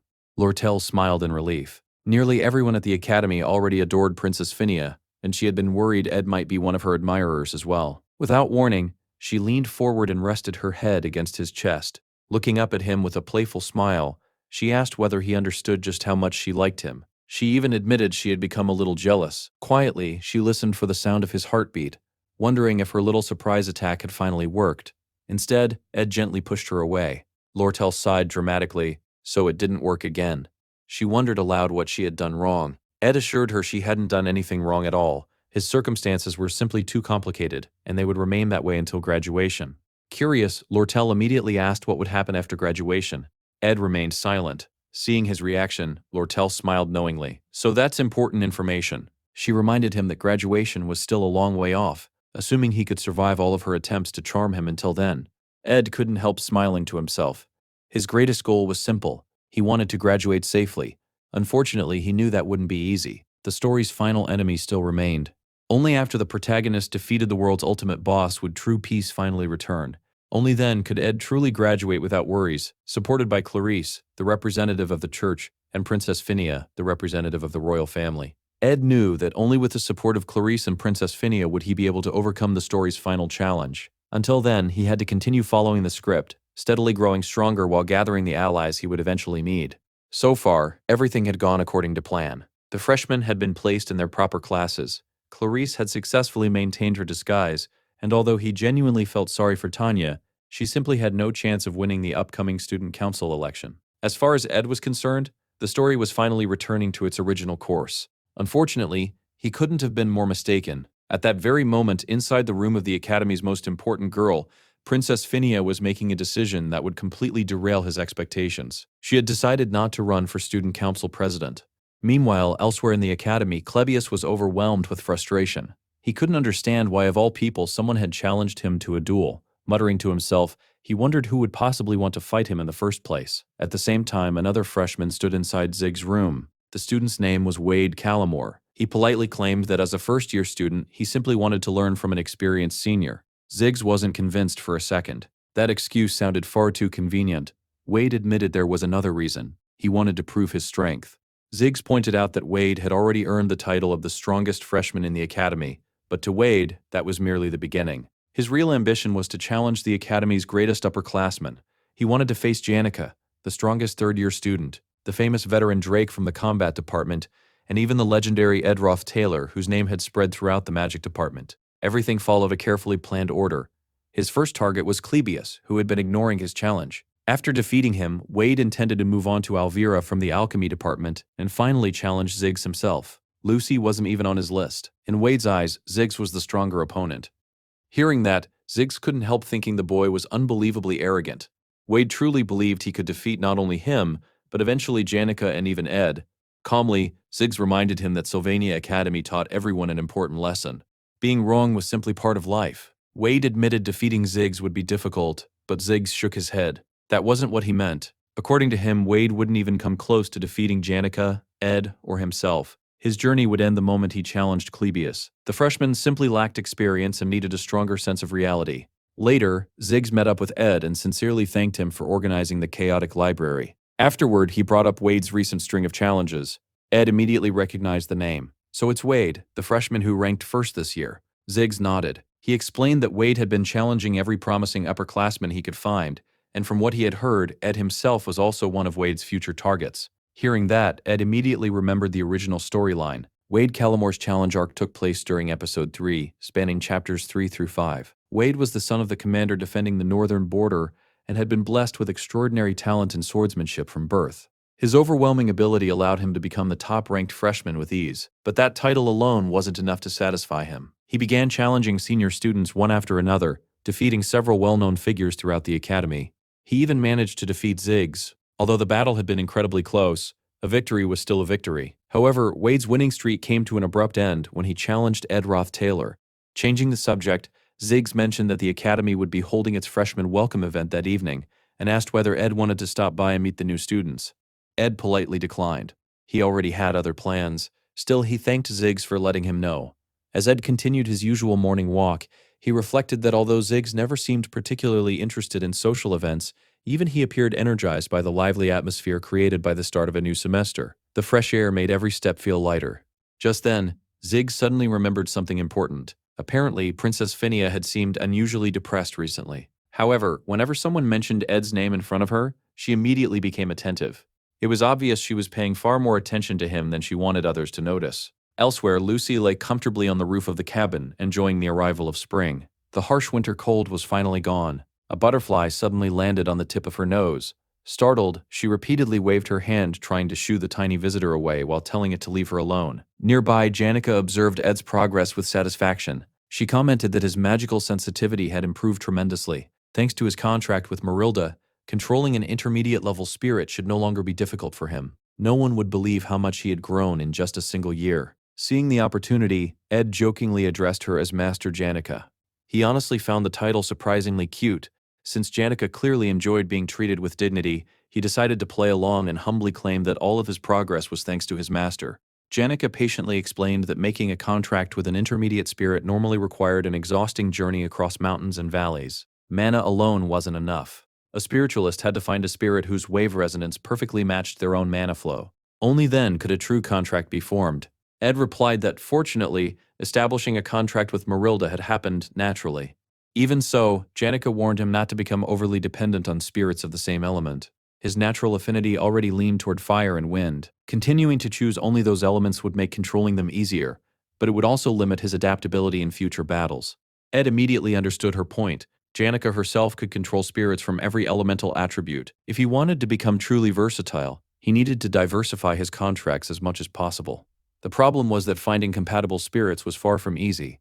Janica explained that this was why most spiritualists considered their first intermediate spirit to be a lifelong companion. Even the famous novel The Failed Swordsman of Sylvania portrayed spiritualists wandering through forests, rivers, and mountains until they encountered the spirit destined to become their trusted partner, creating a bond that resembled a lifelong friendship. To begin his training, Janica instructed Ed to gather mana into his eyes. When he opened them again, his vision completely changed. Dozens of spirits surrounded Janica from every direction. Smiling proudly, she explained that she had personally gathered each of those intermediate spirits for him. Ed couldn't help asking whether traveling with so many spirits wasn't inconvenient. Janica simply laughed. The spirits enjoyed following her around, and since she had already spoken with every one of them, there was no problem at all.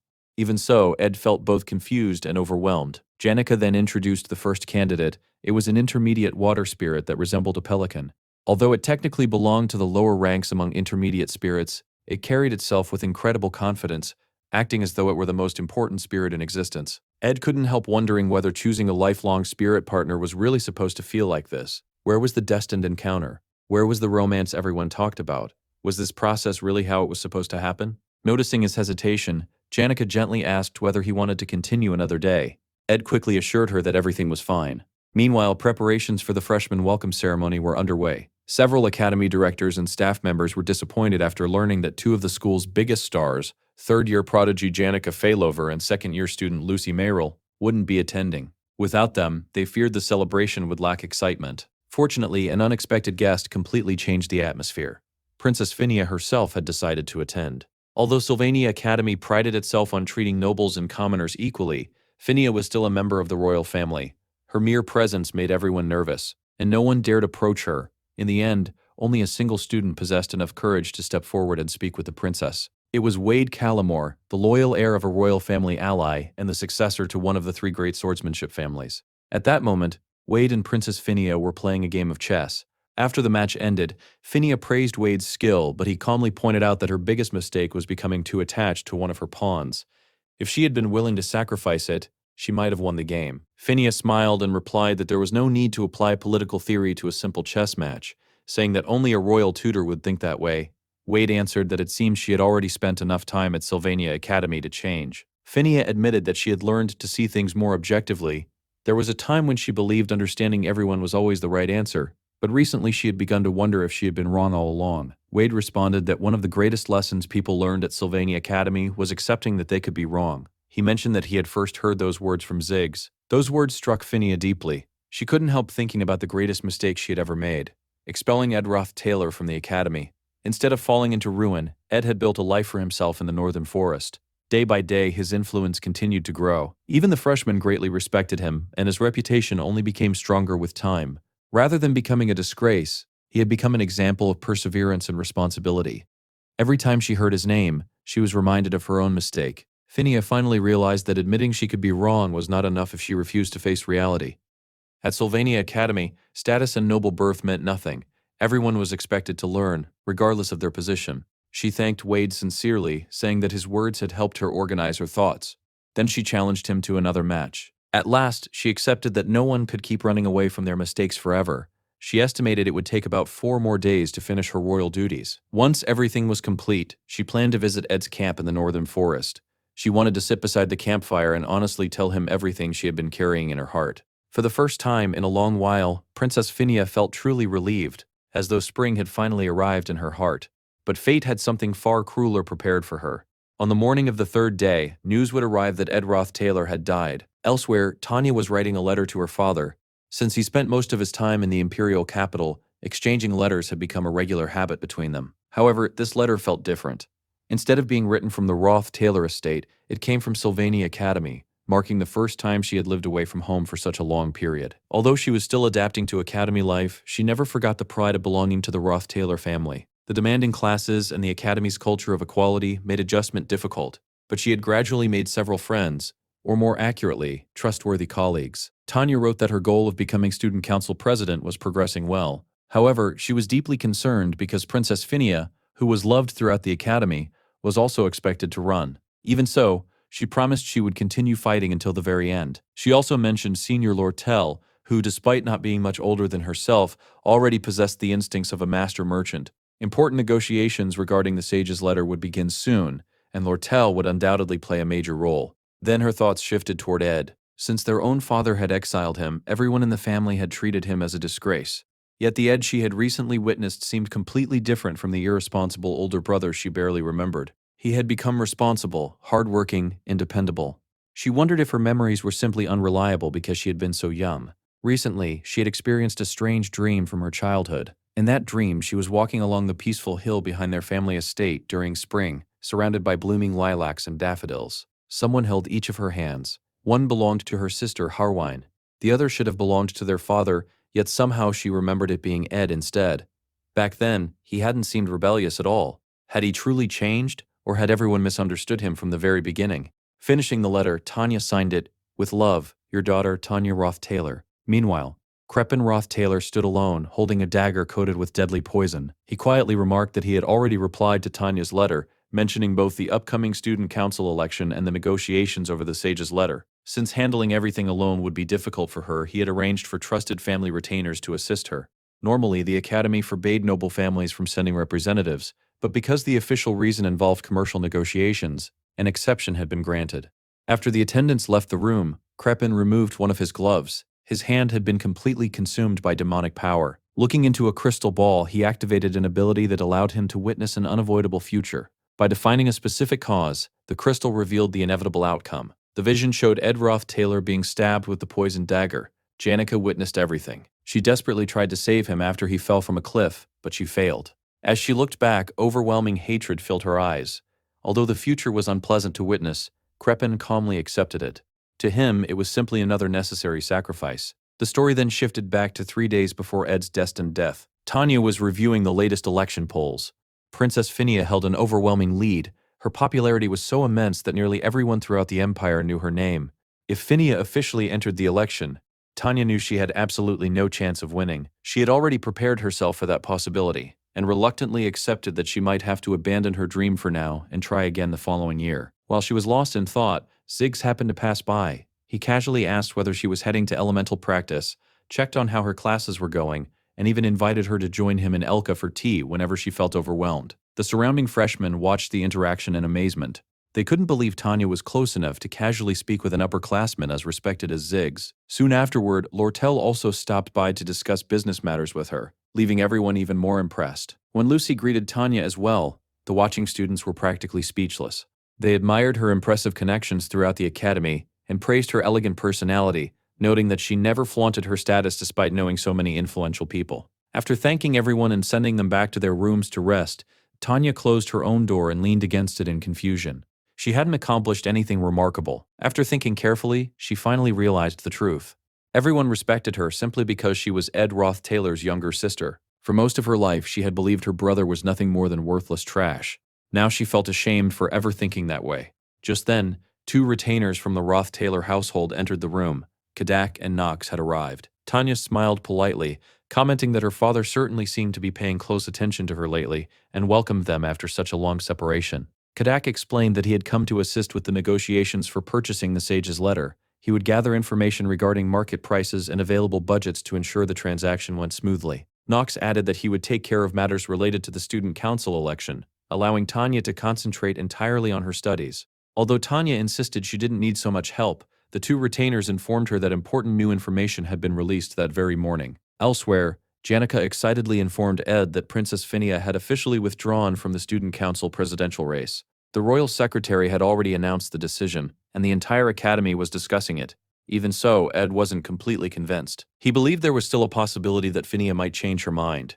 His thoughts drifted toward the true villain of the fourth act, Crepin Ruth Taylor. To the world, Crepin appeared to be the honorable and benevolent patriarch of the Ruth Taylor family. However, only Princess Phinia knew the darkness hidden beneath that flawless reputation. With her royal authority and influence over Sylvania Academy, Phinia would become the strongest ally capable of standing against Crepin once he eventually turned his attention toward the academy. Still, it seemed she had genuinely abandoned the election. As Ed remained deep in thought, Janica stepped directly in front of him. She told him she had a terrible feeling. It was the same feeling she always got whenever he was about to throw himself into danger again. She admitted that she couldn't bear to watch him suffer or bleed anymore. He had already endured enough hardships alone. This time, if he intended to do something reckless, she wanted to stand beside him and help him face it. Ed admitted that, if he were being honest, he had actually wanted Princess Phinia to become the next student council president. Janica stared at him in disbelief. She couldn't understand why he would support Phinia after everything she had done to him. Considering Tanya was his younger sister and also running in the election, she had assumed he would naturally support his own family. Ed shook his head. In the end, there was no point dwelling on it. Phinia had already decided not to run, so there was no longer any choice. Just then, Ziggs walked over with his usual relaxed expression. He glanced at the two of them before commenting that plenty of people were watching them together, and it seemed a little too warm for that kind of atmosphere so early in the day. Although he apologized for interrupting, he said he believed he understood why Princess Phinia had made her decision. Confused, Janica asked what he meant by too warm. Ziggs explained that Phinia reminded him of a lone alpha wolf, a leader whose poor decisions had caused her entire pack to perish. Even if someone aimed an arrow directly at such a wolf, it would no longer react because it had already lost the confidence to lead. In his eyes, that was exactly what Phinia was experiencing. She had become paralyzed by regret and could no longer move forward. With that, Ziggs excused himself, casually mentioning that spring rain would begin the following day and advising them to prepare for it. After he left, Ed reflected on how extraordinary Ziggs's instincts were.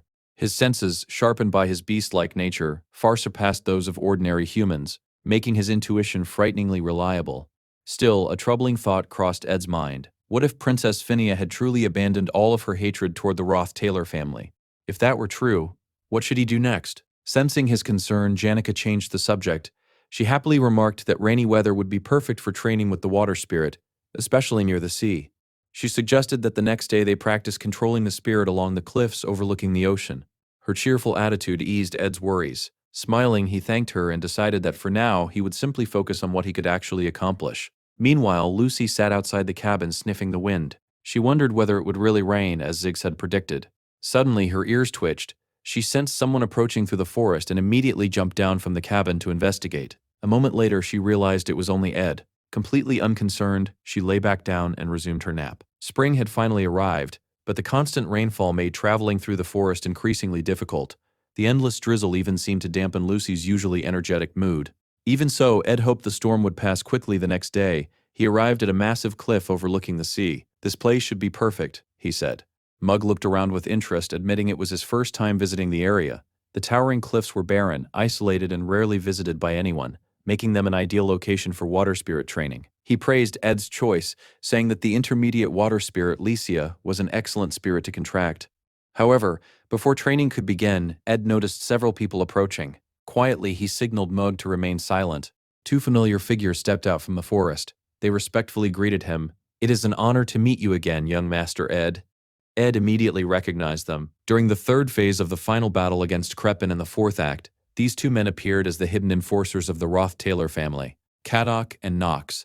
They were Crepin's most loyal servants. Seeing them on Arcane Island could only mean one thing: nothing good. Ed calmly replied that he was no longer part of the Ruth Taylor family. Having already been disowned, there was no reason for them to continue calling him young master. Kadok nodded. He admitted that Crepin had indeed sent them with a direct order. Their mission was to assassinate Ed. However, instead of attacking immediately, both men suddenly knelt before him. Kadok explained that after investigating Ed's life at the academy and witnessing the way he lived, they had come to regret that mission. The determination and integrity Ed displayed reminded them of the brilliant child they had once known. They believed the true heir of the Ruth Taylor family had finally returned. Knox promised they would personally explain everything to Lord Crepin. Kadok lowered his head and begged Ed to forgive them. Ed remained silent, his bow still aimed directly at them. Finally he spoke. "If you're here with nothing but empty words, then don't waste my time." Kadok smiled bitterly. The young master truly has grown. The next instant he drew his sword. Kadok was known as the Eagle Knight, a master swordsman capable of slicing through the wind itself. Ed immediately dodged, but before he could recover, another attack came crashing toward him. Knox, the Fire Bear Knight. His massive flame-covered mace descended with overwhelming force. Ed narrowly escaped the strike and immediately fired several water arrows in return. The attacks accomplished nothing. Both knights effortlessly blocked every arrow. Ed realized why these two had served as Crepin's hidden blades for so many years. They were incredibly powerful. During the battle, Knox suddenly asked whether Ed remembered Meliana, the girl who had permanently lost sight in one eye because of one of his childhood pranks. She was Knox's daughter. Without waiting for an answer, Knox unleashed a massive wave of fire. Ed admitted the incident had truly happened. However, he calmly replied that revenge never truly satisfied anyone. It only left behind emptiness. He raised his magical barrier, successfully blocking most of the flames. Knox glared at him. "I don't want to hear those words from you." His flaming mace shattered part of the barrier. Ed silently admitted that Knox was right. Kadok complimented Ed's maturity, but warned him that even so, stopping Knox's mana-infused attacks head-on was impossible. Ed continued avoiding every strike, fully aware that a single direct hit would kill him.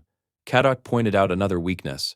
Ed's bow forced him to maintain distance, causing him to move constantly instead of paying attention to his surroundings. Before long, the two knights completely surrounded him. "There is nowhere left to run," Knox declared as he charged. "I know," Ed replied. At that exact moment, a spiritual dagger suddenly appeared behind Knox and stabbed him in the back. Kadok's eyes widened. Telekinesis, a spiritual technique? Only then did he understand Ed's strategy. Throughout the battle, Ed had intentionally limited himself to basic magic and defensive spells, making them believe he had nothing else prepared. In reality, he had been secretly positioning his spiritual weapon for a surprise attack. "Mug," Ed called out.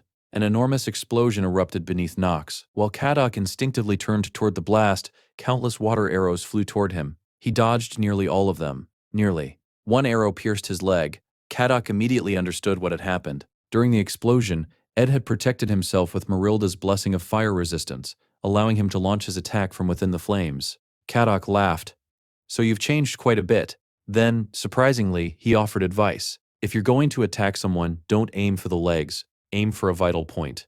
Immediately afterward, Kadok released a devastating wind slash. As he closed the distance to finish Ed, his attack suddenly vanished. Ed had activated Noksho, completely nullifying the incoming strike. Refusing to retreat, Kadok rushed forward for one final assault, but he never reached his target.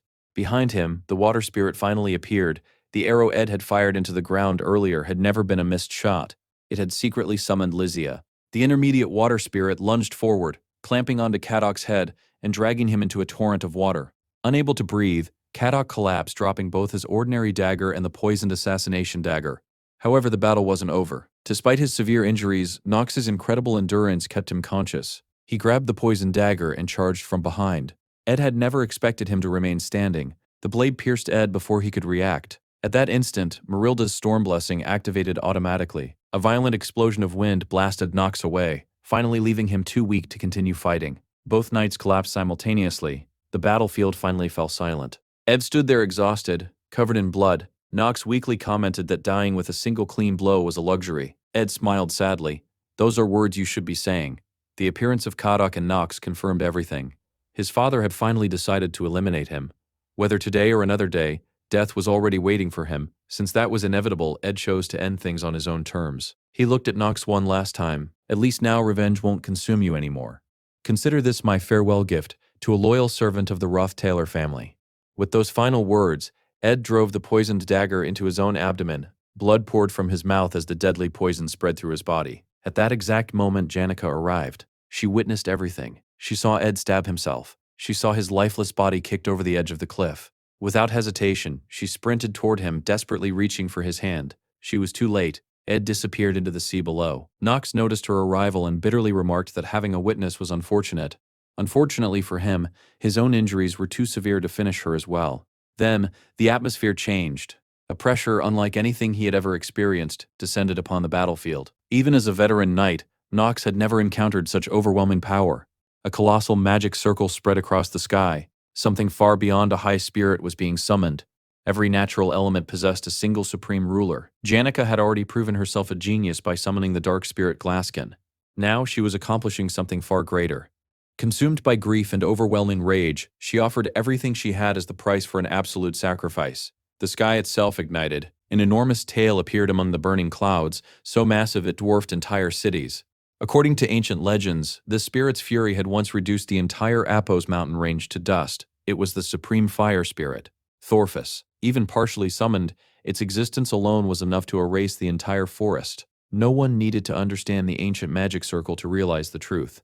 Before such overwhelming power, only inevitable death remained. Knox trembled in absolute terror as the scorching heat began burning his body. Just then, another spirit suddenly appeared, Marilda. The wind spirit immediately told Knox to flee and spread the truth of what had happened there.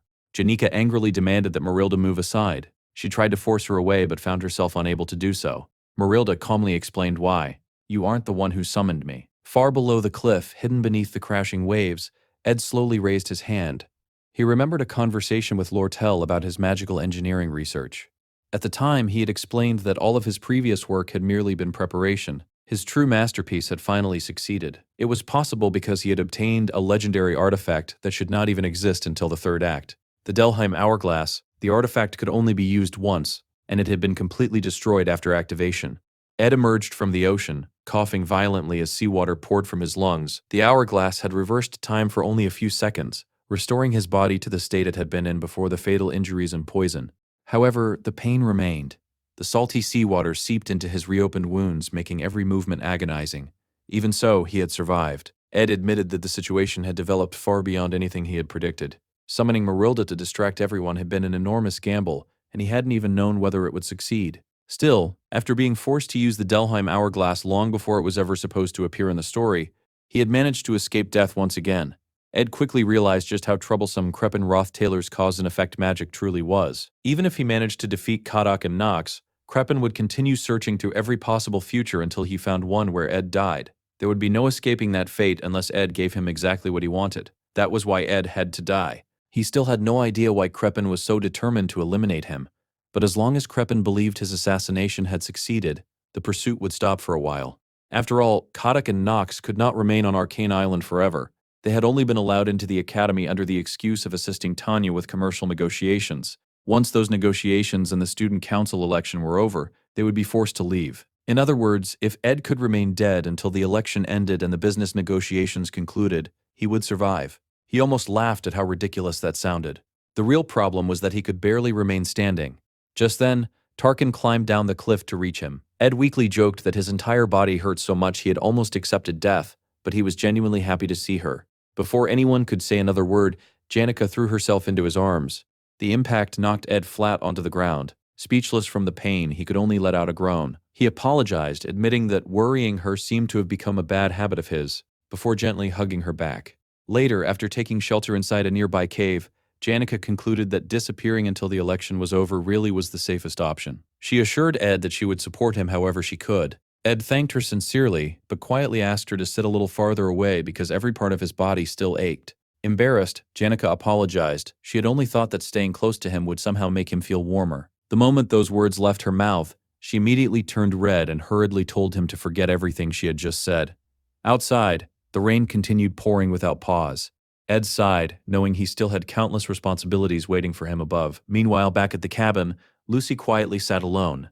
If anyone asked what she was doing, she would simply answer, "Nothing." But that wasn't the truth. She was waiting. Unlike before, waiting no longer felt boring. It felt comforting. Every day she watched Ed emerge from the forest. He would first inspect the fire pit, making sure everything remained in order. Then he would adjust the wooden supports with his foot, gather the soaked laundry from the clothesline, collect the tools left outside, and carefully store everything back inside the shed. His daily routine was surprisingly busy, yet no matter what happened, he always came home. As night fell, he would light the oil lamp, sit at the table and quietly read books on magic. Lucy would curl up on the couch or lie across the floor, eventually falling asleep to the peaceful sounds of rain, the crackling fireplace, and the occasional turning of book pages. Today, however, something felt different. She caught a faint scent. Magic. And blood. Still half asleep, she remembered Ed thanking her for taking care of the house. Thinking she should get up, she walked outside. There she found Caddock and Knox. The two introduced themselves as servants of the Ruth Taylor family. They claimed they had been attacked by wild animals and badly injured. Lucy looked at them without expression. "I'll help you," she said, "but only if you tell me the truth. What exactly did you do?" Elsewhere, investigators examined the poisoned dagger recovered from the scene. The examiner immediately concluded that anyone stabbed by it would certainly die. Considering the enormous height of the cliff, recovering the victim's body would likely be impossible. He then turned toward Janika. "So let me confirm the sequence of events. You arrived here intending to train with student Ed. Instead, you found him impaled by this poisoned dagger before he fell from the cliff." Janika silently nodded. "That's exactly what happened." The investigator sighed. "It must have been horrifying. Do you know who the attackers were?" "Yes," Janika answered without hesitation. "They were the Ruth Taylor family's retainers, Knox and Caddock." The investigator nodded. "I understand. Once the sun rises, I'll immediately report this to the authorities." Just then, someone suddenly appeared. Lucy. She teleported directly into the area. Janika hurried over, asking her to calm down. She explained that the investigators would soon return with the complete story. Lucy quietly interrupted her. "I've already captured the assassins. Knox." Caddock. Without another word, she picked up Ed's bow. An enormous amount of magical energy gathered around her. In the next instant, she vanished in a brilliant flash. Janika's face turned pale. "We have to find her immediately. I can't explain why, but if we don't stop her now, things will only get worse." Meanwhile, Caddock and Knox had already been captured. They were tied up and being interrogated. Earlier, Lucy had questioned them directly. She wanted to know why servants of the Ruth Taylor family had entered the academy under the excuse of assisting Tanya. Knox insisted they weren't criminals. They had entered legally only to support Tanya Ruth Taylor during the negotiations. The moment Lucy heard Tanya's name, she became completely silent. Then she disappeared. Seconds later, an explosion blasted through the wall of the Ophelis dormitory. Lucy calmly walked through the opening. "Where is Tanya Ruth Taylor?" The maids rushed toward her, demanding an explanation. They had already prepared magical artifacts capable of sealing and stealing another person's mana. Belmaya attempted to calm the situation and understand what was happening. Lucy didn't even acknowledge them. She simply released a fraction of her magical power. Every artifact shattered instantly. "I want to see Tanya Ruth Taylor. Right now." Elsewhere, Wade had just defeated Elvira in a match. Elvira complained that Wade was becoming overconfident. Wade smiled modestly. "I appreciate the compliment, but I haven't beaten everyone yet.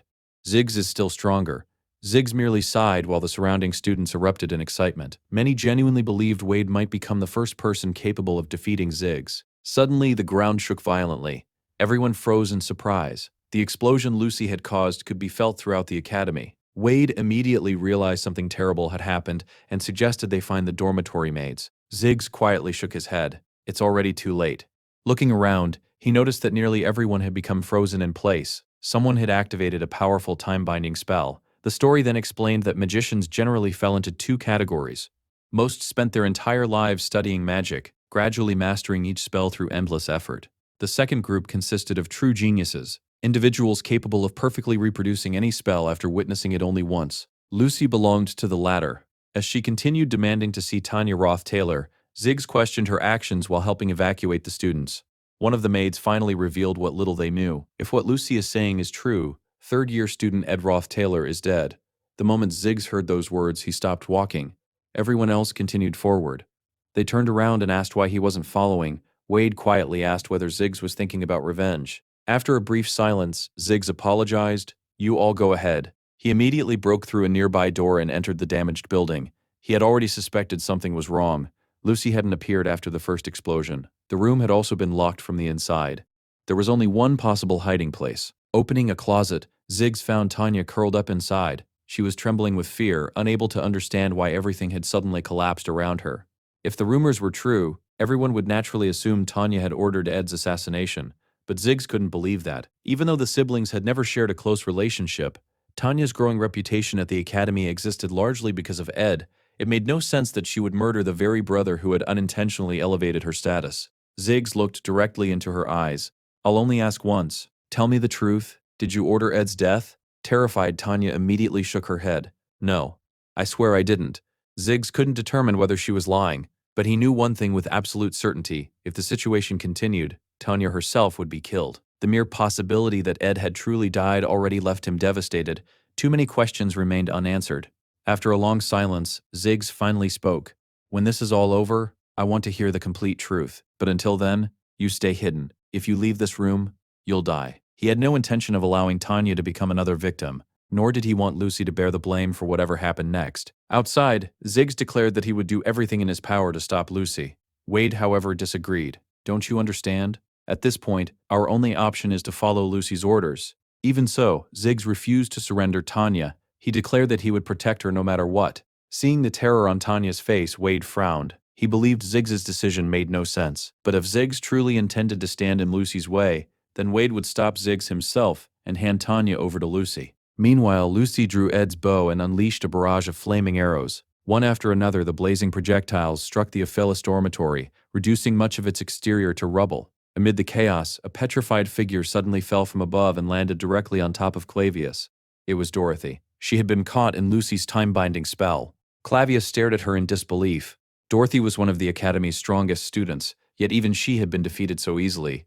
The entire situation felt like a nightmare. Then he looked up. High above the ruined building, Lucy hovered in the air. The moment their eyes met, every ounce of courage left his body. Without thinking, he turned and ran.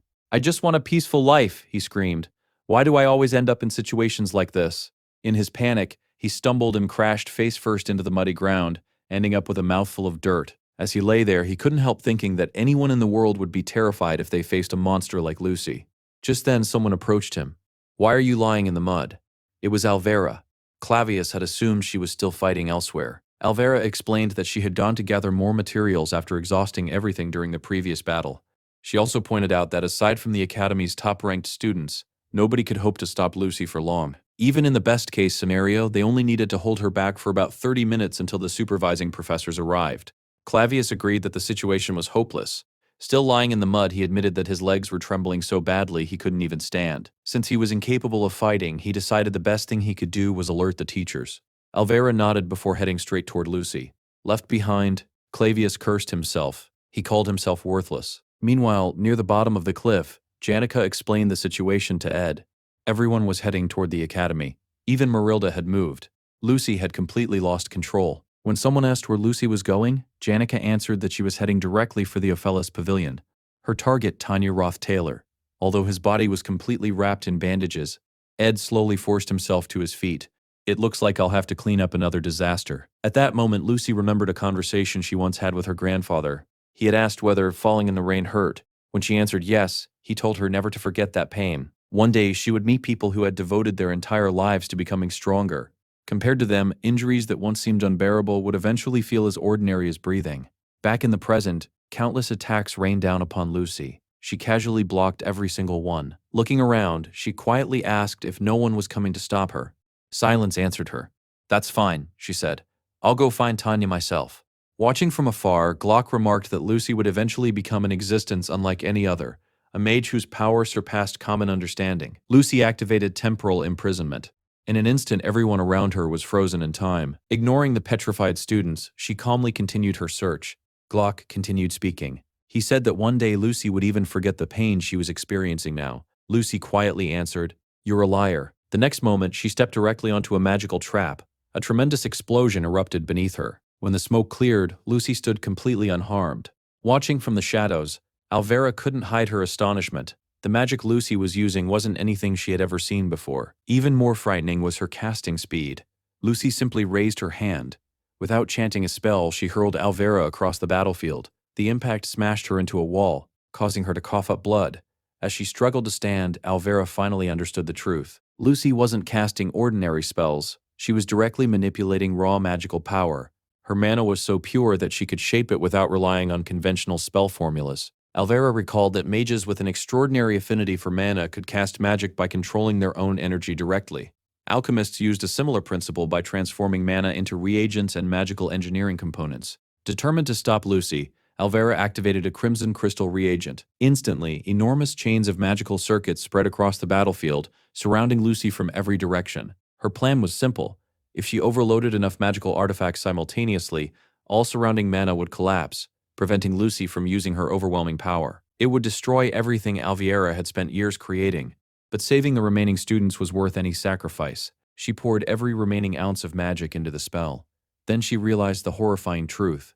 The artifacts weren't overloading. Instead, each one was absorbing an unimaginable amount of magical energy. Lucy calmly observed the process. She already understood that every magical artifact had a limit before overloading. She also knew nobody inside the academy had ever possessed enough mana to exceed that limit. Until now, Alvera had once believed such overwhelming magical power was impossible. Lucy proved otherwise. The battle's results were devastating. Belmaya, the head maid, Trashona Bloomliver, the fourth-year prodigy of the magic department, Dorothy Whitefelts, the academy's greatest alchemy student, along with 14 additional elite maids, combined with everything Alvera accomplished, their desperate resistance had delayed Lucy for only 3 minutes. Barely able to move after her defeat, Alvera grabbed Lucy's ankle. Looking up at her, she asked whether Lucy truly believed she wouldn't regret everything she was doing. She insisted Lucy didn't understand the full truth behind the situation. Most importantly, Ed would never have wanted her to act like this. Lucy remained silent for a long moment. Finally, she answered, "I'll think about that, after I find Tanya." Just then, someone stepped into her path. Clavius. Even he couldn't believe he was doing it. Taking a deep breath, he declared that Lucy would not take another step forward. Alvera stared at him in complete shock. Lucy didn't even hesitate. A single strike sent Clavius flying through the air. The Academy's strongest second-year combat student had been defeated in 1 second. Elsewhere, Wade continued battling Ziggs. He charged forward with incredible speed. Ziggs picked up a discarded sword, slipped past Wade's attack, and answered with a relentless series of thrusts. Watching carefully, Wade recognized the style. Although modified, its foundation resembled the combat arts of the Island family. Originally developed within the Zlan manor, the style blended civilized swordsmanship with the savage instincts of wild beasts. Despite its seemingly chaotic movements, every attack flowed with deadly precision. Even so, Wade narrowly avoided one strike and noticed Ziggs had briefly left his guard open. Certain victory was within reach. He lunged forward for the finishing blow. Before his blade connected, Ziggs summoned a windblade. The gust knocked Wade's sword aside. Immediately afterward, Ziggs punched him squarely in the face, sending him flying across the battlefield. Calmly, Ziggs asked, "Do you still want to continue?" Wade climbed back to his feet, grinning. "We've only just started. I love fighting strong opponents, and I never miss a chance like this." With even greater excitement, he charged once more. Ziggs looked at him with disappointment. "No, you don't love fighting. You love winning." He explained that Wade only challenged opponents he believed he could defeat. Confused, Wade demanded an explanation. "If you truly wanted to fight the strongest person here," Ziggs replied, "you wouldn't be standing in front of me. The strongest person is Lucy." Then he looked Wade directly in the eyes. "You're nothing more than a coward, a frightened little kitten." Before Wade could react, Ziggs disarmed him once again and countered with another flawless combination. The blade stopped just short of Wade's neck. Realizing defeat was inevitable, Wade finally surrendered. "What did you expect me to do?" he asked. "She's impossible to beat. It would be suicide to challenge her." Ziggs quietly shook his head. "That's your limit." Before either of them could say another word, another violent tremor shook the academy. It was caused by Lucy, who had just thrown Clavius across the battlefield. The narration then revealed a harsh truth. The greatest cause of death in the world was arrogance. People who rushed forward without thinking, placing blind faith in their own strength, often ignored the dangers before them. Those who failed to value their own lives constantly chased glory and recognition, believing those things defined their worth. Such arrogance deserved no admiration. That was why someone like Clavius was so dangerous. Unlike the arrogant, he understood fear, and fear was the greatest weapon he possessed. Clavius suddenly drew a dagger. Without hesitation, he plunged the blade into his own leg. Then he stabbed himself in the chest. It was an act that left everyone watching in horror. The narration explained that people who lived recklessly would eventually reach a day when their own bodies refused to move. No matter how long someone ran from fear or danger, there would come a moment when escape was no longer possible. Their legs would simply stop responding. Clavius understood that better than anyone. His entire body trembled violently. Yet instead of despair, confidence slowly filled him. He remembered the words his father had once spoken to him. Those words had become the foundation of his faith. As his blood continued to pour onto the ground, his body underwent a terrifying transformation. Seeing the change, Alvira instinctively stepped back. "What is that?" Lucy wasted no time. She created an enormous pillar of fire and launched countless flaming attacks at Clavius. Again, and again, and again. The spell struck him over 100 times. Despite the relentless assault, Clavius never forgot the promise he had made. He had sworn that he would not kill anyone there. He wasn't fighting because he believed he could defeat Lucy. Quite the opposite. He knew he couldn't kill her. His only goal was to stop her. Lucy frowned as Clavius repeatedly appeared behind her at impossible speeds. Every time he attacked, Marilda's storm blessing activated, blasting him backward. Even so, he always got back up. His injuries grew worse with every exchange. Fresh blood mixed with blood that had already begun to clot, covering his entire body. Lucy couldn't understand it. After losing that much blood, he should have collapsed long ago. Instead, the more blood he lost, the stronger his magical power became. Lucy blocked one relentless strike after another before finally realizing what she was facing. The technique Clavius was using belonged to the Nortondale family. The blood sword. One of the greatest taboos in existence. A forbidden technique feared throughout the world. With another swing, Clavius actually cracked Lucy's magical barrier. His determination only continued to grow. Lucy immediately responded by using her aspect magic, summoning countless bolts of lightning. The attack struck Clavius directly. To her astonishment, he barely reacted. Instead, he shattered her barrier once again. Finally deciding to end the fight, Lucy created an entirely new barrier, this one enhanced with repulsion magic. She slammed it directly into Clavius's chest. The impact launched him through the wall of the dormitory. He crashed into the building, looking calmer now, but even more heavily wounded. The narration then revealed the secret behind the blood sword. Unlike ordinary techniques, it used the user's own blood as its primary source of magical power. It was considered the greatest taboo of the Nortondale family. Clavius remembered his childhood. Everyone had called him a monster, another victim of the family's curse. The technique had been forbidden for generations. No one was ever supposed to inherit it, yet Clavius had mastered it completely on his own. Only one person had ever comforted him, his older brother. He had gently told Clavius that he wasn't a monster. Back in the present, Clavius slowly opened his eyes. The world would one day know him as the Sword Demon, Clavius Nortondale. His brother had always believed in him. Even so, there was one truth Clavius could never deny. He could never defeat Lucy. She was the true monster standing before him. At that moment, Lucy activated one of her most devastating spells, Heaven's Punishment. Meanwhile, inside the dormitory, Ziggs continued searching for a safe escape route with Tanya. Suddenly, someone calmly spoke behind them. This way, leaning casually against a nearby doorway, was Lortel. She pointed toward a door at the end of the corridor. "If you go through there, you'll be able to escape." Ziggs narrowed his eyes. "What are you doing here?" Lortel calmly answered that most escape routes had probably already been sealed. Tanya had only managed to reach that point because Ziggs had protected her. Without taking his eyes off Lortel, Ziggs asked the question weighing on his mind. "Do you know anything about Ed?" "Perhaps," she replied. "What would you have done to Tanya if I hadn't been here?" Lortel answered without changing her expression. "I would have dismembered her."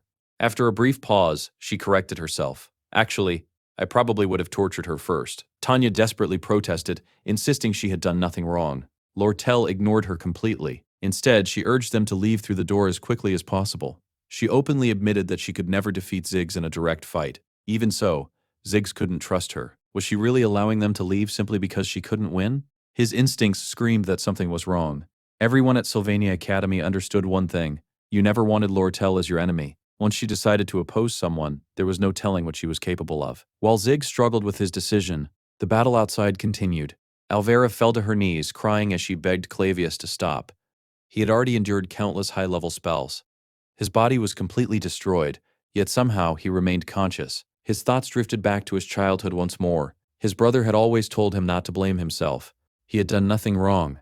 The truly mistaken people were those who believed they could challenge the world through talent alone. His brother had once pointed toward a lone warrior charging directly into an army vast enough to cover an entire mountain. "Look carefully. That isn't a curse. That's a hero." The warrior was Belcus Norrendale, the legendary swordsman who had protected their entire family. His brother believed Clavius could one day become someone just like him. Perhaps that had been his greatest mistake. Even so, Clavius charged forward once again. The Nortondale family carried within them the demon of the sword. No matter how desperately they tried to live ordinary lives, the moment they lost themselves, everything around them became stained with blood. At that point, morality no longer existed. The red-eyed monster swung its sword again and again, spreading destruction with every strike. Lucy fired another concentrated beam of magical energy. Clavius leaped over it. For an instant, he stood directly above her. His sword descended toward her neck. Before the blade could land, Heaven's Punishment struck him head-on. Even so, his sword stopped only inches away from Lucy's throat. Seeing that, Lucy's eyes widened. Clavius quietly accepted the truth. No matter how much strength he gained, he would never become a hero. His thoughts returned to the most painful memory of his life. the day he killed his own brother. With his dying breath, his brother had smiled. Being killed by you allows me to forgive everything. I'll never hate you, so don't blame yourself. To Clavius, that day marked the death of the only person he had ever truly called a hero. At last he let go. The transformation faded. His body reached its limit. He lowered his sword. I don't need to become a hero. I just don't want to become a monster. The blood sword returned to its original form. Moments later, Clavius collapsed unconscious, but his sacrifice had not been meaningless. He had bought enough time for everyone else to escape. The narration explained that the blood sword became stronger as its user bled. Every wound increased its power. The Nortondale blade absorbed its wielder's blood, converting it directly into magical energy. Ironically, its greatest strength could only be achieved at the edge of death. Even that overwhelming power, however, remained insignificant compared to Lucy's. Yet on that day, something impossible happened. Something that would never happen again. Lucy was wounded. A thin cut appeared across her neck. For the first time in her entire life, she came face to face with death. Having always stood above everyone else, never once experiencing defeat, she couldn't understand the fear now gripping her heart. The pure terror of mortality shook her completely. Reason disappeared. Only one thought remained: kill Clavius. Before she could move, a water arrow suddenly shot through the battlefield. Clavius, barely conscious, managed a faint smile. As expected, she isn't invincible. Looking toward the hooded figure who had arrived, he immediately recognized him. So, that damned Ed is still alive. Meanwhile, back inside the dormitory, Ziggs was still searching for a solution. He couldn't afford to waste another second, but he also refused to turn Lortel into a permanent enemy. Before he could decide, the nearby window exploded inward. Glass scattered across the room. Even Lortel looked genuinely surprised. For the first time, she had no idea what was about to happen. The next instant, the window shattered. Janica burst through the opening and crashed directly into Lortel, sending both of them tumbling to the floor in an incredibly awkward position. As if nothing unusual had happened, Janica casually shook the rainwater from her clothes and looked around. Is Tanya here? Her calm attitude only made this seem even stranger. Lortel silently stared at her. Even after witnessing Ed's apparent death, Janica was still smiling. For a brief moment, Lortel wondered if grief had finally driven her insane. Janica glanced around the room and innocently asked whether she had interrupted anything. Before anyone could answer, Marilda appeared. Actually, she said, you arrived at the perfect time. Meanwhile, outside, Clavius weakly repeated that Ed was still alive. Ed knelt beside him. Is it really you? Clavius asked. Ed simply nodded. Clavius let out a bitter laugh. I got beaten like a dog. I knew I couldn't win, but I still bet my life on it. He admitted that he could never become someone like Ed. With the last of his strength, he collapsed face first into the mud. I should have just run away. He questioned whether he was the only fool in that entire nightmare. Was he really so weak that he couldn't protect anyone? He thought about everything Alvera had sacrificed. She had destroyed every magical artifact she had spent years creating. It would have been so much easier for both of them to simply stand aside like everyone else. He had hoped that even if he died, perhaps he could at least become something resembling a hero. Yet even that dream had slipped away. Ed quietly placed a hand on Clavius's shoulder. I'm grateful. Both to you and to Alvera. What you did mattered. Your fight meant something. Both Clavius and Alvera froze. Neither of them had expected those words. Clavius smiled weakly. I'm still the worst of the worst. Before anyone could answer, he lost consciousness, collapsing into Alvera's lap.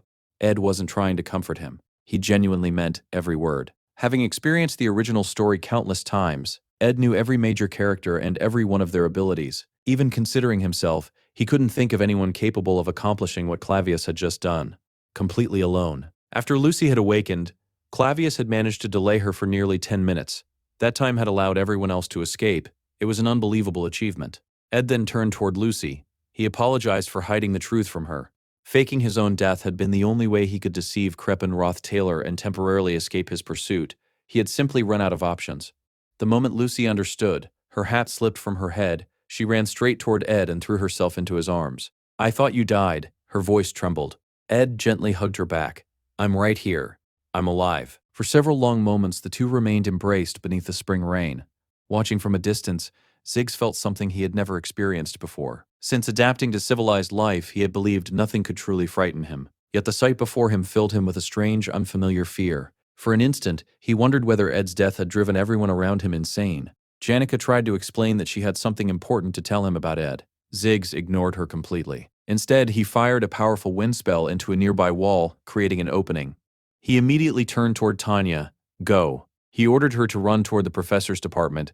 As the heir of the Ruth Taylor family, the academy staff would undoubtedly protect her. He would remain behind to buy her as much time as possible. Confused, Tanya asked why he was risking his life for her. Ziggs answered honestly, "Because you're Ed's sister. If you weren't, I never would have gone this far." Without another word, Tanya fled. Ziggs slowly turned back toward Janica and Lortel. He knew they wouldn't listen to reason. Even so, he tried. "There is someone I love too." Janica frowned. "What are you talking about?" Ziggs continued, "Just imagining that person in the same situation makes me furious. It feels like my entire body is burning. But I know anger alone solves nothing." He looked directly at Janica. "I understand your feelings. I know you love Ed more than anyone. I know those feelings are sincere, so use that passion to control yourself." Janica answered with action instead of words. A massive fire spell slammed directly into Ziggs's stomach. The explosion launched him across the room. His body was badly burned, yet he remained alive.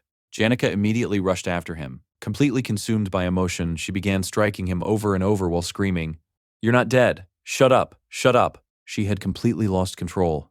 Meanwhile, back in the courtyard, Ed and Lucy were still standing together beneath the rain. The gentle spring shower drifted across the academy like a quiet sigh. Flower petals danced through the breeze as raindrops shimmered around them. In that peaceful moment, something inside Lucy quietly changed. Until now, the affection she felt for Glock and the affection she felt for Ed had always seemed like the same emotion. She had never distinguished between them. Now she realized they were completely different. What she felt toward Ed had become something far deeper. Slowly, she stepped back from the embrace. Her face turned bright red. Ed looked at her in confusion.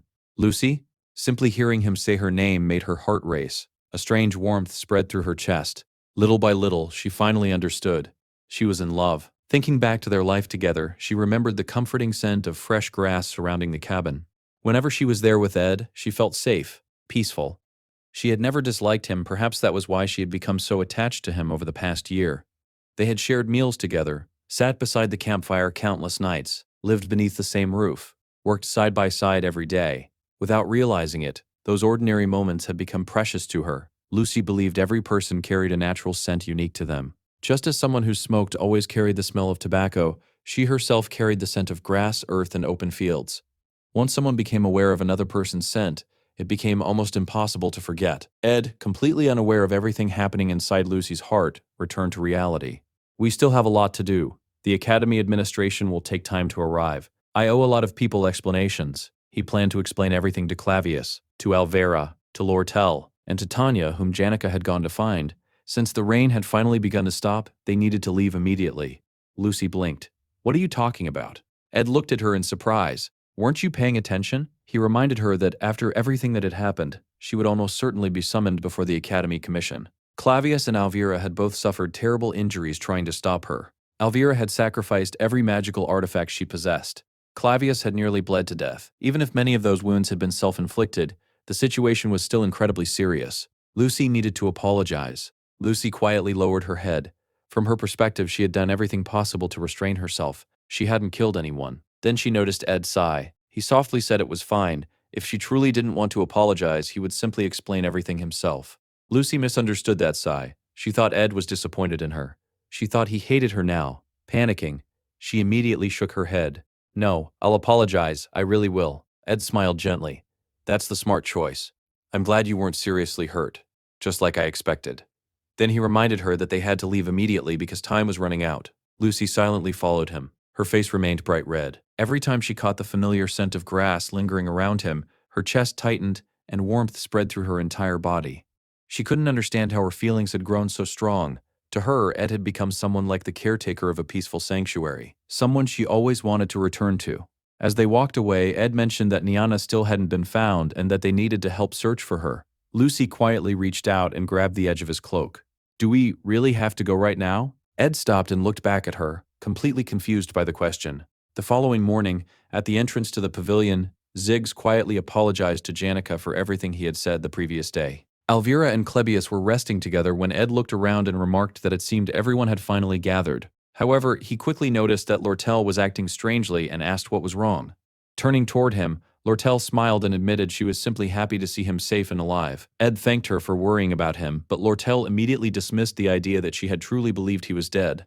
From a merchant's perspective, the situation had been obvious. A man like Ed, carrying countless magical artifacts, would never die so easily. She was certain he had used a Delheim hourglass to protect himself. She insisted she had only been confirming what she already knew. Zig sarcastically agreed, claiming that was obviously the explanation. He pointed out that despite how serious everything had been, Lortel had barely reacted, leading to nothing more than a brief argument. Ignoring his comment, Lortel calmly straightened Ed's clothes before admitting that, although she had never believed he had died, seeing him alive with her own eyes was still a tremendous relief. She confessed she had been worried, or rather extremely worried, and declared that he now owed her for all the anxiety he had caused. As she grabbed him by the collar, someone suddenly interrupted her.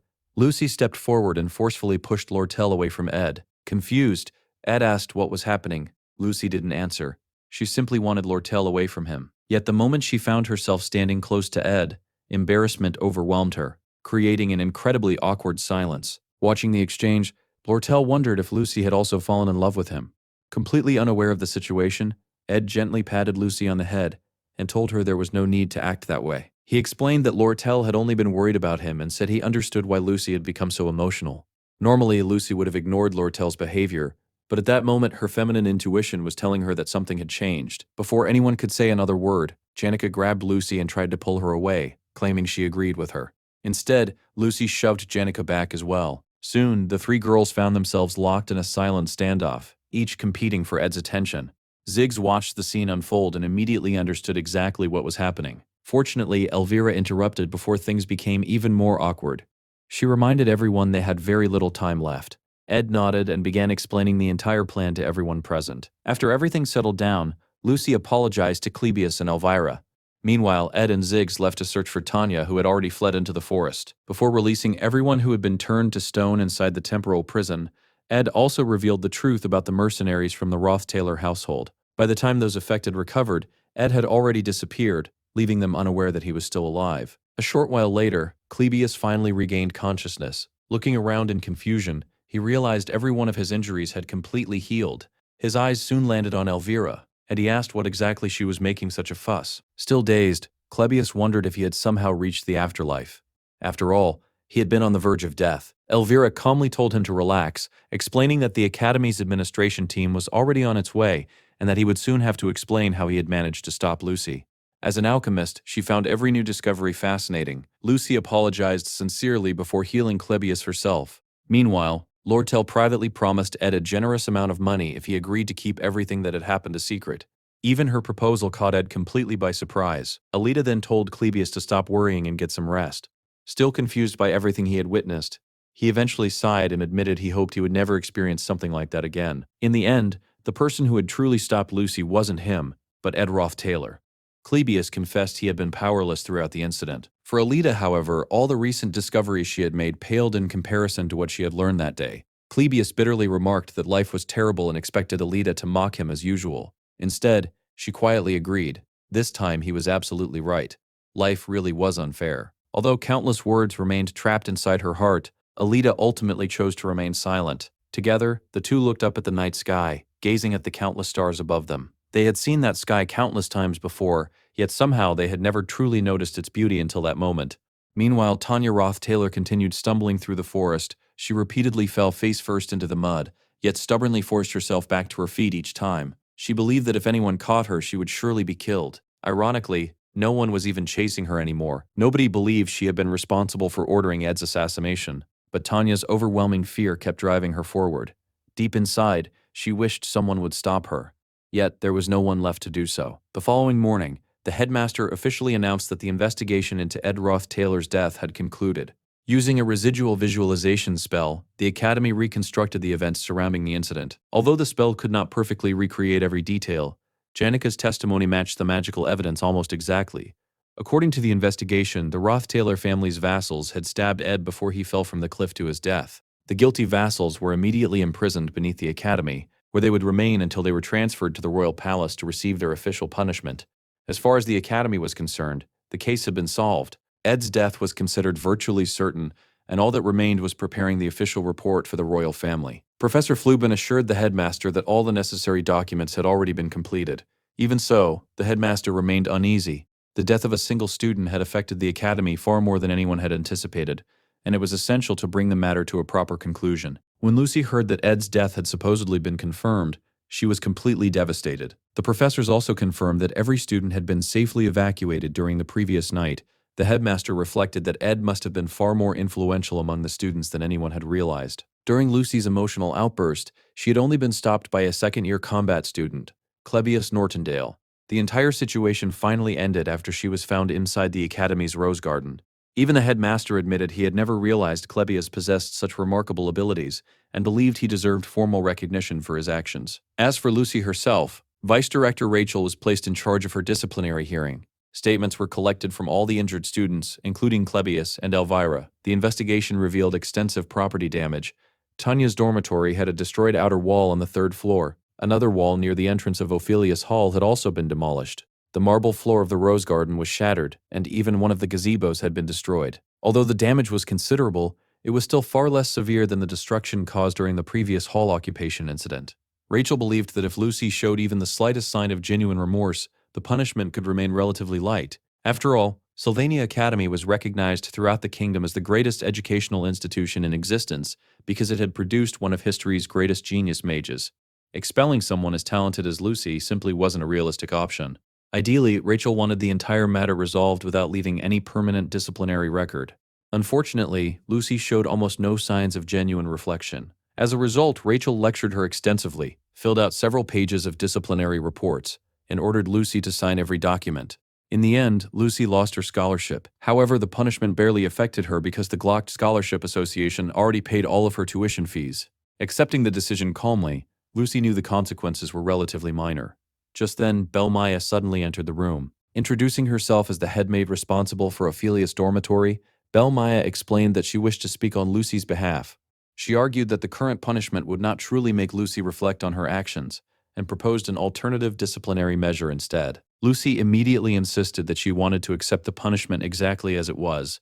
However, Belle ignored her protest, effortlessly lifting Lucy into her arms. She explained that simply sending Lucy back to Ophelia's dormitory would actually be rewarding her rather than punishing her. Instead, Belle suggested restricting Lucy's freedom of movement for a probationary period. The other maids promised to cooperate fully, while Belle confidently guaranteed that Lucy would remain under constant supervision, 24 hours a day. Rachel accepted the recommendation and officially sentenced Lucy to 30 days of probation, without placing a permanent disciplinary record on her file. Confused, Lucy quietly apologized and tried to express remorse, though she still seemed unable to truly reflect on her actions. Looking directly into Lucy's eyes, Belle firmly declared that she would personally ensure Lucy never attempted to run away again. Meanwhile, far below the cliff where everything had begun, Ed commented that Lucy's punishment had ended up being surprisingly lenient. Janica guessed that was probably because both Elvira and Clebius had spoken positively on Lucy's behalf during the investigation. Changing the subject, Janica finished preparing a pot of stew and proudly explained that it was a dish she used to cook whenever she returned home.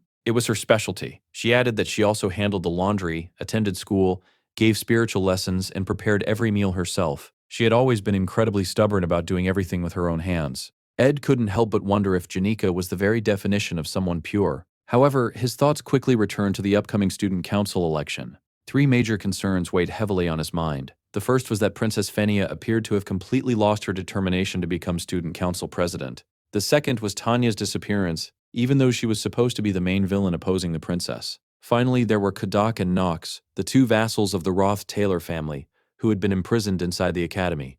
Ed had staged his own death to deceive Crepin into believing he was no longer a threat. His plan was supposed to remove himself from everyone's attention, but everything had spiraled far beyond his expectations. Kadak and Knox had been accused of murdering him and were now locked away. If he wanted to preserve the illusion that he was truly dead, he would somehow have to free them while ensuring Crepin continued believing Ed Ruth Taylor was gone forever. Only after resolving that problem could he finally escape his suffocating life in hiding. There was still far too much he needed to accomplish. Janica quietly remarked that, as the young master of a ducal family, Ed had already experienced countless hardships after being disowned. She, on the other hand, was just an ordinary girl from the countryside who couldn't fully understand the burdens he carried. Because of that, she often felt powerless. Every attempt to comfort him seemed dishonest, as if she were pretending to understand feelings she had never experienced herself. Ed gently reassured her that she didn't need to worry so much. In his eyes, Janica had already helped him more than enough. Even so, Janica admitted she wished he didn't have to suffer so much. Watching him endure one difficult situation after another genuinely hurt her. She apologized for being selfish, but she simply wanted him to be happy. Her honest confession caught Ed completely off guard, making him blush. The two instinctively looked away from one another. Ed realized that whenever he and Janica were alone lately, They always found themselves sharing long moments of silence. It wasn't an uncomfortable silence, yet it somehow made his heart race. Breaking the silence, Ed thanked Janica for always caring so much about him. His gratitude immediately made her face turn bright red with embarrassment. Despite the awkward atmosphere, both of them knew there was still something far more important to deal with. They had to find Tanya. Janica had no idea where Tanya could have gone or what she might be doing, but Ed believed he knew exactly where to look. Ever since arriving in this world, he had been surprised by how different Tanya was from the version he remembered from the game. There, she had always been fearless, proud, and unwavering. He had personally witnessed her strength in this world as well, so he naturally assumed she was handling the crisis with the same confidence. In his imagination, she was probably calmly planning her next move with her usual elegance. Reality, however, was completely different. At that very moment, Tanya was crying uncontrollably in front of Princess Phinia. Over and over, she insisted that she had never ordered anyone to kill her own brother. Hearing those desperate words, Phinia recalled everything that had happened before Tanya arrived. Even before the incident, she had already learned that Ruth Taylor had supposedly died. Their relationship had always been complicated, but after much hesitation, she had canceled several appointments and rearranged her schedule because she wanted to meet him. Unfortunately, the day she finally decided to act became the very day he supposedly died. She couldn't help wondering if everything would have turned out differently had she acted sooner. Instead, her own pride had prevented her from reaching out. For a long time, Phinia had been gathering allies and resources with one clear objective: becoming the president of Sylvania's student council. Although the position held far less authority than the royal family, it still carried enormous influence both inside and outside the academy. More importantly, it was a title she could earn through her own ability rather than through her royal bloodline. She believed that by relying on her own strength instead of her status as a princess, she could confront the darkness surrounding the Ruth Taylor family. She had believed that with absolute confidence. But now, for the first time, she questioned whether someone like herself deserved to wield any authority at all. Just then, Claire knocked on the door. When the door opened, Tanya appeared completely exhausted. Her clothes were filthy, her body was bruised, and she looked as though she had been wandering endlessly through the wilderness. Phinia explained that according to the Academy's preliminary investigation, the evidence strongly suggested that Ed had been murdered by the Ruth Taylor family's own vassals. Since Ed had already been excommunicated, Tanya was now the only remaining member of the family on Arcane Island. Tanya lowered her head and admitted she understood why nobody would believe her. Even so, she swore once again that she had never tried to kill her brother. Without hesitation, Phinia stepped forward and embraced her. She told Tanya she knew how much she had suffered and gently asked her to explain everything from the beginning. Phinia realized she had already made one terrible mistake in the past by allowing pride to dictate her actions. This time she refused to repeat it. She chose to believe Tanya. Phinia promised that she would hide her until the truth came to light. Overcome with emotion, Tanya thanked her repeatedly, insisting that she would forever owe the princess for her kindness. Phinia simply smiled and replied that she was only fulfilling her duty.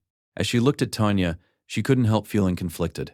Tanya was such a gentle and compassionate girl that it felt almost absurd to think she had once considered her a political rival. Moments later, Phinia was summoned to the reception room. The instant she entered, she realized her true opponent had never been Tanya at all. Waiting calmly inside was Lortel. She greeted Phinia politely, expressing her condolences over Ed's supposed death, before calmly stating that, regardless of the tragedy, the Academy's political affairs still had to move forward. Phinia immediately asked why Lortel had come. In the middle of the Academy's political chaos, Lortel had become the only person capable of calmly analyzing every faction and every hidden motive.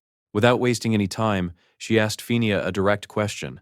Why was she hiding Tanya? Meanwhile, 3 hours earlier, Lucy lay alone inside Ophelia's dormitory. Completely overwhelmed by guilt and despair, she quietly admitted that she wanted to die. There were still 29 days remaining in her period of confinement. At the same time, Ed continued his training near the cliff. Leisha relentlessly attacked him using water spirits, while Ed defended himself with nothing more than a dagger. He effortlessly cut through every spirit she summoned, even reacting instantly when another appeared behind him. His movements were so smooth that he successfully defended against every attack before calmly putting his weapon away. Mug couldn't help praising Ed's incredible reflexes and agility. Leisha agreed, saying that despite being a mage, Ed's close combat abilities and physical conditioning had improved dramatically. She assumed he had been training tirelessly. Ed smiled and credited all of that progress to her instruction. He added that training alongside Mug had also been incredibly effective, especially because the tiny spirit's size forced him to sharpen his precision. Looking over his current status, Ed saw that his spirit infusion skill had reached level 25. His contracted spirits remained Mug, Leisha, and Merilda, while their respective sensitivity and understanding attributes continued improving through constant training. Ed admitted that practicing with Marilda was practically impossible because of her enormous size. Leisha laughed and explained that high-ranking spirits could freely compress their bodies into whatever size they desired. That was precisely why powerful spirits could travel across all of Arcane Island without difficulty. As Ed continued doing push-ups after training, he couldn't deny the sense of satisfaction building inside him. Despite starting with terrible natural attributes, he had already pushed his technique skill to level 15. Unfortunately, he also understood that advancing to level 16 and beyond would become exponentially more difficult. Ordinary training alone would no longer be enough. He would eventually need a major mission capable of granting enormous amounts of experience. Even so, he knew he was approaching his current limits. Now he faced an important decision. Should he focus on unlocking entirely new special abilities, or should he begin mastering intermediate-level magic? Whatever choice he made, there was one thing he absolutely couldn't allow himself to do. He couldn't become satisfied. The moment he grew complacent, his growth would come to a complete stop. Just then, he sensed someone approaching. It was Lortel. Looking at him with her usual composed smile, she remarked that she wanted to witness a little more of his so-called divine foresight. She then quietly admitted that she completely understood how trapped he must be feeling under the circumstances. Lortel advised Ed to rest whenever he felt exhausted. She reminded him that what had happened recently could never be allowed to happen again. Ed smiled and replied that, despite everything, he was actually living more comfortably than before. Thanks to the people around him, he no longer had to worry about preparing meals or cleaning his shelter. Lortel immediately asked if Janika was the one taking care of those things. Ed nodded, explaining that she handled most of it.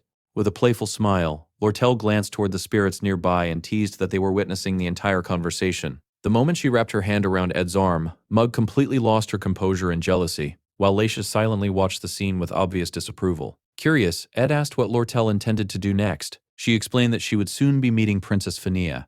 With the student council election approaching, it was the perfect opportunity to discuss financial matters connected to the campaign. Before that, however, there was something she wanted to settle with Ed. As she had promised before, arranging the release of Kadak and Nox would not be particularly difficult.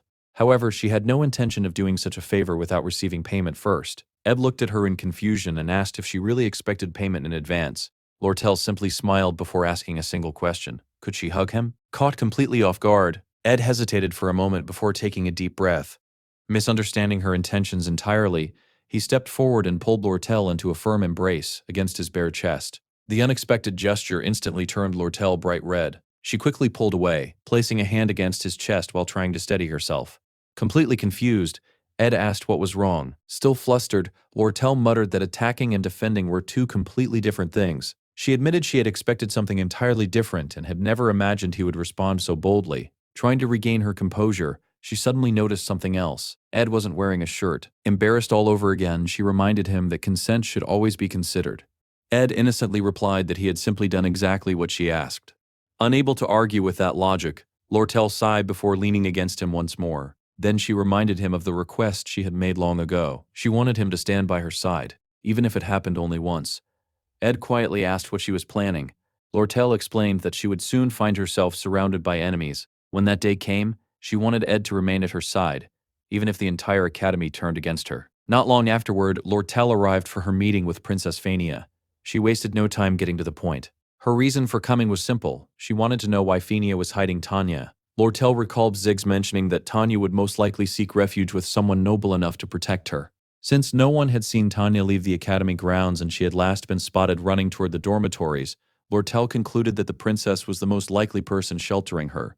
Phinia calmly asked why Lortel wanted to find Tanya. Although the princess tried to conceal her emotions, Lortel found her expression remarkably easy to read. She answered honestly.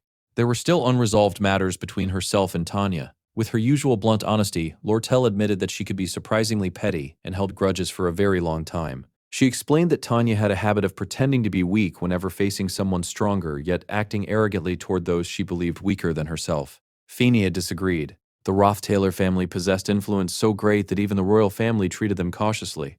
Given that, she questioned whether Lortel was judging Tanya too quickly. Lortel simply shook her head. She never believed every member of the Ruth Taylor family deserved to be feared. After all, she herself controlled the economy of the entire island. From her perspective, Tanya was nowhere near powerful enough to intimidate her. She continued by explaining that if the princess truly intended to protect Tanya, the situation would become considerably more complicated. Fortunately, she had already prepared for exactly that possibility. Lortel then made a shocking declaration. She intended to run for president of Sylvania's student council. If she became student council president, she would possess the authority to summon Tanya in the council's name. At that point, even Princess Phenia would have no choice but to hand her over. Of course, that strategy would only succeed if Lortel gained more political influence than the princess herself. As things currently stood, she believed Phenia would not be able to hide Tanya for much longer. Later, Phenia explained the situation directly to Tanya. She informed her that Kadak and Nox had already been imprisoned, while Lortel controlled nearly every trade route across Arcane Island. On top of that, Lortel appeared deeply attached to Ed. Because of those circumstances, even without concrete evidence connecting Tanya to the murder, Lortel could still decide to treat her as guilty. Phenia admitted that the situation had become incredibly complicated. Tanya thanked the princess for being completely honest with her. Then Phenia asked the question that had been weighing on her mind. Had Tanya truly ordered Ed's death? Tanya immediately denied giving the order. However, through tears, she admitted she was ultimately responsible for everything that had happened. She explained that Kadak and Nox had come to the academy under the excuse of protecting her. The person who sent them was her father, Ruth Taylor. Tanya revealed that the only reason her father, a man who had never cared about Ed, suddenly took an interest in him was because she had written about her brother every single day. Sobbing uncontrollably, Tanya blamed herself for Ed's supposed death. No matter what happened next, she refused to let the truth remain buried. Phenia quietly asked what she planned to do. Tanya looked around the academy and reflected on everything her brother had accomplished there. This place, created to educate students, had completely transformed Ed's life. He had proven that anyone willing to fight could change themselves. Now it was her turn. If she wanted to survive, she had only one path left. She would uncover the truth behind Ed's murder. To accomplish that, she intended to become the next president of Sylvania's student council. Phenia warned her that the road ahead would be incredibly difficult. Tanya was already being suspected of participating in the murder of her own brother. Even so, Tanya refused to back down. For everyone who had helped her and for Ed, she could no longer remain the helpless girl she had been. Phenia smiled gently before asking if Tanya wanted her support. Surprised, Tanya asked whether the princess truly intended to help her. Phenia answered without hesitation. She also owed something to Ed Ruth Taylor, a debt she had never been able to repay. Elsewhere, inside one of the trading company's branch offices, Lortel's personal secretary, Liana, delivered the stack of documents she had requested. Unable to hide her concern, Liana asked whether Lortel truly intended to run for student council president. She explained that Tanya had officially entered the race and that Princess Phenia had publicly declared her support. Even more surprising, Tanya's approval ratings remained unexpectedly high despite the recent accusations surrounding her. Liana also worried about Lortel herself. She had been handling almost every responsibility alone while sacrificing countless nights of sleep. Could she really continue managing everything by herself? Lortel calmly told her to speak only when necessary. Immediately apologizing, Liana promised to prepare the remaining documents without further delay. With Ed's apparent death, the race for the presidency of Sylvania's student council had officially begun. Lortel quietly remarked that all of Liana's questions would soon answer themselves. From that point onward, every decision rested in her hands, and every passing second carried immeasurable importance. Meanwhile, Lucy remained confined inside Ophelia's dormitory. To distract herself, she focused intensely on balancing a pillow upright. After numerous attempts, she finally succeeded, only for it to fall over a second later. Sighing, she asked one of the maids how many days remained. The maid apologized and explained that the probation paperwork had only been approved the previous day. Because the Academy's administrative department processed documents painfully slowly, the official countdown had taken time to update. According to the paperwork, there were now 29 days remaining. Lucy quietly accepted the answer. Time, however, passed differently for everyone. She wasn't the only person trapped behind bars. Deep beneath the academy, inside the prison where Kadak and Nox were being held, the two men discussed everything that had happened. Kadak admitted that Duke Crepin's judgment might have been correct after all. Even without reaching his full potential, Ed had demonstrated astonishing adaptability and combat instincts. If he had survived, he could have become a genuine threat to the Ruth Taylor family. Nox agreed. In his opinion, Ed's danger wasn't limited to his own abilities. There was the spirit summoner who willingly sacrificed her magical sensitivity to save him. There was the powerful mage who sought revenge without hesitation. The people surrounding Ed possessed tremendous potential, proving that the disgraced heir had inspired loyalty no one could have predicted. Nox confessed that he had always wondered why the head of the Ruth Taylor family had ordered Ed's assassination. Now he finally believed he understood. If someone as talented as Ed had inherited the family while secretly opposing them, he could easily have pretended to be insane, escaped to Sylvania, and quietly built his own army. Eventually, Nox shook his head. Speculating about the past was pointless now. Just then, one of the prison guards unexpectedly stood up and spoke. He agreed that discussing the past served no purpose. What truly mattered now was escaping and reporting everything to Duke Crepin. Both prisoners stared at him in complete disbelief. The guard ordered them to remain quiet. There were people who would greatly benefit from helping them escape. Then he revealed his true identity. His name was Dune, and he was an undercover agent working for the LT Trading Guild. Meanwhile, Lucy continued lying silently in her room, thinking only about Ed. She asked Belle Maya how much time remained. Without hesitation, Belle answered precisely, 24 days and 3 hours. Lucy quietly asked to be killed. Belle gently refused. Unable to hold back her emotions, Lucy lowered her head and repeatedly whispered a single word, "Sorry." At that same time, near the academy dormitories, a mysterious young woman slowly walked across the grounds. She looked completely different from every other student. Her elegant appearance, radiant hair, and almost overwhelming aura caused everyone nearby to stop and stare. When Kylie approached to get a closer look, the mysterious girl disappeared before her eyes. Speaking softly to herself, the stranger observed that she resembled a student despite not wearing the academy's uniform. She admitted there was still much she didn't understand about the academy. This year she intended to learn everything she could. The mysterious girl decided that she would make the most of every single day at the academy. However, the moment she looked down at the newspaper in her hands, her enthusiasm quickly faded. She had believed that after reclaiming Pavilion Hall, she would soon be reunited with Miss Tanya. Instead, Tanya had disappeared. Even more surprising, the academy newspaper reported that Tanya had entered the race for student council president and would be competing directly against Lortel. But none of that compared to the headline that truly shocked her. Ed Ruth Taylor was dead. According to the report, the prime suspects were the servants of the very Ruth Taylor family that had already disowned him. As she stood there reading, memories of the lonely cabin during the winter snowstorm resurfaced. To her, that small cabin perfectly symbolized the lesson her senior had taught her about the true meaning of freedom. The memories still felt so vivid that it was almost as if they had happened only yesterday. Learning that the first friend she had made at the academy, Tanya, was now being blamed for Ed's murder, only made everything more painful. Although she still trusted Tanya, the situation only grew worse after news spread that Kadak and Knox had escaped from prison. Their escape fueled even more rumors and suspicion, causing student morale to plummet. Before long, a gloomy atmosphere settled over the entire academy. No one felt that burden more heavily than Assistant Professor Claire. Even the headmaster remarked that Ed's death seemed to have dramatically increased everyone's workload. He wanted one professor to take complete responsibility for handling every aspect of the investigation. Ideally, that person needed to understand Ed, have connections with Clebius, and also be familiar with Lucy. None of the professors from the magic department met those requirements. Only Claire did. As a result, even more responsibilities fell onto her shoulders. With a tired smile, Claire remarked that whenever work piled up in the past, Ed had always been there to lend a helping hand. Only after losing someone did people truly realize how much they had relied on them. Nearby, Annis also looked emotionally exhausted. Their relationship with Ed had been brief and never had any real future, yet she still felt an unbearable pain tightening around her heart. Even so, she forced herself to stay strong.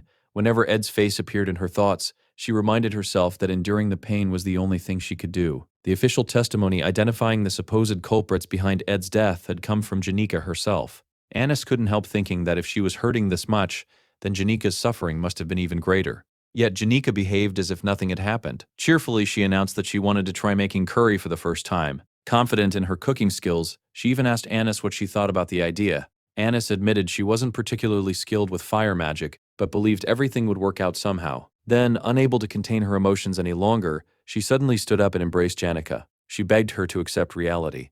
Ed was gone. He was dead. There was no changing that. Janika quietly replied that the issue wasn't that simple. The spirit accompanying her sensed the tension and suggested they stop discussing the subject, but Janika immediately told the spirit to stay quiet. Later, while secretly meeting with Ed, Janika informed him that Tanya had finally reappeared at the academy. She had spent the entire time hiding under Princess Phenia's protection, but had now decided to actively cooperate with the investigation in order to clear her name. Princess Phenia even released an official statement supporting Tanya, allowing her to recover a portion of her public support. Unfortunately, Lortel's supporters greatly outnumbered Tanya's. The registration period for student council candidates hadn't even ended. Yet the atmosphere throughout the academy already strongly favored Lortel. Janika then asked whether Lortel had done anything unusual during her absence. The question immediately made Ed realize just how serious the situation had become. Janika quietly remarked that it wasn't really her place to interfere, but if events continued unfolding this way, something terrible was bound to happen. At that moment, Ziggs arrived. He explained that he had come because he intended to honor the promise he had made to Ed, though he was surprised to find Janika there as well. Personally, Ziggs admitted he didn't particularly mind if Lortel became student council president. The real problem was something else. After Kadak and Knox escaped from prison, public opinion turned even more strongly against Tanya. Many students now believed she had orchestrated Ed's murder. Ziggs revealed that Princess Fenia had asked him to meet with both her and Tanya. After speaking with them, he could immediately tell that Tanya was barely holding herself together. As Ed's younger sister and one of the Academy's most respected students, Tanya had always been admired even before entering the election.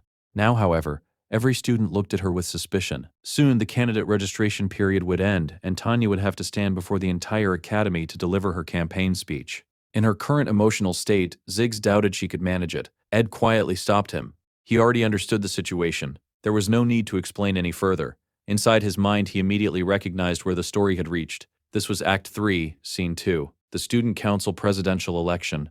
As far as he remembered, this chapter contained almost no major battles. Instead, it existed to highlight the relationships Taylor had built throughout his time at Sylvania Academy. According to the original storyline, Taylor was supposed to actively support Princess Fenia's faction. At the beginning of the semester, she had expelled Ed while simultaneously saving Taylor's future, making her his natural political ally. Of course, winning an election wasn't about convincing every individual student. The real key to victory lay elsewhere. Each school year had influential class leaders whose opinions shaped everyone else's decisions. In reality, the election would be decided by convincing those leaders. Lucy refused to participate because she found everyone equally annoying. Janica jokingly wanted to give one vote to every candidate. Wade supported Princess Fenia. Dorothy sided with Tanya. Ultimately, however, the only votes that truly mattered belonged to the 8 class leaders. Whoever secured the support of at least 5 of them would become the next student council president. Ed also remembered why that result mattered so much. If Princess Fenia won the presidency, Taylor would receive direct backing from the royal family. That political support would become absolutely essential later in the story. During Act 4, when Taylor confronted Duke Ruth Taylor, royal authority would play a decisive role. The same support would also prove indispensable during the final battle against the story's ultimate enemy. For Ed, preserving the main storyline wasn't simply about following a script. It was a matter of survival. The original plot served as both his greatest weapon and the safest path toward overcoming every future disaster. Although many smaller events had already changed dramatically, the main storyline still had to remain intact. Princess Fenia needed to become student council president. If she continued hiding while supporting Tanya from the shadows, public opinion would only become more hostile toward Tanya. The only realistic way to stop Lortel from winning was for Fenia herself to return to the election. Ed began considering several possibilities. Perhaps he should reveal that he was still alive and personally convince Fenia to run again, or perhaps he should approach every class leader who trusted him and influence the election from behind the scenes. There was still enough time before candidate registration officially closed. Yet another thought continued tormenting him. Tanya. In the original story, she had been nothing more than a temporary villain who disappeared almost immediately.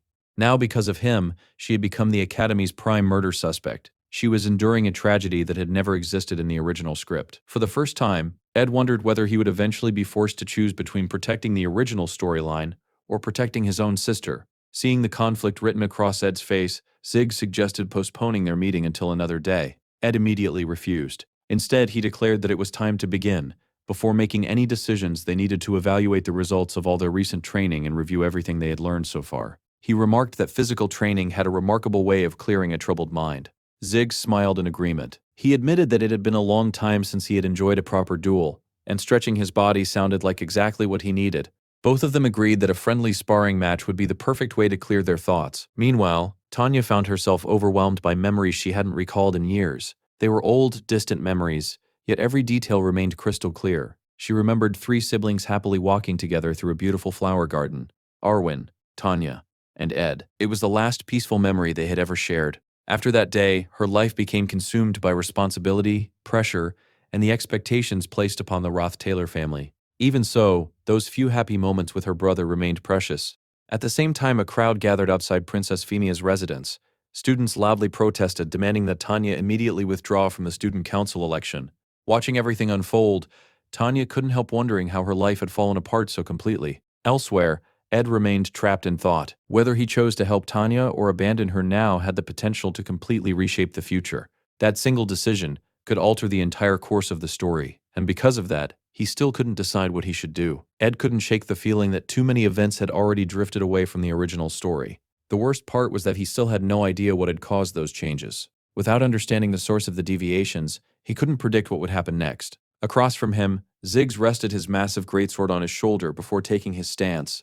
In Ed's memories of the original scenario, Ziggs was the strongest second-year student after Lucy. Originally, he should have been defeated by Wade because of accumulated exhaustion and poor judgment during battle. Instead, history had already changed, and Ziggs had emerged victorious. The duel began instantly. Ziggs swung his greatsword in a powerful horizontal slash. At first glance, the attack looked deceptively simple, but Ed knew better than to underestimate someone of Ziggs's caliber. Rather than dodge, Ed chose to block. He wanted to measure his own growth against one of the Academy's strongest fighters. A basic defensive spell materialized in front of him just as the sword collided with it, sending smoke and debris into the air. The moment the smoke obscured their vision, Ziggs vanished. Ed's eyes widened. His opponent's speed was unbelievable. Before he could understand how Ziggs had moved, the greatsword was already inches away from landing a devastating strike. Even Ziggs looked surprised that Ed had managed to evade the blow. Only then did he notice the spiritual dagger embedded in the ground. Using Mug's power, Ed detonated the weapon in a massive explosion that forced Ziggs backward. Even so, something about Ziggs's movements bothered him. They weren't natural. After carefully observing another exchange, Ed finally understood the truth. Ziggs was using telekinesis to propel his own body through combat. It wasn't simply speed, he was physically manipulating himself with magic. Ed immediately realized that this wasn't a technique anyone could imitate through talent alone. Regardless of how refined someone's physical skills or magical control became, mastering such movement required years of practice and instincts that no amount of theory could teach. Without giving him time to think, Ziggs conjured countless ice spikes and launched them toward him. Ed quickly recognized that the attack itself wasn't a real danger. It was only a distraction. Ziggs was buying time to prepare an even stronger spell. Ed smiled and reminded him that they had agreed not to hold back. Ziggs admitted that he had originally planned to fight using only his sword. However, after seeing Ed's growth, he had changed his mind. Real battles demanded complete commitment. With that, he began casting the advanced spell known as Mana Armament. Another violent explosion shook the battlefield. Meanwhile, back at the cabin, Janica nervously wondered whether Ed would complain about the curry she had prepared. She had added plenty of carrots and sincerely hoped everyone would enjoy the meal after training. The fierce duel continued for quite some time. Both combatants accumulated injuries, yet neither showed any intention of stopping. When Ed's magical barrier shattered once again, he immediately formed 3 water arrows and fired them in rapid succession. Ziggs answered with wind magic, effortlessly deflecting every projectile. Watching the spell, Ed immediately recognized another application of mana armament. Instead of merely strengthening the caster, the technique transformed magical energy directly into physical weapons. Most mages never needed such abilities because they rarely fought in close quarters. Ziggs, however, excelled with weapons. For him, mana armament was practically the perfect magic. Then everything happened at once. Using telekinesis again, Ziggs suddenly appeared behind Ed. The movement was impossible to predict. Just before the greatsword struck, Ed activated Marilda's Storm Blessing. A tremendous blast of wind erupted outward, launching Ziggs backward. Even so, Ziggs managed to stabilize himself before being thrown too far, though the attack left several fresh injuries across his body. As he regained his footing, he unknowingly stepped onto one of the magical traps Ed had secretly prepared. Ed smiled. The spell was called Manifestation. The shallow puddles scattered across the battlefield suddenly bubbled as several clones of Rhea emerged from within them. Ziggs immediately destroyed the first clone, but that brief distraction was exactly what Ed had anticipated. By the time Ziggs realized it, Ed had already closed the distance and unleashed a perfectly timed single-point explosion. Throughout the fight, Ed had expected Ziggs to prove himself incredibly powerful. Now, after witnessing mana armament firsthand, he realized that Ziggs possessed the potential to continue growing alongside the story itself. If allies like Ziggs kept becoming stronger, then overcoming the future enemies might actually be possible. After recovering from the explosion, Ziggs nodded with genuine admiration. Ed's performance had exceeded every expectation. He admitted that fighting Ed without taking him seriously would be foolish. Then his expression hardened. This time he would fight with everything he had. A tremendous wave of mana erupted around him as he activated the advanced evolution of mana armament, Convergence. The instant Ed recognized the technique, he ordered Rhea to attack. The spirit barely managed to approach before an overwhelming gravitational force tore her apart. The resonance generated by Convergence completely erased her. Ed couldn't believe what he was seeing. According to the original story, Ziggs shouldn't have been capable of using this form yet. The first time Ed had witnessed it was supposed to be much later, during Act 4, Chapter 7, in the Cathedral Invasion. This was Ziggs' ultimate combat form, the Spear of Nature. Ziggs calmly explained that psychological tactics were pointless against someone like Ed. The fastest way to win was overwhelming force. Several blades forged through Convergence shot toward Ed at terrifying speed. Ed answered with fire magic, destroying each blade before it reached him. Even so, he could already feel his mana reserves approaching their limit. Single-point explosion consumed very little mana, but after everything he had already cast, he had almost nothing left. Worse still, another attack was already coming. Ed slammed one hand against the ground and reinforced his defensive barrier. Hidden inside the shield, he quietly reached for one of his magical artifacts, the enhanced shockwave orb. Ziggs immediately noticed it. He smiled. If Ed had resorted to using a magic tool, then his mana had to be exhausted. This would be the final exchange. Holding the Spear of Nature, Ziggs charged directly toward Ed. Just before impact, powerful wind suddenly erupted around Ed's body. Ziggs stared in disbelief. Ed was still capable of casting wind magic. Smiling faintly, Ed answered that if Ziggs intended to fight with everything he had, then he would respond in kind. With those words, he activated Glass's golden phoenix ring. He knew he couldn't maintain its power for long, just as before. Instead, he carefully extracted only the minimum amount of magical energy necessary and released it at precisely the right moment. The immense strain pushed him to his limits. Then, a familiar voice reached him. Someone congratulated him. Without relying on either Lucy or Janica, he had finally succeeded in summoning her himself. A brilliant light appeared before him. Marilda emerged in a human form. Looking at Ed proudly, she praised the incredible progress he had made. Meanwhile, the political turmoil inside the academy continued to intensify. Many students questioned why there were still 4 candidates in the election when the outcome already seemed obvious. Everyone believed Lortel would win. She possessed overwhelming popularity and stood at the head of the island's largest trading company. Liana quietly asked Dune what would happen if Lortel truly became student council president. Dune answered without hesitation. If that happened, no one inside the academy would be capable of stopping her. Soon afterward, Lortel spotted Tanya approaching the stage. With her usual composed smile, she greeted her politely, commenting that Tanya looked beautiful despite appearing slightly nervous. Tanya didn't stop walking. She simply looked Lortel in the eye and calmly declared one thing: she had not killed her brother. Even Lortel couldn't help being impressed by Tanya's determination. Moments later, Tanya stepped onto the stage and stood before the microphone. Facing the entire academy, she introduced herself. "My name is Tanya Ruth Taylor, and I am running for president of the student council." The crowd fell completely silent. Although her nervousness was obvious, Tanya continued speaking with remarkable composure. Watching from the audience, Lortel admitted to herself that Tanya was performing surprisingly well. She carried herself as though nothing had happened. Perhaps she was trying to prove her innocence. Or perhaps politics simply suited her naturally. 10 minutes passed. Not a single person reacted. Finally, Tanya thanked everyone for listening and concluded her speech. Silence lasted only a heartbeat. Then the crowd erupted. "Murderer!" Students began shouting insults from every direction. Paper balls flew through the air. They demanded answers. They demanded she explain the accusations surrounding Ed's death. Some mocked the internal conflicts of the Ruth Taylor family, while others insisted she stop denying reality. Objects continued striking Tanya as she desperately tried to remain composed. Eventually, she stumbled over a discarded bottle and collapsed onto the stage. The crowd showed no mercy. Lying on the ground, Tanya wondered if stepping onto that podium had been a mistake. Perhaps she should have abandoned everything. Perhaps she should have fled the academy. As several students moved toward her, preparing to seize her, a powerful gust of wind suddenly swept across the area. Everyone was blown backward. Completely bewildered, Tanya looked toward the source of the spell. There, she saw Marilda, and standing upon the Great Spirit's back was a hooded figure. The sight stirred distant memories buried deep within her heart.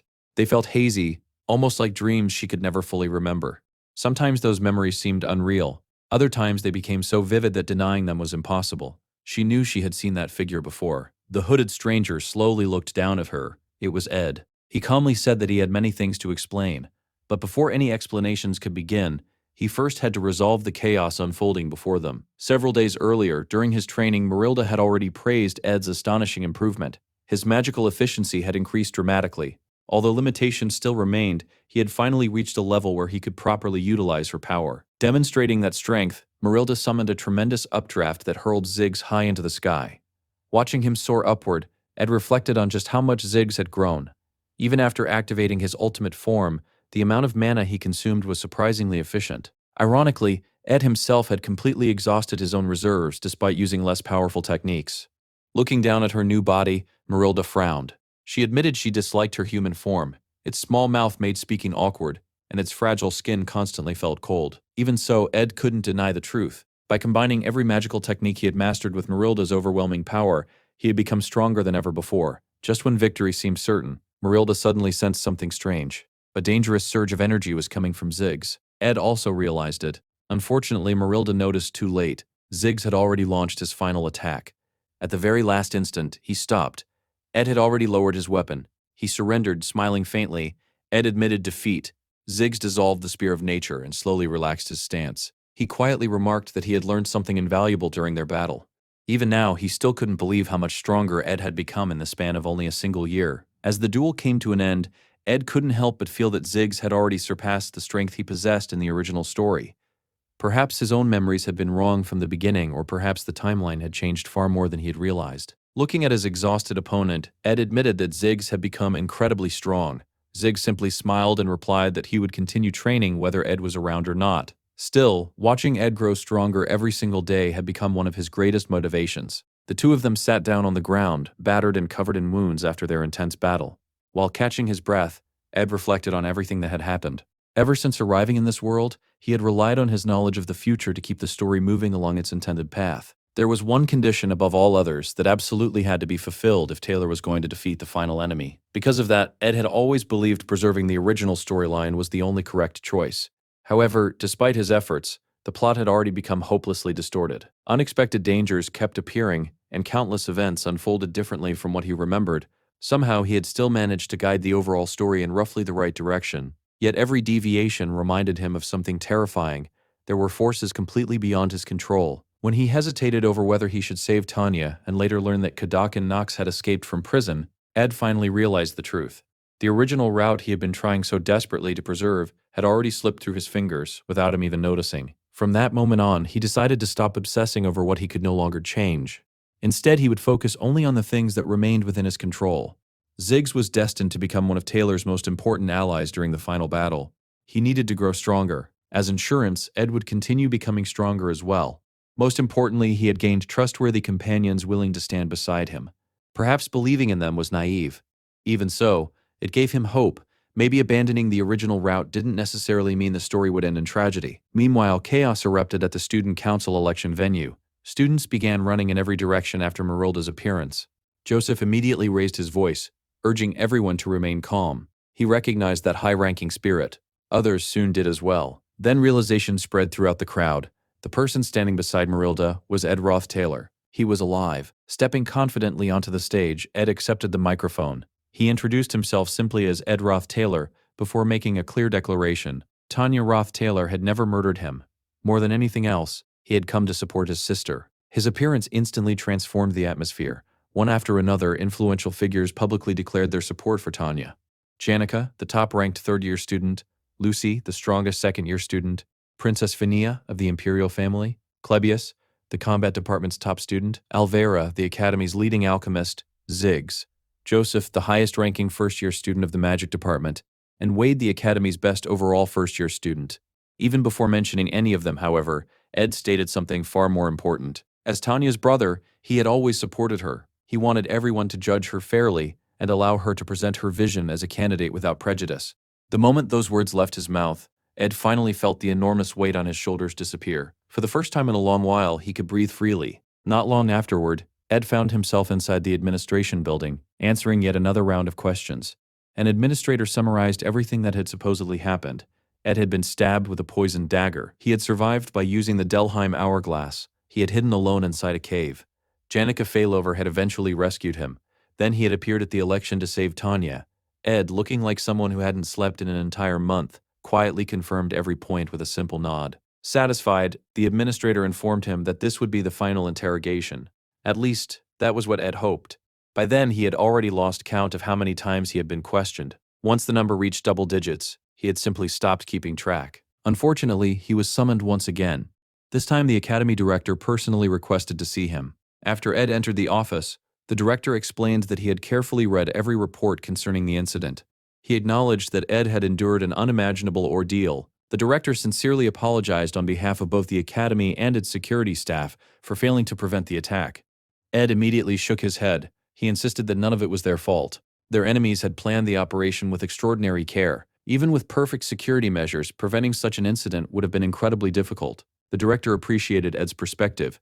However, something still bothered him. The timing of every event felt strangely artificial. First, Kadak and Nox escaped from prison. Then Ed's death was announced. Only afterward did Ed suddenly reveal himself alive. It almost seemed as though someone had deliberately staged the entire sequence of events.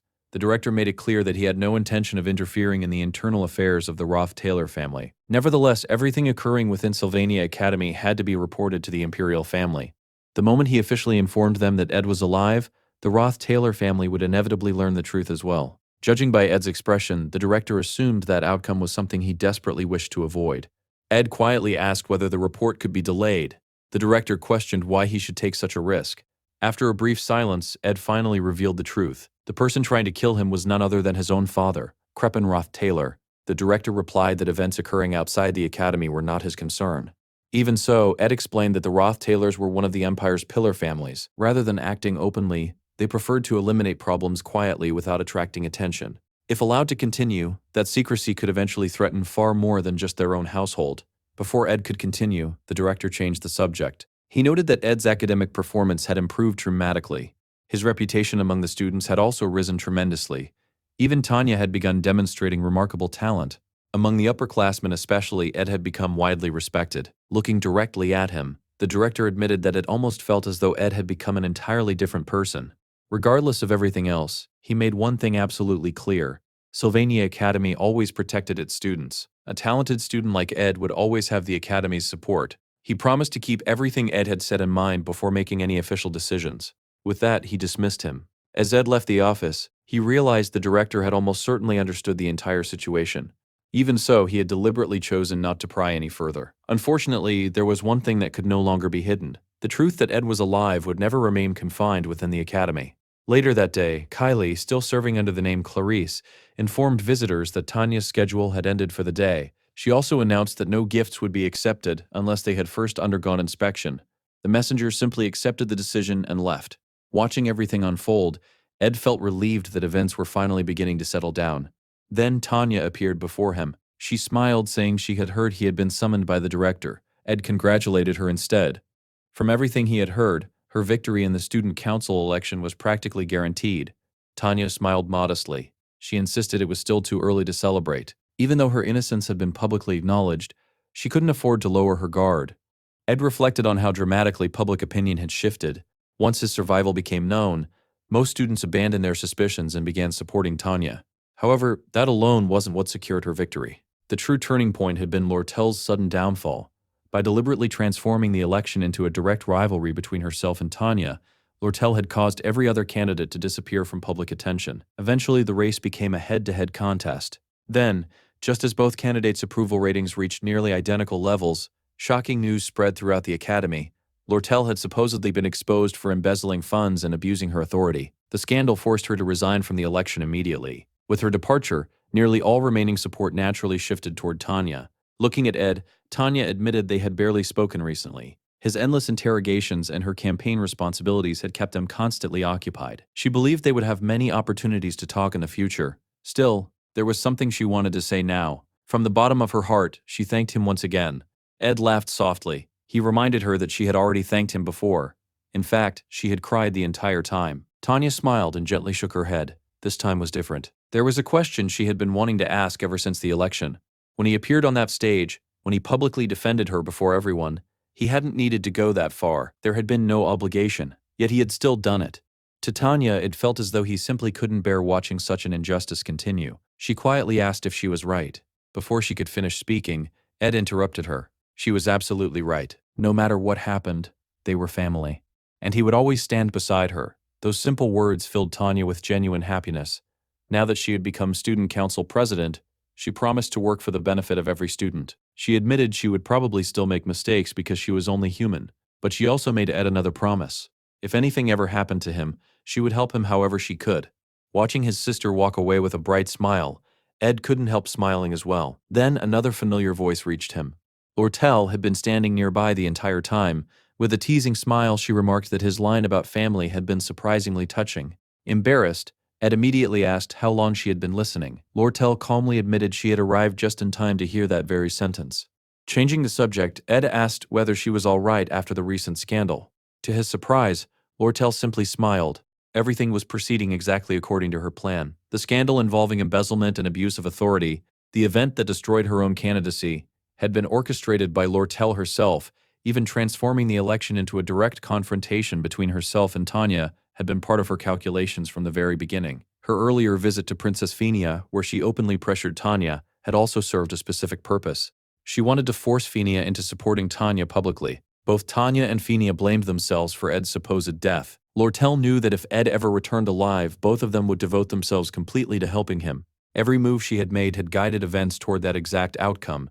What appeared to everyone else as defeat had simply been another step in Lortel's carefully calculated plan. Lortel looked at Ed and admitted that she knew many people would soon see her as an enemy.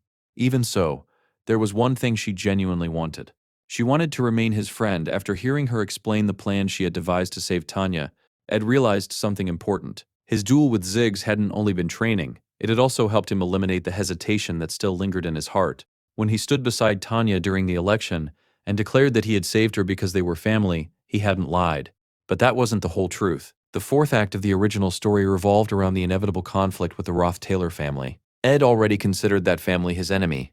Tanya, however, still belonged to the Ruth Taylors. From a strategic perspective, she was the perfect person to act as his ally from within. Those were thoughts he could never say aloud. Only people who truly understood the darkness hidden beneath human relationships could understand such reasoning. Someone like Lortel. Lortel remarked that her reputation throughout the academy had become worse than ever. Since Tanya already disliked her, she intended to leave everything in Ed's hands for the time being. Ed sighed and pointed out that she had a terrible habit of trying to manipulate everyone around her. Lortel simply smiled. That, she said, was just the way she was. Ed asked once more if she was really all right after everything that had happened. Lortel calmly replied that the rumors surrounding her hadn't affected her business profits in the slightest. Besides, she had always played the role of the Academy's villain. As long as Ed never became her enemy, she would be satisfied. Human relationships, after all, were always driven by hidden desires. Because of that, it was nearly impossible to know another person's true intentions. As one chapter quietly came to an end, another was already beginning. Princess Phinia no longer held the same political position she once possessed. What awaited her in the future, or what would happen during the coming struggle between her and the Ruth Taylor family, even Ed could no longer predict. For the first time since arriving in this world, he truly didn't know what would happen next. All he could do was wait. A month had already passed since he had last visited his cabin. Thinking it was finally time to return, Ed headed back to his secluded campsite. There were still plenty of things that needed attention. The fire had to be reduced, the shelter needed cleaning, everything had been left exactly as it was after his sudden disappearance. However, the moment he stepped inside, he froze. Lucy was lying comfortably on his bed, fast asleep. She had even drooled all over the pillow. Letting out a tired sigh, Ed quietly picked up a dusty old book, settled into the rocking chair, and decided that for the first time in a long while, he would simply rest. He was finally home. 3 days later, news of Tanya's election victory spread throughout the academy. Elsewhere, Janika happened to be speaking with Professor Melina of the Department of Spiritual Studies. Melina, whose revealing outfit was as attention-grabbing as ever, casually asked Janika whether she wanted to earn a few extra evaluation points. Although professors were generally far beyond the level of ordinary students, Janika had already begun contracting with high-ranking spirits despite her young age. Her talent had surpassed many professional spiritists. Melina explained that the Academy's joint combat training exercise would be held soon. Participating would only strengthen Janika's already outstanding reputation as one of the Academy's finest senior students. Janika politely declined. She wasn't interested in improving her reputation that way. Melina laughed. To everyone else, Janika was already the Academy's greatest spiritist. She was always smiling, always cheerful. She looked like the happiest person in the entire Academy. Then, without warning, Melina casually remarked that she already knew Janika was dating Ed. Janika stared at her in complete confusion. She had absolutely no idea what Melina was talking about. Melina only smiled wider. There was no point pretending anymore. Everyone had already noticed. Ed and Janika constantly spent time together. They held private lessons. Wherever Ed went, Janika wasn't far behind. Lately, every free moment she had was spent beside him. She even found herself smiling absent-mindedly during class. To Melina, those were all the unmistakable signs of someone who had recently fallen in love. Embarrassed, Janika begged her not to tease her about such things. Melina replied that the funniest part was that Janika herself hadn't noticed. The entire academy already believed she and Ed Ruth Taylor were a couple. Far away from Sylvania Academy, east of the Esparta region, beyond a journey requiring 3 days and 3 nights on horseback, lay a remote mountain range known as the Poulon Highlands. Deep within those mountains, following the Poulon River, rested a tiny farming village called Torin. Fewer than 300 people lived there. It was the place where Janika Failover had been born. From before she could even speak or crawl, Janika had possessed the extraordinary ability to communicate with spirits. Everyone in the village recognized her as a once-in-a-generation prodigy. She became the village's greatest pride. Occasionally, travelers passed through Torin, Among them was a young postman whom Janica remembered especially well. Unlike everyone else, he always spoke to her with formal, respectful language. Since nearly all the village's younger residents had moved away over the years, Janica remained one of the few children left behind. She was loved and cherished by everyone. Being addressed so formally felt strangely unfamiliar. As time passed, however, the postman gradually became more comfortable around her. Eventually, he abandoned his formal speech altogether. Surrounded by warmth and affection, Janica grew up never lacking love.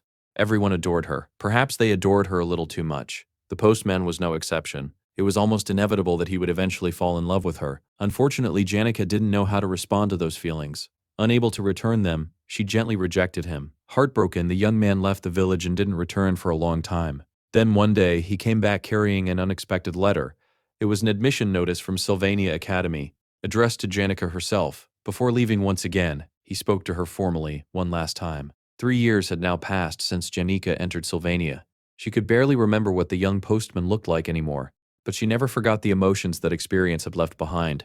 Ever since then, she had feared rejection. She worried that people close to her might suddenly begin treating her like strangers. Those thoughts lingered in her mind as she quietly read another letter. The receptionist at Trick's dormitory gently called out to her. She explained that the past few weeks had been difficult for everyone and encouraged Janica to ask for help if she needed anything. Janica nodded politely. After reviewing the paperwork, she believed she could handle the administrative procedures herself. The document she held was a formal request requiring her to leave Trick's dormitory. The receptionist looked genuinely surprised. She had no idea why someone like Janica would suddenly be forced to move. If even Janica didn't know the reason, perhaps someone else at the academy could uncover the truth. After all, countless people would gladly help someone as well-liked as her. For Janica, however, that was precisely the problem. She had always attracted attention wherever she went. To someone who viewed that attention as a burden and preferred avoiding unnecessary involvement, asking others for help was never easy. Eventually, she discussed the matter with her closest friends. Annis immediately admitted that she should have realized Ed was still alive. Janica had been far too cheerful lately. Janica apologized for hiding the truth and explained that she simply hadn't had any other choice.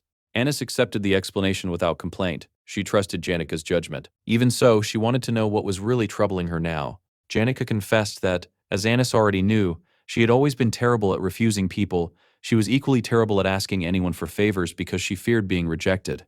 Annis couldn't disagree. However, she also pointed out another problem. If Janica continued cooking, cleaning, and doing everything else for Ed without ever asking for anything in return, she would eventually become nothing more than his personal maid. Could Ed really continue living in complete isolation while Janica handled every responsibility for him? Janica immediately shook her head. Ed had never once asked her to do any of those things. She helped him because she genuinely wanted to. This time, however, she wanted to ask something of him. Yet, precisely because they had become so close, making that request felt incredibly difficult, Annis thought for a moment before offering a suggestion. Perhaps creating a little distance between them would actually make it easier. If they weren't constantly together, Janica might find it easier to say what she truly wanted. She gently added that perhaps it was time for Janica to calm her heart a little. The moment those words left her mouth, Annis suddenly became nervous. Was it even possible for Janica to distance herself from Ed? Someone like Janica would never willingly abandon him. And if she actually did, Ed would probably end up completely alone. Before Annis could say anything else, Janica suddenly stood up. With a bright smile, she thanked her sincerely. She had just thought of a wonderful idea. Without another word, she hurried out of the room. Annis remained frozen in place. Watching Janica disappear, she could only stare blankly after her. She had no idea what she had accidentally inspired. All she could think was, what exactly did I just do? While everyone else was busy dealing with academy life, Ed was quietly becoming a monster in magical engineering. His proficiency had already reached level 6, his understanding of magical engineering products climbed to level 7, and his rapid production skill was now level 4. Every new level unlocked fresh blueprints, but one design completely stole his attention. It was the thunderstruck Millennial Scepter. The weapon itself was ridiculously powerful, a high-rarity artifact with a surprisingly simple crafting formula. Unfortunately, gathering the materials was another story entirely. The staff required wood from a 1,000-year-old tree that had been struck by lightning. Finding a millennial tree alone was difficult enough, but finding one that had survived a lightning strike was practically impossible. Even in the original game, this material only appeared as a reward during the protagonist's third act. Fortunately for Ed, fate had given him a shortcut.